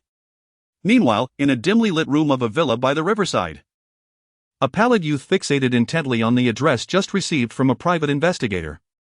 His brooding eyes glimmered with a stubborn resolve as he murmured hoarsely, "Rue. I have found you again." Chapter 60, Now, immediately, depart. The following day, Jiang Xuxu did not go. "Can't you take me with you when you go out? I promise to follow you without causing any trouble." No, Guan Xuxu rejected the suggestion without a hint of mercy. Upon hearing this, Jiang Xuxu nearly raised his neck in exasperation. "Why? I have already called you sister. You need not address me as such." Jiang Xuxu felt constrained, yet he remained resolute. "After all, I am indeed your esteemed patron. Is it not customary to escort your patrons for a leisurely outing? He has expended nearly 700,000 in total. Considering her previous earnings of 30,000, how long would it take to amass 70,000? Jiang Xuxu believed that, in comparison, he could be considered a significant benefactor. Guan Xuxu cast a fleeting glance at him, remaining silent as she retrieved her phone to show him the transaction records. Song Yongming has transferred 3,000,000 yuan to you. She flipped to another page, revealing the transfer record from Jiang Yucheng. Jiang Yucheng has transferred 10,000,000 yuan to you. In this moment of silence, the weight of unspoken words was more profound than any utterance. Jiang Su. What on earth is all this? Is the industry really that lucrative for Guan Xuxu? However, how can one consider the uncle's transfer? A father's monetary gift to his daughter can only be regarded as pocket money. Guan Xuxu once again reviewed the previous transfer record of 10 million. Clarifying that the earlier amount was merely pocket money, while the subsequent 10 million constituted remuneration. Jiang Su. I am somewhat envious. I originally thought this cousin was financially destitute, lacking even 5 million in pocket money. Yet, it turns out he is the true fool. His father has never transferred a mere 10 million to him. Ultimately, Jiang Su declared that in order to mend his wounded spirit, Jiang Xuxu must take him out today.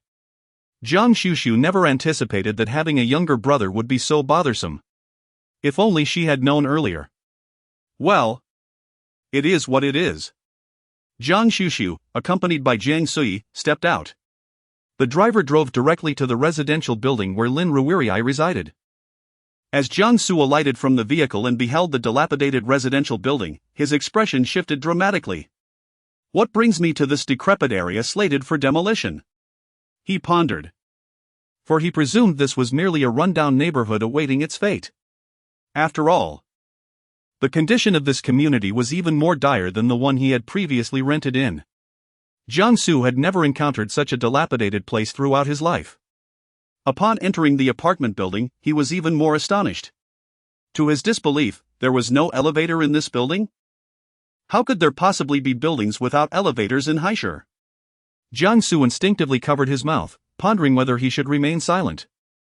Upon reaching the top floor and witnessing the modest one-bedroom apartment of Lin Ruirai, he was once again confronted with a stark realization of poverty. Just as he was about to speak, he caught a glimpse of Guan Xuxu's icy glare directed at him, prompting him to immediately fall silent. The Lin family had no guests, and in the living room, there was only a single bed available for seating. However, Jiang Su's upbringing forbade him from sitting on the host's bed uninvited, so he obediently pulled over a plastic stool and sat down. His tall frame, with long legs perched on the stool, created an impression of discomfort. Upon his entrance, Guan Xuxu, though initially taken aback, ceased to display any semblance of disdain and found herself gazing at him with increased curiosity. This child appeared to possess potential. However, Lin's mother perceived at a glance that Jiang Su was exceptional. After all, his attire exuded a palpable air of affluence. Standing there somewhat awkwardly, her expression tinged with concern, she inquired, "Young master, your visit today, does it pertain to any matters concerning Ruirai?" To which he replied, "She is in good health, I merely have something for her." Guan Xuxu instructed Jiang Su to remain outside, while she entered the room to converse with Lin Ruirai. Having endured over a year of hardship, Lin Ruirai, though on the mend, was still in the gradual process of recovery. As she lay in bed, she observed Guan Xuxu extracting a familiar little paper lantern from her backpack. Watching the lantern rise in her palm, Lin Ruirai felt a flicker of anxiety regarding the child's situation. Suddenly, a recognizable voice emanated from the lantern. "Lin Ruirai, yes. I'm sorry, I realize my mistakes." Lin Ruirai instinctively shuddered, her hands clenching the blanket tightly. Initially, Lin's mother was oblivious to the identity of the voice, but upon recognizing it, her eyes turned red with fury. "Is this the person responsible for Ruirai's predicament? She has irreparably ruined my daughter's life. Does she think such a light-hearted apology will absolve her?" Lin Ruirai's lips drained of color. Yet she resolutely bit down on them, clearly unwilling to accept the apology. Furthermore, given Guan Ruirai's character, she harbored no belief that the latter would genuinely apologize. Upon witnessing this, Guan Xuxu recounted the previous circumstances involving Guan Ruirai, as well as her misunderstanding regarding Lin Ruirai's supposed ghostly pursuit for retribution. She elucidated that upon hearing the mention of the internet, Lin Ruirai's complexion paled, clearly recalling the torrent of insults and doubts that had besieged her a year prior. She had painstakingly evaded those slanders. If Guan Ruirai's recording were to be disseminated online, she might attain vindication and forgiveness. However, all the events of the previous year would inevitably resurface, and there would still be those who would question and humiliate her anew. Lin's mother evidently reflected on past events as well, her deeper concern lying in whether, should a similar situation arise, Ruerue might once again succumb to despair, leaving her vulnerable to malevolent forces seeking to claim a fragment of her soul. Both mother and daughter exhibited a simultaneous expression of resistance. Guan Xuxu felt no surprise. After all, they had painstakingly attained their current tranquility. This was precisely why Guan Xuxu entrusted her with the choice. She could opt to live quietly from now on, or she could choose to use it to uphold her reputation. I shall provide you with the recording, but it merely offers you the latter option. Without the recording, Lin Ruerue would have to endure the weight of doubt and humiliation, yet the internet bears no memory, allowing her the chance to start anew. This is her sole path. However, the recording presents an alternative route, one she may choose to forego, yet she ought to possess the right to decide. Guan Xuxu would not presume to make choices for her in a self-righteous manner. She was not the party involved and lacked the authority to decide on her behalf. Placing the paper lantern gently into Lin Ruerue's palm, Guan Xuxu refrained from further persuasion. Lin Ruerue gazed at the paper lantern resting in her hand.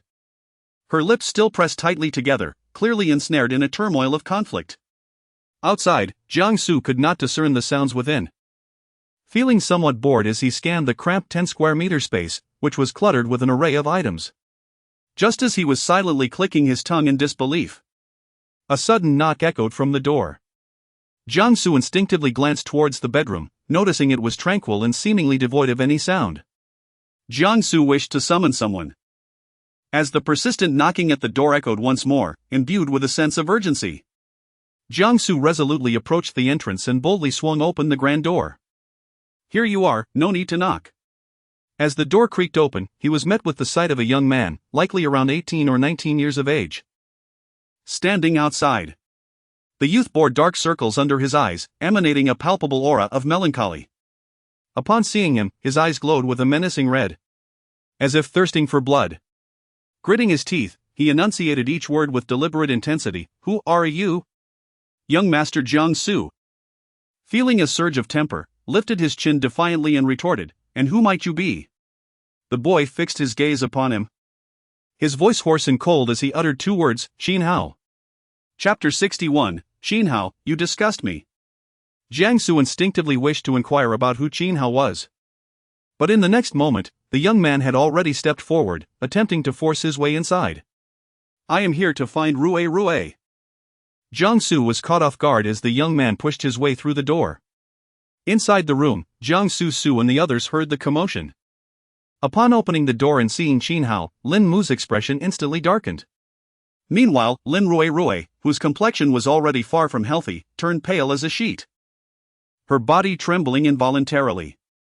As soon as Xin Hao entered, he spotted Lin Rue sitting on the bed, glaring at him. Her gloomy eyes seemed to ignite with a spark of life, and her voice was filled with joy. Rue. I knew you weren't dead, he exclaimed, striding towards her. Lin Mu instinctively positioned herself in front of her daughter, determined to protect her from this young man who had so recently re-entered their lives. Guan Xuxu discerned the identity of the young man before her and was poised to intervene. Suddenly, a figure quicker than Xin Hao darted in front of the bedroom door, raising a hand to forcefully shove Xin Hao aside. Back off. Move another step and I swear I'll break your legs. Though still youthful, the boy's fierce gaze left no room for doubt. At 14, he had already grown tall, presenting a surprisingly credible demeanor. Xin Hao, taken aback by the unexpected shove, instantly wore an expression of rage. He glared at Jiang Su and demanded once more, who are you? This is a matter between her and me. Who am I? I am merely a righteous bystander. Without a moment's hesitation, Jiang Su confronted him head-on. Seeing Xin Hao attempt to push further into the space, he swiftly raised his hand and forcefully shoved him back, exclaiming, stay right there. Have you been invited by the host to intrude? Moreover, my sister has yet to speak. If my sister hasn't permitted you to proceed, then you shall remain right where you are. Jiang Su has completely positioned himself as his sister's bodyguard, exuding an air of authority as if declaring that until his sister speaks, everyone should kneel before him. Xin Hao, solely focused on meeting Lin Ruerui, had little patience for his nonsensical chatter. Frustrated by being repeatedly rebuffed, he felt a surge of anger and, without a moment's hesitation, swung his fist towards Jiang Xu's face. Though young in age, Jiang Xu had been trained at home, and instinctively raised his hand to block when he sensed danger. However, his reaction was a fraction too slow. Just as he braced himself for an impending blow, Guan Xuxu behind him subtly waved her hand. In that moment, Qin Hao's fist halted abruptly in midair. Qin Hao stood there, bewildered. Jiang Xu was momentarily taken aback. However, owing to his similar experiences, he reacted with swiftness. Seizing the fleeting 2 seconds, he swiftly transitioned from defense to offense, twisting Qin Hao's arm and then maneuvering behind him, applying pressure in one fluid motion. The grace of his movements nearly left Jiang Xu in awe of his own prowess. He suddenly turned his head. Excitement radiating from his face as he looked at Jiang Xusu, his eyes sparkling as if to ask, "Am I not handsome? Just tell me, am I not handsome?" Although he had already surmised that Jiang Xusu had aided him from behind, it did not diminish Jiang Xu's sense of pride. Qin Hao, pinned to the ground, knelt half-heartedly, his expression increasingly ferocious, his face flushed like a raging lion. He struggled to free himself from Jiang Xu's hold, yet inexplicably, his arms and legs felt weak, leaving him powerless to resist. Raising his gaze, he locked eyes with Lin Rui through the bedroom door and could not help but exclaim, Rui. It's me. Qin Hao. Are you really going to let them treat me like this? Lin Rui clutched the bedsheet tightly, her eyes fixed on Qin Hao outside. Her entire being tense and rigid, yet she remained silent. Qin Hao continued, Rui, I only wanted to see you. I've been worrying about you for over a year. I wanted to find you, but my family has been watching me closely. They won't allow me to meet you. Rui, you know I love you. I have always been thinking of you. Unbeknownst to him, every word he uttered sounded like a whisper of a demon to Lin Rui. Eventually, she could no longer contain herself and interrupted him sharply. Shut up. Just shut up. Lin Rui's eyes turned red, her gaze fixed fiercely on Qin Hao, her voice trembling yet resolute. I don't want to see you at all. Every word you say makes me feel utterly disgusted, Qin Hao. You are nothing but scum. Why can't you just leave me alone? What have I done wrong? What have I done wrong? Since awakening yesterday, Lin Rui had remained on edge. Like her mother, she had been deliberately trying to forget the events of a year ago, even beginning to fantasize about a new life ahead.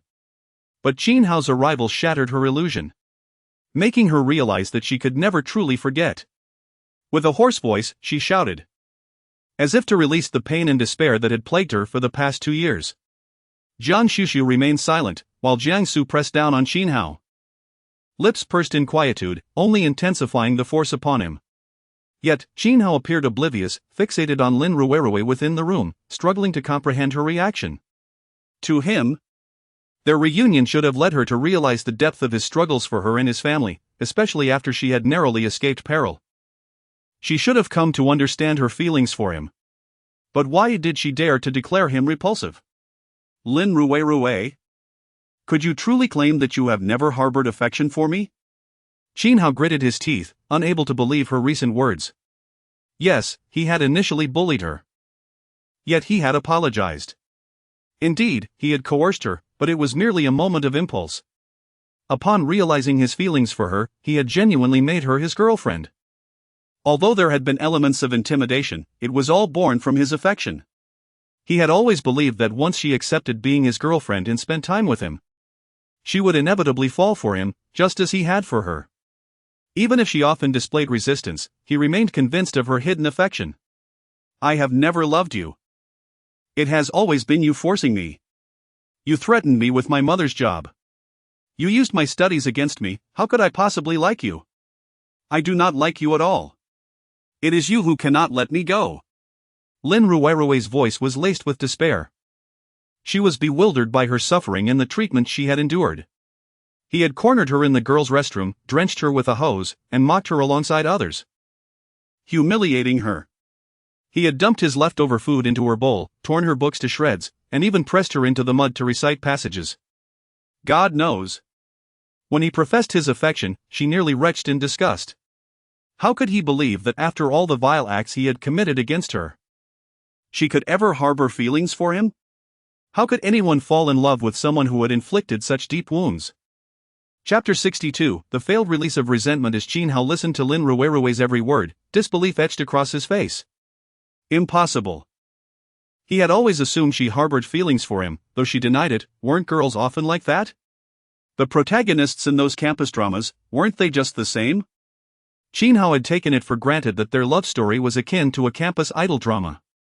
Yet, in Lin Ruirui's eyes, it was merely a narrative of relentless bullying. The so-called campus idol drama merely glamorized crime. Only those who have truly experienced bullying can fathom the despair it brings. Lin Ruirui gazed at the visibly shattered Qin Hao, finding it utterly laughable. She lowered her head, tears streaming down her cheeks. In that moment, a resolute decision formed within her heart. I will sue you. Lin Ruirui clenched her teeth, her voice hoarse yet unwavering. For the things you did to me. For forcibly violating my will. I will take legal action against you. Qin Hao, whether it be you or Guan Ruirui, I will ensure you pay for your actions. This time, she would no longer cower in fear. Beside her, Lin's mother was already in tears, turning to embrace her daughter tightly. Ruirui, I support you. Whatever you choose to do, I will stand by you. She was determined that those who had harmed her daughter would face the full weight of the law. Jiang Su did not know Lin Ruirui. He was even unaware of the reason for Guan Xuxu's visit that day.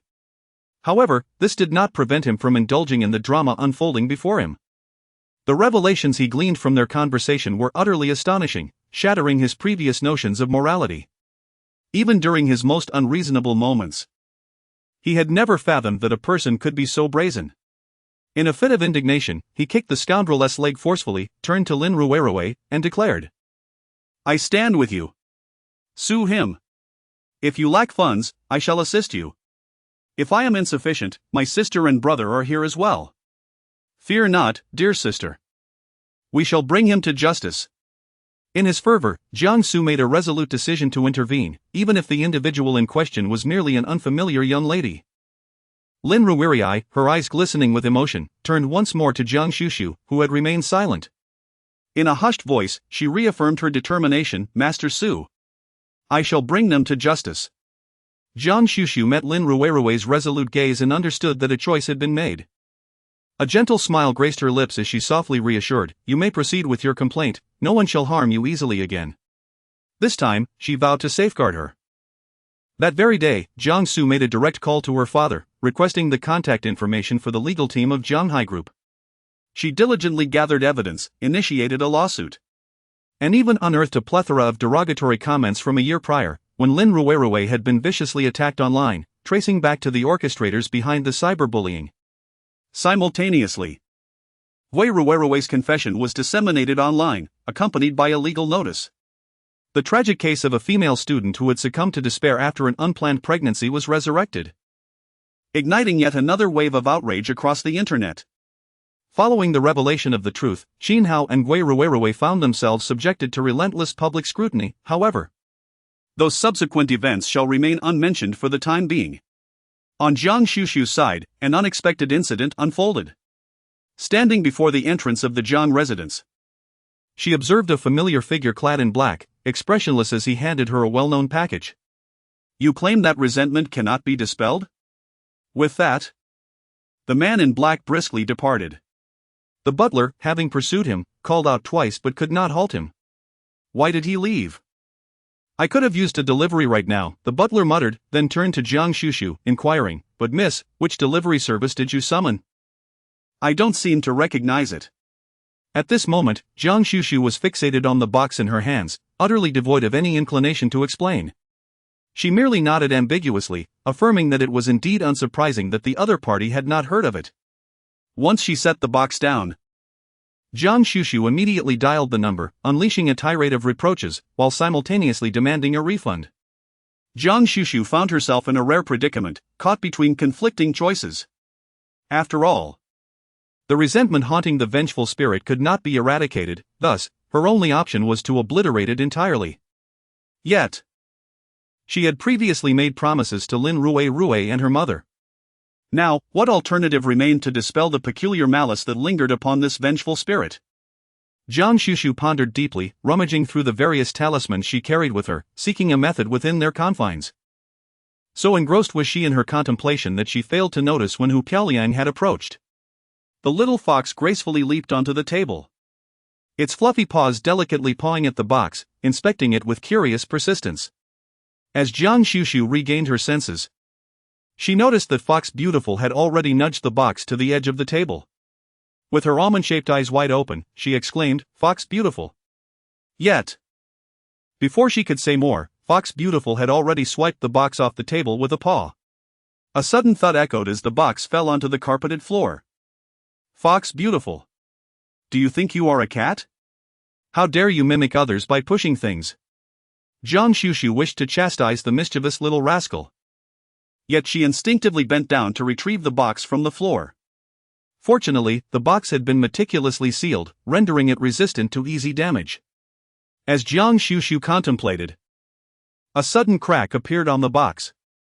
Almost immediately, the fissure spread rapidly.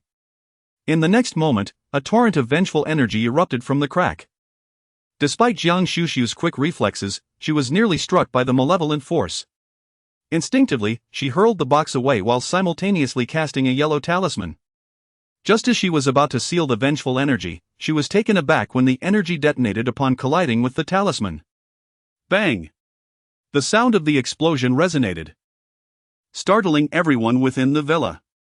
Guan Xuxu, disregarding everything, watched as the box exploded, and the vengeful spirit, enveloped in resentment, surged out of the room, soaring straight towards the outside. Guan Xuxu's expression changed dramatically as she swiftly grabbed her bag and pursued. However, she noticed that the vengeful spirit moved with astonishing speed. Evading the yellow talisman, she hurled multiple times, darting wildly through the community. Suddenly, it seemed to have found a target, charging resolutely in a specific direction. Upon recognizing the familiar figure in the direction the spirit was heading, Guan Xuxu's face paled, and she hastily dashed towards that way. Chu Beihe. Dodge! The person called turned at the sound and, upon seeing a mass of black mist rushing towards him, instinctively raised his hand. He caught the dark mist directly in the palm of his hand. Chapter 63, Can you see this? Guan Xuxu stood frozen in place. Her instinctive urge for him to evade was not born from the belief that the little vengeful spirit could harm Chu Beihe. After all, with the ethereal golden light surrounding Chu Beihe, any ordinary specter would meet a fate akin to a moth drawn to a flame upon collision. Rather than worrying about Chu Beihe being struck by the little spirit, she was far more concerned that the spirit would be utterly obliterated. Yet the reality was that the little vengeful spirit was not reduced to mere fragments. Instead, it was captured directly in the hands of Chu Beihe. Captured? Guan Xuxu instinctively glanced at Chu Beihe, only to find him furrowing his brow. His gaze cold and piercing as he fixated on the writhing mass of dark energy in the palm of his hand. Guan Xuxu inquired, "Can you see that thing?" Unable to contain herself, she spoke, her brow furrowed in confusion. Chu Beihe turned to glance at her, his expression peculiar, his dark eyes deep and questioning. As if to ask, "What is that thing?" His palm felt devoid of any tangible substance. Instead, it resembled a mass of struggling gas, visibly writhing as it threatened to escape his grasp. Instinctively, Chu Beihe tightened his hold. As Guan Xuxu was about to take over, at first glance, his actions prompted an instinctive exclamation of restraint, "Stop." However, it was already too late. As Guan Xuxu witnessed the radiant golden light enveloping the formidable figure, she felt a singular thought surge within her. It seemed the little vengeful spirit was destined to vanish into oblivion. However, in the next moment, as the golden light engulfed the spirit, the dark aura that had encased the small entity dissipated as if banished by the brilliance. What remained in Chu Beihe's palm was a plump, white creature resembling a ginseng doll. The diminutive figure, still flailing its tiny limbs in a futile struggle, was firmly grasped by Chu Beihe. Even Guan Xuxu, who had seen many things, was taken aback by the spectacle before her. Her almond-shaped eyes widened slightly, betraying a rare mixture of astonishment and confusion. Was this truly the little vengeful spirit? After the dark mist had cleared, Chu Beihe, too, discerned the peculiar ginseng doll in his hand, and for the first time, his usually calm and indifferent black eyes flickered with uncertainty. as if grappling with the nature of this newfound entity. Instinctively, he turned to Guan Xuxu, seeking answers from her. Noticing her fixed gaze upon the object in his palm, his brow furrowed further, and he could not help but call out, "Guan Xuxu." Startled by his slightly restrained and cold voice, Guan Xuxu snapped back to reality. Stepping forward without hesitation, she swiftly drew a yellow talisman to envelop the small creature in Chu Beiha's grasp. As the little entity attempted to escape, Guan Xuxu acted with remarkable agility, wrapping it up in mere moments. Following that, she seized a red string and bound the ginseng doll tightly, lifting it triumphantly in her hand. Chu Beiha, however, maintained an air of composed skepticism, his expression revealing little beyond a slight twitch at the corner of his eye, betraying his emotions. In an instant, he regained his usual demeanor and calmly inquired, "Is this also your pet?" Guan Xuxu did not anticipate that this was the question he would pose. Her lips twitched slightly, yet she maintained her composure and replied, "No. I do not nurture malevolent spirits." This referred to the vengeful infant she had previously encountered on the rooftop of the abandoned teaching building. Guan Xuxu remarked that she had inadvertently let it escape. Chu Beiha gazed at the zongzi she was holding, which continued to sway gently in her grasp, his deep black eyes reflecting a hint of speechlessness. Guan Xuxu contemplated that since he could see it, there was no longer any intention to conceal the truth. Furthermore, she had long sought an opportunity to probe into the matter of the 3 purple lightning strikes. This moment presented a rare chance. If he did not mind, could they converse inside the house? Guan Xuxu lifted the zongzi in his hand and gestured towards the Chujia villa behind him. Chu Beiha's expression was frosty. Under ordinary circumstances, he would not extend an invitation to anyone to enter his domain. Yet, a flicker of curiosity lingered in his heart, prompting him to acquiesce and turn to step inside. Guan Xuxu, holding the zongzi, followed directly behind. Guan Xuxu was not a stranger to the Chu residence, however, her previous visits were fleeting, preventing her from thoroughly appreciating the villa's interior. Unlike the Jiang family, the decor of the Chu home exuded a certain understated elegance, infused with a hint of traditional Chinese luxury. The overall ambience was one of solemn grandeur, yet it subtly imparted a sense of emptiness. It was only upon ascending to the study on the 2nd floor that Guan Xuxu suddenly realized the source of this emptiness. The Chu villa felt exceedingly vacant. Although she could sense a palpable presence, from the moment she entered until she reached the upper floor, she scarcely encountered a soul. Connecting this to Chu Beiha's peculiar obsession with order, it was not difficult to surmise that he likely disdained the sight of individuals meandering about in his vicinity. The household staff were presumably specially trained to avoid appearing in the master's line of sight. This was, after all, not entirely surprising. Guan Xuxu was aware that certain families had similar customs. However, beyond the presence of servants, she found it particularly peculiar that, both during her last visit and this one, she had not encountered any other members of the Chu family. Were they no longer present? Or had they all relocated? As Guan Xuxu pondered, she had already followed Chu Beiha into the study. Without haste to speak, she first hung the zongzi she was holding on the door handle of the study, then proceeded inside, making her way to the sofa. Observing her actions, Chu Beiha's gaze fell into a moment of silence before he followed her and took a seat on the sofa. "You may speak now," he said in a deep voice devoid of any emotion, as indifferent as if he had not just captured a vengeful spirit. Guan Xuxu, unfaltering in her demeanor, succinctly articulated her profession and recounted the events that transpired that day in the abandoned teaching building. This naturally included Lin Ruo'er and the unfortunate infant that Lin Ruo'er had lost. Chu Beiha listened in silence, his expression revealing little change. In the realm of aristocratic families, there is a notable acceptance of the practices of the mystic arts and feng shui, and coupled with his own childhood experiences, he had an inkling of the truth. Yet today marked the first time he had encountered it so vividly. Indeed, not only had he witnessed it, but he had also seized it. "Had you never seen it before?" Though Guan Xuxu asked this question, she was well aware that with someone of the boss's remarkable physique, it was entirely normal not to encounter any apparitions within a 10-meter radius. Even ghosts would instinctively evade his presence. As expected, Chu Beiha shook his head, indicating he had not witnessed any. Guan Xuxu's eyes flickered momentarily as she suddenly reached out, rummaging around him. In an instant, Her palm opened to reveal two glimmering golden orbs, which she had just extracted from his vicinity. With her hand outstretched, she inquired, "Can you see this?" Chapter 64. The fiancé chosen for her Chu Beihe furrowed his brow slightly. This was not the first time he had witnessed Guan Xuxu performing such an action in his presence. However, her previous attempts had been more subtle. His dark gaze sharpened as he simply asked, "What do you have in your hand?" Upon hearing the voice, Guan Xuxu discerned that he was unable to see. This was not surprising. Since her introduction to the arcane arts, she had encountered numerous individuals from the mystical realm. Those individuals could at most perceive the spectral energies of phantoms, yet none could observe the myriad hues as she could. Nevertheless, now that the matter had been broached, Guan Xuxu felt no inclination to conceal her thoughts. With a slight furrow in her brow, she gazed at him and simply stated, "I possess a golden radiance." After a brief pause, she added, "It emanates from you. Chu Beihe. You exude an abundance of golden light." Guan Xuxu remarked, "Thus, whenever I behold you, it is somewhat blinding.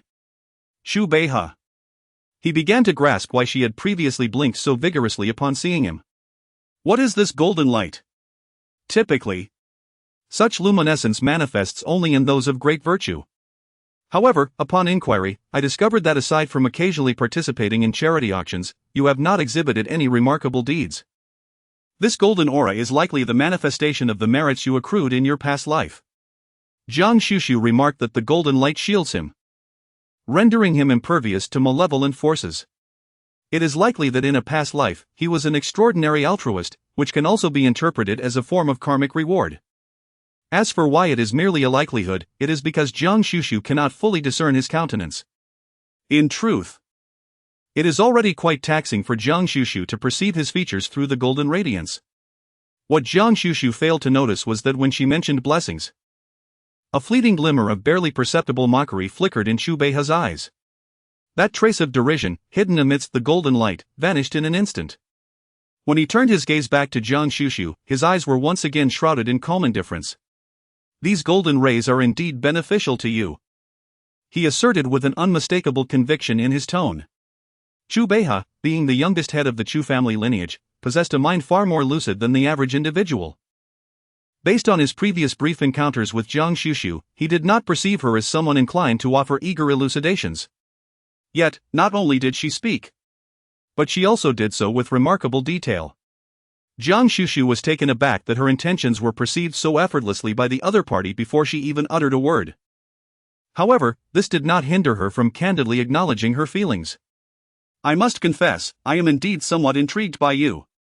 Guan Xuxu spoke earnestly, pausing for a moment to meet the profound, dark eyes of Chu Beihe. Her expression faltered slightly as she added, "I am quite intrigued by your golden light." She was almost certain that her ability to summon the purple lightning previously was entirely due to his golden light's influence.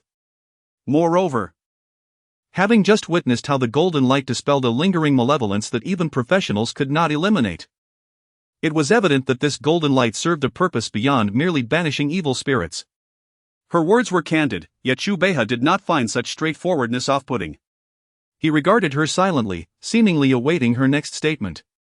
However, Guan Xuxu hesitated, as her gaze was suddenly drawn to an object on the antique shelf behind him. As Chu Beihe awaited her continuation, his brow furrowed in anticipation, only to see Guan Xuxu abruptly rise from her seat, bypassing him to approach the antique shelf. The shelf was adorned with various artifacts, but Guan Xuxu's attention fixated on a withered branch encased in a glass dome nestled in the corner. It was black. A 1,000-year-old thunderstruck peach wood, precisely the one belonging to her master. At that moment, Guan Xuxu's thoughts of golden light faded as she pointed at the peachwood branch, her almond-shaped eyes ablaze with intensity. "Where did this peachwood come from?" she demanded. Noticing her serious demeanor, Chu Beihe raised an eyebrow. "As for the items in my possession, that branch is indeed unique in origin. It was left here temporarily by a friend of mine." His voice was calm, yet it sent a tremor through Guan Xuxu's gaze, prompting her to inquire further, "What kind of friend? Male or female? How old? What is her name? Do you have a photograph?" Her barrage of questions was relentless, clearly forgetting that their relationship was merely acquaintanceship. Chu Beihe, however, did not feel offended. He paused for a moment before replying, female, of a similar age to mine. She did not disclose her name. He continued, she previously left the item here, mentioning that someone would come to retrieve it. What he withheld was that when that person had given him the item, she had casually chosen a spot on the shelf for it exactly where the glass dome now rested, previously occupied by an ancient dagger. She had taken his dagger and placed the seemingly worthless wood in its stead. As a perfectionist, Xu Beihe found it intolerable to have such an object in his study, especially taking up space on his shelf. Yet, he could not remove it. Despite the glass dome appearing unyielding, no matter how much he exerted effort, it remained immovable. Eventually, he resigned himself to having the branch sit there, and gradually, he became accustomed to its presence. Xu Beihe intended to inform Guan Xuxu that the item could not be removed. However, before he could speak, she had already reached out. To his astonishment, the glass dome, which had resisted his every attempt, was effortlessly lifted away by Guan Xuxu. Subsequently, she delicately retrieved the peachwood branch, holding it firmly in her palm. Seeing this unfold, Xu Beihe comprehended the situation entirely. The individual who mentioned that someone would come to collect it was undoubtedly Guan Xuxu herself. Yet, how could she possibly know that she would find this item in his study? He was aware of what it was, having researched it online. Thunderstruck peach wood. Although rare, it lacked significant collectible value. Nonetheless, it seemed to hold a certain allure for those in the metaphysical community. This is my master's 1,000-year-old thunderstruck wood, Guan Xuxu explained. She had it with her when she went missing, and it is something she had promised to leave for me. As Guan Xuxu cast another glance at Xu Beihe, her eyes brimmed with confusion and scrutiny. What is the nature of the relationship between her master and Xu Beihe? Why was this lightning-struck wood entrusted to him for safekeeping? And why was she chosen to retrieve it? Can her master also perceive the golden aura surrounding Xu Beihe? Could her disappearance be linked to him? Aside from this piece of lightning-struck wood, did she leave anything else for you? Xu Beihe shook his head, indicating that there was not. Guan Xuxu let out a sigh of relief, only to hear him continue. However, before she departed, she inscribed something in the palm of my hand. A mark I have yet to erase. As a person afflicted with obsessive-compulsive tendencies, this symbol has tormented him for quite some time. Guan Xuxu felt a sudden flutter in her brow as she swiftly approached, disregarding everything else, and directly grasped his right hand. There, within the man's broad palm, was a striking red mark made of peach wood. Guan Xuxu's lips twitched slightly as she silently clenched her left hand. For within her palm lay a peach wood mark identical to that of the esteemed figure before her.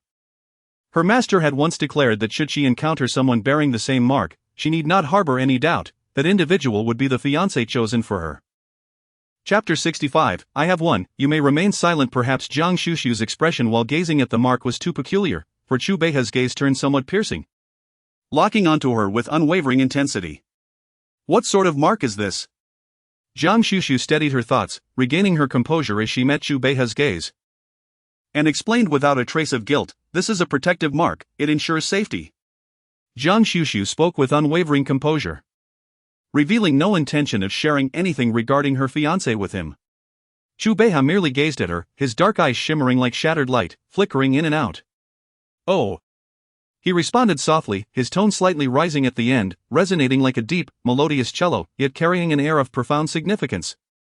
Guan Xuxu, fearing his probing questions, swiftly redirected the conversation to inquire how Xu Beihe had come to know the other party. Xu Beihe merely replied, when I first met her, she identified herself as a guest lecturer at the Heiress Taoist Academy. Noticing a flicker of curiosity in Guan Xuxu's gaze, he began to speak as if she were about to ask something, but without waiting for her to voice her thoughts, he continued, as for the reasons behind our acquaintance, that pertains to my private affairs and cannot be disclosed. Guan Xuxu pressed her lips together, feeling as though her words were stifled. Nevertheless, it could not be said that her efforts were entirely fruitless. The name Heiress Taoist Academy echoed in her mind. She felt a peculiar sense of uncertainty. Her master had never mentioned that she was a lecturer at the academy. Yet, regardless of the circumstances, it remained a clue. Upon reflection, today had indeed yielded considerable gains. She had discovered the thunderstruck wood left by her master, uncovered a lead regarding his whereabouts, and, on top of that, gained an unexpected fiancé. Guan Xuxu could not help but steal another glance at Chu Beihe. The man before her was still enveloped in a halo of golden light. His handsome features illuminated as if graced with a celestial radiance, embodying what one might call divine beauty. Yet, beneath this sacred glow, his eyes conveyed a sense of distant indifference, creating an aura that made him seem rather unapproachable. However, since her master had entrusted the highly valued thunderstrike wood to Chu Beihe and had placed the peachwood seal upon him, it was evident that he was not an ordinary individual. She harbored a premonition that as long as she remained by his side, she would eventually encounter her master. As for the matter of her fiancé, Guan Xuxu resolved to keep it unspoken for the time being. Everything would be addressed once she found her master.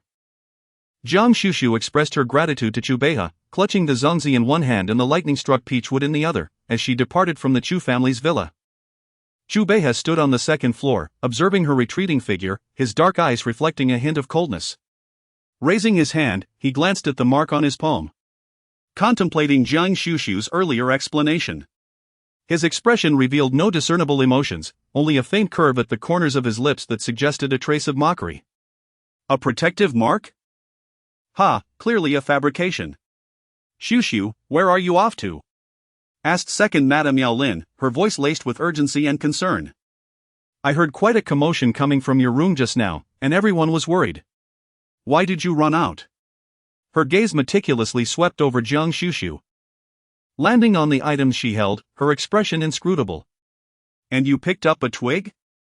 Guan Xuxu heard her say that she was not angry about the branch, which, to an untrained eye, appeared no different from ordinary wood. She casually explained, I was just conducting an air cannon experiment in my room and accidentally had a mishap. Third Lady Xuanning happened to be at home today and, upon hearing this, could not help but step forward with concern. Why are you still conducting experiments in your room? That is rather dangerous. Are you unhurt? Guan Xuxu shook her head, paused for a moment, and added, I will be more cautious next time. Xuanning smiled at her, but nearby, Zhang Han voiced his discontent. Are you conducting experiments at home? Do you not realize how perilous that can be? What if something explodes? You are not the only one living here. Since their last encounter, Zhang Han has considerably restrained himself. However, seizing the rare opportunity to catch Guan Xuxu off guard, and with both Zhang Yuqing and Zhang Huai away from home, he naturally felt no obligation to be polite.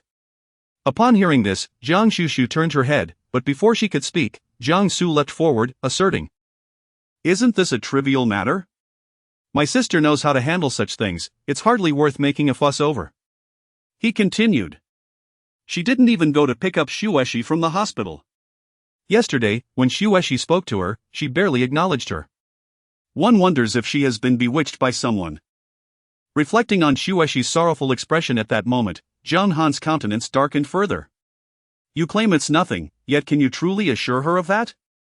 With this, he turned to Guan Xuxu, his words implying a blatant accusation of her selfishness and lack of decorum. Upon hearing the impending confrontation, Jiang Su was about to step forward. But unexpectedly, Jiang Su raised her hand, and a charred, withered branch obstructed him. She turned her attention to Zhang Han, stating calmly, You are right. This household accommodates numerous individuals, and I cannot silence others merely because I find some of them excessively noisy. Her tone was serene, devoid of any confrontational undertones. Yet it caused Zhang Han's expression to darken as he retorted, Who are you calling noisy? Jiang Su, unafraid of igniting the flames, cheerfully plays the role of a supportive ally, exclaiming, Hey, whoever fits the bill should step forward. Zhang Han's expression darkened further as he stepped forward, appearing ready to take action. Observing this, Yao Lin hurriedly intervened, Enough, we are all family here. Why speak so harshly? Zhang Han, you too, please refrain from continuing. After all, two elders were standing nearby, and Zhang Han could not truly act out. He let out a cold snort and turned to leave, but unexpectedly, Jiang Su called out to him, If I can prove that it won't affect the people in this villa, would you dare to place a bet with me? Zhang Han paused at the sound of footsteps, turning to gaze at Guan Xuxu, his expression laden with disdain. How can you prove it? Guan Xuxu. As long as you dare to respond, I shall find a way to provide evidence. Jiang Han immediately chuckled, a sardonic smile gracing his lips. All right. What do you wish to wager? Guan Xuxu's clear and serene gaze briefly swept over Jiang Han, accompanied by a faint smile. If I emerge victorious, I wish to hear nothing of your voice for the following week. A soft chuckle escaped Jiang Xu, while Jiang Han's expression darkened considerably. He perceived Guan Xuxu's words as a veiled insult, implying that he was bothersome and should keep silent. Very well, I accept your wager. However, the consequences shall be determined by me. Should you lose, you must refrain from any actions in this house that I disallow. Jiang Han believed that by saying this, Guan Xuxu would undoubtedly be intimidated, for he held the power to influence matters as he saw fit, effectively positioning himself as the judge. Although the villa boasted commendable sound insulation, it was not entirely devoid of noise. Whenever she made a sound, he would invariably seize upon her vulnerabilities. Guan Xuxu, upon hearing this, could hardly be bothered to lift her eyelids. Fine. Jiang Han inquired once more, how do you intend to prove that? Having said this, she did not linger any longer and directly ascended the stairs, carrying the rice dumplings and the peach wood. Jiang Han gazed at her retreating figure, recalling the peculiar sensation that washed over him when she mentioned tonight. What could possibly happen tonight? Chapter 66, The Silent Note. This wager between the two, aside from Jiang Xu, hardly seemed to concern anyone else. Even Jiang Han himself, upon turning away, completely forgot about it. The master rooms of the Jiang family are each equipped with their own private bathrooms, and Jiang Han possesses a separate bathroom as well. Upon entering the bathroom and turning on the shower, Jiang Han was in the midst of washing his hair when, suddenly, the water from above ceased to flow. Jiang Han, with his hair drenched in foam, struggled to open his eyes. Instinctively, he reached out to press the switch of the shower, but found it utterly unresponsive. His expression darkened as he snatched a towel from the side, hastily wiping his eyes. He then approached the bathroom door, leaning out to call loudly, "Butler!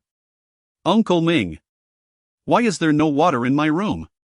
Although his voice was far from quiet, there was no response from outside. Assuming the door was closed and muffling any sound, Jiang Han raised his voice further, "Uncle Ming! Aunt Jiang! The water has stopped in my room. Please send someone to check." Jiang Han felt that he had shouted loud enough. Ordinarily, even someone downstairs would have heard him. Yet, at this moment, an eerie silence enveloped the surroundings. Not only did it seem that no one outside had noticed the commotion within, but he also found the stillness of the room unsettling.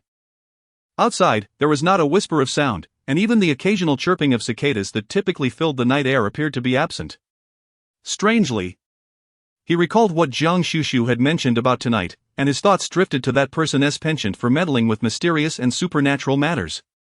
Jiang Han instinctively swallowed hard, feeling every hair on his arms stand on end. Without a moment's hesitation, he wrapped a towel around himself and, with a head full of bubbles, dashed out of the bathroom, heading straight for the door. "Mom! Uncle Ming!" His voice carried a note of panic. As he called out, he flung open the door and rushed outside. In that instant, Jiang Han seemed to hear sounds from the outside world, and his terrified shout drew the attention of others in the villa. Jiang Xu, whose room was adjacent, was the first to emerge, startled by the commotion. "What is happening? What is wrong?" Upon turning to look, his eyes widened in shock. "My father!" Jiang Yu, who was just ascending the stairs with Uncle Ming and Yao Lin, followed suit. His eyes bulging at the sight of Jiang Han, who was covered in foam and clad only in a damp towel. Yao Lin instinctively covered her young daughter Jiang Ying's eyes, urging her to go downstairs. Jiang Yuman also heard the commotion and stepped out of his room. Upon seeing Jiang Han's disheveled state, his expression instantly darkened. "What on earth is this? Hurry back inside." Jiang Han was on the verge of tears. Was it that he did not wish to enter? It was evident that his room was in disarray. "Dad, Mom, my room." He intended to express the untidiness of his space, yet recalling his father's aversion to such matters, he could only manage a strained smile and say, "My room suddenly has no water." As the household steward, this matter naturally fell under Ming Shu's purview. Upon hearing this, he hurriedly approached, exclaiming, "How could that be?" While speaking, He made his way inside, convinced that such a scenario was improbable. After all, this villa community had never experienced a water outage. And the water supply system within the villa was equipped with the most advanced intelligent technology. Even in the event of a pipe burst, it would automatically issue a warning and shut off the water supply. Ming Xu entered the bathroom, turned on the shower, and was immediately met with a spray of water, accompanied by a rising steam that nearly drenched him. "There is water," he noted, "the temperature quite normal." Momentarily taken aback, he considered that young Master Jiang could not possibly be lying. Thus, he tested the shower twice more, turning it on and off. With both the bathroom and bedroom doors ajar, those outside clearly heard the sound of water cascading as Ming Xu experimented with the shower, prompting them to turn their attention towards Zhang Han in unison. Zhang Han was momentarily taken aback. "I just drove without any water." "All right. Hurry in and wash off this head full of foam." Jiang Yuman perceived his son to be lacking in composure, as he would raise his voice over trivial matters. Yao Lin also advised him, indeed, to swiftly go inside, wash up, and change into a fresh set of clothes to avoid catching a chill. Although it was summer, standing outside with a damp head could still lead to a cold.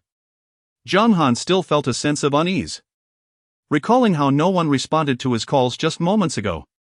He hesitated to wash himself alone. I will go to Jiang Su's room to bathe." Without waiting for his consent, he stepped into the adjacent bathroom of Jiang Su's room. Jiang Suo was unable to intervene in time, resorting to stamping his feet outside in frustration. Meanwhile, Zhang Han, reflecting on the recent events, did not dare to indulge in a leisurely bath. He hurriedly rinsed himself off and changed his clothes before exiting his room. As he stepped out, he was met with the sight of two individuals seated in Jiang Suo's room, one being Jiang Suo himself, and the other, Jiang Xuxu. Zhang Han was initially taken aback, but upon regaining his composure, he fixed a fierce glare at Jiang Xuxu. "Was that your doing just now?" he demanded.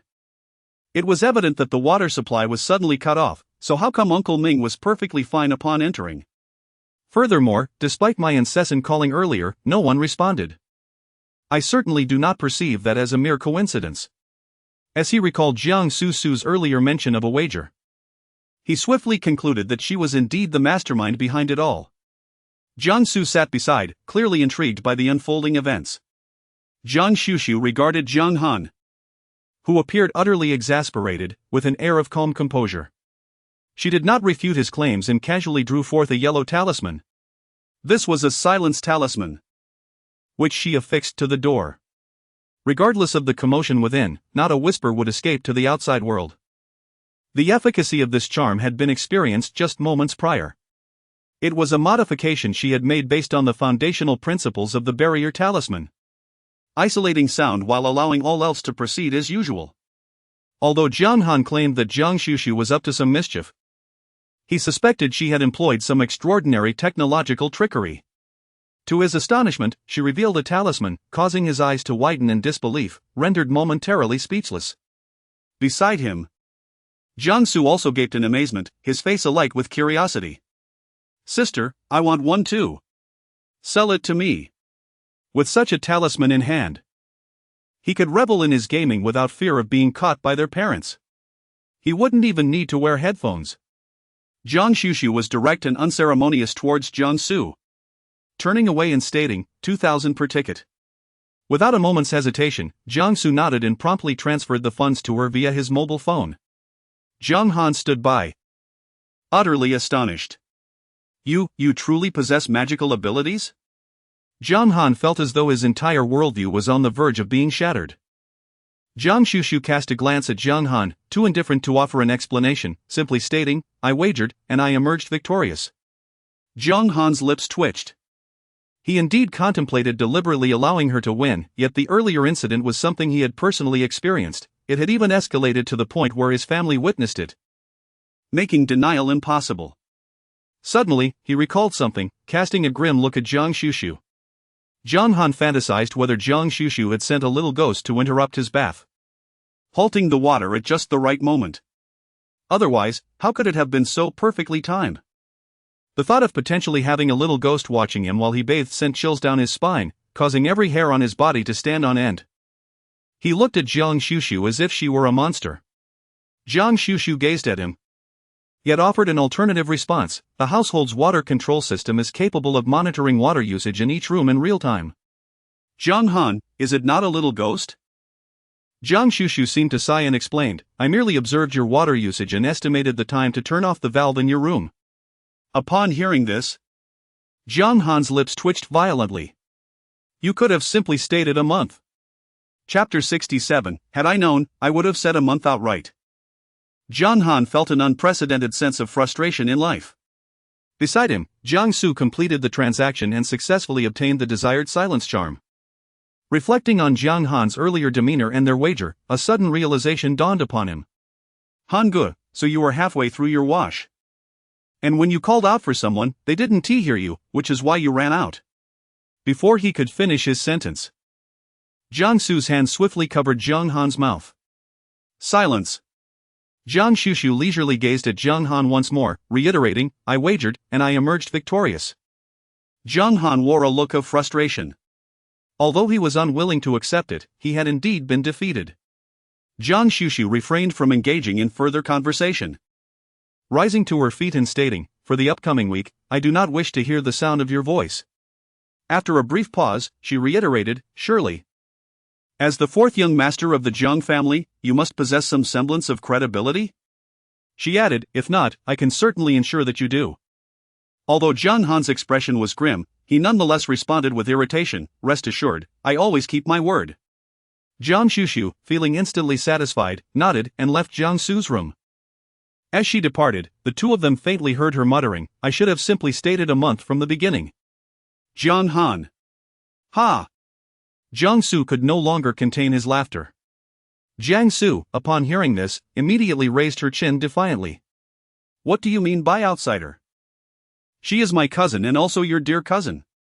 Speak such words again, and beware that I shall report you to uncle. Jiang Han is utterly amused by the antics of Jiang Su. Only a child would resort to whining. Moreover, who was it that initially took every opportunity to target this cousin? Have they completely forgotten their own actions? Brother Han, as you have observed, my sister possesses genuine talent. It would be wise for you to refrain from opposing her in the future. Otherwise, should she truly become incensed one day, dealing with you would be a mere flick of her wrist. Jiang Su earnestly offered a rare piece of heartfelt advice.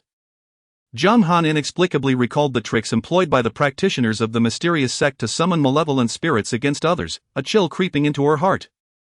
Yet her countenance betrayed not a hint of weakness. She dares. I shall inform my uncle about her.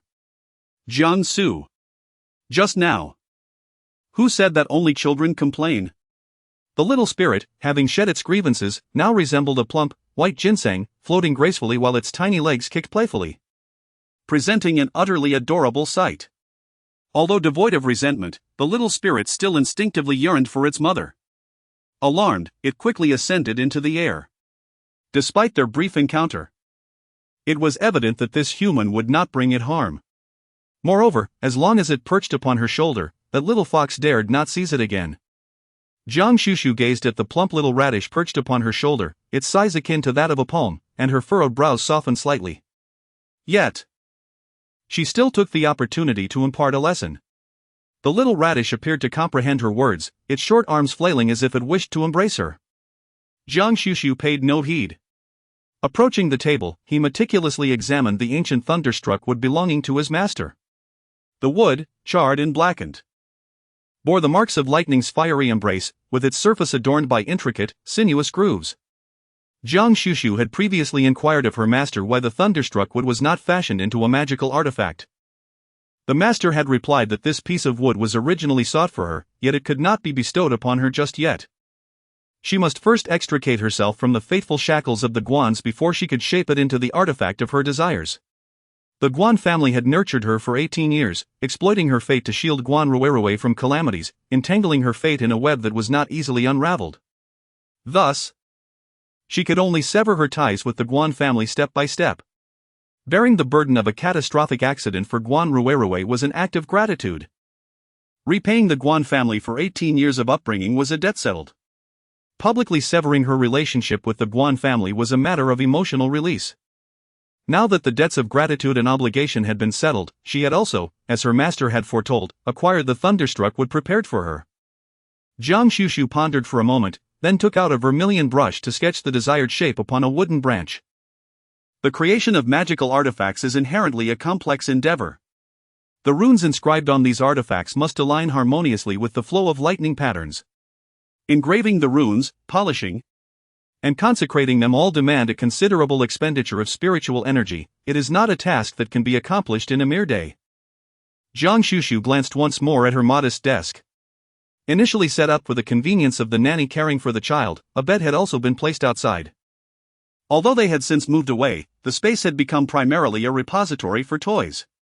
However, there was no urgency regarding this matter. After tidying up the area, Guan Xuxu placed an order for several items on Lingshi Online, before finally retiring to bed with her little beauty and chubby radish. The following day, she descended the stairs. Despite still being on holiday, the Jiang family did not indulge the children in sleeping in.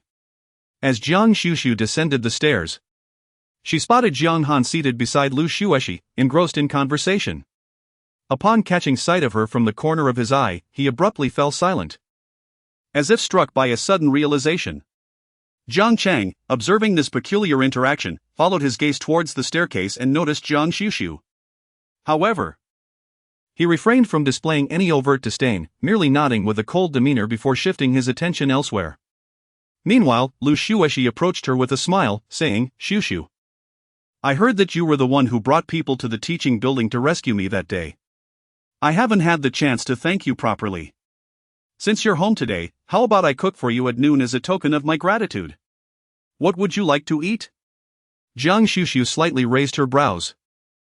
Casting a glance at Lu Xuexi and her loyal guardians beside her, her gaze remaining indifferent. Upon hearing this, Lu Xuexi's expression darkened, yet she persisted. "Please don't stand on ceremony with me. I have some culinary skills, though I may not be a master, I can still prepare something edible. Just tell me what you would like to eat." "I said it's unnecessary," Guan Xuxu interrupted, her demeanor still unperturbed. Lu Xuexi's voice turned slightly hoarse. And before she could speak again, Jiang Chang and Jiang Han, standing nearby, simultaneously wore somber expressions. Jiang Chang was particularly dissatisfied, saying, "Guan Xuxu and Xuexi specifically offered to cook for you out of gratitude. What is this attitude you are displaying?" Jiang Han also wished to voice his reproach when, suddenly, he caught a glimpse of Guan Xuxu's almond-shaped eyes gliding over him. Chapter 68, Why Don't You Make a Wager With Me? Jiang Chang had initially anticipated that Jiang Han would join him in denouncing their impolite cousin. However, after waiting for quite some time, he found Jiang Han with a sullen expression, lips tightly pressed and silent. Yet, at that moment, he could not afford to inquire further. He turned his attention back to reprimanding Guan Xuxu. Suddenly, she turned her head and unexpectedly proposed, "Why don't you make a wager with me?" Jiang Chang was taken aback. Beside him, Jiang Han's expression darkened. Before Jiang Chang could utter a word, he seized him firmly. As he gazed at him, every feature of his face conveyed a single message: do not comply. This Guan Xuxu was not to be trifled with. Guan Xuxu inquired earnestly. She had anticipated that this person would not remain silent as soon as Lu Xuexi spoke earlier. Indeed, she was right. Had she known, she should have waited for Jiang Chang yesterday to engage in a wager together. Jiang Chang remained in his room yesterday. Yet Lu Xuexi was well aware of the underlying circumstances. Observing Jiang Han's demeanor, it was evident that he had suffered defeat. However, she found herself perplexed. When did Jiang Han lose? Her mind raced, yet it did not hinder her from speaking up an admonition. "Jiang Chang, please refrain from addressing Su Su in such a manner. If uncle sees this, he will surely be upset with you," Lu Xuexi remarked. Then turned her gaze towards Guan Xuxu. "If you do not wish to partake in the meal I prepared, it is quite all right. It was merely a suggestion and should not be forced. Alternatively, if there is anything you desire, do not hesitate to let me know. I genuinely wish to express my gratitude to you." Guan Xuxu cast a glance at her and said, "Then let us proceed with the payment." Upon hearing Jiang Xuxu's words, Not only Lu Xuexi but also the two brothers, Jiang Han and Jiang Chang, were left in a state of astonishment. Guan Xuxu, undeterred, reached for her phone and opened the transfer QR code. 300,000. Jiang Han instinctively wanted to exclaim that you are robbing money, but upon meeting Guan Xuxu's gaze, he hurriedly covered his mouth. Meanwhile, Jiang Chang, unrestrained, furrowed his brows in discontent and remarked, Guan Xuxu, are you truly in such dire need of money? Have you resorted to deceiving your own family? Guan Xuxu gazed at him with indifferent eyes. Did she not express her desire to thank me? I have no need for superficial expressions of gratitude. If she wishes to show her appreciation, she should simply transfer the funds directly. 300,000 is not an unreasonable figure. Each talisman of lightning is valued at 100,000, and that was crafted by her own hand. It is worth noting that on the spiritual marketplace, a mid-tier lightning talisman is priced at over 800,000. Guan Xuxu felt that her asking price was already quite reasonable. Lu Xuexi observed Guan Xuxu's earnest demeanor as she sought payment. Her gaze flickering momentarily before she smiled and replied, Xuxu is absolutely right, I should not merely speak of it. 300,000, is it? I shall transfer it to you right away. With that, she reached for her phone beside her. Jiang Cheng firmly pressed down on her phone. Xuexi, do not move. Isn't she merely in need of money? I shall provide it. As she spoke, she reached for her phone, only to realize she had not brought it with her. Not wanting Guan Xuxu to think he was making excuses, Jiang Cheng turned directly to Jiang Han. I have forgotten my phone, Jiang Han. Please assist me in transferring the funds to her. Jiang Han? Upon hearing this, Jiang Han widened his eyes in disbelief. Would he be afraid of her? What a ridiculous notion. Without hesitation, he took out his phone and promptly transferred 500,000 to Guan Xuxu. The additional 200,000 was considered a generous gift from him to her. Jiang Cheng's keen eyes immediately filled with approval. And then he cast a challenging glance at Guan Xuxu, suggesting that an additional 200,000 should be kept for personal spending money, instead of always seeking others for financial assistance. Upon hearing this, Lu Xuexi slightly lowered her gaze, her cascading bangs perfectly concealing the amusement that danced in her eyes. Guan Xuxu gazed at the 50,000 that had just arrived in her account, then turned her attention to Jiang Chang and Jiang Han, who wore expressions reminiscent of those who were merely dispensing charity. She suddenly inquired of Jiang Han. Has anyone ever informed you that one should refrain from casually transferring money to metaphysical masters? Jiang Han was taken aback, while Jiang Chang gazed at Jiang Xuxu with a look of confusion. Jiang Xuxu, with her clear almond-shaped eyes fixed on Jiang Han, slowly spoke.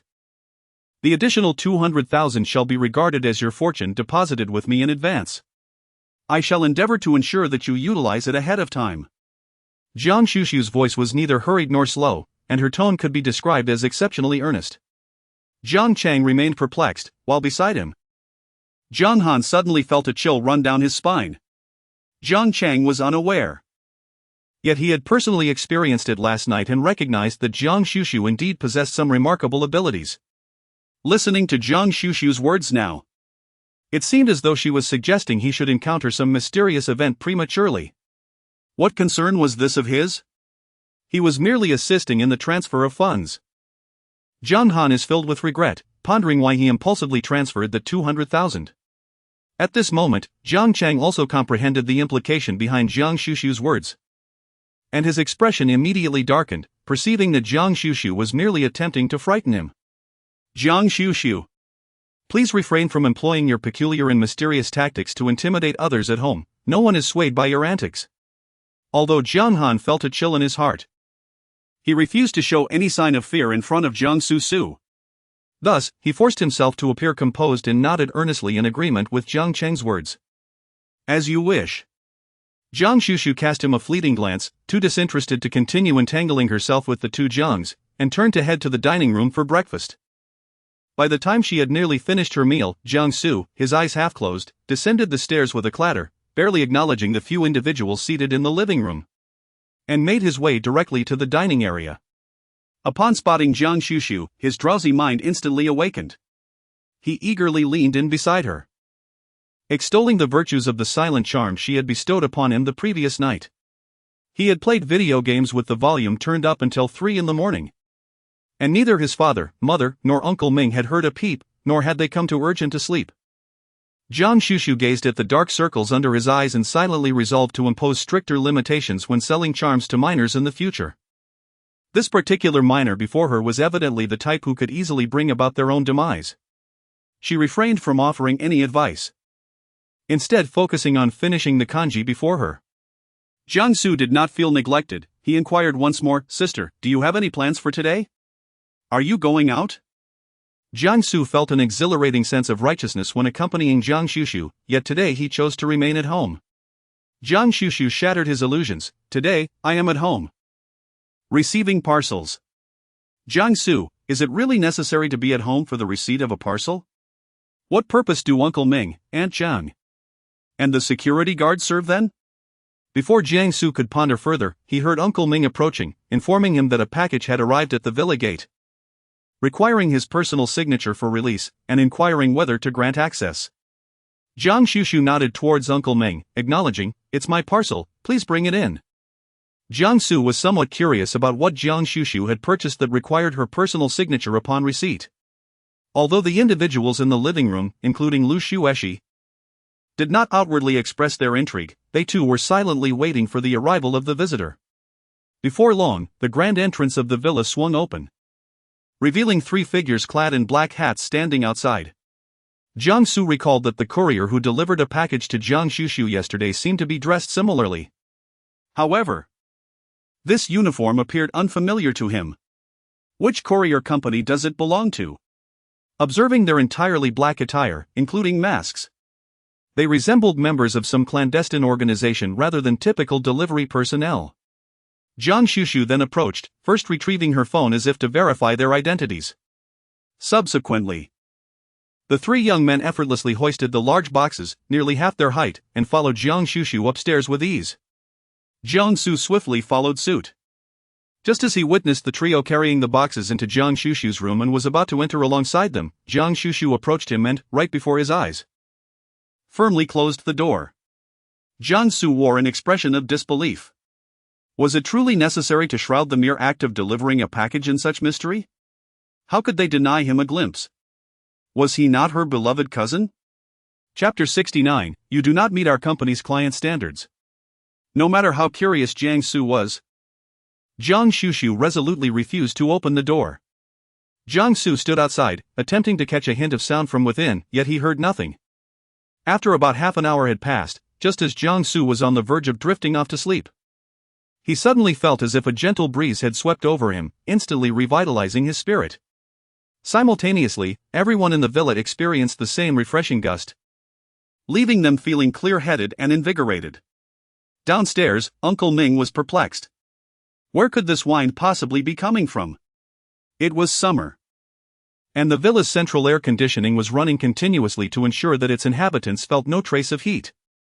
If the air conditioning was on, then from whence came this delightful breeze? Meanwhile, in Jiangsu's room, activity resumed once more. Three young men in black hats emerged carrying empty cardboard boxes, respectfully bidding farewell to Jiangsu. Whether it was merely Jiangsu's imagination, he couldn't shake the feeling that there was a hint of admiration in the way the three young men regarded his sister. Jiangsu could hardly contain his eagerness as he rushed into the room, only to find that apart from a toolbox placed on the table by Guan Xuxu, there seemed to be no other new furnishings in the house. "Sister, what happened to the three large boxes of items you purchased? Why is there only this toolbox left?" Although the toolbox belonging to Guan Xuxu appeared to be quite substantial, resembling a small suitcase, it was evident that the three delivery men had carried packages far larger than this toolbox. Guan Xuxu merely cast a fleeting glance at his feet, yet offered no explanation. What Jiangsu did not notice was that the floor beneath his feet had been entirely replaced. Had there been a practitioner of the mystical arts present, they would have discerned that the very spot where Jiangsu stood was, in fact, a gathering array paved with spiritual stones. Such arrays are typically employed for the purpose of cultivating and gathering spiritual energy. As a talisman master, Guan Xuxu requires an abundance of spiritual energy to aid in both drawing and inscribing talismans. The spirit-gathering array is designed to effectively concentrate the celestial energies within this room. When the spiritual energy converges, not only does Guan Xuxu's chamber benefit, but the entire villa experiences a cleansing of spiritual essence to varying degrees. The refreshing breeze that everyone in the villa felt moments ago was a direct result of Guan Xuxu activating the array. Guan Xuxu refrained from offering an explanation, leaving Jiang Su at a loss for understanding. Yet, he found it difficult to leave his sister's room. How should one articulate this sentiment? He felt that the air conditioning in his sister's chamber was remarkably distinct. It did not emanate a chilling sensation but rather provided a perfectly balanced ambience. Standing within, he experienced a serene clarity, which was exceedingly pleasant.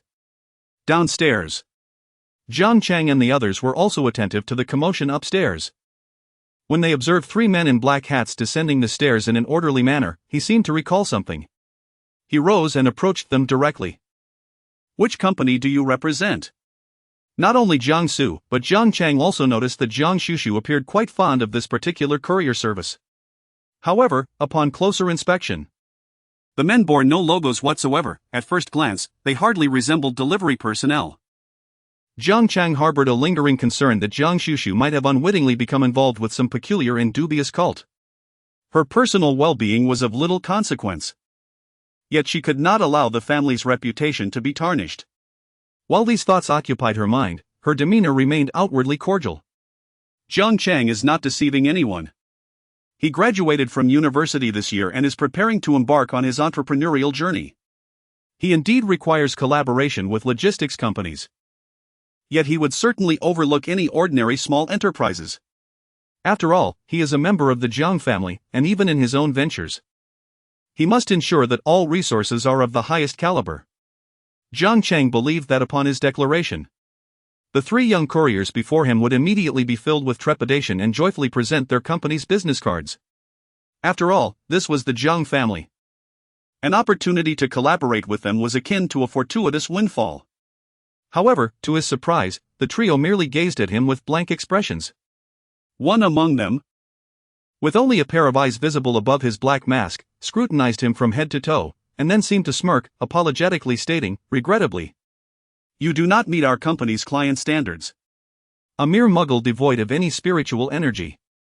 We cannot accommodate you." Zhang Chang was taken aback. And so were Jiang Han and Lu Xueshi, who were listening nearby. What does this mean? They had only heard of clients selecting courier companies, but never of courier companies selecting clients. This is not a logistics company that exclusively serves large enterprises. On what grounds can they choose their clients? Moreover, if Guan Xuxu is deemed usable, why should he not be? Zhang Chang felt that the courier looked down upon him. However, the young man in the black hat had no intention of offering further explanation. After speaking, he simply turned and strode towards the entrance. Zhang Chang felt as though he had been slapped in the face and refused to lower himself to engage in a debate with such insignificant individuals. An obscure courier service was hardly worth his attention. He had already granted them too much regard by merely inquiring. Who truly cared? His discontent brewed within him, and he found himself unjustly attributing some of that frustration towards Guan Xuxu for using this inconsequential courier. On the other side, in the VIP ward of the hospital, the involvement of the Jiang family's legal team had stirred considerable attention online regarding Lin Rui's lawsuit against her bullies, including Qin Hao and Guan Rui. As Guan Rui watched the video of Lin Rui recounting her experiences of bullying, her once charming visage turned ashen. Her lips quivered, and in a moment of frustration, she violently hurled her iPad to the ground. Perhaps the force of the action aggravated her back injury, causing tears to well in her eyes. Rui, what has happened? Bai Shuqin gazed at her daughter, heart aching at the sight. Guan Rui, however, was driven to tears by anger, momentarily shedding her usual facade, her voice sharp and piercing. It's Guan Xuxu's fault. She secretly recorded me. She promised that no one would hear the recording. And Lin Rui. That wretched girl was not dead. They had conspired together to deceive me. She was alive. God knows how terrified Guan Rui had been when she unexpectedly encountered Lin Rui online. She thought she was seeing a ghost. But soon, the truth dawned upon her. It was not a specter she had seen, but rather a cunning trick played on her by Guan Xuxu and Lin Rui. They had intentionally set a trap to provoke her into saying those things. At that moment, Guan Xuxu was consumed by rage. Wishing she could leave the hospital immediately and confront Guan Xuxu, delivering her a stinging slap. How dare she treat her this way? Rui, don't be afraid. Mother has already instructed the lawyer to handle this. Since Lin Rui is alive, there is nothing to fear, Bai Shuqin reassured her. Having only learned of her daughter's involvement in bullying through the online commotion. Though she was reluctant to believe her obedient and kind daughter could engage in such behavior. The recording undeniably bore Rui's voice, and she had admitted to it herself. Children often bicker and quarrel at school, it was a common occurrence. Lin Rui, after all, had brought this upon herself, becoming pregnant before reaching adulthood and then blaming their family. This entire uproar was merely a ploy for money, just money. Her father had plenty, and the Qin family was also affluent. With their combined financial power, how could a mere Lin Rui dare to challenge them? Chapter 70, You have been removed from the group by the group owner. Bai Shuqin spoke with unwavering confidence, yet Guan Rui felt no relief. Even if they could silence Lin Rui with money, her reputation had been irreparably tarnished this time. In a recording shared online, Guan Xuxu expressed her dark thoughts in a bid to rid herself of Lin Rui's spirit. She articulated her disdain, believing that a commoner was unworthy of sharing the same name as her. Lin Rui had seduced Qin Hao, who had once been wholly devoted to her, leaving Guan Xuxu feeling utterly humiliated. Throughout the morning, she encountered numerous discussions about her in various elite groups. I never expected Guan Rui to appear so delicate while harboring such domineering thoughts. Women can be truly terrifying. Guan Rui is nothing but a scheming vixen, I've said this all along. Who would have thought she could be so malicious beneath that facade? Just because their names sound alike, she thinks she can dictate who lives or dies. Does she consider herself an ancient princess, offended by a mere name? It's laughable. You're being quite rude. Isn't she part of this group? So what if she is? We aren't afraid of her. This is meant for her to hear. This reminds me, group leader, what is our status to be in the same group as her? Then came the notification of group messages. She found herself expelled from the group.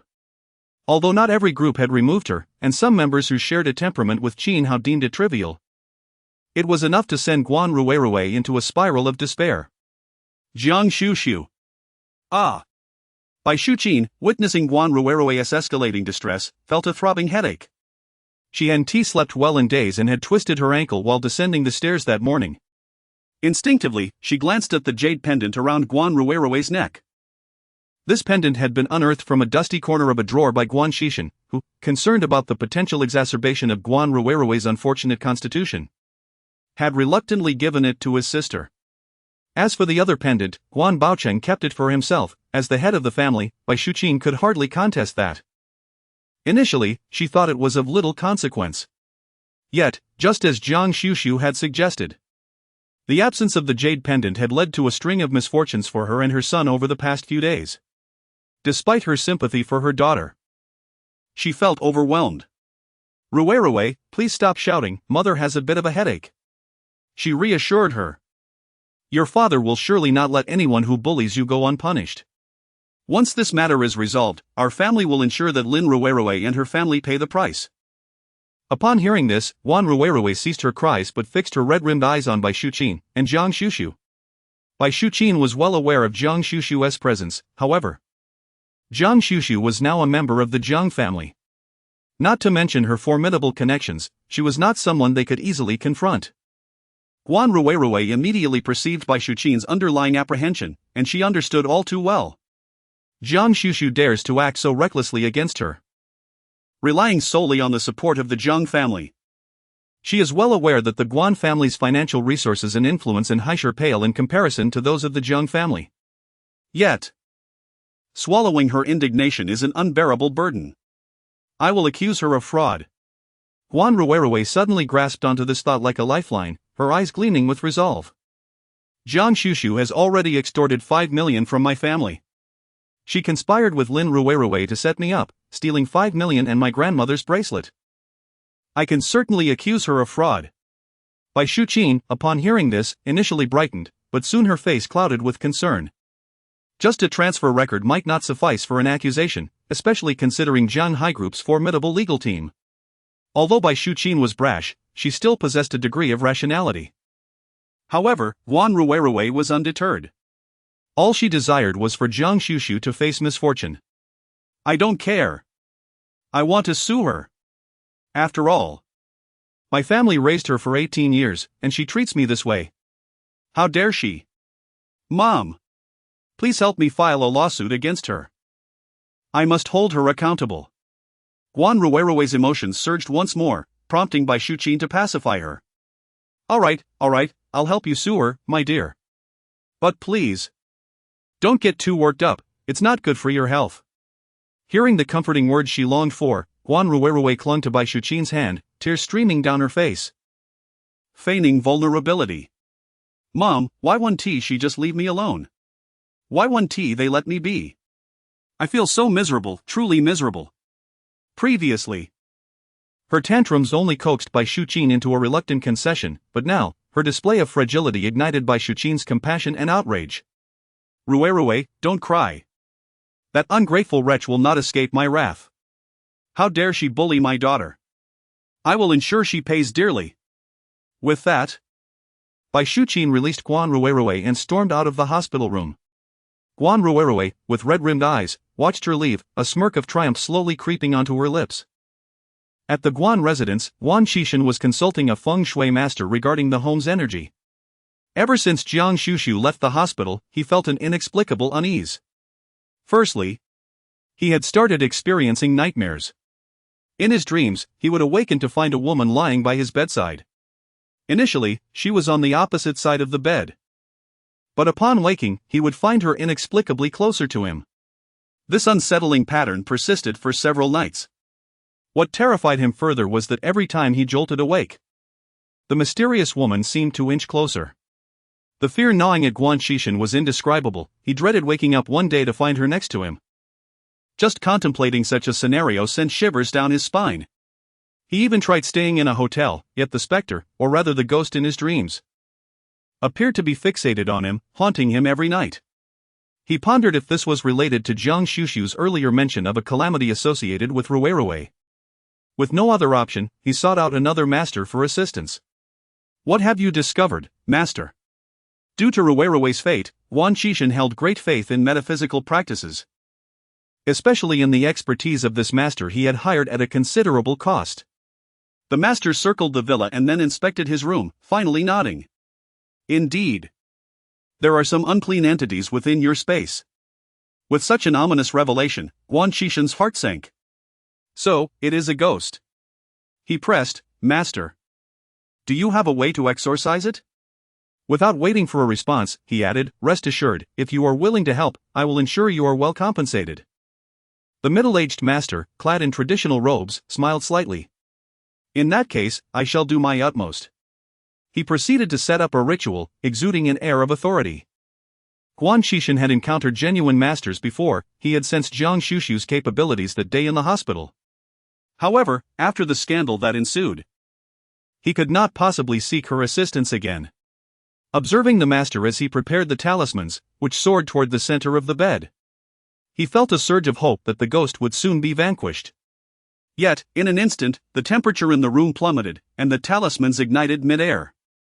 Before he could inquire, the master's expression shifted dramatically, and he hastily cast 2 more talismans.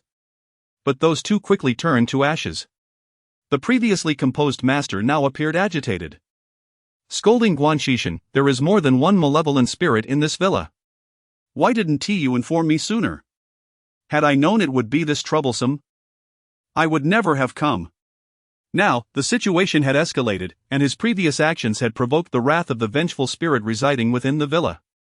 "Quickly, we must leave," the master urged, grabbing Guan Xuxu in haste. Although bewildered, Guan Xuxu realized the master could not be relied upon. They dashed toward the door, but just as they approached, it slammed shut with a resounding bang. Simultaneously, Guan Xuxu felt as though something had gripped his feet, rendering him immobile. Out of the corner of his eye, he perceived a familiar figure emerging beside the bed, slowly turning to face him, seemingly drawing closer. His heart raced, and he struggled to breathe as the ghost approached. its ghastly hand reaching for his throat. Guan Xuxu's eyes widened in terror, a sensation of impending doom washing over him. Just then, a knock resounded on the door, accompanied by Guan Baoqing's voice. "Xixun? Are you in there?" A flicker of hope ignited within Guan Xuxu, and instinctively, he opened his mouth to cry for help. However, in the next moment, a frigid hand reached from behind, covering his mouth. A chilling wave of terror coursed through him, paralyzing his body, leaving him utterly voiceless. Guan Xuxu had never experienced such profound fear before. His vision was clouded with crimson, yet his senses remained acutely aware. He felt the icy presence looming behind him.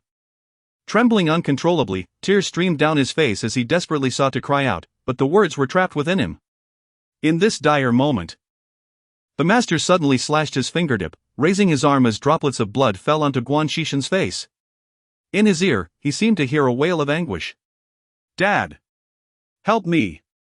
Upon a closer inspection, the master beside him had already seated himself on the ground, clutching his fingers, muttering incessantly, "How terrifying, truly terrifying. I have suffered a great loss today." As he attuned himself to the atmosphere within the room, he realized that the malevolent spirit that had been wreaking havoc seemed to have vanished without a trace.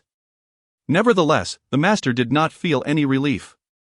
He did not believe for a moment that the entity had been repelled by the blood from his fingertips. His gaze shifted towards the approaching Guan Baoqiang, and he suddenly fixated upon the jade pendant hanging from his neck, his eyes widening in astonishment. An expression of indignation followed. "Mr. Guan, I thought you sincerely invited me here, yet you haven't uttered a single truth?" Guan Xuxu, having narrowly escaped death, felt his complexion darken upon hearing the master's words. What does the master mean by that? The master pointed accusingly at the jade pendant around Guan Baoqing's neck. "Since you are acquainted with a master capable of crafting such a protective talisman, why seek my assistance? Even in my absence, this jade pendant should suffice to shield you from malevolent forces." Both Guan Xuxu and Guan Baoqiang were momentarily taken aback by the master's assertion, their gazes instinctively drawn to the jade pendant adorning Guan Baoqing's neck. It was indeed the same pendant that Jiang Xuxu had gifted to the Guan family. However, there were only two such pendants, and Guan Baoqiang could not always accompany Guan Xuxu. That was precisely why he had expended a considerable sum to invite this master. Yet, unexpectedly, the master's abilities appeared inferior to that of the pendant crafted by Jiang Xuxu. Was the girl truly that formidable? "Master, do you mean to say that if I wear the pendant, that female ghost will not be able to approach me as she did earlier?" Guan Xuxu's expression darkened further. He truly wished to avoid reliving such a harrowing experience. "The spiritual energy emanating from the pendant indeed confirms it," the master replied. His earlier outburst stemmed from feeling deceived by the family, yet upon reflection, such protective talismans were not commonplace. He realized that his tone had been too harsh. However, as a practitioner of the mystical arts, he was not accustomed to apologizing, merely softening his tone slightly. "The malevolent spirit occupying this villa is no ordinary ghost. While I possess some abilities, confronting such an entity alone is indeed beyond my capacity. If you seek a permanent solution, it would be prudent to invite the master who crafted this pendant to intervene." The master spoke candidly, observing the perplexed expressions on the faces of the Guan father and son. How could they convey to him that the jade pendant was not purchased? Had it not been for the recent events, the pendant adorning Guan Baoqiang's neck might very well be gathering dust in some forgotten corner. Guan Baoqiang understood that his son had been plagued by nightmares and did not oppose him inviting the master to perform a ritual at their home. However, did this mean they must seek Jiang Xuxu once more? Guan Xuxu remained silent, contemplating the same dilemma. After the previous encounter, he could not be certain that Jiang Xuxu would still be willing to assist him. Furthermore, Rui likely would not want him to approach Xuxu for help again. Without the prospect of finding another reliable master to intervene, he was left with but one course of action. Chapter 72, Disunity within the Guan family. Guan Xuxu was truly at his wit's end. If his previous torment had been merely a mental struggle within his dreams, now he had experienced an intimate encounter with the malevolent force. With this realization, he ultimately resolved to take decisive action. In the hospital's VIP ward, Guan Rui gazed at Guan Xuxu in disbelief. Brother, you intend to take away the jade pendant? Guan Xuxu, once possessing a handsome visage, now bore the unmistakable marks of fatigue. However, upon meeting Guan Ruirui's wounded gaze, he endeavored to soften his tone. Guan Ruirui furrowed her brow, ready to speak. But Bai Shuqin interjected, Xixin, you know how unfortunate Ruirui has been, she relies on this pendant for protection. If you take it away, aren't you jeopardizing your sister's life? Guan Xixin replied, Mother, how could I possibly disregard Ruirui? But I am indeed in trouble, as you are aware. Bai Shuqin, however, did not comprehend. Did we not invite a master to our home to exorcise the spirits? If one is ineffective, we can always seek another, surely we will find someone with genuine skill. But your sister's condition is critical, she cannot endure any further misfortunes. Xixin, please take care of your sister. Listening to Bai Shuqin, Guan Ruirui gazed up at Guan Xixin with a pitiful expression. Brother, do you no longer care for me? Guan Xixin felt a surge of irritation, under different circumstances. He would have readily acquiesced. After all, he had cherished and spoiled his sister since childhood. Yet, this matter involved his own life. Frustrated, Guan Xixin's tone lost its usual patience. Instantly, Guan Ruirui lowered her head, appearing dejected and wronged. Bai Shuqin was even more distressed. Guan Baochang, as the head of the family, was indispensable to both their household and the company, he could not afford to be in danger, thus his jade pendant must remain. Yet, both son and daughter were equally dear to her. Bai Shuqin was not indifferent to her son, but at present, Ruirui's situation was far more dire. Not to mention, her own condition had not been particularly good these past few days. If it were possible, she would also desire a jade pendant for protection. It was not as though she were without needs. Xixin, perhaps you should consider alternative solutions? Stay at a temple for a couple of days to seek a safety talisman? If all else fails, couldn't we ask Guan Xuxu for a couple more jade pendants? Bai Shuqin, thinking that she could also procure another pendant for herself, momentarily forgot that she had previously promised to assist Guan Ruirui in reporting Guan Xuxu for fraud. Meanwhile, Guan Ruirui, upon hearing this, immediately voiced her objections. Mother, Guan Xuxu has caused me so much suffering, and now she is being vilified online. How can you still consider seeking her out? Have you forgotten that you promised to help me report her? Guan Xixin had initially contemplated that if all else failed, he would have to swallow his pride and approach Guan Xuxu again. However, upon hearing Guan Ruirui's words, he frowned. You still wish to report her? Ruirui, are you unaware of the current state of our family? We may still require her assistance to resolve our issues if you report her now. Won't that drive her to oppose us entirely? Guan Xixin's tone grew somewhat sharp, prompting Bai Shuqin to respond with dissatisfaction. You can express your opinions without being harsh to your sister, she does not wish for this either. After all, it was that wretched Guan Xuxu who wronged her first. Guan Xixin scoffed, she wronged her?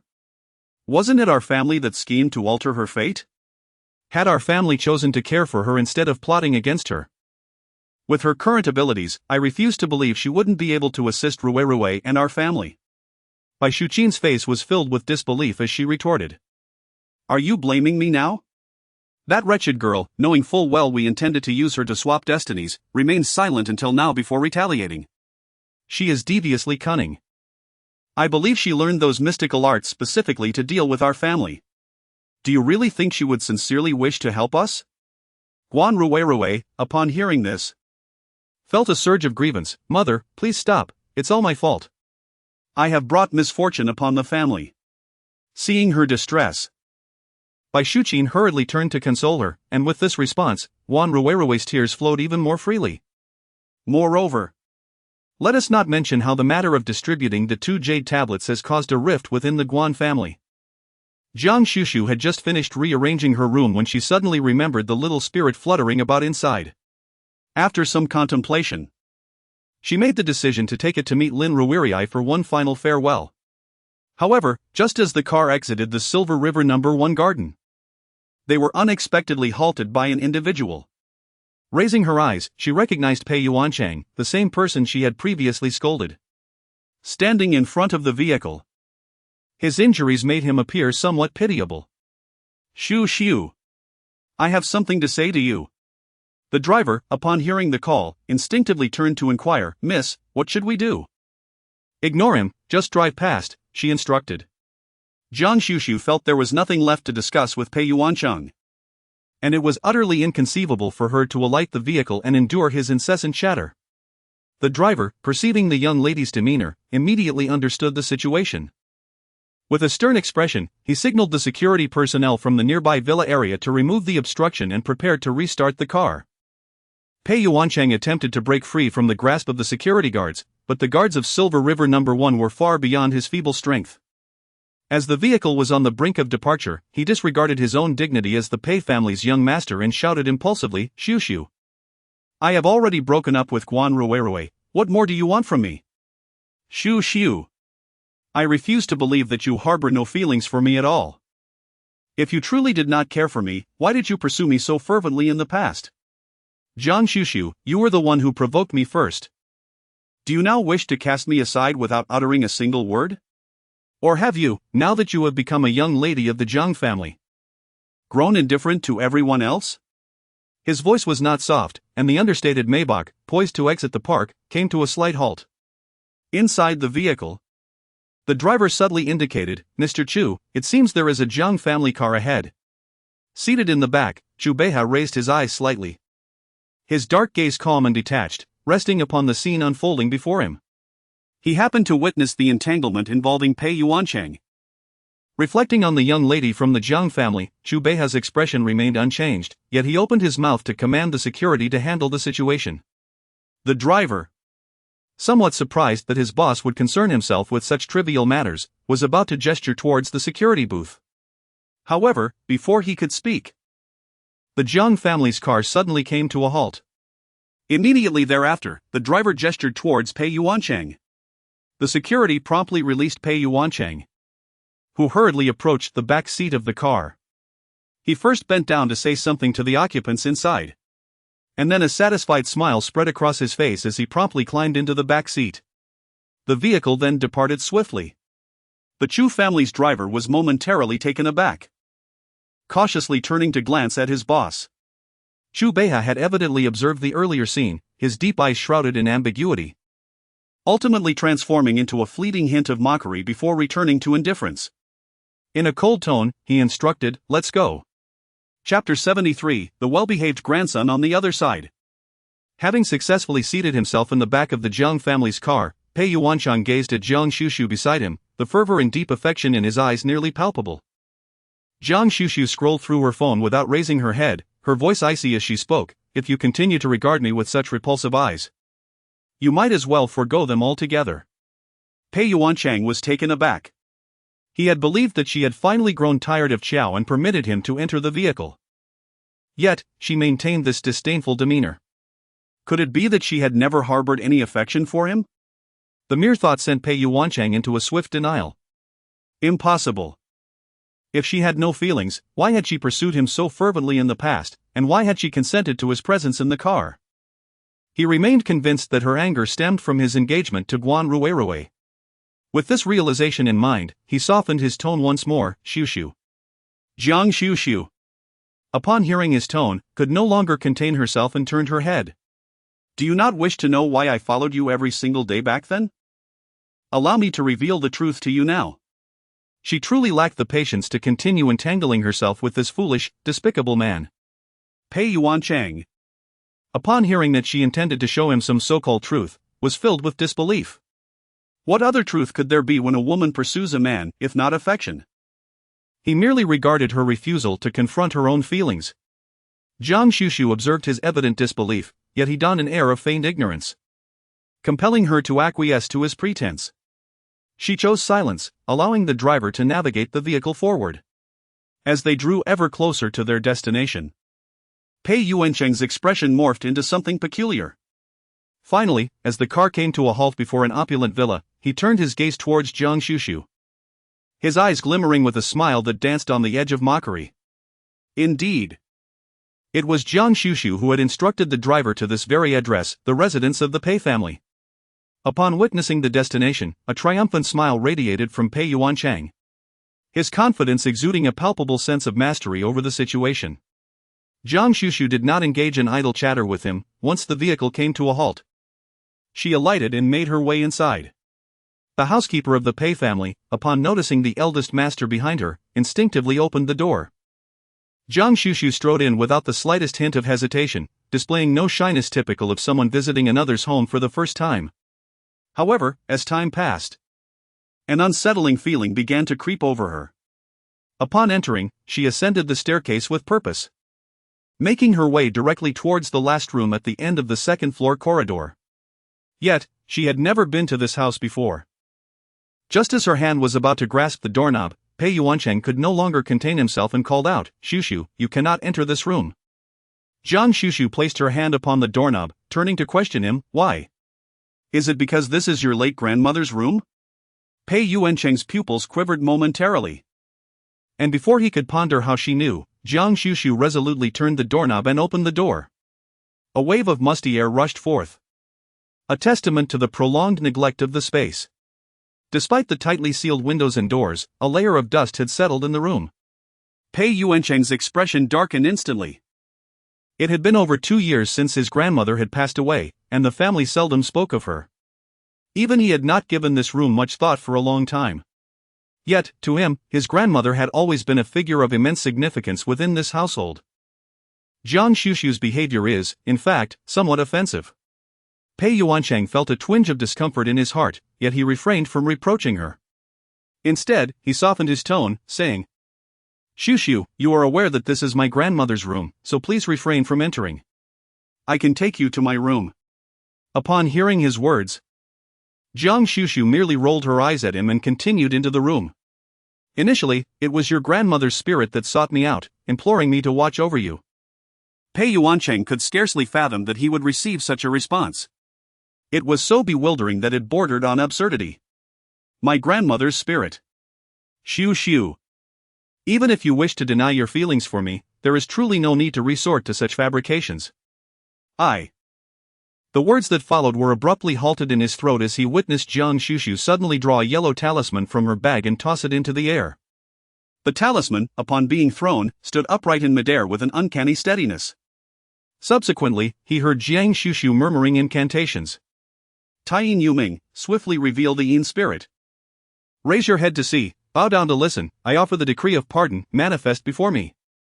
As her voice echoed, Pei Yuancheng observed the talisman, suspended in the air, ignite spontaneously without flame, with green flames flickering in the dim room, only to extinguish in an instant. In that very moment the flames died out. Pei Yuancheng sensed a peculiar shift in the temperature of the room. The next second, he saw Jiang Xuxu abruptly turn, as if casting some ash from the talisman towards his eyes. Covering his eyes, he exclaimed, "Jiang Xuxu, what trickery is this?" Rubbing his eyes, he finally managed to open them once more, only to have his pupils dilate in shock at the sight before him. In what had once been an empty room, a familiar, stout figure slowly materialized. It was none other than his grandmother, who had passed away 2 years prior. The somewhat plump elderly lady appeared with a look of confusion on her face, but soon, as she surveyed her surroundings and recognized the room she was in, she could not help but voice her irritation. Turning her head, upon seeing Jiang Xuxu standing before her and her eldest grandson in the doorway, her eyes widened in surprise. "Oh my dear grandson. And the girl from the Guan family? Guan family girl, did you summon me? What could possibly be the reason for such a sudden call? Is it that my eldest grandson has once again been ensnared by some malevolent force?" Although the elderly lady was in a spectral state, she appeared quite spirited. Upon uttering the last sentence, her expression even bore a hint of indignation. Pei Yuancheng stood at the doorway, utterly stunned. What on earth was happening? And what did she mean by being ensnared by something? Jiang Xuxu, without further ado, pointed at Pei Yuancheng by the door and addressed the elderly lady. "Your grandson has been persistently entangled with me due to previous matters. I have brought him here now, and I hope you can clarify the circumstances surrounding the incident." A look of surprise immediately graced her weathered, loving face. "My dear grandson, you can see me." Pei Yuancheng felt a chill run down his spine, his heart quivering momentarily. Yet, upon meeting that familiar, affectionate gaze, he instinctively exhibited a hint of reliance, softly calling out, "Grandma." Upon hearing her beloved grandson's voice, the elderly lady was deeply moved and floated towards him. Although Pei Yuancheng found his grandmother's floating somewhat peculiar, he could not resist the yearning for her presence and instinctively opened his arms, longing for another embrace from the relative who had cherished him since childhood. Just as the elderly lady, touched, approached him, she suddenly turned her face away, and a gust of cold wind struck Pei Yuancheng's face, accompanied by a sharp inquiry. Chapter 74, almost became a servant to the evil god. Pei Yuancheng was momentarily stunned by the unexpected gust of wind. It wasn't the chill that startled him, but rather the abrupt change in his grandmother's demeanor. Well, what I Xuxu, she likes me, she has been following me every day for the first time. Pei Yuancheng realized how clumsy his words had become. Guan Xuxu, indifferent to him, wore an exquisitely delicate visage adorned with frost. The elderly lady, observing her grandson's demeanor and recalling Guan Xuxu's earlier words, could not help but feel a pang of disappointment. The young lady from the Guan family had only attended to him out of respect for her and her grandmother's relationship, it was not out of affection for him. The old lady spoke plainly, leaving Pei Yuancheng utterly bewildered. Attend to me? You asked her for help? Despite his desire to deny it, he could not question his grandmother's words. Surely Guan Xuxu would not go so far as to enlist his grandmother to feign her feelings for him, would she? His heart sank in an instant. He could not fathom why his grandmother, who should have departed this world, chose not to reincarnate but instead sought someone to watch over him. Moreover, it was evident from Guan Xuxu's abilities that she possessed knowledge of the mystical arts. What could possibly motivate such an individual to oversee his well-being? Seeing her grandson visibly shaken, the elderly lady softened her stance and decided to share her past with him. It turned out that after her death, she remained bound to this realm due to her concern for her family.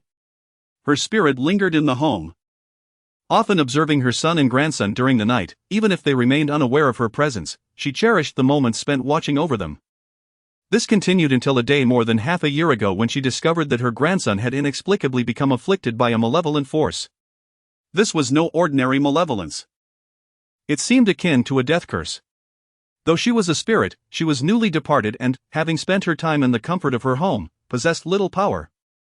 Witnessing her grandson ensnared by this dark energy filled her with anxiety, yet she felt powerless to intervene, leading her to accompany him to and from school each day.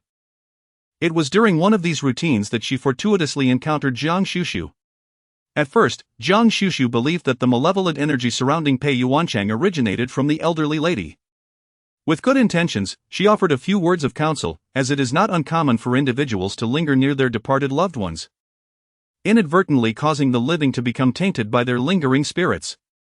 Little did she know that her well-meaning interjection would lead the elderly lady to entangle herself with her. Aware of Zhang's lineage as the daughter of the Guan family, the old woman invoked her past rapport with the late matriarch of the Guan family, ultimately compelling Guan Xuxu to assist her grandson in dispelling the ominous aura that clung to him. Fortunately, she encountered a maid from the Guan household, who possessed knowledge in this realm, and thus, Jiang had no choice but to beseech her for assistance. The elderly lady remarked that, at that time, Jiang was oblivious to the nature of the entity she had provoked. The dark energy was a mark upon her, and in due course, it would lead to her untimely demise, allowing the entity to seize her corporeal form. Pei Yuancheng could hardly fathom that such sinister matters were entangled in this scenario, and he had been entirely unaware at the time. No, that was not entirely accurate. During that period, he indeed sensed an overall malaise, often struggling with restless nights and experiencing inexplicable chills. The thought that he might have been afflicted by an insidious presence sent shivers down his spine. What was that thing? Is it still lurking? The elderly lady gazed lovingly at her grandson, her eyes brimming with compassion.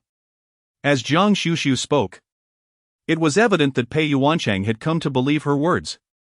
He continued, "The entity you encountered is not merely a common ghost, but rather an evil deity. Such deities typically reside within sculptures or small effigies. They do not usually seek to take human lives outright, instead, they crave offerings. However, unlike the benign gods, the demands of evil deities are significantly more stringent. Initially, they may only require simple sacrifices, such as chickens or ducks.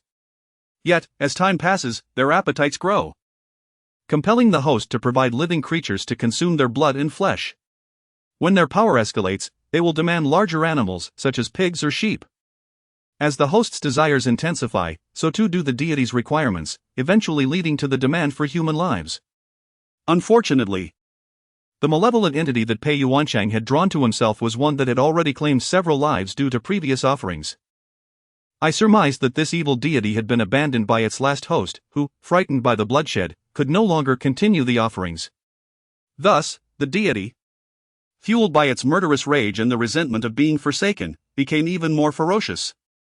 Guan Xuxu spoke, her gaze lingering on Pei Yuanchang, and by coincidence, you had collided with him at that moment, perhaps even leaving behind a trace of your own blood. Upon hearing this, Pei Yuanchang's complexion turned an ashen white, as if he had grasped an unsettling realization. His voice trembled slightly as he recounted, previously, while climbing a mountain with classmates, I inadvertently fell upon a stone sculpture and injured my palm. The thought that he might have stumbled upon a malevolent deity sent a chill down his spine. And despite knowing that the matter had been resolved, Pei Yuanchang could not shake off the lingering fear. Guan Xuxu nodded, acknowledging that the malevolent deity had already manifested its ferocity, implicitly designating you as its offering, thereby marking you with a sigil. As Guan Xuxu spoke, she couldn't help but cast a glance at the elderly lady beside her. It was precisely because the lady had implored her to keep the matter concealed. Despite being aware of the whispers circulating within the school, that Guan Xuxu had chosen to disregard the situation. Little did she anticipate that this very act would lead to her being entangled with the other party. Had she foreseen this, she would have certainly ignored the elderly lady's pleas and allowed her to experience the fervor of the malevolent deity firsthand. The elderly lady, observing Guan Xuxu's expression, instantly revealed a mix of embarrassment and ingratiating smiles. She admonished her grandson, stating, "You young people are so self-involved, always thinking others harbor secret affections for you. Hurry and apologize to Master Guan, she is the benefactor who saved your life." Pei Yuanchang, listening to his grandmother's words, felt as though he had been struck harshly across the face. Wasn't this merely a case of misplaced affections? Xuxu, indeed. Yet, before he could utter an apology, Guan Xuxu had already resolutely lifted her leg, preparing to depart. No need for an apology, just ensure you don't appear before me again. With that, she turned and walked away without a trace of longing. It dawned on him that she had never truly harbored feelings for him. Yet, why did his heart feel so desolate? It was akin to disappointment, tinged with regret. Chapter 75, Officer, please save me after leaving the Pei residence. Guan Xuxu returned to Lin Ruirui's home with her little ginseng doll. Upon reaching the upper floor, she noticed two ruffians blocking the entrance to the Lin household, shouting for someone to answer the door. You two little girls think hiding at home will spare you? Who gave you the audacity to take this to court? It would be wise to withdraw your lawsuit promptly, otherwise, I'll make sure your lives are unbearable. It was evident that these thugs had been dispatched by the Qin family. Although Guan Ruirui was implicated in the bullying, considering she was still underage at the time. Even if convicted, the punishment would likely be lenient, possibly just probation. However, Qin Hao faced charges of raping a minor, and given the public uproar surrounding the case, the court would undoubtedly treat it with utmost seriousness. The Qin family, initially concerned about Lin Ruirui's potential miscarriage, had resorted to slandering her online, attempting to shift the blame. No one had anticipated that Qin Hao, who seemed to have lost his wits for a year, would eventually regain his senses, only to take legal action against them. The Qin family was now seething with resentment, having heard reports online deriding Lin Ruirui as cold-hearted, claiming that their son had remained devoted to her throughout her ordeal, only to be met with such retribution. Harm inflicted under the guise of love is still harm. They even lamented that being liked by their son was akin to enduring a lifetime of misfortune.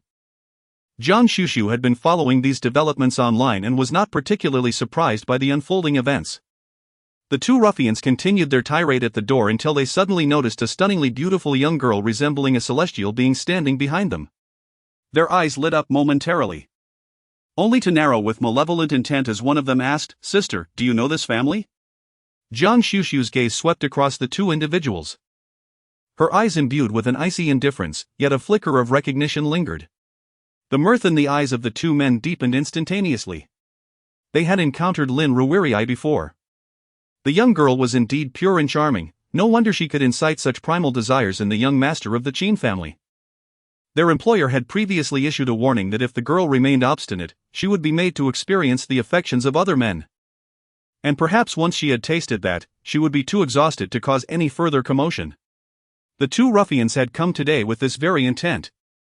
And upon seeing Guan Xuxu, their wicked thoughts surged even stronger. If this ethereal girl were also acquainted with their family, it would be even better. Capturing her to entertain themselves would be sublime. They could only blame their own poor choice of friends, after all. It was her companion who had entangled herself with the Qin family. One of them mused this to himself, and with a grin, he approached Guan Xuxu. The other remained in place, smirking as he called into the house, "If you do not open the door soon, do not blame us for having a little fun with your friend first." His tone dripped with malicious jest, enough to make one feel repulsed just by hearing it. Inside, Lin Ruirii had long been attuned to the commotion outside, leaning against her mother while gripping her phone tightly, anxiously awaiting the arrival of the police. However, she thought she heard Guan Xuxu's voice and, recalling the master's demeanor, her expression shifted dramatically. Without a moment's hesitation, she seized a nearby stick and flung open the door. Beside her, Lin's mother grabbed a kitchen knife and charged out. As the door swung open, Lin Ruirii raised the stick, ready to confront the ruffians outside. She had succumbed once before. This time, she would not show weakness. Lin's mother shared the same resolve, wielding the knife with fierce determination. She began. But the sight outside left her momentarily stunned. There stood Guan Xuxu, unscathed, while at her feet lay two ruffians, sprawled on the ground with expressions of pain and terror. Seemingly pinned down by an unseen force, unable to move. "Xuxu, Master Xuxu, are you all right?" Lin Ruirii could not help but inquire, though Jiang appeared unharmed. Guan Xuxu merely gazed at the weapons in the hands of the two individuals, her eyes narrowing slightly, yet subtly revealing a hint of amusement. "No need to worry," she remarked, glancing at the two on the ground. "The police should be arriving shortly." As her words echoed in the air, indeed, two officers ascended the stairs, momentarily taken aback by the scene before them. "Who reported the threats and assault?" Guan Xuxu pointed at the two individuals sprawled on the ground, utterly immobilized. "Officer, please save me, save me." Although the two ruffians lay on the floor, they were clearly awake, their faces etched with terror as they repeatedly cried out. "This woman possesses sorcery, she has us pinned down here. Officer, help!" Indeed, regardless of age or profession, encountering police officers invariably prompts cries of "uncle." The two young officers, however, exchanged glances of disdain. "Given our ages, it would be more fitting for you to address us as uncles," they retorted. Upon hearing this, the two ruffians nearly wept in despair. "No, we cannot rise. It's this woman, we don't know what kind of sorcery she has cast upon us. We truly cannot get up." The young officers instinctively turned to Guan Xuxu, observing her innocent and unassuming demeanor, which starkly contrasted with the loathsome appearances of the ruffians. Their expressions hardened. "Cease your nonsense and get up immediately," one of them commanded as they reached down to grasp the ruffians. At the precise moment the officer's hands brushed against the ruffian's arms, Guan Xuxu subtly raised a finger. Instantly, the weight that seemed to press down upon the two ruffians lifted, allowing the officers to effortlessly pull them to their feet. The ruffians were still in shock, and one officer let out a cold scoff. So it was all a ruse after all. "See, you can stand." Without further ado, they seized the ruffians and began to escort them away. As the complainants and involved parties, Lin Ruirii and Guan Xuxu naturally accompanied them to the police station. The objective was not only to bring the two ruffians to justice but also to indirectly uncover the mastermind behind the incident, ensuring the complete safety of the Lin mother and daughter. Guan Xuxu considered herself capable of managing matters independently. She intended to inform the Jiang family's lawyer afterward, ideally involving the Qin family to prevent any future complications. However, unbeknownst to her, as she descended the stairs with the police en route to the station, her driver promptly dialed Zhang Huai's number. Within the Zhanghai group, Zhang Yuqing, as the company's president, was discussing the upcoming project timelines with several research and development departments. Meanwhile, Zhang Huai, one of the heads of the R&D department, was delivering his report. Suddenly, his mobile phone, which lay on the table, rang. Instinctively, the gazes of everyone in the conference room turned toward the phone. Jiang Yucheng furrowed his brow in displeasure. He abhorred the lack of focus during meetings. Even the simple act of silencing one's phone seemed beyond some individuals, including his own son, whom he felt compelled to reprimand. Yet, beneath the tense atmosphere that Jiang Yucheng exuded, Jiang Huai remained unperturbed, casually picking up his phone. Not only did he ignore the incoming call, but he also answered it right in front of everyone. Jiang Yucheng's expression grew increasingly grim, while Jiang Yutong stood by, prepared to extinguish the flames at a moment's notice. Upon hearing the report from the other end of the phone, Jiang Huai's previously calm and smiling demeanor abruptly turned icy. And his beautiful peach blossom eyes narrowed into a menacing arc. Chapter 76, Do not blame the Jiang family for their bullying of the week. Jiang Huai swiftly terminated the call and addressed Jiang Yucheng. President Jiang, I have a matter that requires my immediate attention. Let Director Chen handle today's report. With that, he carelessly tossed the laser pointer to a colleague seated nearby and made to exit the conference room. Jiang Yucheng's expression darkened almost instantaneously as he coldly commanded, Stop. Who permitted you to leave during the meeting? Work hours are. Su has been taken to the police station. I am going to fetch her. With that single statement, Jiang Yucheng found his words abruptly lodged in his throat. In the next moment, he rose abruptly from his chair. His face set in a stern demeanor as he declared, The meeting is hereby adjourned. He then strode purposefully towards Jiang Huai, stating, I will accompany you. The attendees in the conference room exchanged glances, taken aback. They instinctively turned their eyes towards Jiang Yutong, who had already begun to rise in response to the earlier remark. Meeting the collective gaze, he cleared his throat and composedly announced, Then, let us disperse for now. Guan Xuxu diligently completed the record, awaiting the arrival of Lin Ruirui and her mother, when suddenly a cacophony of automobile sounds erupted from outside the police station.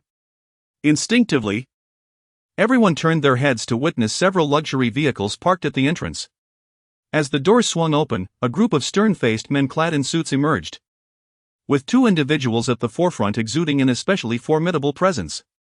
This imposing entourage strode purposefully into the station. The police chief, alerted by the commotion, hurried over and was taken aback upon seeing the visitors. General Jiang, what brings you here unexpectedly? Is there a problem? He inquired.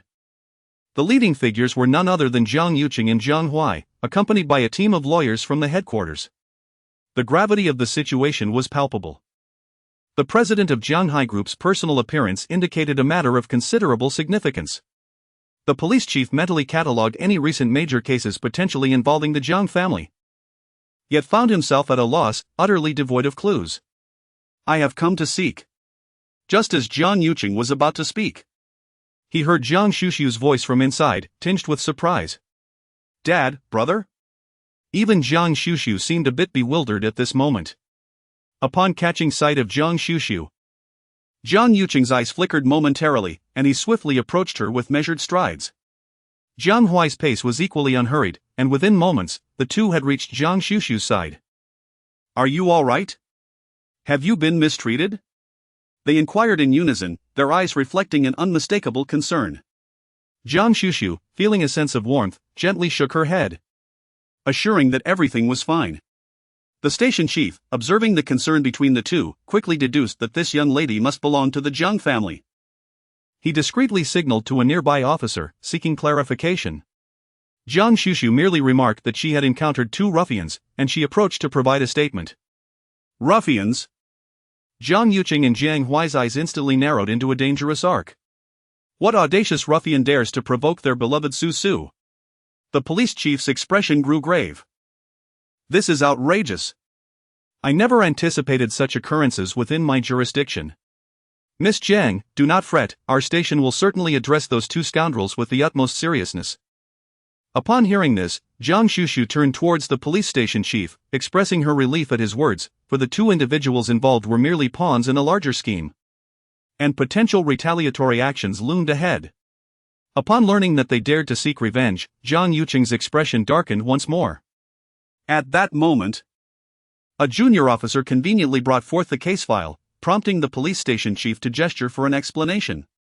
The junior officer promptly recounted the sequence of events, primarily. Lin Ruirui had filed a lawsuit against the young master of the Qin family, who, in a bid to coerce her into retracting her complaint, had resorted to enlisting thugs for intimidation. Unbeknownst to them, Guan Xuxu had fortuitously encountered the situation, thus becoming entangled in it. The police station chief, upon realizing that this was the notorious juvenile bullying incident that had recently stirred considerable uproar online, could not help but frown. After all, the victim, Lin Ruiruo, resided within his jurisdiction, and following the escalation of the matter, he had instructed the on-duty officers to keep a vigilant eye on her case. It was utterly unexpected that the perpetrators would still dare to confront her. The Qin family? In contrast to the police chief's concerns, Zhang Yuqing was far more troubled by the fact that his daughter had been indirectly threatened by the Qin family.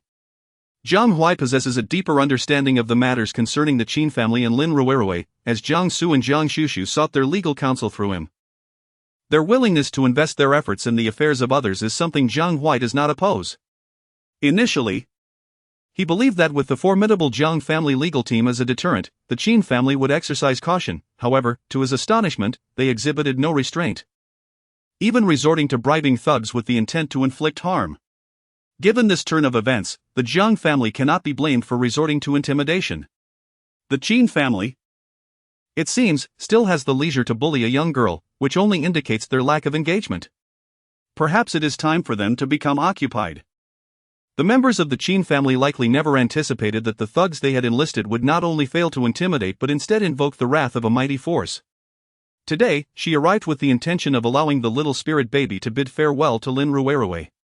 Upon momentarily regaining her sight, Lin Ruiruo was momentarily astonished by the sight of the diminutive ginseng doll that fit in the palm of her hand.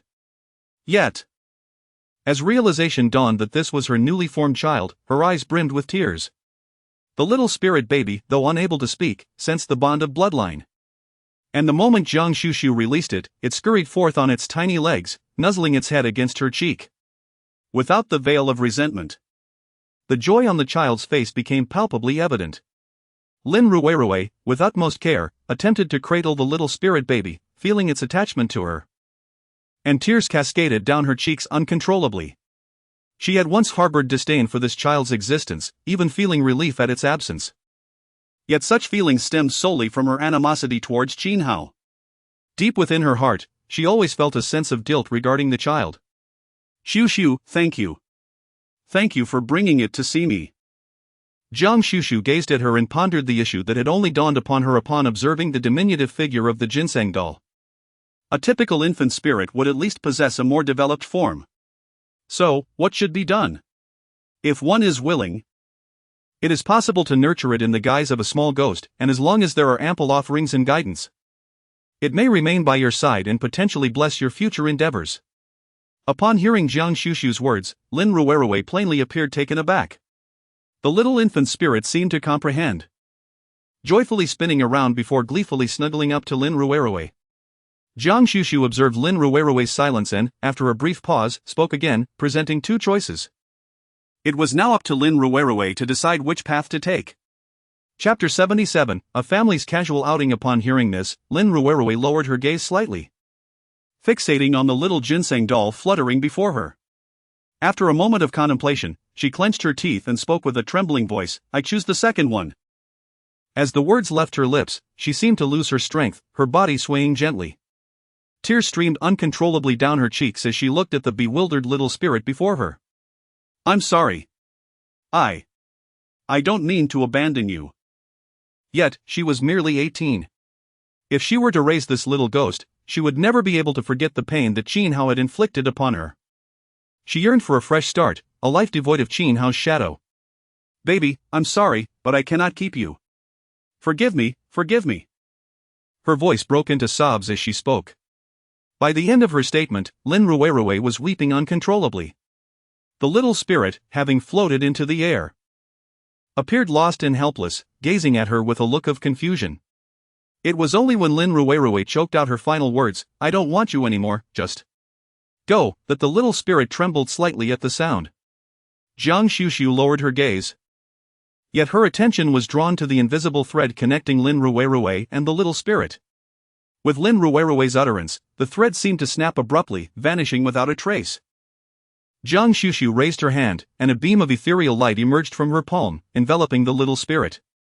This time, the tiny spirit offered no resistance. I carried it away.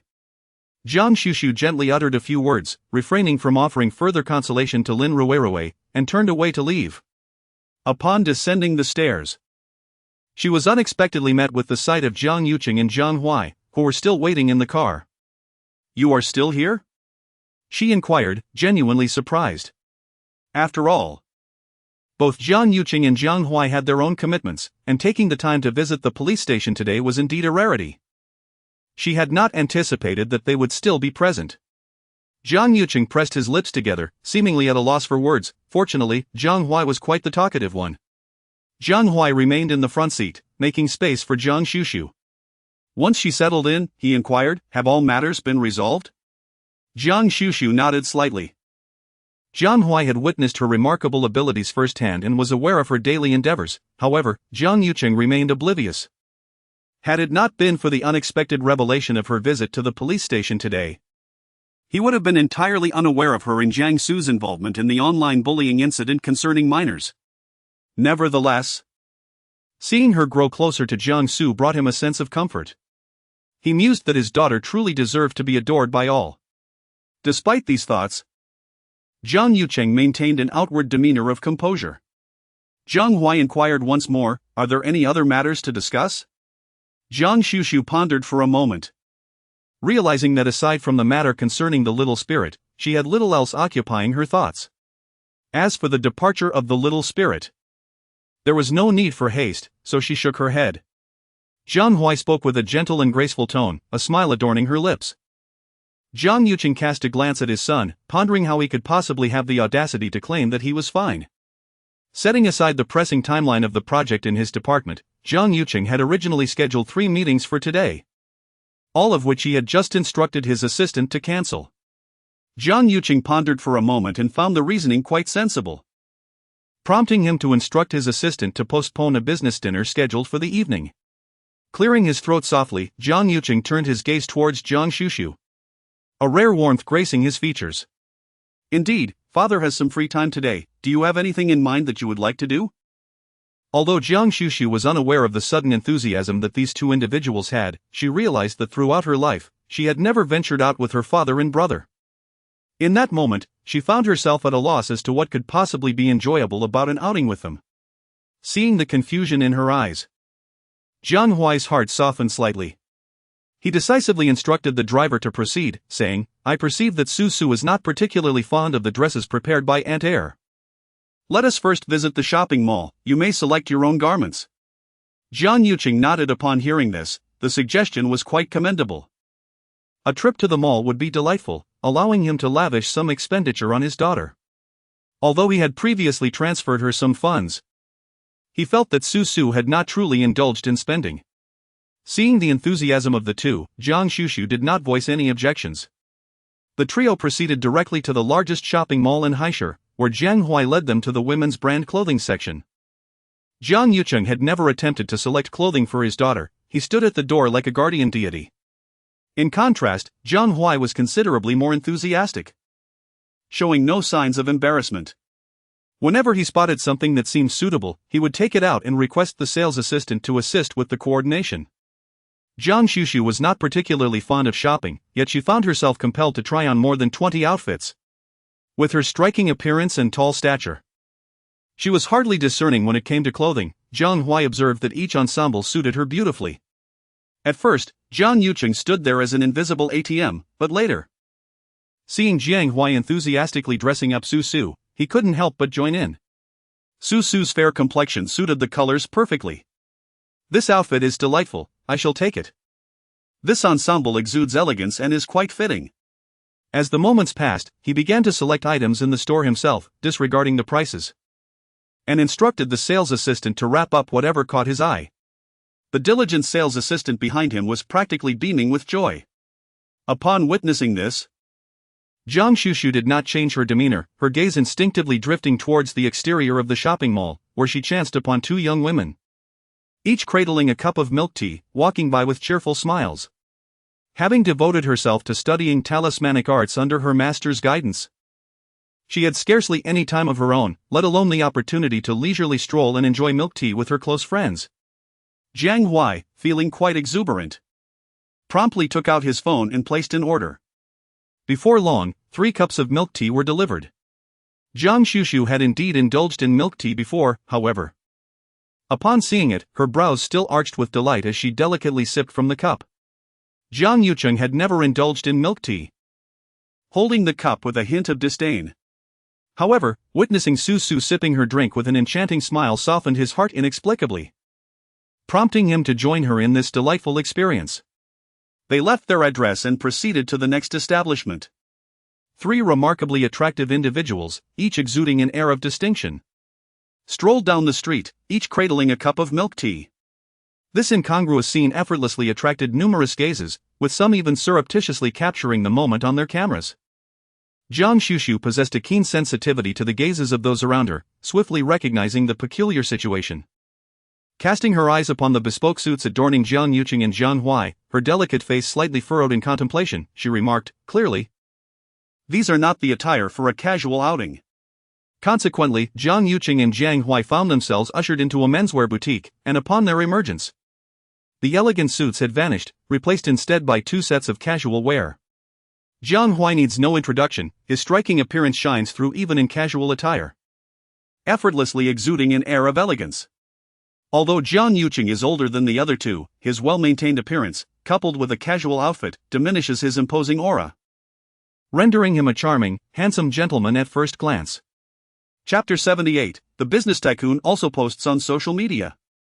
He is a figure typically found only in financial magazines or celebrity rich lists. Even when dressed formally, a single remark from Guan Xuxu can prompt him to don youthful attire, akin to that of younger individuals. Despite being the object of curious glances from passers-by, he remains unfazed. Instead, he gazes at the 2 children beside him, reminiscent of many years ago, when he envisioned strolling through the streets with his wife and 2 children during spring outings, a dream that has now materialized partially. Yet he ponders when he might reunite to complete the picture. Thoughts of his wife cast a shadow of melancholy in Jiang Yucheng's eyes, though he outwardly shows no trace of emotion. Throughout the afternoon, the trio indulges in shopping, later venturing into the gaming area of the mall, with the intent of compensating for Guan Xuxu's childhood deficiencies. Guan Xuxu expressed, "I feel somewhat fatigued, even more so than drawing 20 talismans in one breath." However, there lingers a subtle sense of relief and fondness. Jiang Yucheng's voice was somewhat soft, in contrast to his usual reserved demeanor. It seemed to carry a hint of emotional stir. Upon hearing this, Jiang Hui's lips curled into a smile as he gazed at Jiang Xuxu. The 2 exchanged glances, effortlessly bypassing any notion of refusal. After a day's worth of interactions, Jiang Xuxu appeared to have developed a newfound understanding of her identity as a member of the Jiang family. Although an appointment was necessary for photography, it posed no obstacle for Jiang Hui. Jiang Hui directly sought out a photographer from a private studio, and the 3 of them captured a family portrait. In that fleeting moment, Jiang Xuxu could faintly perceive the delicate thread that once connected her to the Jiang family becoming more tangible. She understood the significance of this transformation, yet she no longer resisted it. After the photoshoot, Jiang Hui requested the photographer to work overtime to edit the images. Consequently, later that evening, while Jiang Su was languidly scrolling through social media on the living room sofa, he stumbled upon 2 posts on his feed. One was from his uncle, Jiang Yucheng, a business mogul who rarely shares personal updates, making this post a rare gem featuring a private family photograph. There were no accompanying words, yet the image spoke volumes. The other post was from Jiang Hui, whose content was considerably more lively.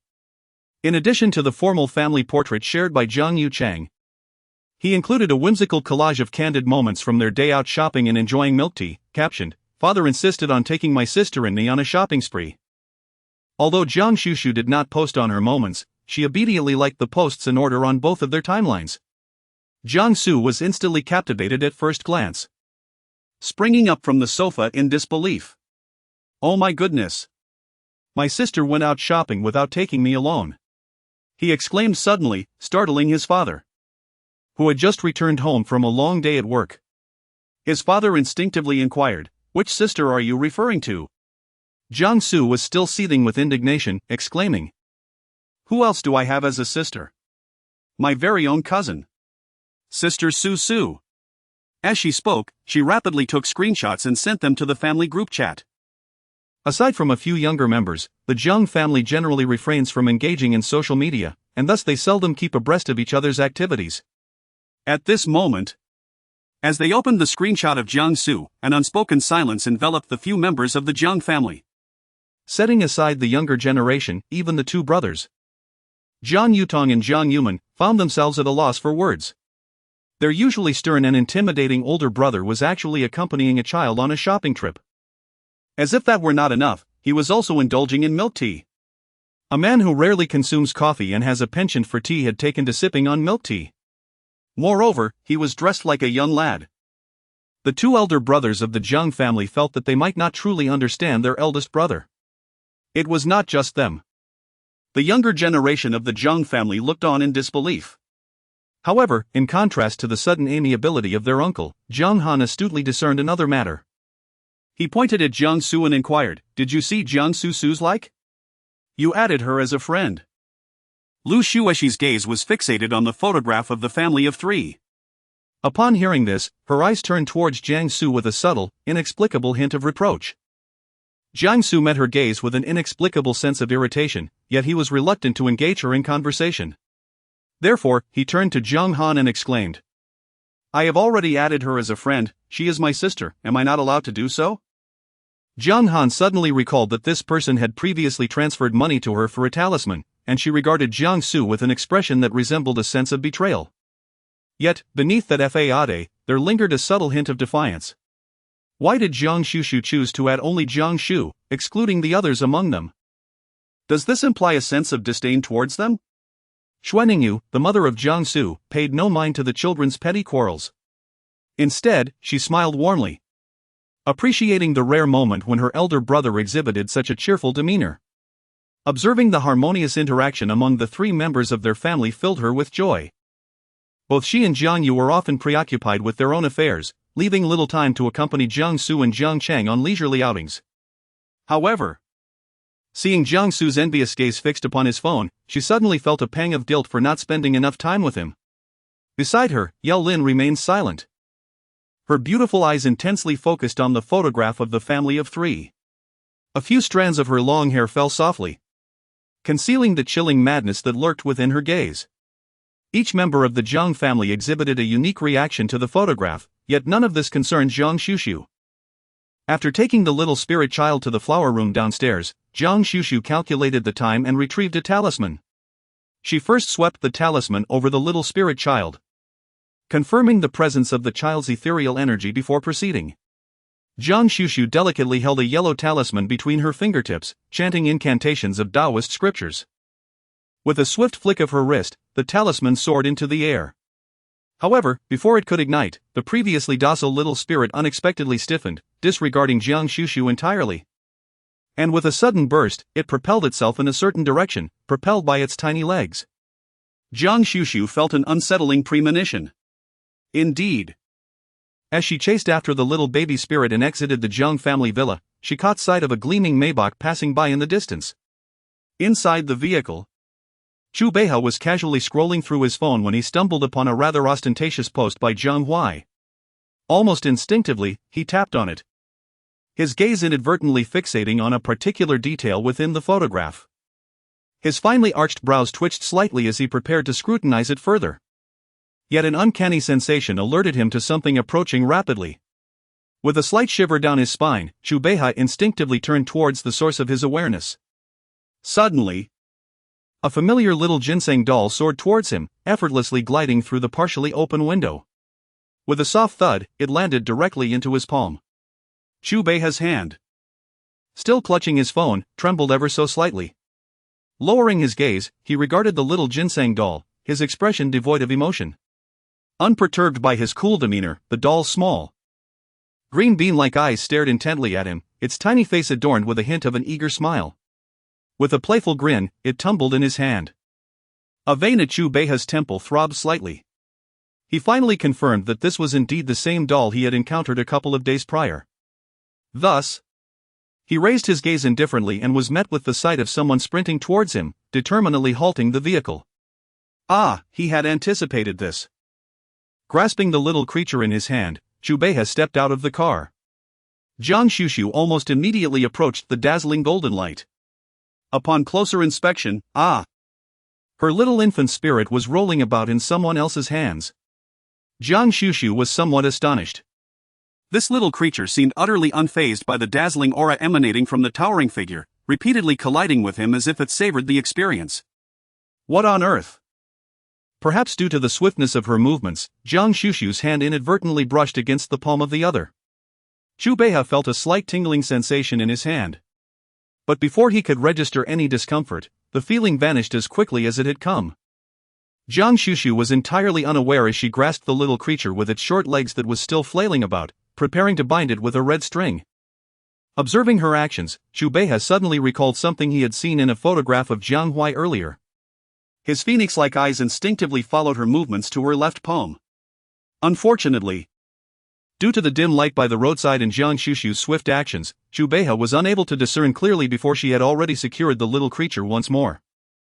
My apologies, I was just about to send it away, but I'm not sure how it managed to escape suddenly. Yet, it was evident that the little radish was drawn to the golden aura emanating from the esteemed figure. Guan Xuxu gazed at the blinding golden light before her, increasingly convinced of its extraordinary nature. She contemplated surreptitiously seizing a handful. As Guan Xuxu pondered her thoughts, she was taken aback when Zhu Beihe unexpectedly spoke up. His curiosity piqued. Send it away? Although Zhu Beihe had come to terms with the existence of the specter, he felt a slight unease upon hearing her speak of it so nonchalantly. Unable to restrain himself, he inquired further, how does one guide it? Guan Xuxu opened her mouth, poised to speak, when suddenly she pointed behind him. Ha! Zhu Beihe turned around and spotted a young man clad in black attire, complete with a black hat and mask. Despite standing beneath a streetlight, he seemed to exude little presence. The driver, positioned not far away, evidently noticed the unexpected figure, his heart skipping a beat. The security at Silver River 1 is renowned as the finest in the entire city, and ordinarily, such a stealthily dressed individual would not gain entry. Yet, judging by Miss Zhang's expression, she appeared to recognize him. The young man in the black hat approached Guan Xuxu and formally inquired, "Spirit delivery service. Do you have a spirit that requires guidance to the underworld?" Zhu Beihe. He instinctively glanced at Guan Xuxu. Is the underworld's envoy so modernized now? Guan Xuxu was somewhat taken aback. When did the spiritual realm commence its guiding services? How was I unaware of this? The black hat guy replied. This is a new collaborative project initiated by the boss and the underworld, and today marks its inaugural trial. Guan Xuxu instantly comprehended the situation. Although she was curious about the origins of the connections behind Lingshi's proprietor, she refrained from inquiring further. She extended her hand, offering the small spirit. The young man in the black hat produced a miniature weighing scale and placed the small spirit upon it. The scale indicated a weight of 9 grams. The young man appeared to furrow his brow, realizing that this spectral entity was insufficiently weighted. He then lifted the small spirit for a closer examination, before coldly stating, "This is an unformed half-soul, the underworld is currently unable to accept it." Guan Xuxu was not taken aback, she was evidently already aware of the situation. Upon hearing this, the man in the black hat unceremoniously declined, stating that the underworld was currently operating beyond its capacity. He further explained that the agreement reached between his employer and the authorities explicitly forbade the unauthorized acceptance of souls not designated for passage. As he spoke, he gently placed the small infant spirit into Guan Xuxu's palm, apologizing, "Regrettably, this transaction cannot be completed." With that, he turned to leave. Guan Xuxu was momentarily taken aback. "Wait, can't we come to an understanding? I'm willing to pay more." The man in the black hat remained impervious, his expression unyielding. "I'm sorry," he replied. And without a moment's hesitation, turned on his heel and departed. Guan Xuxu watched as the figure swiftly vanished into the darkness, feeling a wave of frustration wash over her. Previously, encounters with the underworld's messengers had been far less troublesome. Typically, even if a spirit bore some imperfections, A few offerings of ghostly currency would suffice to smooth things over. What was this situation now? Had she been dismissed? Guan Xuxu lowered her head. Meeting the innocent gaze of the little spirit in her hands, her lips twitching slightly. Chu Beihe stood silently by, observing the scene. Although he found the situation fantastical, he comprehended the concept of spirit delivery. After all, the company had regulations that must not be arbitrarily altered.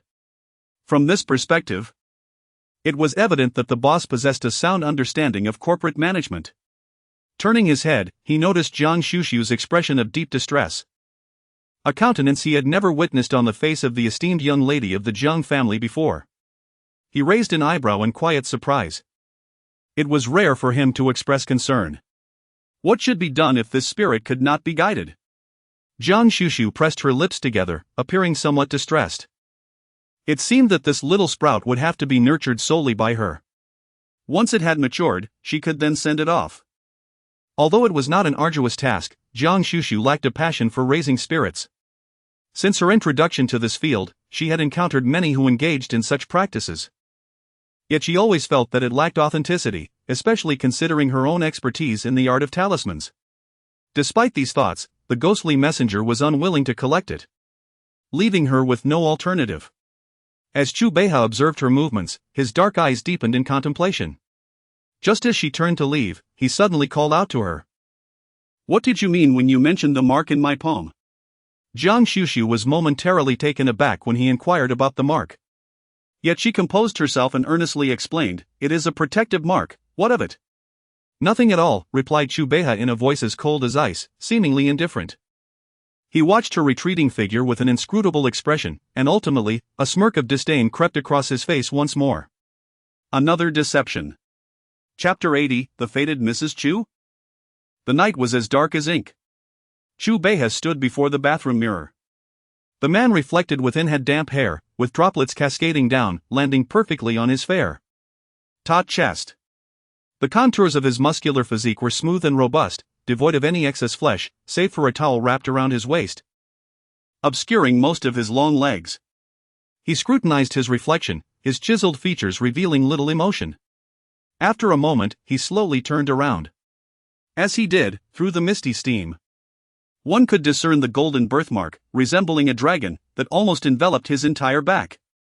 Miss Jiang once remarked upon the golden light that emanated from him. He pondered that this so-called golden light might be intrinsically linked to the birthmark upon his body. On the table in the room lay a document, an investigation he had commissioned regarding the peachwood mark on his palm. Upon discovering its connection to the realm of the mysterious, Chu Beihe found the investigation considerably more manageable. The document featured a printed page from an ancient text, accompanied by an illustration of an archaic hand-drawn mark that mirrored the one on his palm, with only a succinct annotation beneath it, "Peachwood mark. Crafted with the essence of a millennium-old peach blossom, signifies the destined individual of both bearers." The somewhat frivolous annotation could easily mislead an uninformed reader into thinking it was a ploy from a pirated book. Had it been any other time, Chu Beihe would have dismissed such an explanation with a mere chuckle. However, after unexpectedly witnessing Guan Xuxu's left palm bearing an identical peachwood mark, he felt compelled to reconsider. Perhaps this was no jest. Thus, that individual had left the peach branch behind and inscribed a mark upon his palm, an unmistakable signal intended to convey a message to him. Guan Xuxu may very well be his future Mrs. Chu. The thought of that young girl, barely 18, caused Chu Beihe to furrow his brow. This was certainly no laughing matter. Yet, oddly enough, he found himself somewhat concerned. Especially since she was fully aware of the truth but deliberately deceived him into believing it was merely a protective talisman. She seemed to disdain him. Contemplating this possibility, Chu Beihe felt a cold smile creeping onto his lips. Although he had little interest in the concept of a fated partner, he certainly disliked being looked down upon. In an instant, he quickly composed his expression. The image of Guan Xuxu, earnestly lying to him, flashed through his mind as he expressionlessly placed the documents in his drawer. If she chose not to acknowledge their connection, he would not take the initiative either. He was curious to see how this so-called destiny would unfold in their mutual avoidance. The following day, however, she appeared once more at his villa, her face clouded with frustration as she glared at him. "Is there something you need?" Chu Beihe raised an eyebrow at her. Even knowing the truth behind the Peachwood talisman, he had no intention of treating her any differently. Yet, Guan Xuxu regarded him, or rather, the golden aura surrounding him, with a serious demeanor. There is something. Yesterday, Guan Xuxu was reluctantly confronted with the reality of a small spirit baby striking her hand, and today she planned to draw several gathering talismans to nurture it. However, just as she was eager to begin her work, she sensed that the lavishly arranged spirit gathering formation in her room had lost its collected spiritual energy. Indeed, the energy had been gathered, but it had fled. Moreover, it did not escape to some distant place, it headed straight toward the esteemed Master Jiang. Guan Xuxu witnessed with her own eyes the gathering spiritual energy being entirely drawn away by this individual. However, having observed it directly, she understood that this person was not intentionally absorbing it. Whether it was the initial little fox, the infant spirit, or the spiritual energy she had accumulated, they all appeared to be instinctively attracted to him. Yet, the golden light himself seemed utterly oblivious to this phenomenon. Although Guan Xuxu found the explanation somewhat cumbersome, she meticulously elaborated on it for him. Chu Beiha raised an eyebrow slightly. If he were not aware of her genuine understanding of these mystical arts, he might have thought that the mere presence of that mark was a pretext for her to draw closer to him. So, what is it that you wish to discuss with me? He did not sense the so-called spiritual energy. Guan Xuxu gazed at him for a considerable time before earnestly inquiring. May I ask if you have any plans to relocate? After all, she had never encountered such a situation before. Guan Xuxu believed that this was still a matter of distance. Chu Beiha, the handsome face, shrouded in golden light, appeared somewhat somber.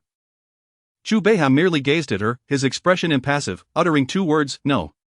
After all, it seemed unreasonable to demand that someone relocate simply because her spiritual energy used for drawing talismans had been drained. Thus, only the second course of action remained. Guan Xuxu contemplated this, retrieving her phone to add a friend, intending to confirm his location before her next drawing of talismans. Let's find a way to avoid overlap, she suggested earnestly as she presented him with her WeChat QR code. Chu Beiha observed her serious demeanor, his dark eyes flickering with uncertainty. He yearned to express that he seldom adds acquaintances casually. Yet, recalling the Peachwood mark imprinted in his palm, he felt an inexplicable compulsion to remain silent, ultimately taking out his phone to add her instead. Guan Xuxu, devoid of any excitement about her connection with the current head of the Chu family, politely added him as a friend and graciously expressed her gratitude before swiftly departing with the little spirit, who had once again nestled beside Chu Beiha. As she walked away, Chu Beiha observed her retreating figure and then glanced at the newly added contact on his phone, his thin lips pressed together, his dark eyes revealing little in the way of emotional fluctuation. Meanwhile, after completing the friend request, Guan Xuxu watched Chu Beiha depart in his vehicle and intended to ascend the stairs to continue her talisman drawing. However, as she passed through the living room, she was called to a halt. Xuxu, the city spokesperson we discussed earlier, needs to shoot a series of promotional photos. Do you have any free time in the near future? It was Jiang Yutong speaking. Although this matter was not originally within his purview, he felt compelled to inquire since it fell under his responsibility. When Guan Xuxu heard about the spokesperson, she was momentarily taken aback. It took her a while to recollect that it was precisely this opportunity that had led to her being ousted by Guan Xuxu and by Xuqin. In truth, she was entirely unaware of how this position was actually selected. However, knowing that Guan Xuxu desired it, she was resolutely determined not to yield. After all, it was merely a matter of representing Heiress, and Guan Xuxu felt indifferent, nodding in agreement that she had time over the next few days. Just as her words settled, Zhang Cheng suddenly interjected, if I recall correctly, this spokesperson is typically chosen from among the distinguished representatives of several renowned universities, right? The list submitted by the schools predominantly comprises guaranteed admissions for students from key universities. Zhang Cheng was aware of this, as Lu Xuexi was indeed one of the ambassadors. However, he had not anticipated that Guan Xuxu would also be among them. Contemplating this, he cast a more scrutinizing glance at Guan Xuxu and inquired, which school's recommendation slot did you obtain? Chapter 81, the college entrance examination results are soon to be announced. Guan Xuxu previously attended the same school as Guan Xuxu. Although it could be considered an elite institution, it was not the same as the one Zhang Han and Lu Xuexi attended. So it was not surprising that Zhang Chang was unaware of this. Xuexi had secured a spot for guaranteed admission to Haida. Meanwhile, Lu Xuexi listened with a smile, seemingly feeling a bit bashful, yet refraining from interrupting the conversation. Guan Xuxu was hearing about these so-called selection criteria for the spokesperson for the first time. She turned to Zhang Chang and remarked candidly, "I do not have a guaranteed admission quota." Her straightforwardness took Zhang Chang aback. "If you lack a guaranteed admission quota, then how were you selected?" he inquired, his gaze instinctively drifting towards Zhang Yutong. After all, the final list was submitted to the Zhang Hai group. And it was not beyond the realm of possibility for Zhang Chang to suspect that their third uncle had engaged in some underhanded maneuvering. Zhang Yu understood not the meaning behind his son's gaze, he merely smiled, implying that he had not resorted to any underhanded means. Zhang Chang then turned his gaze towards Guan Xuxu. Compared to her, he was evidently more privy to certain insider information. The representative for the city's image was originally designated as the student with the highest academic achievements. Upon hearing her mention the absence of a guaranteed admission quota, he inquired, "Your academic performance at school is commendable, is it not?" "It's passable," Guan Xuxu replied with a nonchalant tone. At this moment, Zhang Han could no longer restrain himself and interjected, "Passable is quite remarkable?" However, as soon as the words left his lips, he caught a glimpse of Guan Xuxu's frosty gaze directed at him. Zhang Han abruptly recalled that the designated time for their previous agreement had not yet arrived, causing him to awkwardly fall silent, though his eyes remained fixed upon her. Zhang Chang, being well acquainted with him, naturally understood the nature of his inquiry, and thus asked her about her rank in the grade. Guan Xuxu furrowed her brows slightly, feeling that the person's inquiries were incessant. They were clearly not well acquainted. "Must I divulge this to you?" Guan Xuxu responded without hesitation, leaving Zhang Chang momentarily speechless. However, before he could utter a word, he observed Guan Xuxu already ascending the stairs with determined grace. Zhang Chang's expression darkened, feeling that this cousin of hers was indeed quite impolite, far inferior to Xuexi. Lu Xuexi observed Guan Xuxu's reaction, suppressing the amusement in her eyes, and merely remarked, "Zhang Chang, your inquiries are too probing, akin to an interrogation. Xuxu is surely displeased." Zhang Chang had yet to utter a word when, noticing Guan Xuxu ascending the stairs, Zhang Han could no longer restrain himself and spoke out. However, after merely posing two inquiries, he was met with her impatience. Her temper was rather poor. Zhang Han let out a hum, then confidently declared that her grades were undoubtedly lacking. After all, even though they did not attend the same school, they had all heard of the prestigious names among high city's elite universities. The top students often interacted during mock examinations or academic competitions. Yet he was certain he had never encountered the name Guan Xuxu. This certainty was shared by Lu Xuexi as well. "I recall that the results of the college entrance examination will be released tomorrow. Your performance has been stable, you are bound to achieve an excellent ranking," she remarked. Although she had already secured a guaranteed admission and would not be taking the exam, it did not diminish the fact that she had an outstanding performance to compare with Guan Xuxu's. Speaking of her own results, Zhang Han felt a surge of confidence. "Rest assured, I will join you at High University." His words conveyed an air of certainty, as not everyone was fortunate enough to receive a guaranteed admission. Those like Zhang Han, who were confident in their ability to succeed, naturally did not require such provisions. Upon hearing this, Lu Xuexi's smile grew increasingly sincere. "Then I shall prepare a cake for you tomorrow to celebrate." Upon hearing Zhang Han's words, Zhang Huan displayed an expression of delight, yet replied, "You have just been discharged from the hospital, it would be unwise to overexert yourself." To which Lu Xuexi countered, "I am not fatigued." Observing their playful banter, Jiang Su could not help but roll his eyes in exasperation, subsequently rising to ascend the stairs. Lu Xuexi watched Jiang Su's retreating figure, her brows knitting in slight concern as she noticed the persistently mediocre affection value attributed to him in the system. Was he truly unwilling to acknowledge her as his sister? The thought darkened her countenance. Meanwhile, Zhang Chang, who had been attentively monitoring her mood, expressed his concern upon noticing her discontent. Lu Xuexi casually remarked, I merely regret my decision to take the direct admission route, for the one and only time I could have sat for the college entrance examination. I ought to have done so myself. As she spoke, she shifted the conversation towards Jiang Han, stating, Jiang Han's academic performance surpasses mine. I have heard that the top scorers in the provincial entrance exams often receive direct invitations from several admissions offices. Tomorrow, our home is likely to be quite lively. Jiang Han tugged at the corner of his mouth, presenting a demeanor that was both nonchalant and assured. While families like theirs have the option to study abroad, most people still held a strong belief in the Gaokao as a definitive dividing line.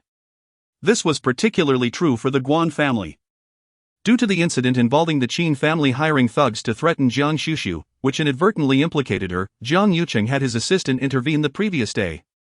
Consequently, the Qin family's business faced immediate repercussions, temporarily diverting their attention from the online uproar. Without the Qin family's pressure, the online condemnation of Guan Ruerue and Qin Hao became even more unrestrained. Guan Ruerue was so infuriated that she switched off her phone entirely. At that moment, the attention drawn to the impending Gaokao results somewhat alleviated the situation. Bai Shuqin, upon noticing this, seemed to conceive a brilliant idea.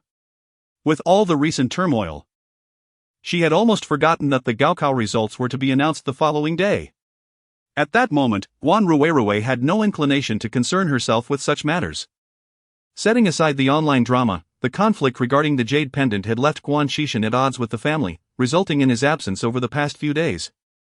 Given her current state, she was far from interested in examining her Gaokao scores. Guan Ruerue felt deeply aggrieved. That's not what I meant. Bai Shuqin interjected. Think about it, tomorrow, when the Gaokao results are released, the internet will be flooded with discussions about various scores. Who would still be focused on your situation? As long as your results show that you've been accepted to either Jingda or Huada, it will attest to your academic excellence. In the eyes of ordinary people, a good student carries a unique aura, and those online will surely cease their tirades against you. Bai Shuqin spoke with unwavering conviction. Guan Ruerue was momentarily taken aback, then felt a flicker of uncertainty. Really? After Bai Shuqin elaborated on the connection, a spark of hope ignited within Guan Ruerue. After all, while her grades were not among the very top, gaining admission to a prestigious institution was certainly within her reach. With this thought, anticipation for the Gaokao results blossomed within her. She even turned her phone back on, realizing that if she were accepted into a key university, the admissions office would surely call, and she could not afford to miss that. Chapter 82, Congratulations to Guan for being the top scorer in Haishi's Gaokao this year. Bai Shuqin had not been mistaken. The announcement of Gaokao results was a matter of national significance. On the day of the results, numerous individuals were live-streaming their score checks or eagerly awaiting to share their scores. Early in the morning, Guan Ruerue dressed herself up. As her mother had suggested that once the scores were out and the school confirmed, they should take a photo to post online and boost her popularity. Guan Baochang also arrived at the hospital early, waiting for the moment to check the scores. Noticing Guan Xixin's absence, Guan Ruerue couldn't help but pout. Has my brother not visited me for 2 days because he is still angry with Mom and me? The memory of her brother's anger in the hospital made her feel wronged. Despite her miserable state, her brother showed no concern for her and even wanted to take away her protective jade pendant. Just then, she heard Guan Baochang say, "Your brother is at Qingfeng Temple. There are some family issues he is dealing with, so he has been staying there for a couple of days." Guan Ruerue was taken aback but managed to respond sweetly. "I've heard Qingfeng Temple is quite effective, he will surely resolve his problems there." "Don't worry too much, Dad." Hearing his daughter's thoughtful words, Guan Baocheng smiled and nodded. Suddenly, his phone rang. Initially thinking it was a call from work, he frowned slightly, only to discover it was the housekeeper. Upon answering, Guan Baocheng's expression transformed into one of excitement. Both Guan Ruerue and Bai Shuqin exchanged curious glances. Guan Baocheng was typically composed and gentle, rarely displaying such enthusiasm at home. The last time he had shown such emotion was when he received news of a collaboration with Jianghai Group. Recalling Jianghai Group and Guan Xuxu, both Guan Ruerue and Bai Shuqin felt a twinge of discomfort. As Guan Baocheng ended the call, Bai Shuqin quickly inquired, "Dear, is there good news?" Guan Baocheng's smile was unrestrained as he turned to Guan Ruerue, his eyes filled with pride. Indeed. Ansa said that the admissions officers from Jingda and Haida have personally come to deliver the acceptance letters. They are currently at home. Guan Ruerue and Bai Shuqin were initially stunned by the news, only to be swept away by a wave of ecstatic joy. Jingda, Haida, and the fact that the admissions officers had come in person to deliver the news. This level of treatment was typically reserved for top scorers of the Gaokao. As Bai Shuqin's face flushed with excitement, she looked at Guan Ruerue with glowing enthusiasm. Guan Ruerue was equally thrilled, yet a question flickered through her mind. Had she performed exceptionally well on the day of the exam? Although she consistently ranked within the top 20 of her class, she had never made it into the top 3. Was it possible she had exceeded expectations? Yet, this thought quickly dissipated, replaced by overwhelming joy. With the identity of being a top scorer, the online critics would surely fall silent. What had initially been a minor issue had been escalated by a multitude of voices online. It had been utterly exasperating. Now, however, those voices would soon be silenced. Ruerue was the star of the day. Yet, she remained in the hospital. Surely, they could not come directly to the hospital? She wanted to take a photo with the admissions office staff. Guan Ruerue firmly believed that if she appeared in a wheelchair, looking sufficiently pitiful, coupled with the honor of being a top scorer, the online critics would have no choice but to hush. They might even turn their sympathy towards her. Guan Baocheng clearly shared this sentiment. The recent uproar online had affected both their family and the Qin family.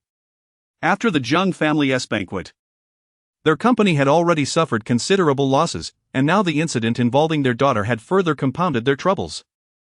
Their family was in urgent need of an honor to restore their reputation. I'll go find the doctor. Ruerue's fractured area has been stabilized. Spending an hour or two in a wheelchair should be fine. Although Ruerue was still experiencing a streak of misfortune, fortunately, she still possessed the jade pendant. Otherwise, Guan Baocheng would not have dared to take her out so casually.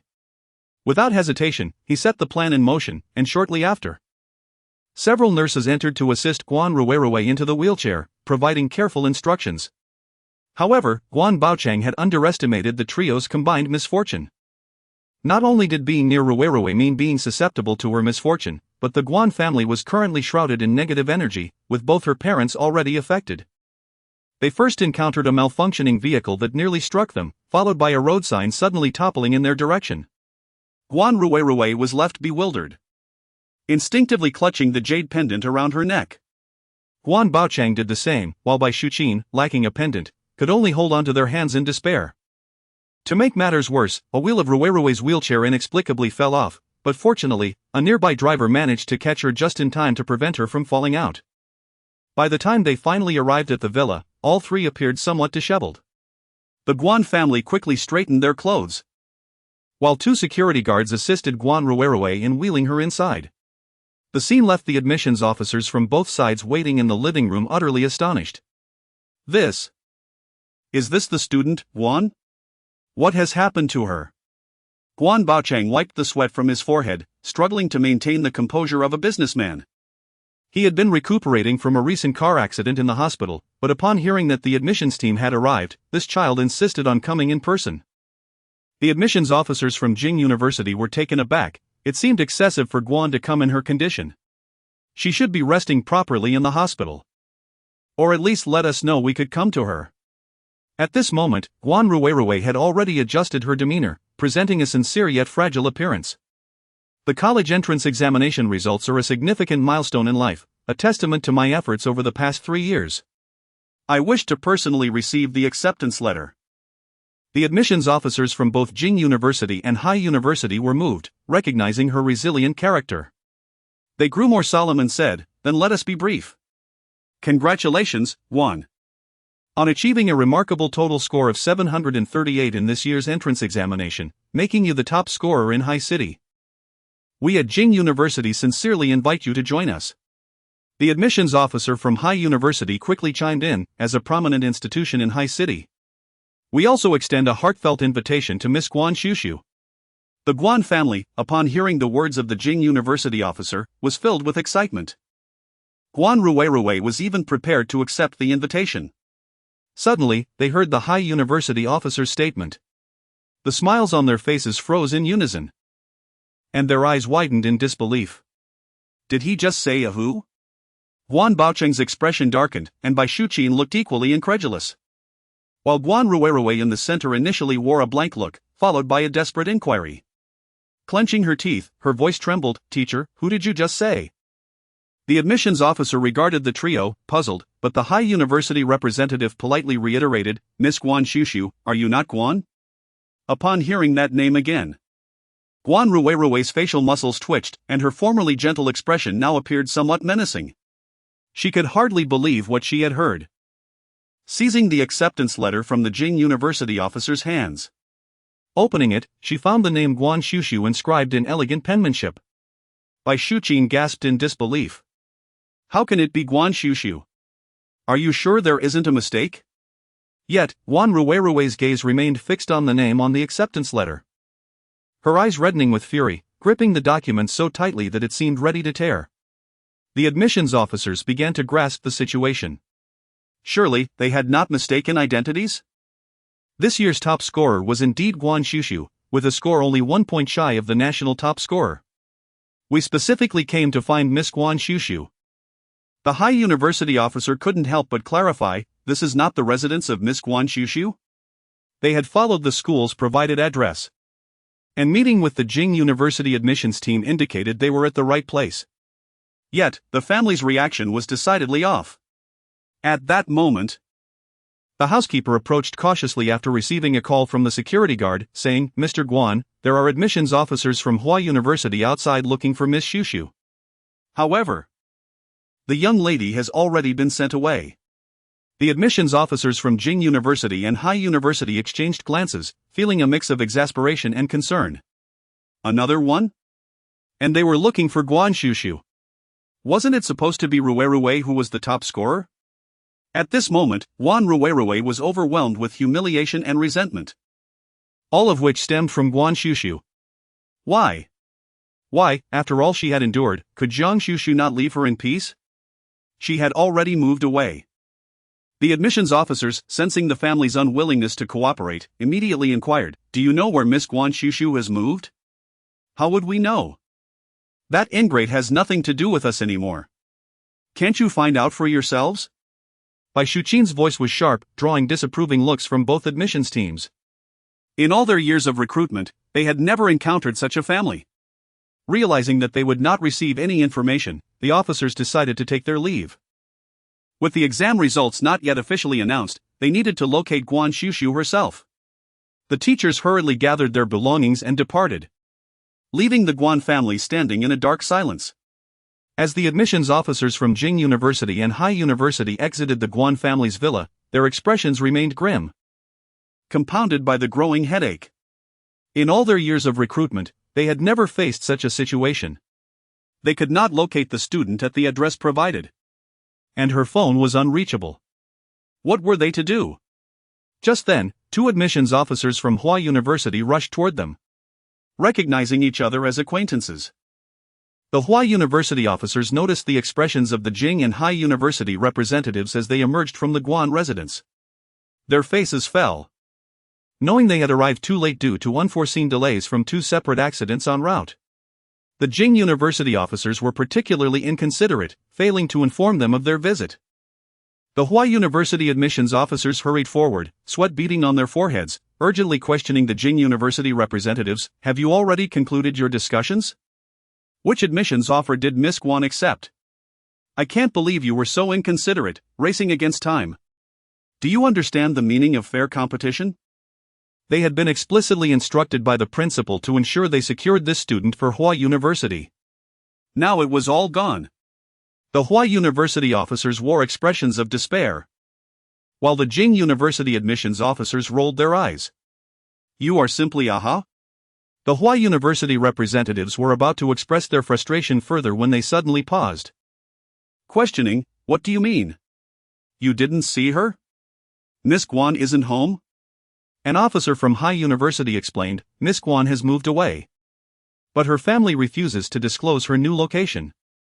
The Hua University officers furrowed their brows in confusion. What was going on? Surely, they weren't conspiring to deceive us? As they conversed, a figure approached and tapped them on the shoulder. Teachers, if you're looking for Xuxu, I know where she is. The admissions officers turned in unison to find a security guard standing nearby. Lowering his voice for secrecy, he said, I'm responsible for this area. The Guan Xuxu you're looking for is not related to this family, she was kicked out a few days ago. The officers were left in disbelief that their top scorer had been expelled. What sort of family would cast out a student of such merit? Do you know where she is now? I am unaware of the exact address, but I have heard that the child has located her biological parents. Ah. Are you familiar with the Jiang group in our city? It is indeed the Jiang family. Perhaps you could inquire on their official Weibo account. A few teachers responded. Bewildered, what on earth? Do we really need to ask on Weibo for an address? I've never encountered such difficulty with an admissions office. Both Jing University and Huada found themselves at a loss for words. Unexpectedly, a recruitment officer from Heiress University suddenly slapped his thigh. The Jiang group? I'm quite familiar with them. They even donated a teaching building to our school. With grand gestures, he called out to both sides, exuding confidence. I know where the Jiang family is, just follow me. Chapter 84, Admissions at the Heiress Taoist Academy. The Jiang family. Guan Xuxu noticed early in the morning that her home was inexplicably lively. In addition, other members of the Jiang family, including Jiang Yuqing and the elderly patriarch, were also waiting at home. Elder Jiang places great importance on familial values, emphasizing a sense of ritual in every significant family event. Therefore, today, everyone has gathered here in anticipation of the impending announcement of the college entrance examination results. This year, the Jiang family has several children participating in the college entrance examination. Apart from Jiang Yusin's twin sons, who are preparing to study abroad, and Lu Xueshi, who has secured an early admission, the elder sons, Jiang Han and Guan Xuxu from the second household, are also taking part in this year's examination. Notably, Jiang Han, with his consistently outstanding performance, is a strong contender for the top scorer of the exam, and the Jiang family eagerly anticipates witnessing such a momentous occasion. How are the arrangements for Zhu's studies abroad progressing? Old Master Jiang has watched his two grandsons grow up since childhood, and his attention towards them is no less than that of the several children in the family. Everything is nearly settled. Yao Tian has purchased a house for him near the school, and I have arranged for an acquaintance in the industry to look after matters on that side. After Xiaozhua goes abroad, he will assist in taking care of him. Although Jiang Yusin is the only girl in the fourth household, she has not developed a spoiled disposition. On the contrary, her character is somewhat competitive, having been strong-willed from a young age and possessing her own ideas in her endeavors. While she presents herself as a strong woman to the outside world, she is not domineering at home. Instead, she shows great respect for her children's aspirations. Otherwise, her twin brothers would not have pursued such divergent paths, one studying design abroad while the other remained in the country to study directing. Old Master Jiang has always been quite at ease with his daughter, and he inquired about the elder twin, and Xiao. Upon seeing this, Yao Lin smiled and remarked that her sister-in-law has always been assertive. However, the twins have been together since childhood, it may be challenging for them to suddenly be apart. They have grown up and each must tread their own path, it is unrealistic to expect them to remain inseparable as they did in their youth. Jiang Yusin spoke in a tone that was rather indifferent, and she had never been particularly close to her sister-in-law, who seemed wholly devoted to the leisurely life of a wealthy matron. Yao Lin, momentarily taken aback by the remark, did not take offense, for today her son, Jiang Han, was indeed the center of attention. Her tone, while gentle, carried an unmistakable air of pride. Xuanning, noticing her sister-in-law's reluctance to engage, stepped in as a peacemaker, smiling as she continued the conversation. Given Jiang Han's accomplishments, he could indeed choose any university in the country with ease. As she spoke, her gaze turned toward Jiang Han, inquiring whether he had already selected his school. Jiang Han nodded, and like Xueshi, I will attend high university. Upon finishing his statement, he recalled the wager with Guan Xuxu and couldn't help but glance at her, promptly sealing his lips. However, Xuanning was unaware of the two minor bets and inquired, why not choose Jing University? High University is quite good and is also closer to home. Lu Shueshi smiled and continued, turning her gaze towards Guan Xuxu. Xuxu, are you planning to choose Jing University or Hai University? Why not join us at Hai University for some companionship? Before Jiang Xuxu could respond, Zhang Cheng interjected, the results are not yet out. It's not as if she can simply choose whichever she desires. Given Jiang Yu Cheng's presence, Zhang Cheng refrained from expressing too much derision.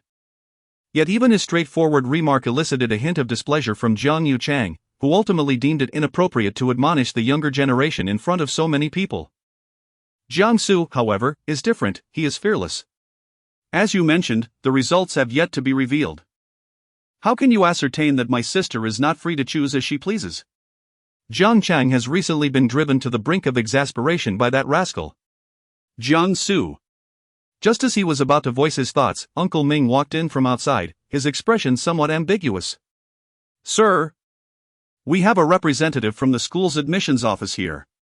Upon hearing this, the Jiang family almost instantaneously perked up, with Jiang Han instinctively sitting up straighter. While it may not be the case elsewhere, in Heiress, it is a privilege reserved for the top scholars to have representatives from multiple esteemed schools come to recruit them personally. The others also displayed expressions of joy, casting admiring glances at Jiang Han, convinced that the boy was living up to everyone's expectations. Is he here to see Xiao Han? Yao Lin's voice trembled with excitement. Uncle Ming then glanced at Guan Xuxu, appearing somewhat awkward, as he clarified, actually, he is here to see Miss Xuxu. The Jiang family members were momentarily taken aback upon hearing those words. Jiang Han's expression suddenly froze. Everyone instinctively turned their gaze towards Guan Xuxu, who appeared unfazed. Clearly not taken aback. Xuxu's academic performance is surprisingly exceptional. Yao Lin suppressed her inner dissatisfaction and managed to utter a reluctant remark. Guan Xuxu maintained a calm demeanor, responding with a nonchalant, it's all right. Zhang Hui raised an eyebrow, observing the evidently intricate expression on Uncle Ming's face, and inquired. Which school's admissions officer is it? Upon hearing this, the crowd instinctively turned their gaze toward Uncle Ming. Indeed, it was peculiar for an admissions officer to visit in person, prompting curiosity about Uncle Ming's demeanor. Uncle Ming hesitated, seemingly at a loss for words, but soon, the individual who entered revealed the answer. The newcomer was clad in a Taoist robe, with a topknot adorning his head. Although he exuded an air of ethereal grace, it was unmistakably clear that he was a Taoist priest. Zhang Ying was the first to speak, softly remarking, Mom, this uncle is dressed rather strangely. Yao Lin immediately pulled her daughter close, admonishing her gently, don't say such things. Though it was a reprimand, a smile was unmistakably present on her face. Meanwhile, Jiang Han transitioned from initial shock to a state of relaxation, accompanied by a subtle hint of schadenfreude. A hint of mockery flickered in Zhang Cheng's eyes. They all knew that Jiang Xuxu could not possibly perform better than Jiang Han. This so-called admissions officer looked rather unremarkable. Likely a representative from an obscure institution of little repute. Indeed, the Taoist first slowly bowed to the Jiang family, then fixed his gaze squarely on Jiang Xuxu. You must be Guanyo, he said. I am an admissions officer from the Heiress Taoist Academy. I have come today to extend an invitation for you to join our esteemed institution. The Jiang family found themselves in a state of profound emotional complexity. Although they were all aware of Jiang Xuxu's fascination with esoteric practices, even the venerable patriarch of the Jiang family had come to accept his granddaughter's peculiar passion.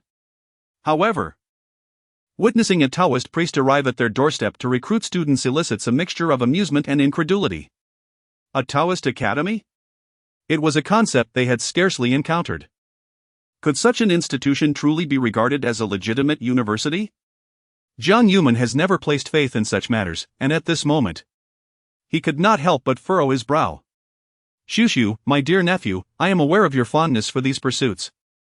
Yet I must insist that you refrain from attending this institution, regardless of your academic performance.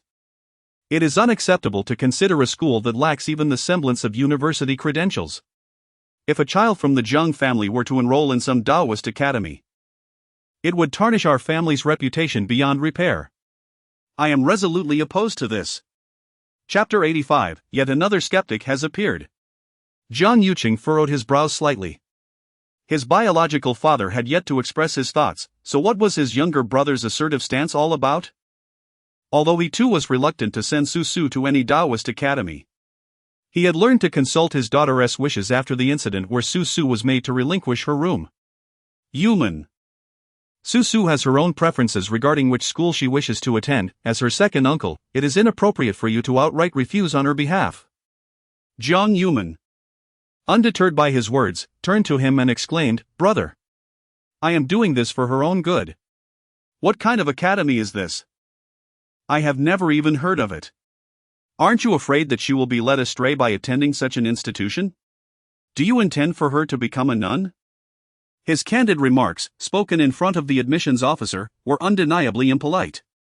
However, Jiang Yuman was too preoccupied with his concerns to mind. A Taoist and a nun are not the same, the latter pertains to Buddhism. The admissions officer, clad in a Taoist robe, smiled as he clarified. Jiang Yuman stole a glance at him amidst his busy schedule. To him, it was all the same.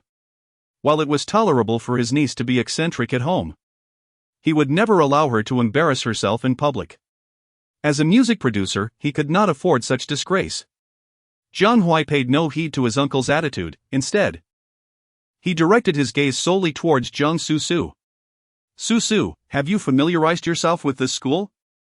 Unlike other family members, he had witnessed Jiang Xuxu's capabilities firsthand and did not oppose her decision to apply to a specialized institution in this field. However, it was imperative that the school be credible and not a mere facade for deception. After all, in this day and age, there are numerous institutions that masquerade under false pretenses. Guan Xuxu had remained silent until she heard Jiang Hui's words, at which point she slightly tilted her head, acknowledging that she was aware, albeit not well acquainted. The abbot of Qingfeng Temple had previously spoken to her predominantly about the Taoist Academy at Jing University. She was indeed unfamiliar with the institution at Haida, yet this did not diminish her intrigue. She recalled that the esteemed Xu had once mentioned that her master had referred to himself as an instructor at the Heiress Taoist Academy. Subsequently, she had researched information about this academy online, only to find scant details. Rest assured, our Heiress Taoist Academy is one of the only 3 accredited Taoist institutions in the country with a bachelor's degree qualification. The admissions officer maintained a cordial demeanor, displaying no sign of dissatisfaction in response to the skepticism. However, the Jiang family remained increasingly doubtful. How could they harbor such disbelief towards a Taoist academy that possessed a bachelor's degree qualification? Although Jiang Yusan did not oppose her niece's aspirations, she nonetheless offered a word of advice. "Xuxu, attending university is not merely for the sake of obtaining a diploma. It is far more about accumulating experiences and building connections within society. I suggest you choose wisely." The twin brothers, standing nearby, regarded their cousin with expressions of astonishment. Unlike Zhang Han and his peers, the brothers were not as critical of their sister. On the contrary, they found her quite beautiful and certainly not as lacking as Zhang Han had portrayed. However, the notion of her being interested in becoming a Taoist priest was rather surprising. "Sister, if you enroll in a Taoist academy, will you not emerge as a Taoist nun?" One of the twin brothers, Enjua, could not help but interject with a laugh. The Jiang family envisioned Guan Xuxu as a Taoist priestess, and their expressions became even more peculiar at that moment. Guan Xuxu has always been quite lenient towards those who harbor no ill intentions towards her. Upon hearing this, she shook her head, indicating that the situation was different. "There may be some misconceptions regarding our Taoist academy. Allow me to first provide a brief introduction of our institution to you, my friend Guan." As the admissions officer of the Taoist Academy spoke, he approached and retrieved several ancient texts bound into booklets from his backpack. "Sir, the admissions officers from Peking University, Huazhong University of Science and Technology, and Hainan University have all arrived." Upon hearing this, the complex emotions that Guan Xuxu had felt moments earlier were instantly replaced by joy. Everyone momentarily lost interest in whether Guan Xuxu intended to attend the Taoist Academy, and once again, they smiled as they awaited the arrival of the admissions officers. Zhang Han discreetly cast a glance at Guan Xuxu beside him. Although he remained silent, the meaning behind his gaze was unmistakable. He and she were fundamentally different. She could only be accepted by an institution of Taoism that seemed rather dubious, whereas his choice was a prestigious university of the highest caliber in the country. The Jiang family was filled with anticipation, eagerly awaiting the arrival of the admissions officer. In stark contrast, the admissions officer from the Taoist Academy appeared visibly anxious, hastily unfolding brochures to extol the virtues of their institution to Guan Xuxu. At that moment, several admissions officers from Jing University finally arrived. Upon entering, they were met with the enthusiastic gazes of the entire Jiang family, particularly the intense scrutiny from Yao Lin. The officers were initially taken aback by the Jiang family's affluence and the harmonious assembly before them. However, they quickly recalled the purpose of their visit. As the time for the college entrance examination results was fast approaching, their eyes swept over the numerous young men in the room before settling on the only two young women present in the living room. "May I inquire which of you is Guan Xuxu?" they asked, determined not to repeat the previous blunder. Yao Lin, who had been preparing to rise and greet the officers for her son, froze in astonishment upon hearing those words. Jiang Han's facial muscles twitched, and he turned to Guan Xuxu with an expression of disbelief. The other members of the Jiang family were not in a much better situation. Why, then, were they here to seek out Guan Xuxu again? Moreover, this time, they were not representatives from some obscure university. However, old Master Jiang remained composed, gesturing for Uncle Ming to invite them to take a seat, while he introduced Guan Xuxu to the guests. In fact, as the admissions officers approached, they had already discerned who Guan Xuxu was, for before her lay several pamphlets spread out. Beside her stood an eccentric man in a Taoist robe, enthusiastically presenting some information. Could it be that someone had already seized the opportunity? Instantly, the admissions officers shifted into a state of heightened alert. Jiang Yuqing confirmed that the individuals before him had indeed come in search of Su, and a rare expression of surprise graced his usually composed visage. "Su is my daughter. Have her college entrance examination results been released?" The teacher from Haida recognized Jiang Yuqing, being the only one who had tenuously interacted with the Jiang family. He was the first to speak, smilingly extending his congratulations. "Indeed, Su achieved an impressive score of 738 in this year's college entrance examination, making her the top student in our city. We have come to sincerely invite Su to attend our esteemed Haida University." The representatives from Huada and Jingda, not to be outdone, eagerly chimed in. "We at Jingda also extend a heartfelt invitation for Guan Xuxu to join us. And we at Huada likewise earnestly invite Guan Xuxu to be a part of our institution." The admissions officers gazed at Su with fervor, leaving the members of the Jiang family in a state of astonishment. Particularly, Jiang Han, upon hearing the remarkable score of 738, could hardly believe his ears. Jiang Cheng directly exclaimed, "Impossible. Have you made a mistake? How could Guan Xuxu possibly be the top scorer of the college entrance examination? She hardly seems to fit the mold." A few admission officers furrowed their brows at the skepticism. Just as they were about to sternly reiterate their stance, Jiang Su, standing nearby, suddenly spoke up with a serious and resolute tone, tinged with excitement. "It's true." Chapter 86, Admission Officers Compete Eagerly. The commotion caused by the youth was considerable, drawing the attention of everyone present. They turned to see him, his eyes sparkling as he clutched his notebook. It dawned on the crowd that the time had come for the announcement. The names and scores of the top scorers in the province would be directly revealed on the platform, without the need for student identification numbers. At that moment, the platform displayed the news regarding High City. Guan Xuxu had indeed achieved the remarkable score of 738, earning her the title of the top scorer in the arts and sciences of High City.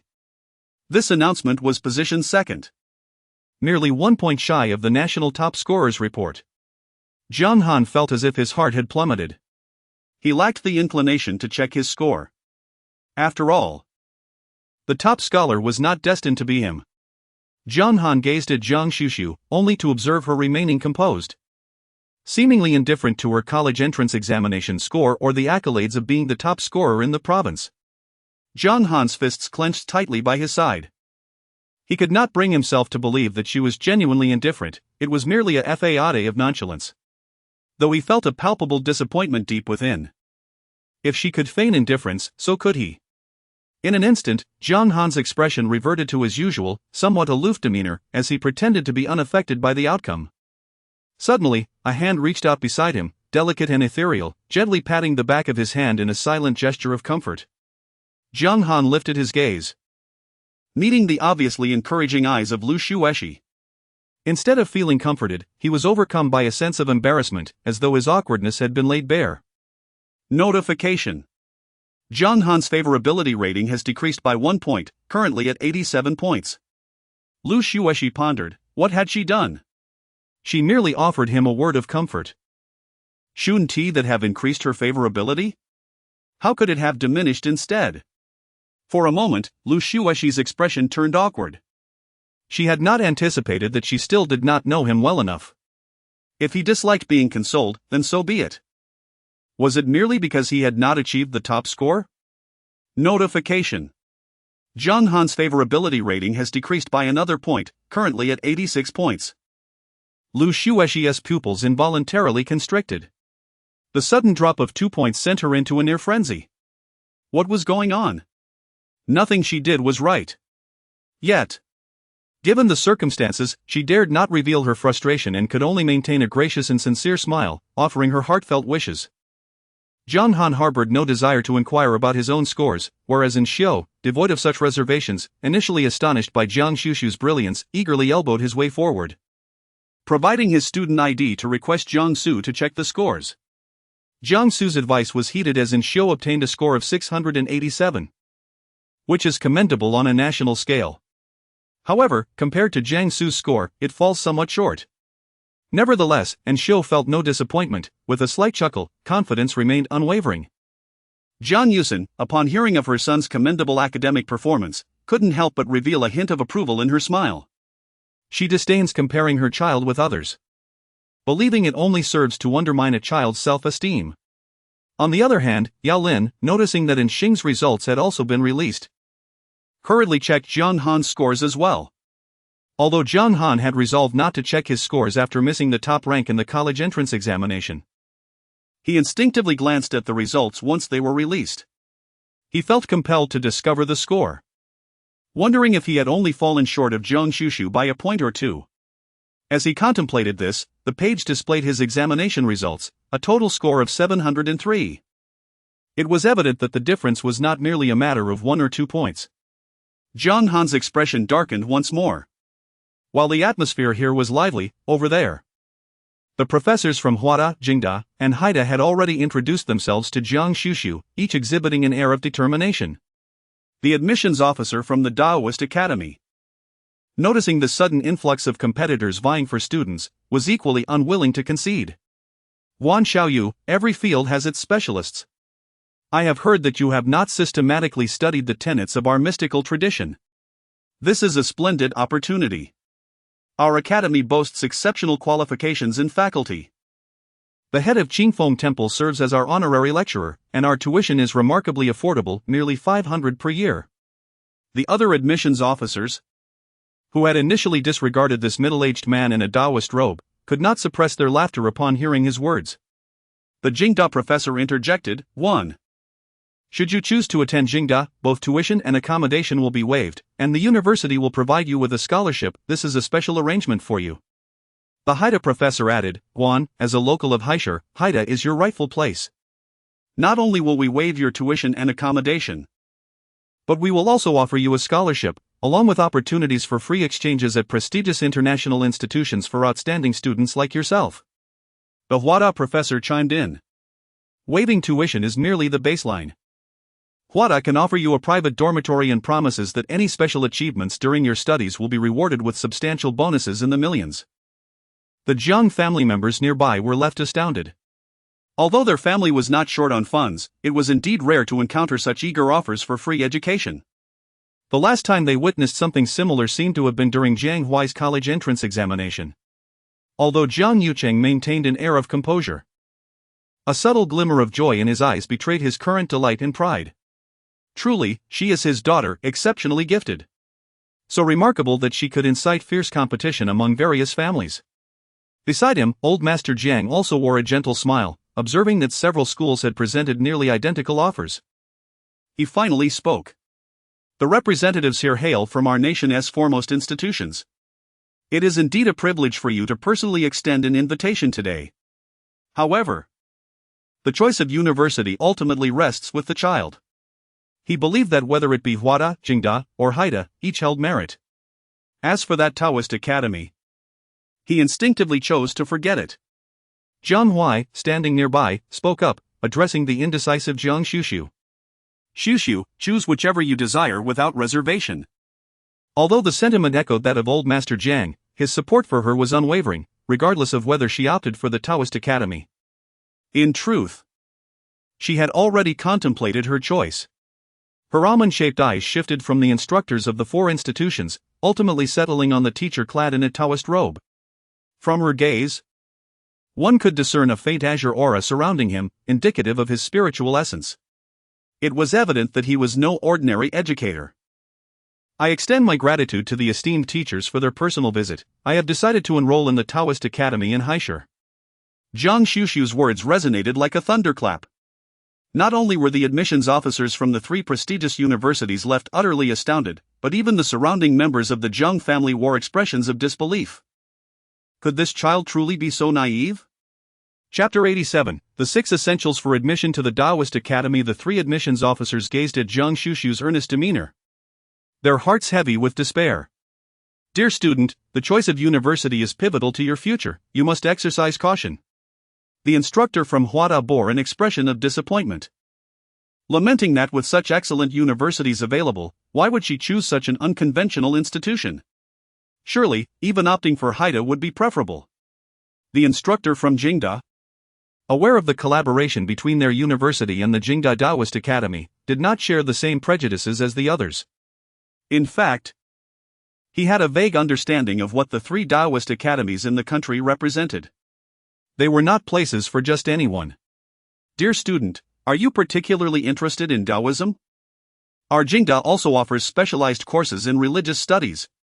The Haida instructor, unwilling to be outdone, retorted, while we do not currently offer such a course, we can certainly establish one. Upon hearing this, the Jiang family members wore expressions of disapproval and began to persuade her. Su, you must contemplate this matter thoroughly. A hasty decision is ill-advised. What is this Taoist academy? It lacks promise. Perhaps you should refrain from making a decision today. The esteemed teachers will surely grant you ample time for consideration. A chorus of voices chimed in, urging her on. Even Jiang Han could not help but clench his fists, yearning to interject. This Guan Xuxu, despite bearing the title of provincial college entrance examination champion, had chosen such an obscure institution. It was nothing short of an affront to all the candidates who had fallen short of her success, particularly to him. Guan Xuxu, confronted with the counsel of the crowd, remained impervious, her gaze clear and resolute. She stated, I have made my choice. With her almond-shaped eyes, she turned to the elders of the Jiang family, Old Master Jiang and Jiang Yuqing, and earnestly added, I hope you will respect my decision. After a brief pause, she further remarked, however, it matters not if you do not. Regardless, I shall not waver. Old Master Jiang's lips twitched slightly, clearly indicating that he discerned the underlying meaning behind his granddaughter's words. Although Jiang Yuqing felt that his daughter's choice of school was rather impulsive, he would not insist on her changing it now that she had made her decision. Since you have chosen, let it be as you wish. As Jiang Yuqing, the father, spoke, his words resonated with an air of finality. The expressions of the three teachers from the competing institutions reflected profound disappointment. In stark contrast, the teacher from the Taoist Academy wore a satisfied smile, retrieving a beautifully crafted wooden box from his backpack and presenting it to Guan Xuxu. Guan Xuxu, the High City Taoist Academy extends a warm welcome to you. This is a gift for your enrollment, accompanied by an admission invitation bearing your name. The expressions of the admission officers from the three prestigious schools were laden with complexity. They were utterly astonished that the Taoist Academy had the audacity to bring an enrollment gift. Did they truly believe that Guan would ultimately choose their institution? Such a notion seemed implausible. Any sane individual would not forsake the allure of three renowned universities for a mere Taoist academy. The teachers were baffled, unable to comprehend where they had faltered. No matter how they grappled with their confusion, the reality remained unchanged. Although they failed to recruit a student, Elder Jiang graciously bestowed a red envelope upon each of them as a gesture of gratitude for their visit to convey the good news. Jiang Yuqing and Guan Xuxu personally escorted several admissions teachers as they departed. Before leaving, Guan Xuxu called out to Teacher Yan from the Taoist Academy. "Excuse me, teacher. Is there a lecturer in the academy by the name of Wenren Chichi?" Teacher Yan, in a cheerful mood, smiled as she responded. "I've not heard of such a distinctive name. If she existed, I would certainly remember." "Do you know her?" "She is my master," Guan Xuxu replied candidly. Teacher Yan was not surprised. Many students had masters before entering the academy, which was not unusual in their institution. "Thank you, teacher." Guan Xuxu harbored some concerns within his heart. "Xuxu, have you truly contemplated the path you intend to pursue in the future?" Unlike Jiang Yuman, who deemed his daughter's choice to become a Taoist priestess as shameful, his worries stemmed from the potential for her to face skepticism and slander in this vocation. Jiang Xuxu, however, could not comprehend Guan Yucheng's inquiry. "I am already en route." Since she embarked on her journey of learning the mystical arts from her master. And even more so since the Gu family's machinations altered her fate, her destiny has become inextricably linked with the realm of the occult. Regardless of which university she chooses, she will inevitably follow the path her master once illuminated for her. Of course, this hinges on the necessity of first locating her master. The Heiress Taoist Academy stands as her sole lead at present. Upon hearing her words, Guan Yucheng met his daughter's clear and bright apricot eyes. After a moment's hesitation, he chose to remain silent.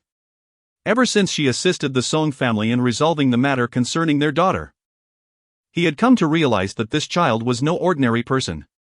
She possessed her own opinions and, moreover, exhibited a resilience that rivaled that of every member of the Jiang family. Ultimately, what weighed on his mind was that the path chosen by Su Su was one in which he could neither intervene nor offer assistance. After all, he was merely an ordinary affluent individual. Reflecting on this, Guan Yucheng concluded that the only form of support he could extend to his daughter was financial. With this thought in mind, he promptly took out his phone and transferred the sum of 88 yuan. Indeed. Given that his daughter had achieved the highest score in the province, a reward was certainly warranted. Upon seeing the notification of the transaction on her phone, Jiang Xuxu mused to herself. Father's habit of sending money whenever there is a disagreement is rather delightful. Jiang Xuxu, being obstinate and resistant to advice, remains beyond their control. However, the other two can still be managed. Jiang Su exhibited little interest in the topics discussed. His gaze fixated upon the exquisite wooden box engraved with the words Taoist Academy. "Sister, hurry here. Open it and see what kind of admission gift the Taoist Academy has bestowed upon you." Upon mention of Jiang Su, the individuals in the living room displayed a flicker of interest. Even Zhang Han's gaze subtly shifted towards the box, as if anticipating her to unveil its contents. Jiang Xuxu, unpretentious in demeanor, stepped forward and effortlessly opened the ancient wooden box that exuded a rustic charm. As the lid lifted, an enveloping scent of subdued agarwood wafted forth. The onlookers leaned in, revealing within the modest confines of the box 6 meticulously arranged items: a bagua plate, a small peachwood sword, a peace talisman, a cinnabar brush, and a wooden plaque inscribed with the Academy's official emblem. Among these, the only item that could be deemed ordinary was the admission invitation, elegantly crafted on golden paper. Guan Xuxu raised an eyebrow slightly. The members of the Jiang family remained silent, and after a considerable pause, it was Jiang Huai who spoke first, remarking, "Indeed. As expected of the Taoist Academy, even the enrollment gifts are distinctly representative of the institution." The others responded with an amused chuckle. Chapter 88. You have been deceived by your boyfriend just a few days after the college entrance examination results were released. Numerous individuals began sharing their acceptance letters and the enrollment gifts provided by various universities online. North Arctic fish, a grand gift from Huada, are you envious? Accompanied by an image of a gift box emblazoned with the Huada logo, containing a custom-made fountain pen and notebook. Along with a campus card and a set of 4 copper bookmarks, each gift adorned with a unique logo. Victory in exams. The officials have stated that we cannot share our examination admission tickets or acceptance letters, so let us subtly showcase our enrollment gifts. The accompanying image displayed a custom tote from Nanda, filled with a cup, a set of Nanda postcards, a keychain, and a campus card. My fate is mine, your enrollment gifts pale in comparison. The image depicted a plethora of brochures from Shida, including the Shida Admission Letter, New Student Enrollment Guide, Academic Guidelines, Student Financial Aid Policy Overview, Safety Guide for New Student Registration, Shida Regulations, 100 Rules, and New Student Electronic Account Usage Instructions. The preceding comments were filled with envy, but upon reaching Shida, the reactions turned into laughter. Lost flower blooms, haha, Shida cracks me up. They gift 100 manuals to new students. Good on Dong, you don't understand, proper universities distribute various brochures. I'm unconventional, I want to attend an unconventional university. Ha ha ha. Shida Senior, this year's enrollment gifts exceeded ours by 2 manuals, I truly envy that. My heart is like stone, having just seen the mascot plush from the neighboring Jingda, what on earth is this from Shida? Amidst this collection of humorous comments, one particular post garnered significant attention. A cloud-piercing symbol, enrollment gift box from Heiress Taoist Academy. The image showcased a 6-piece set crafted by Guan Xuxu. This subsequently sparked a wave of secondary comments, with many inquiring what peculiar institution the Taoist Academy was, as it was the first time they had encountered a school distributing divination plates and talisman papers. Was this not a blatant endorsement of superstition? Rhino Nyo, could someone enlighten us about Heiress Taoist Academy? Jing.'s little cutie, I am unfamiliar with Heiress Taoist Academy. But I have heard of Jingda Taoist Academy, it is said to follow a closed teaching model, admitting no outsiders. Suddenly, peach blossoms bloom, such institution should be similar to Buddhist academies, right?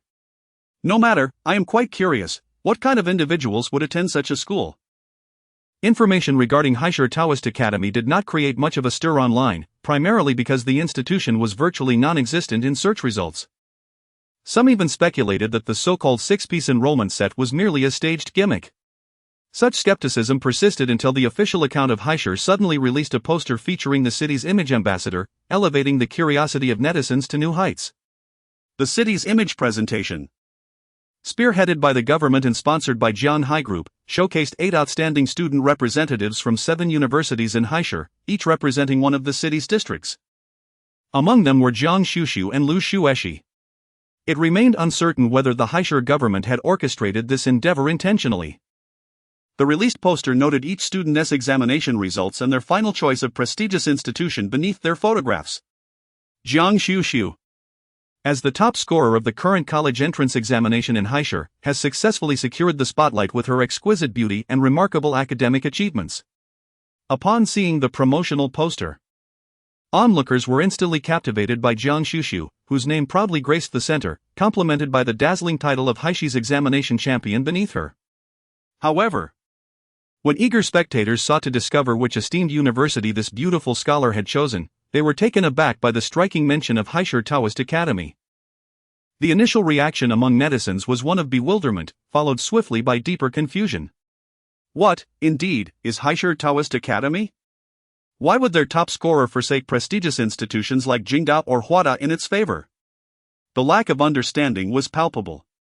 Not only were the netizens perplexed, but the guests invited to John's family thank you banquet were equally baffled. To celebrate Guan Xuxu's accomplishment as Heiress' top scorer, along with the admission of several other Jiang family children into renowned universities, a grand thank you banquet was organized, inviting luminaries from various circles, creating an atmosphere akin to a lavish gala. Coincidentally, this event coincided with the evening the Heiress government released the poster. As soon as the young ladies from Lu Xueshi's social circle entered the venue, they could hardly resist seeking out Lu Xueshi for gossip and clarification. Clearly, the official poster had stoked curiosity to a fever pitch. As one of the representatives at the banquet, Lu Xueshi was already displeased that Guan Xuxu had overshadowed her as the spokesperson and star of the thank you feast. Consequently, when her friends approached her with questions about Guan Xuxu, her mood soured a bit.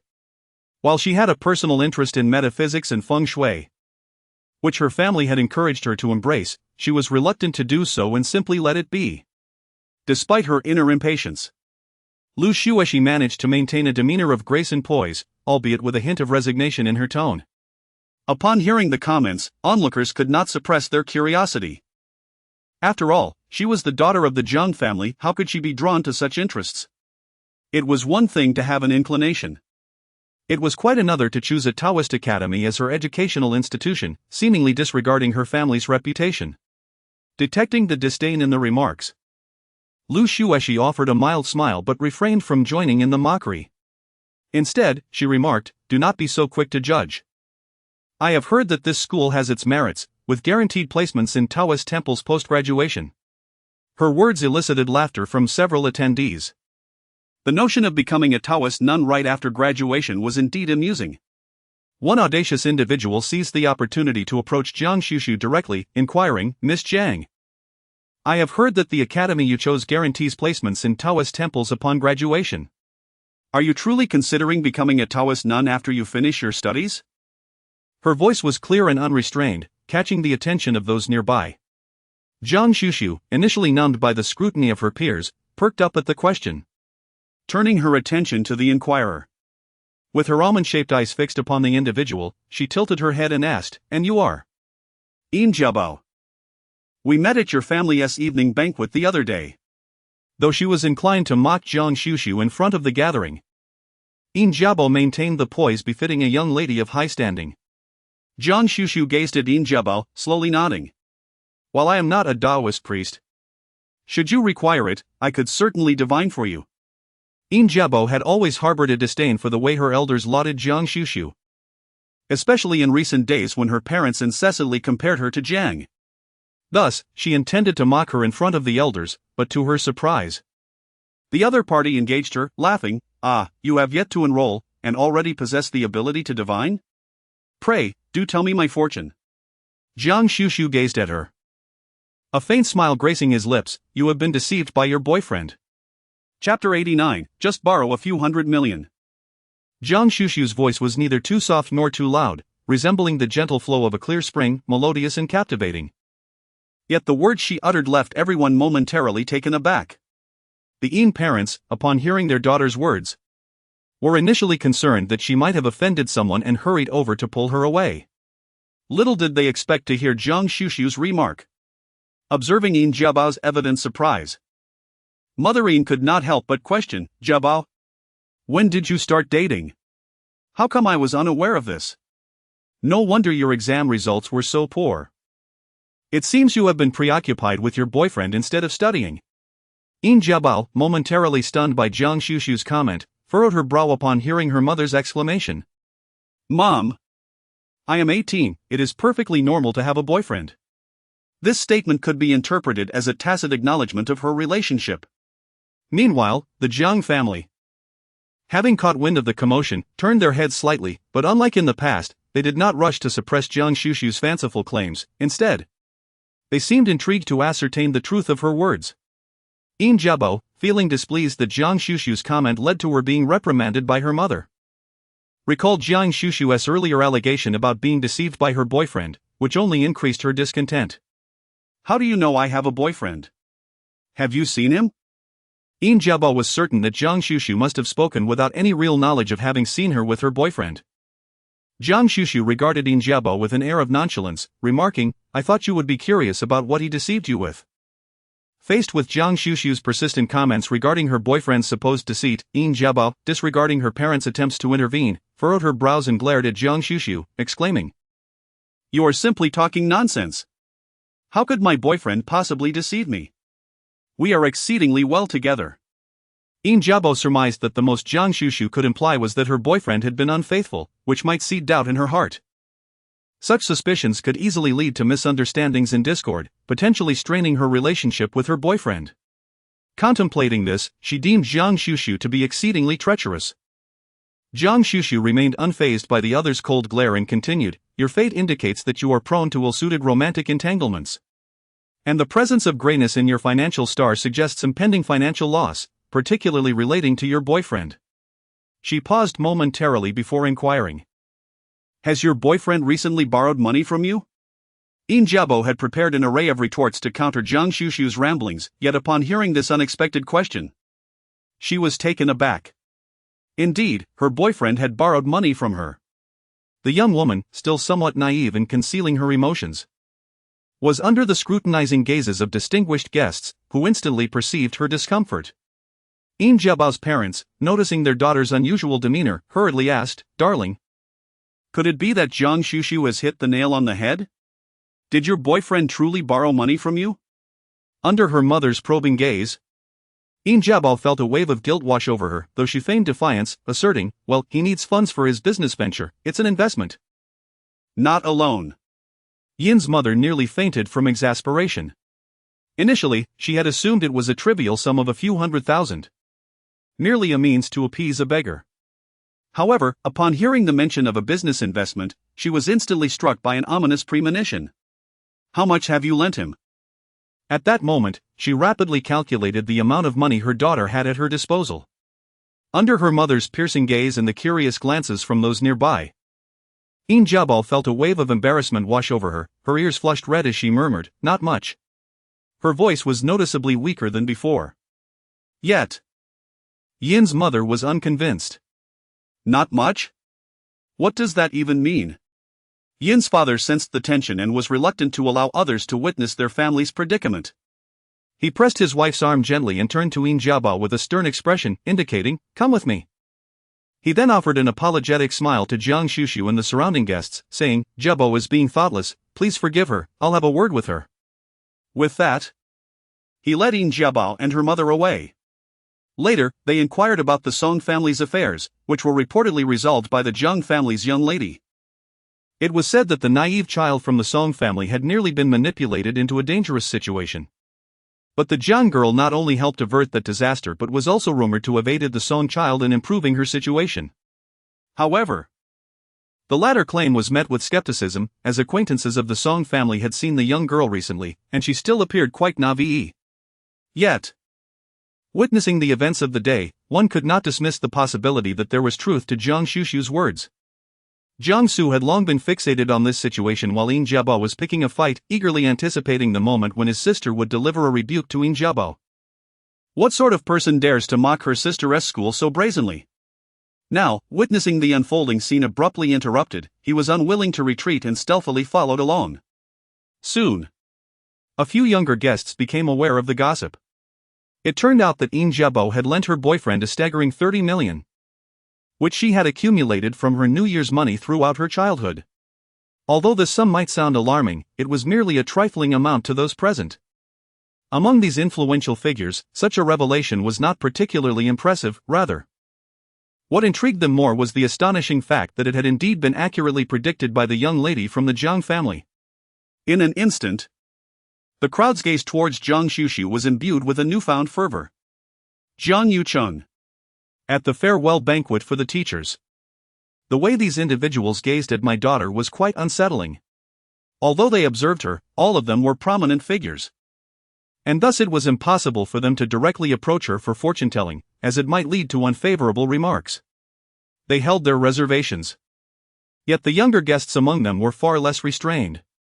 One of them, who was on friendly terms with Jiang Su, approached with a grin, "Sister Jiang. Do you genuinely understand fortune-telling? Is the school you attend truly dedicated to this? Is that Taoist academy real?" Guan Xuxu turned her head upon hearing the words. But before she could respond, a familiar voice came from beside her. "Haven't you all been paying attention to the news online? That Taoist academy is far from what you might assume." The speaker was Li Qingzi, who was no stranger to scandal herself, given the many rumors surrounding the Li family. Just half a year after Li Qingzi's mother passed away, her father remarried, bringing a stepmother and a stepsister into their lives. Fortunately, Li Qingzi remained clear-headed, skillfully managing the inheritance left by her mother without harboring any unrealistic hopes for paternal affection. The younger generation within their circle regarded her as both charismatic and refreshingly perceptive, with very few being unfamiliar with her name. Upon hearing her speak, Jiang Su and several other youths fumbled for their phones. What's being said online? Has the Taoist academy been exposed? During the day, netizens had been incessantly inquiring about the academy, yet no answers had surfaced, much to their frustration. In such a setting, it was inappropriate to bury their heads in their phones, but the youth were naturally unrestrained. As they quickly searched online, their eyes widened in astonishment. The original post featuring the Taoist Academy's admission kit, titled, "A Cloud-Piercing Talisman," had sparked a thorough investigation.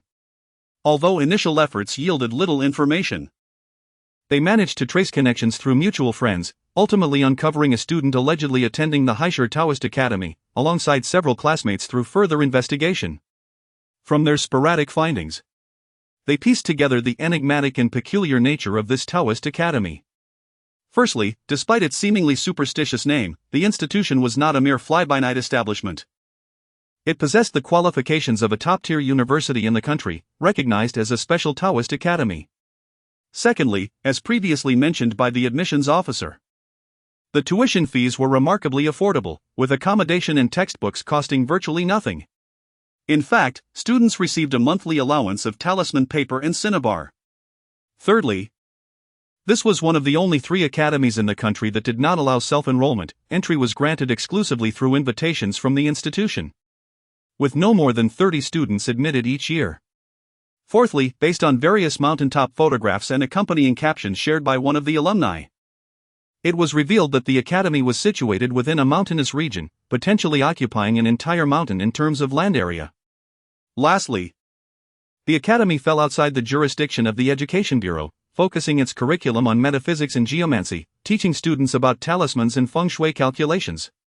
As Guan Xuxu and her companions absorbed the information summarized by netizens, they found themselves in a state of disbelief. What kind of immortal cultivation school is this? A glance at the online comments revealed an uproar. Is this the legendary immortal cultivation school? My spirit of sword fighting is already stirring. Let me ask. Is it too late for me to retake my exams? To the one above, please note the third point: they do not accept self-enrollment, only those with invitations may attend. Isn't this the school that only the chosen ones can attend? Surely, metaphysics exists.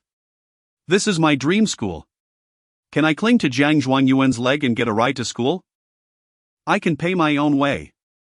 Don't leave me out. Zhang Daolao, do you need a leg ornament? I'm plump and can eat. I was wondering what kind of person would choose such a school. Now I see it's not that they're foolish, but rather that I am unworthy. Perhaps due to the overly excited reactions of Guan Xuxu and her peers, the younger guests around them couldn't resist sneaking a glance at their phones. Gradually, everyone widened their eyes, casting various looks of envy and complexity towards Guan Xuxu. Their envy was not so much for the academy's environment or affordable fees, but rather for the exclusivity of being chosen to enter a place inaccessible to the average person. In their social circle, uniqueness was paramount, otherwise, there wouldn't be exorbitantly priced clubs that required membership fees in the hundreds of thousands. Were those clubs truly exceptional? Not necessarily. The allure lay in the fact that the average person could not gain entry. Furthermore, although many professed skepticism towards feng shui and metaphysics, they often secretly wished for their existence. The prominent figures present were even more convinced of the validity of such practices, inherently holding those with genuine abilities in higher regard. At that moment, it was clear that Guan Xuxu was indeed someone deserving of such elevated perception. Old Master Jiang could never have anticipated that one day a child of the Jiang family would be esteemed by others not for her lineage, but for her own remarkable abilities. Old Master Jiang's expression was quite nuanced. As guests attending the banquet focused their attention on Guan Xuxu, Lu Xuexi, Zhang Han, and even in Xiu, the principal characters were almost relegated to mere supporting roles. Lu Xuexi's hand, resting on her knee, clenched tightly in silence.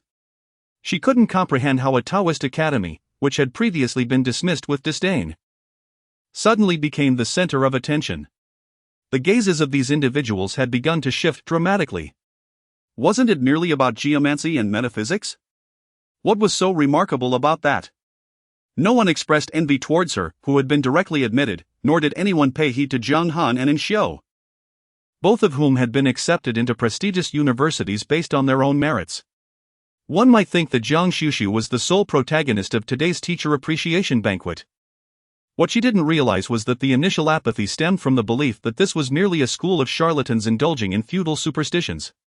However, as evidence began to surface online confirming that this institution was not only legitimate but might also be nationally accredited and genuinely involved in the realms of metaphysics and geomancy, perceptions inevitably shifted. After all, no one could guarantee that they would not one day find themselves in need of such abilities. No one could afford to dismiss the opportunity to befriend someone who might evolve into a true practitioner of these arts in the future. Lu Xuexi suppressed her rising frustration and feigned nonchalance as she glanced toward Jiang Han. Earlier, they had regarded Xuxu's choice of the Taoist Academy as somewhat frivolous. Now it appeared that this institution might indeed surpass the schools chosen by the rest of them. Jiang Han had been feeling discontent ever since the scores were released, particularly after being overshadowed by Guan Xuxu. Even though he was one of the main figures at today's farewell banquet, he perceived it as a public shaming. After all, as a legitimate member of the Jiang family, he was expected to excel, yet he had been outperformed by someone who dabbled in selling talismans.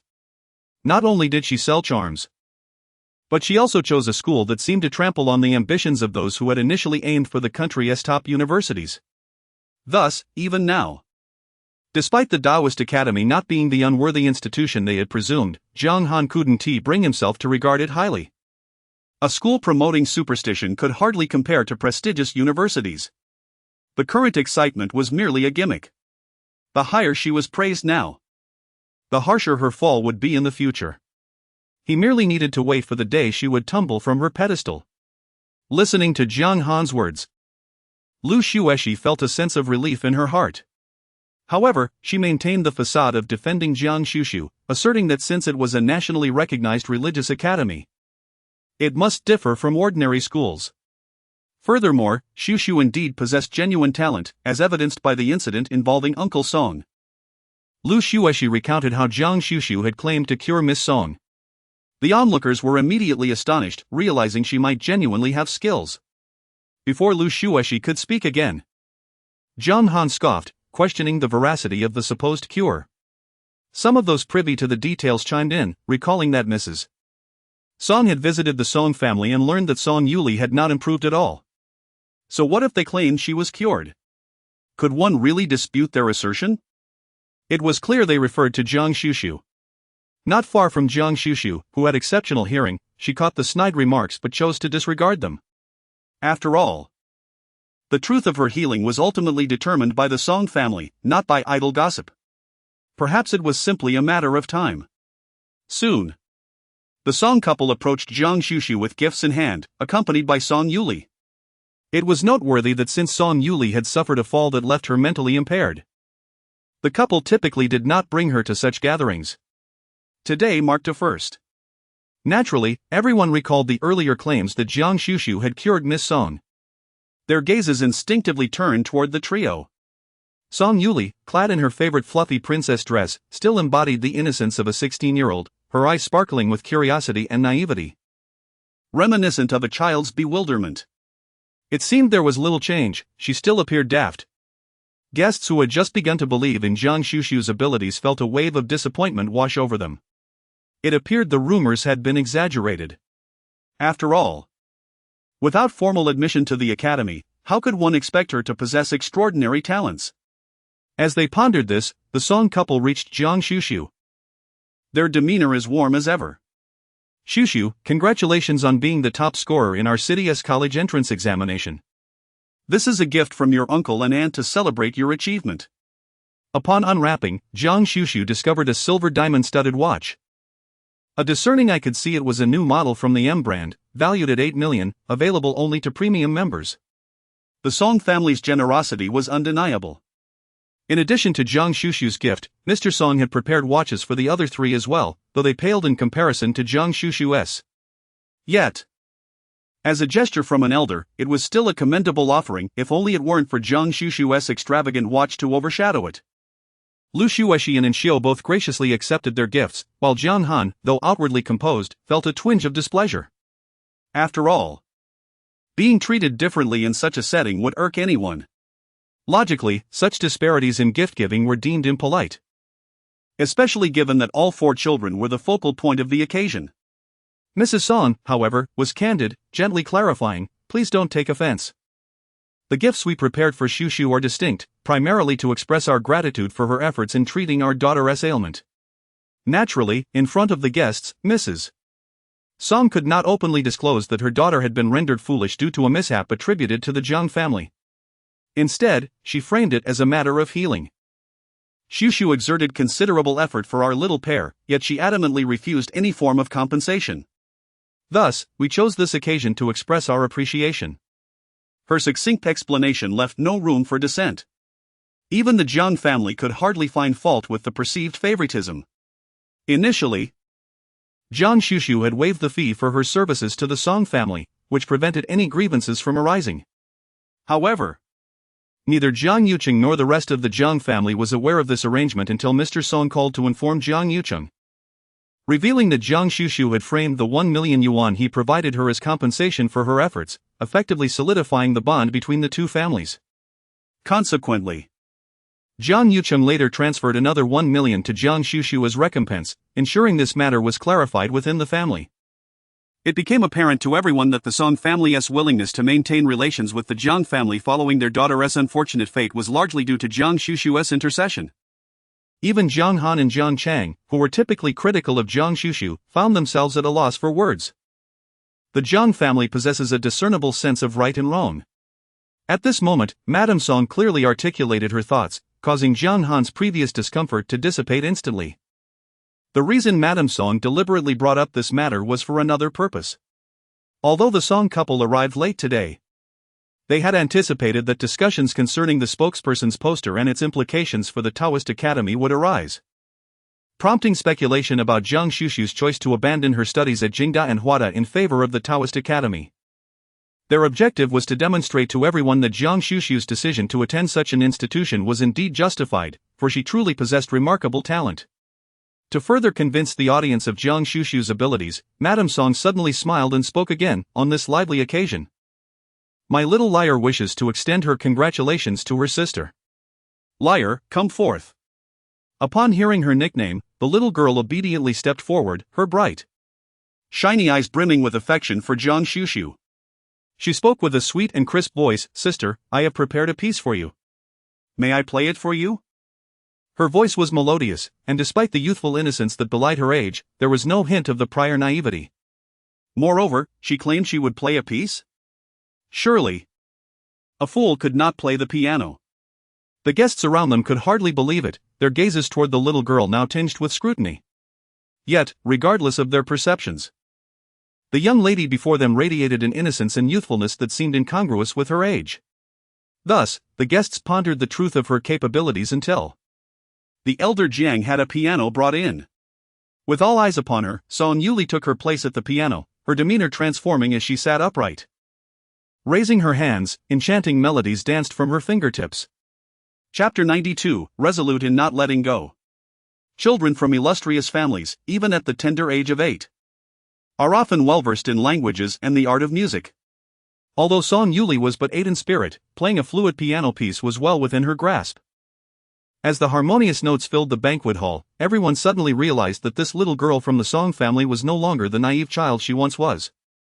Though her features still bore a childlike innocence, she was undeniably wiser now. Upon concluding her performance, the young girl graciously curtsied, lifting her skirt to acknowledge the guests, before joyfully approaching Guan Xuxu like a lively little butterfly. Sister, did I play beautifully? Guan Xuxu exhibits a relatively lenient demeanor towards children, nodding in approval as she acknowledges their interaction, deeming it commendable, albeit with a couple of tonal missteps. Observing the exchange between the two, the surrounding guests seemed to awaken from their stupor, finally grasping the reality that Guan Xuxu indeed cured Song Yuli. In that moment, the guests' gazes towards Guan Xuxu grew fervently admiring. It appears that the Jiang family is poised to produce an extraordinary individual. Nevertheless, those who previously spoke with sarcasm regarding this matter now find themselves rendered speechless. Guan Xuxu noticed that someone had intervened on her behalf, and she was too indifferent to engage with those who were overly critical. However, she couldn't help but find the atmosphere somewhat tedious.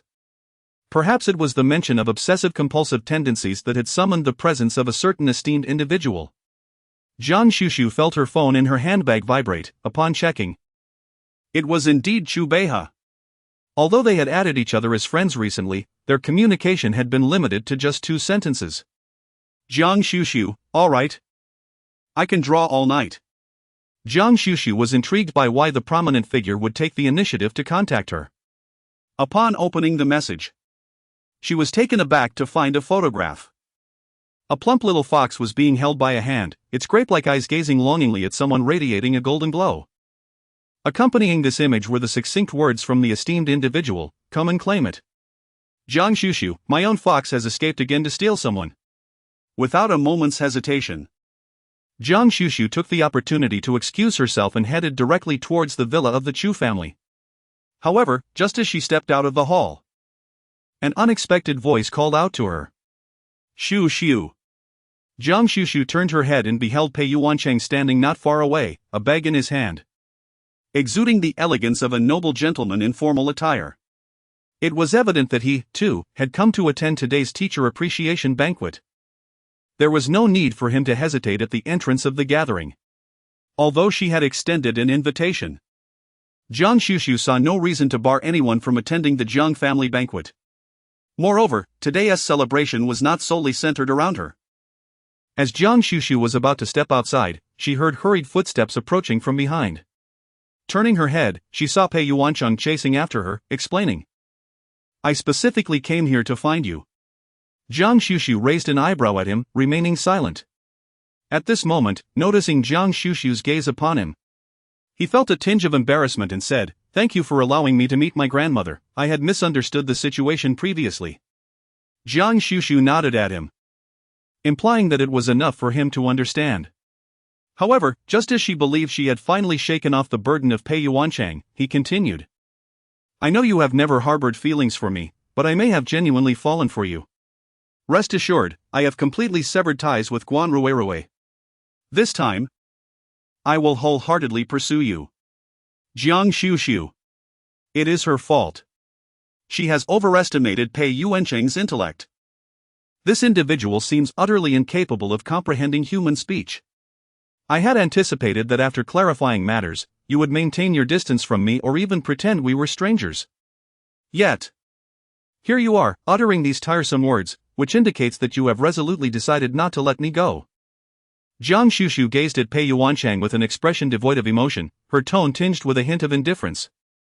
Pei Yuancheng furrowed his brow slightly, feeling that her characterization was overly severe. He merely harbored feelings for her and wished to pursue her. How could this be construed as an unwillingness to let go? Setting aside previous matters, did he not possess the right to court a girl in a conventional manner? Pei Yuancheng felt that she had misunderstood him. "Xiu Xiu. I do not wish to entangle you, yet you cannot deny me even the chance to pursue you," he expressed with a tone of helplessness, lowering himself considerably. However, it was evident that Jiang Xuxu's patience with this individual had been entirely exhausted. "I do not enjoy repeatedly explaining myself to others." Jiang Xuxu spoke, suddenly retrieving a miniature talisman from her handbag, no larger than a fingertip. Unlike her customary yellow talismans, this one was a shade of gray. She delicately pinched the tiny talisman between her slender, pale fingers, the tips of which bore a hint of rosy hue, creating an unexpectedly enchanting sight. Yet, inexplicably, Pei Yuancheng felt a twinge of panic. Jiang Xuxu cast a fleeting glance at him with her almond-shaped eyes, her tone neither warm nor cold. "Since you have resolved to pursue this course, even if I were to refuse you, I suspect you would not heed my words. In that case, why not experience it for yourself?" At that instant, she raised her arm, and the tiny talisman swiftly darted towards Pei Yuancheng's face.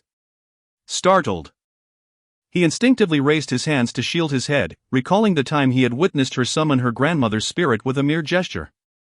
However, just as the miniature talisman reached him, it inexplicably vanished into thin air. Pei Yuancheng was momentarily stunned, unable to comprehend the situation. When he noticed that Jiang Xuxu had silently slipped past him and exited the gates of the Jiang residence, he instinctively checked himself and his surroundings, ensuring everything was as it should be, before exhaling a sigh of relief. It seemed that Xuxu had merely intended to frighten him. He had known all along that she would not harm him without reason. A wry smile crept across his face, a blend of resignation and affection. Not far from the entrance, Jiang Xuxu felt a sudden chill race up her spine, causing goosebumps to erupt. As she pondered this strange sensation, she turned to see a brilliant golden light flickering nearby. To her surprise, Zhu Beihe stood beside her, accompanied by a docile, plump fox at his feet. The pair gazed at her, one human and one creature, in silent observation. Jiang Xuxu blinked, her first thought being whether the esteemed individual had witnessed her earlier actions. Chapter 93 was intended to introduce him to her ancestors. For some inexplicable reason, Jiang Xuxu felt a pang of guilt. This was not due to the marriage contract bestowed upon them by their master. Although the master had chosen her fiancé, she refused to acknowledge it. And Chu Beiha was also unaware of the true significance of the mark. She naturally considered the matter non-existent. Her guilt stemmed more from her recent confrontation with Pei Yuanchang. This was her second encounter employing a truth talisman, the first being with Bai Shuqin. There was no alternative. She preferred to silence her opponents through tangible means rather than mere reasoning. Fortunately, it appeared that Chu Beiha had not observed her recent actions. He simply gestured towards the small fox sitting elegantly at his feet, behaving like a military dog, and remarked. Jiang Xuxu felt a touch of embarrassment. As it was not the first time his little fox had ventured to the Chu family. Not only did the little fox gravitate towards him, but the infant spirit also took delight in approaching him. Even the spiritual energy from her gathering array seemed to flow in his direction, prompting her to frequently check on his whereabouts to avoid an overlap of their schedules. Jiang Xuxu is not fond of causing trouble for others. However, she has indeed caused quite a bit of inconvenience for Mr. Chu. I am just about to go and pick her up. Jiang Xuxu paused for a moment and said, I will keep them in check, ensuring they do not disturb you. Chu Beiha displayed little emotion on his face, merely responding with a faint mmm. Jiang Xuxu seemed to be lost in thought and then remarked, I have only a month and a half until school starts, and at that point, I will no longer need to confirm our schedules. Upon hearing this, Chu Beiha appeared to furrow his brow slightly. After a pause, he retrieved a small box from his pocket and handed it to her. I cannot attend the Jiang family's teacher appreciation banquet today, so consider this a token of your admission gift. He reflected on the undeniable bond that still tied their fates together. Although he was reluctant to acknowledge it, the mark was clearly etched in the palm of his hand, and Chu Beiha felt compelled to express his sentiments, especially as she approached such a significant milestone in her life. Although Jiang Xuxu was somewhat surprised that the esteemed Mr. Chu would present her with an enrollment gift, she graciously accepted it. Upon opening the package, she discovered a delicate brooch in the shape of a nine-tailed fox. Its exquisite and intricate design effortlessly evoked the image of the mythical creature, with each tail tip adorned with sparkling diamonds, showcasing craftsmanship that was both refined and unique. Under Jiang Xuxu's gaze, her eyes instinctively followed the brooch to the small fox at Chu Beiha's feet. Unfortunately, her beloved was merely an ordinary pet fox, not a mythical nine-tailed creature. Thank you, Mr. Chu, it is truly beautiful. Jiang Xuxu carefully tucked the box into her handbag and inquired. The teacher appreciation banquet has just commenced. Would you like to join us inside, Chu Xiao? Chu Beiha, who had initially intended to present her with a gift for her admission, felt no inclination to enter now that he had encountered her outside. He remained silent, yet his demeanor conveyed his intentions clearly. Jiang Xuxu bent down and picked up a certain small, exquisite creature from beneath Chu Beiha's feet, preparing to bid farewell. However, just as she straightened up, she was unexpectedly confronted by Chu Beiha's sudden inquiry, What did you just do to the young master of the Pei family? His voice was melodious, though tinged with aloofness, it evoked no semblance of displeasure. Yet, it was equally rare for anyone to discern the emotions concealed within his tone. Jiang Xuxu merely pressed her lips together in silence. It turned out he had seen everything, since her actions of bullying an ordinary person were exposed. Jiang Xuxu decided to be forthright, stating directly, It's nothing, just letting him meet his ancestors. Chu Beiha raised an eyebrow, meet his ancestors? Jiang Xuxu smiled and nodded, affirming the ancestral presence. During her previous visit to the Pei family, she had discerned that there were still one or two ancestral spirits lingering within the Pei villa. This was largely due to her respect for the late matriarch of the Pei family. Chu Beiha rarely witnessed her eyes curve with mischief, and he felt as though the person before him had gained a touch of vivacity. After all, she was merely 18 years old.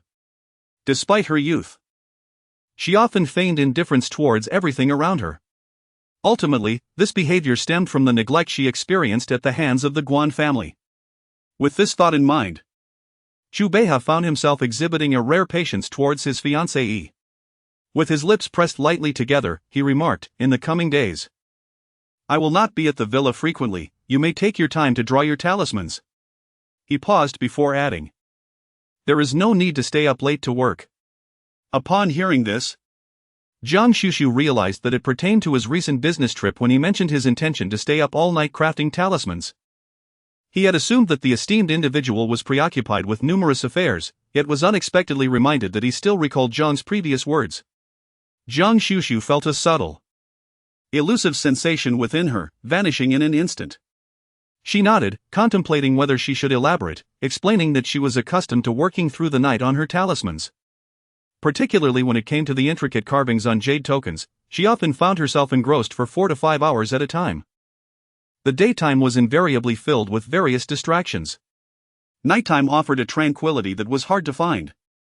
Her intention was to convey to the other party that her nocturnal endeavors were routine, not a deliberate attempt to coincide with his business trips. However, unbeknownst to her, Zhu Beihe frowned slightly, his dark eyes sweeping over the area beneath her eyelids, seemingly verifying whether dark circles were present. He was not fond of dark circles. He contemplated advising her that staying up all night was detrimental to one's health. Yet, considering their status as an unacknowledged couple, he felt he lacked the authority to voice such concerns. Her apricot-colored eyes displayed a hint of confusion. Had she said something amiss? Unable to fathom the situation, Guan Xuxu chose to refrain from further contemplation. She pondered whether it might be better to set up a formation at home, encircling the entire villa. This would not only prevent the leakage of spiritual energy but also deter the occasional disturbances from the charming little girl and the mischievous young boy. Yet, this thought quickly dissipated upon observing the expansive area of the Jiang family's estate. It was not as if she possessed an inexhaustible supply of spiritual energy. Should she attempt to establish such a formation, she feared she would be left utterly exhausted each day. Guan Xuxu turned her head, casting aside the thought along with matters concerning Pei Yuanchang. Pei Yuanchang, rubbing his weary brow, stepped into the room only to be greeted by an elderly gentleman clad in traditional Tang attire, who approached him with exuberant enthusiasm. The motion of Pei Yuanchang's brow furrowing suddenly froze, as if petrified. Chapter 94, the vivid hue of her misfortune despite having encountered a spectral being once before.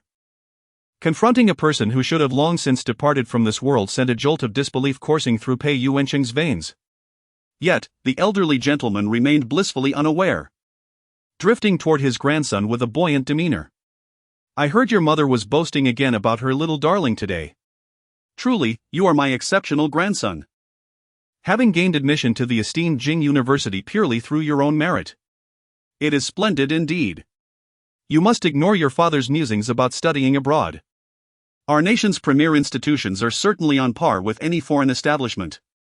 Pei Yuancheng's brow twitched, sensing a stark contrast between this jovial old man and his once stern grandfather. Before he could fully process the encounter, 2 elderly ladies approached, one of whom he vaguely recalled to be his great-grandmother. She promptly seized the tank-clad gentleman, exclaiming, "What are you doing blocking the doorway? Don't you feel the heaviness of your own spirit? At your age, you should be hastening to the next life. Just the other day, and she came to visit. And you were too afraid to appear. Once she reincarnates, you shall never see her again."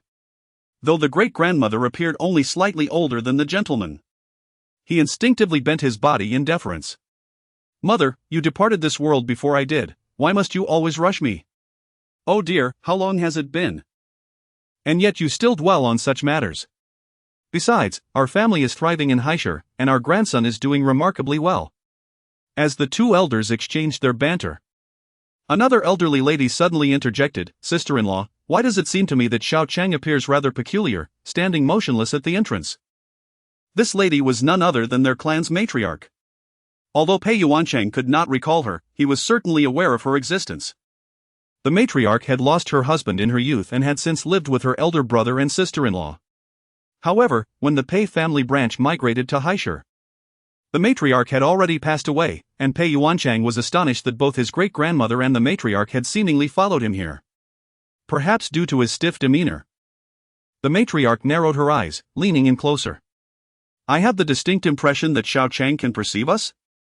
Her words instantly drew the attention of the 2 arguing elders, who turned to fixate upon Pei Yuanchang.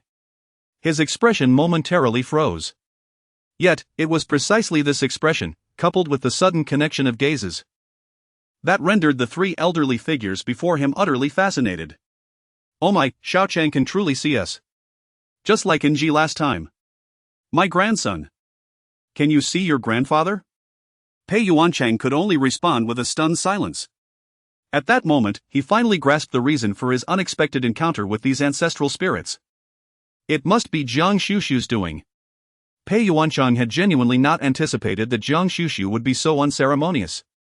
He had been resolute in his intention to sincerely pursue her, and while her disinterest was one thing, to have her summon forth the spirits of his ancestors was entirely another matter. Though these specters were indeed his own forebears. When Li Qingzi voiced this sentiment, there was an unmistakable hint of excitement in her tone. Upon hearing this, Guan Xuxu looked at her and asked, "Which one?" "Both have taken effect," Li Qingzi replied, unable to suppress a laugh as she recounted the moment, saying, "You cannot imagine how foul he smelled when he was pulled out." Guan Xuxu harbored no astonishment regarding the efficacy of her talismans, and sympathy was entirely absent. After all, the efficacy of the talisman against malevolent individuals relies fundamentally on the ill intentions harbored by the adversary. Li Qingzi was evidently aware of this. Thus she felt no twinge of compassion for the misfortunes of the other party, yet still took the initiative to call for emergency assistance to rescue them.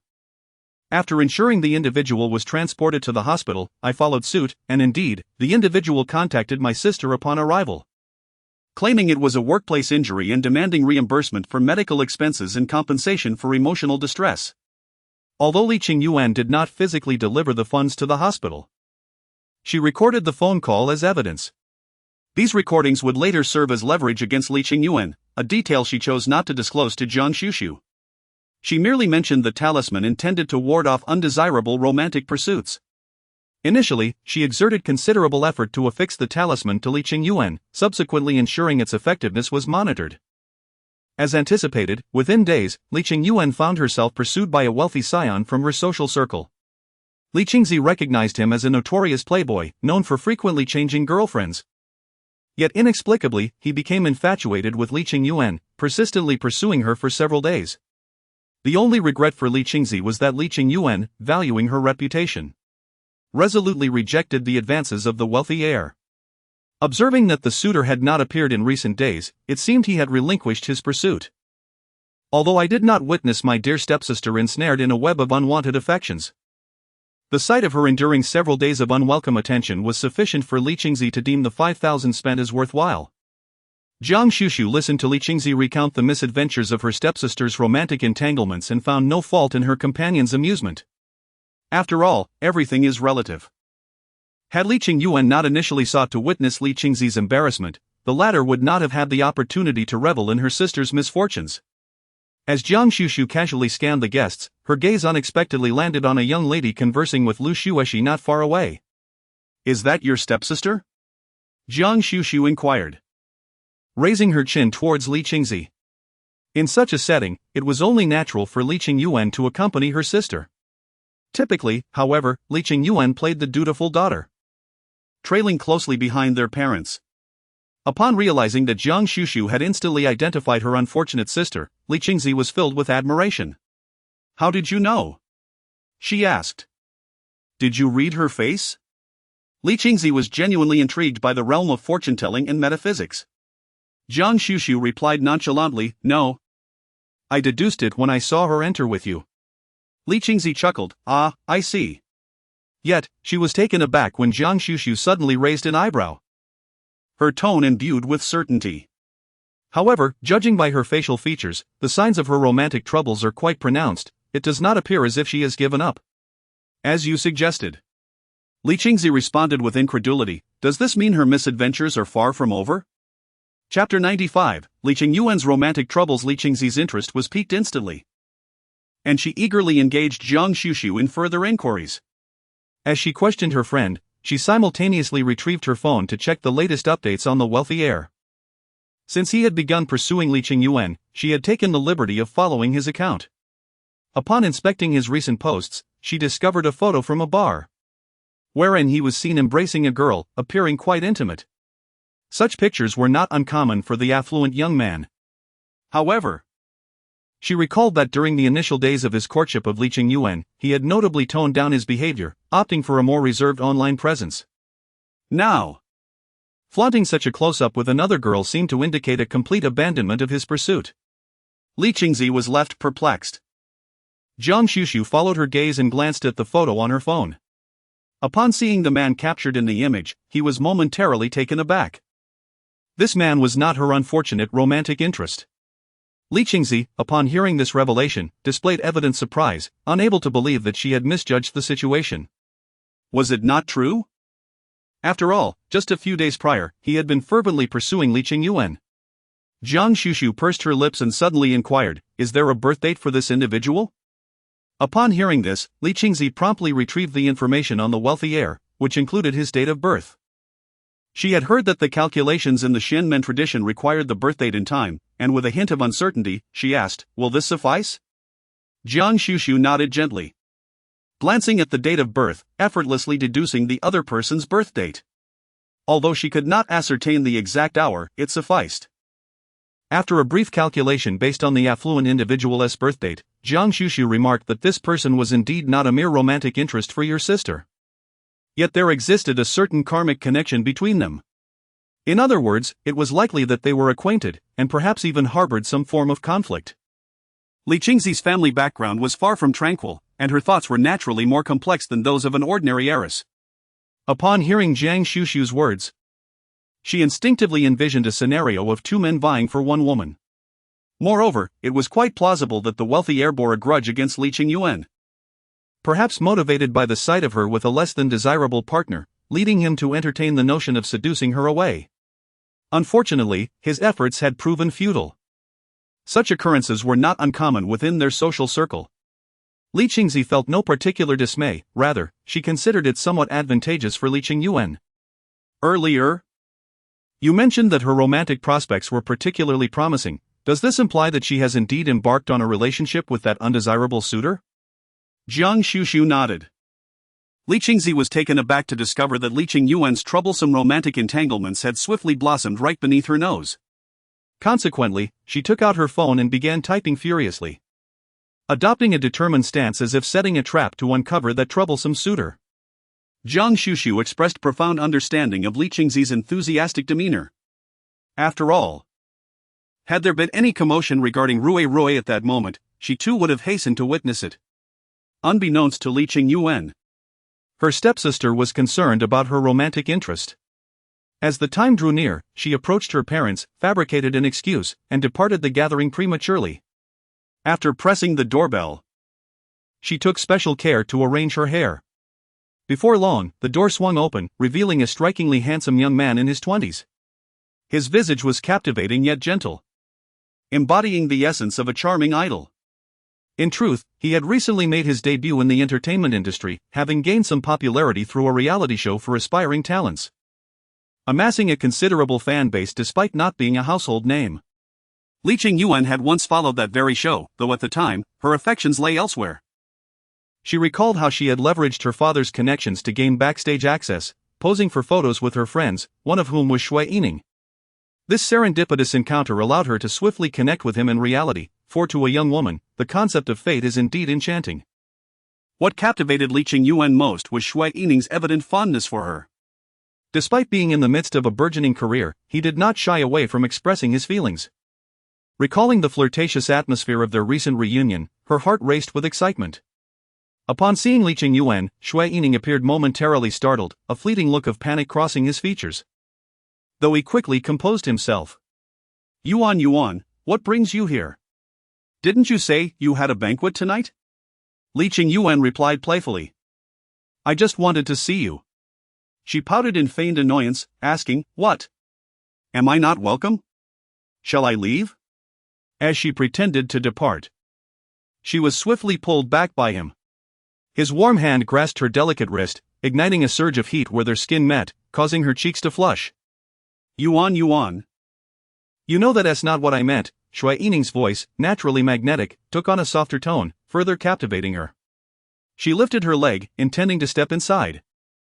but found him unexpectedly blocking the entrance, his expression momentarily hesitant. Li Qingyuan, enamored with Shui Yining, became acutely aware of every nuance. You don't want me to come in? Are you hiding someone? Her voice, no longer sweet, carried an edge of irritation. Before Shui Yining could respond, she boldly entered his apartment. Yuan. The modest space was nearly transparent, revealing no one inside, save for a tray of freshly baked cookies on the counter.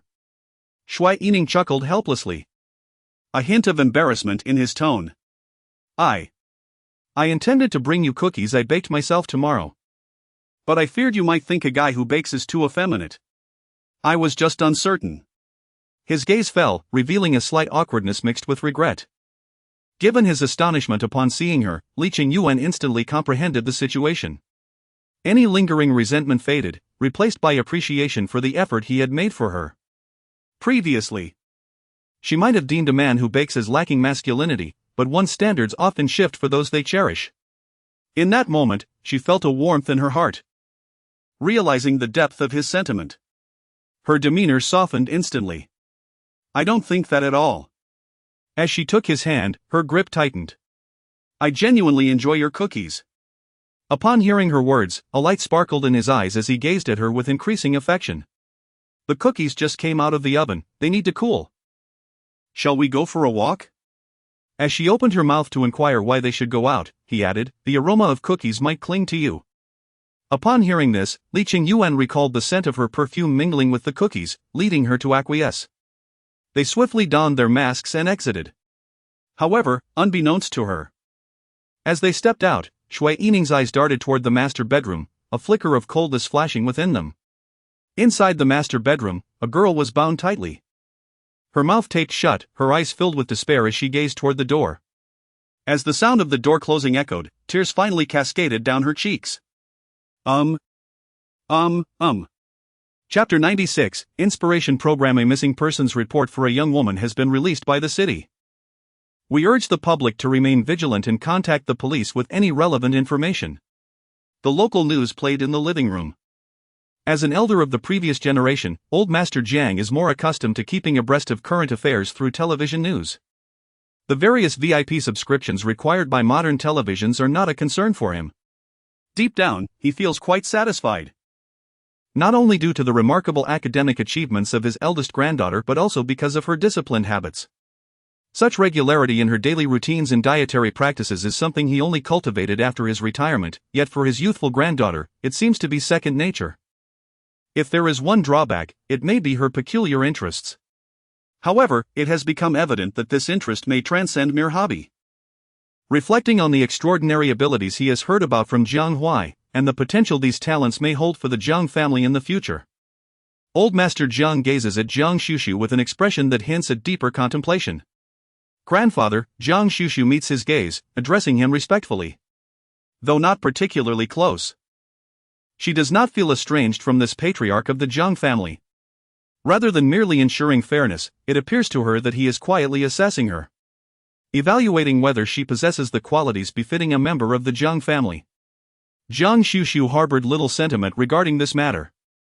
As an outsider, she was acutely aware of her distinctiveness from all the members of this household and did not feel wronged by their scrutiny. Likewise, she harbored no intention of ingratiating herself with anyone in a bid to assimilate into the family. Old Master Jiang could discern that there was not a trace of intimacy in her demeanor, he merely smiled gently. Guan Xuxu was perplexed by the old man's sudden enthusiasm. Considering the antagonism from Jiang Han and Jiang Cheng towards her, she remained non-committal about the proposal. They were welcome to follow. Yet she would not make a special effort to instruct them, for she had no time to invest in such concerns. Old Master Jiang saw nothing amiss in her demeanor and, with a smile, assured her that he would make them agreeable. Guan Xuxu subtly raised an eyebrow. Suddenly, she recalled the last time she witnessed Jiang Huai pressing the three brothers during their training session. Was this a covert intention to continue their rigorous practice? Although she held little interest, the prospect of observing those three being subjected to such training was, in a peculiar way, rather enticing. As Guan Xuxu pondered, her smartwatch emitted a chime. She informed Elder Jiang before stepping aside to answer the call. On the other end, a courteous male voice inquired, "Hello. May I speak to Miss Guan Xuxu? I am Zhou Hehe, a producer from Lemon Platform. This is she responded. Guan Xuxu instinctively wished to decline, as she possessed no interest in participating in a variety show. However, a fleeting thought of her master, who remained missing, prompted her to suddenly inquire. The person in charge opposite her was momentarily taken aback, but soon replied, "This program will be exclusively broadcast live on our Lemon Platform. As a key project for the company, there will undoubtedly be extensive promotion across the internet post-production. If Miss Jiang is interested, perhaps we could arrange a time to meet and discuss further?" Zhou Hehe, being the company's star producer, was particularly attuned to the emotions of others. Generally, if the other party had something to gain, he was confident in attracting them. "No, thank you," Guan Xuxu decisively declined the invitation to meet. Zhou Hehe was initially stunned and then felt a pang of disappointment. He intended to continue persuading her, when suddenly, Guan Xuxu's voice echoed again, "I accept the invitation." Zhou Hehe, who had been contemplating how to present his terms, was momentarily taken aback by her abrupt agreement. You accept?" "Yes." Her response was so unequivocal that it momentarily left Zhou Hehe flustered. Don't you need to consult with your family first? To be frank, the reason he approached Miss Jiang was entirely due to her status as the eldest daughter of the Jiang family, as well as the recent buzz online regarding her being a top scorer in the college entrance examination while choosing to attend a Taoist academy. Although she had garnered considerable attention online, he was acutely aware that she belonged to one of the 4 prominent families in Heiress. While the Jiang family had a second master involved in the entertainment industry, he was uncertain whether such a prominent family would permit their progeny to publicly showcase themselves. He thought it prudent to inquire about the elder's opinion. Who could have anticipated that she would so readily acquiesce? Upon hearing the producer's question, Guan Xuxu merely responded with a counter-question, "Why?" Zhou Hehe felt flustered. Was there truly a need to ask why? "Of course, it's likely that your family might disapprove. However," he heard Guan Xuxu's calm voice, imbued with certainty, "I am already of age, I can make my own decisions." Zhou Hehe. Guan Xuxu heard that a meeting was still necessary, although she regarded it as a waste of time. She acquiesced and directly confirmed the time and place with the other party. As Jiang Su descended the stairs, she happened to overhear her sister confirming the time and place with someone on the balcony. Her previously drowsy mind instantly became alert. "Sister, are you heading out? I would like to accompany you." Guan Xuxu, though not particularly fond of her suddenly clingy younger brother, did not harbor any disdain for him either. She simply stated, "I have made plans with someone." Jiang Su, undeterred, inquired, "Who have you arranged to meet? Am I not welcome?" Having uttered these words, she did not afford Jiang Su the opportunity to persist in her entreaties, but instead turned and ascended the stairs. Jiang Su stood in a daze for quite some time before finally grasping the meaning of her words. "A variety show? Sister, are you going to participate in a variety show?" Chapter 97, The Golden Agent, 1-1.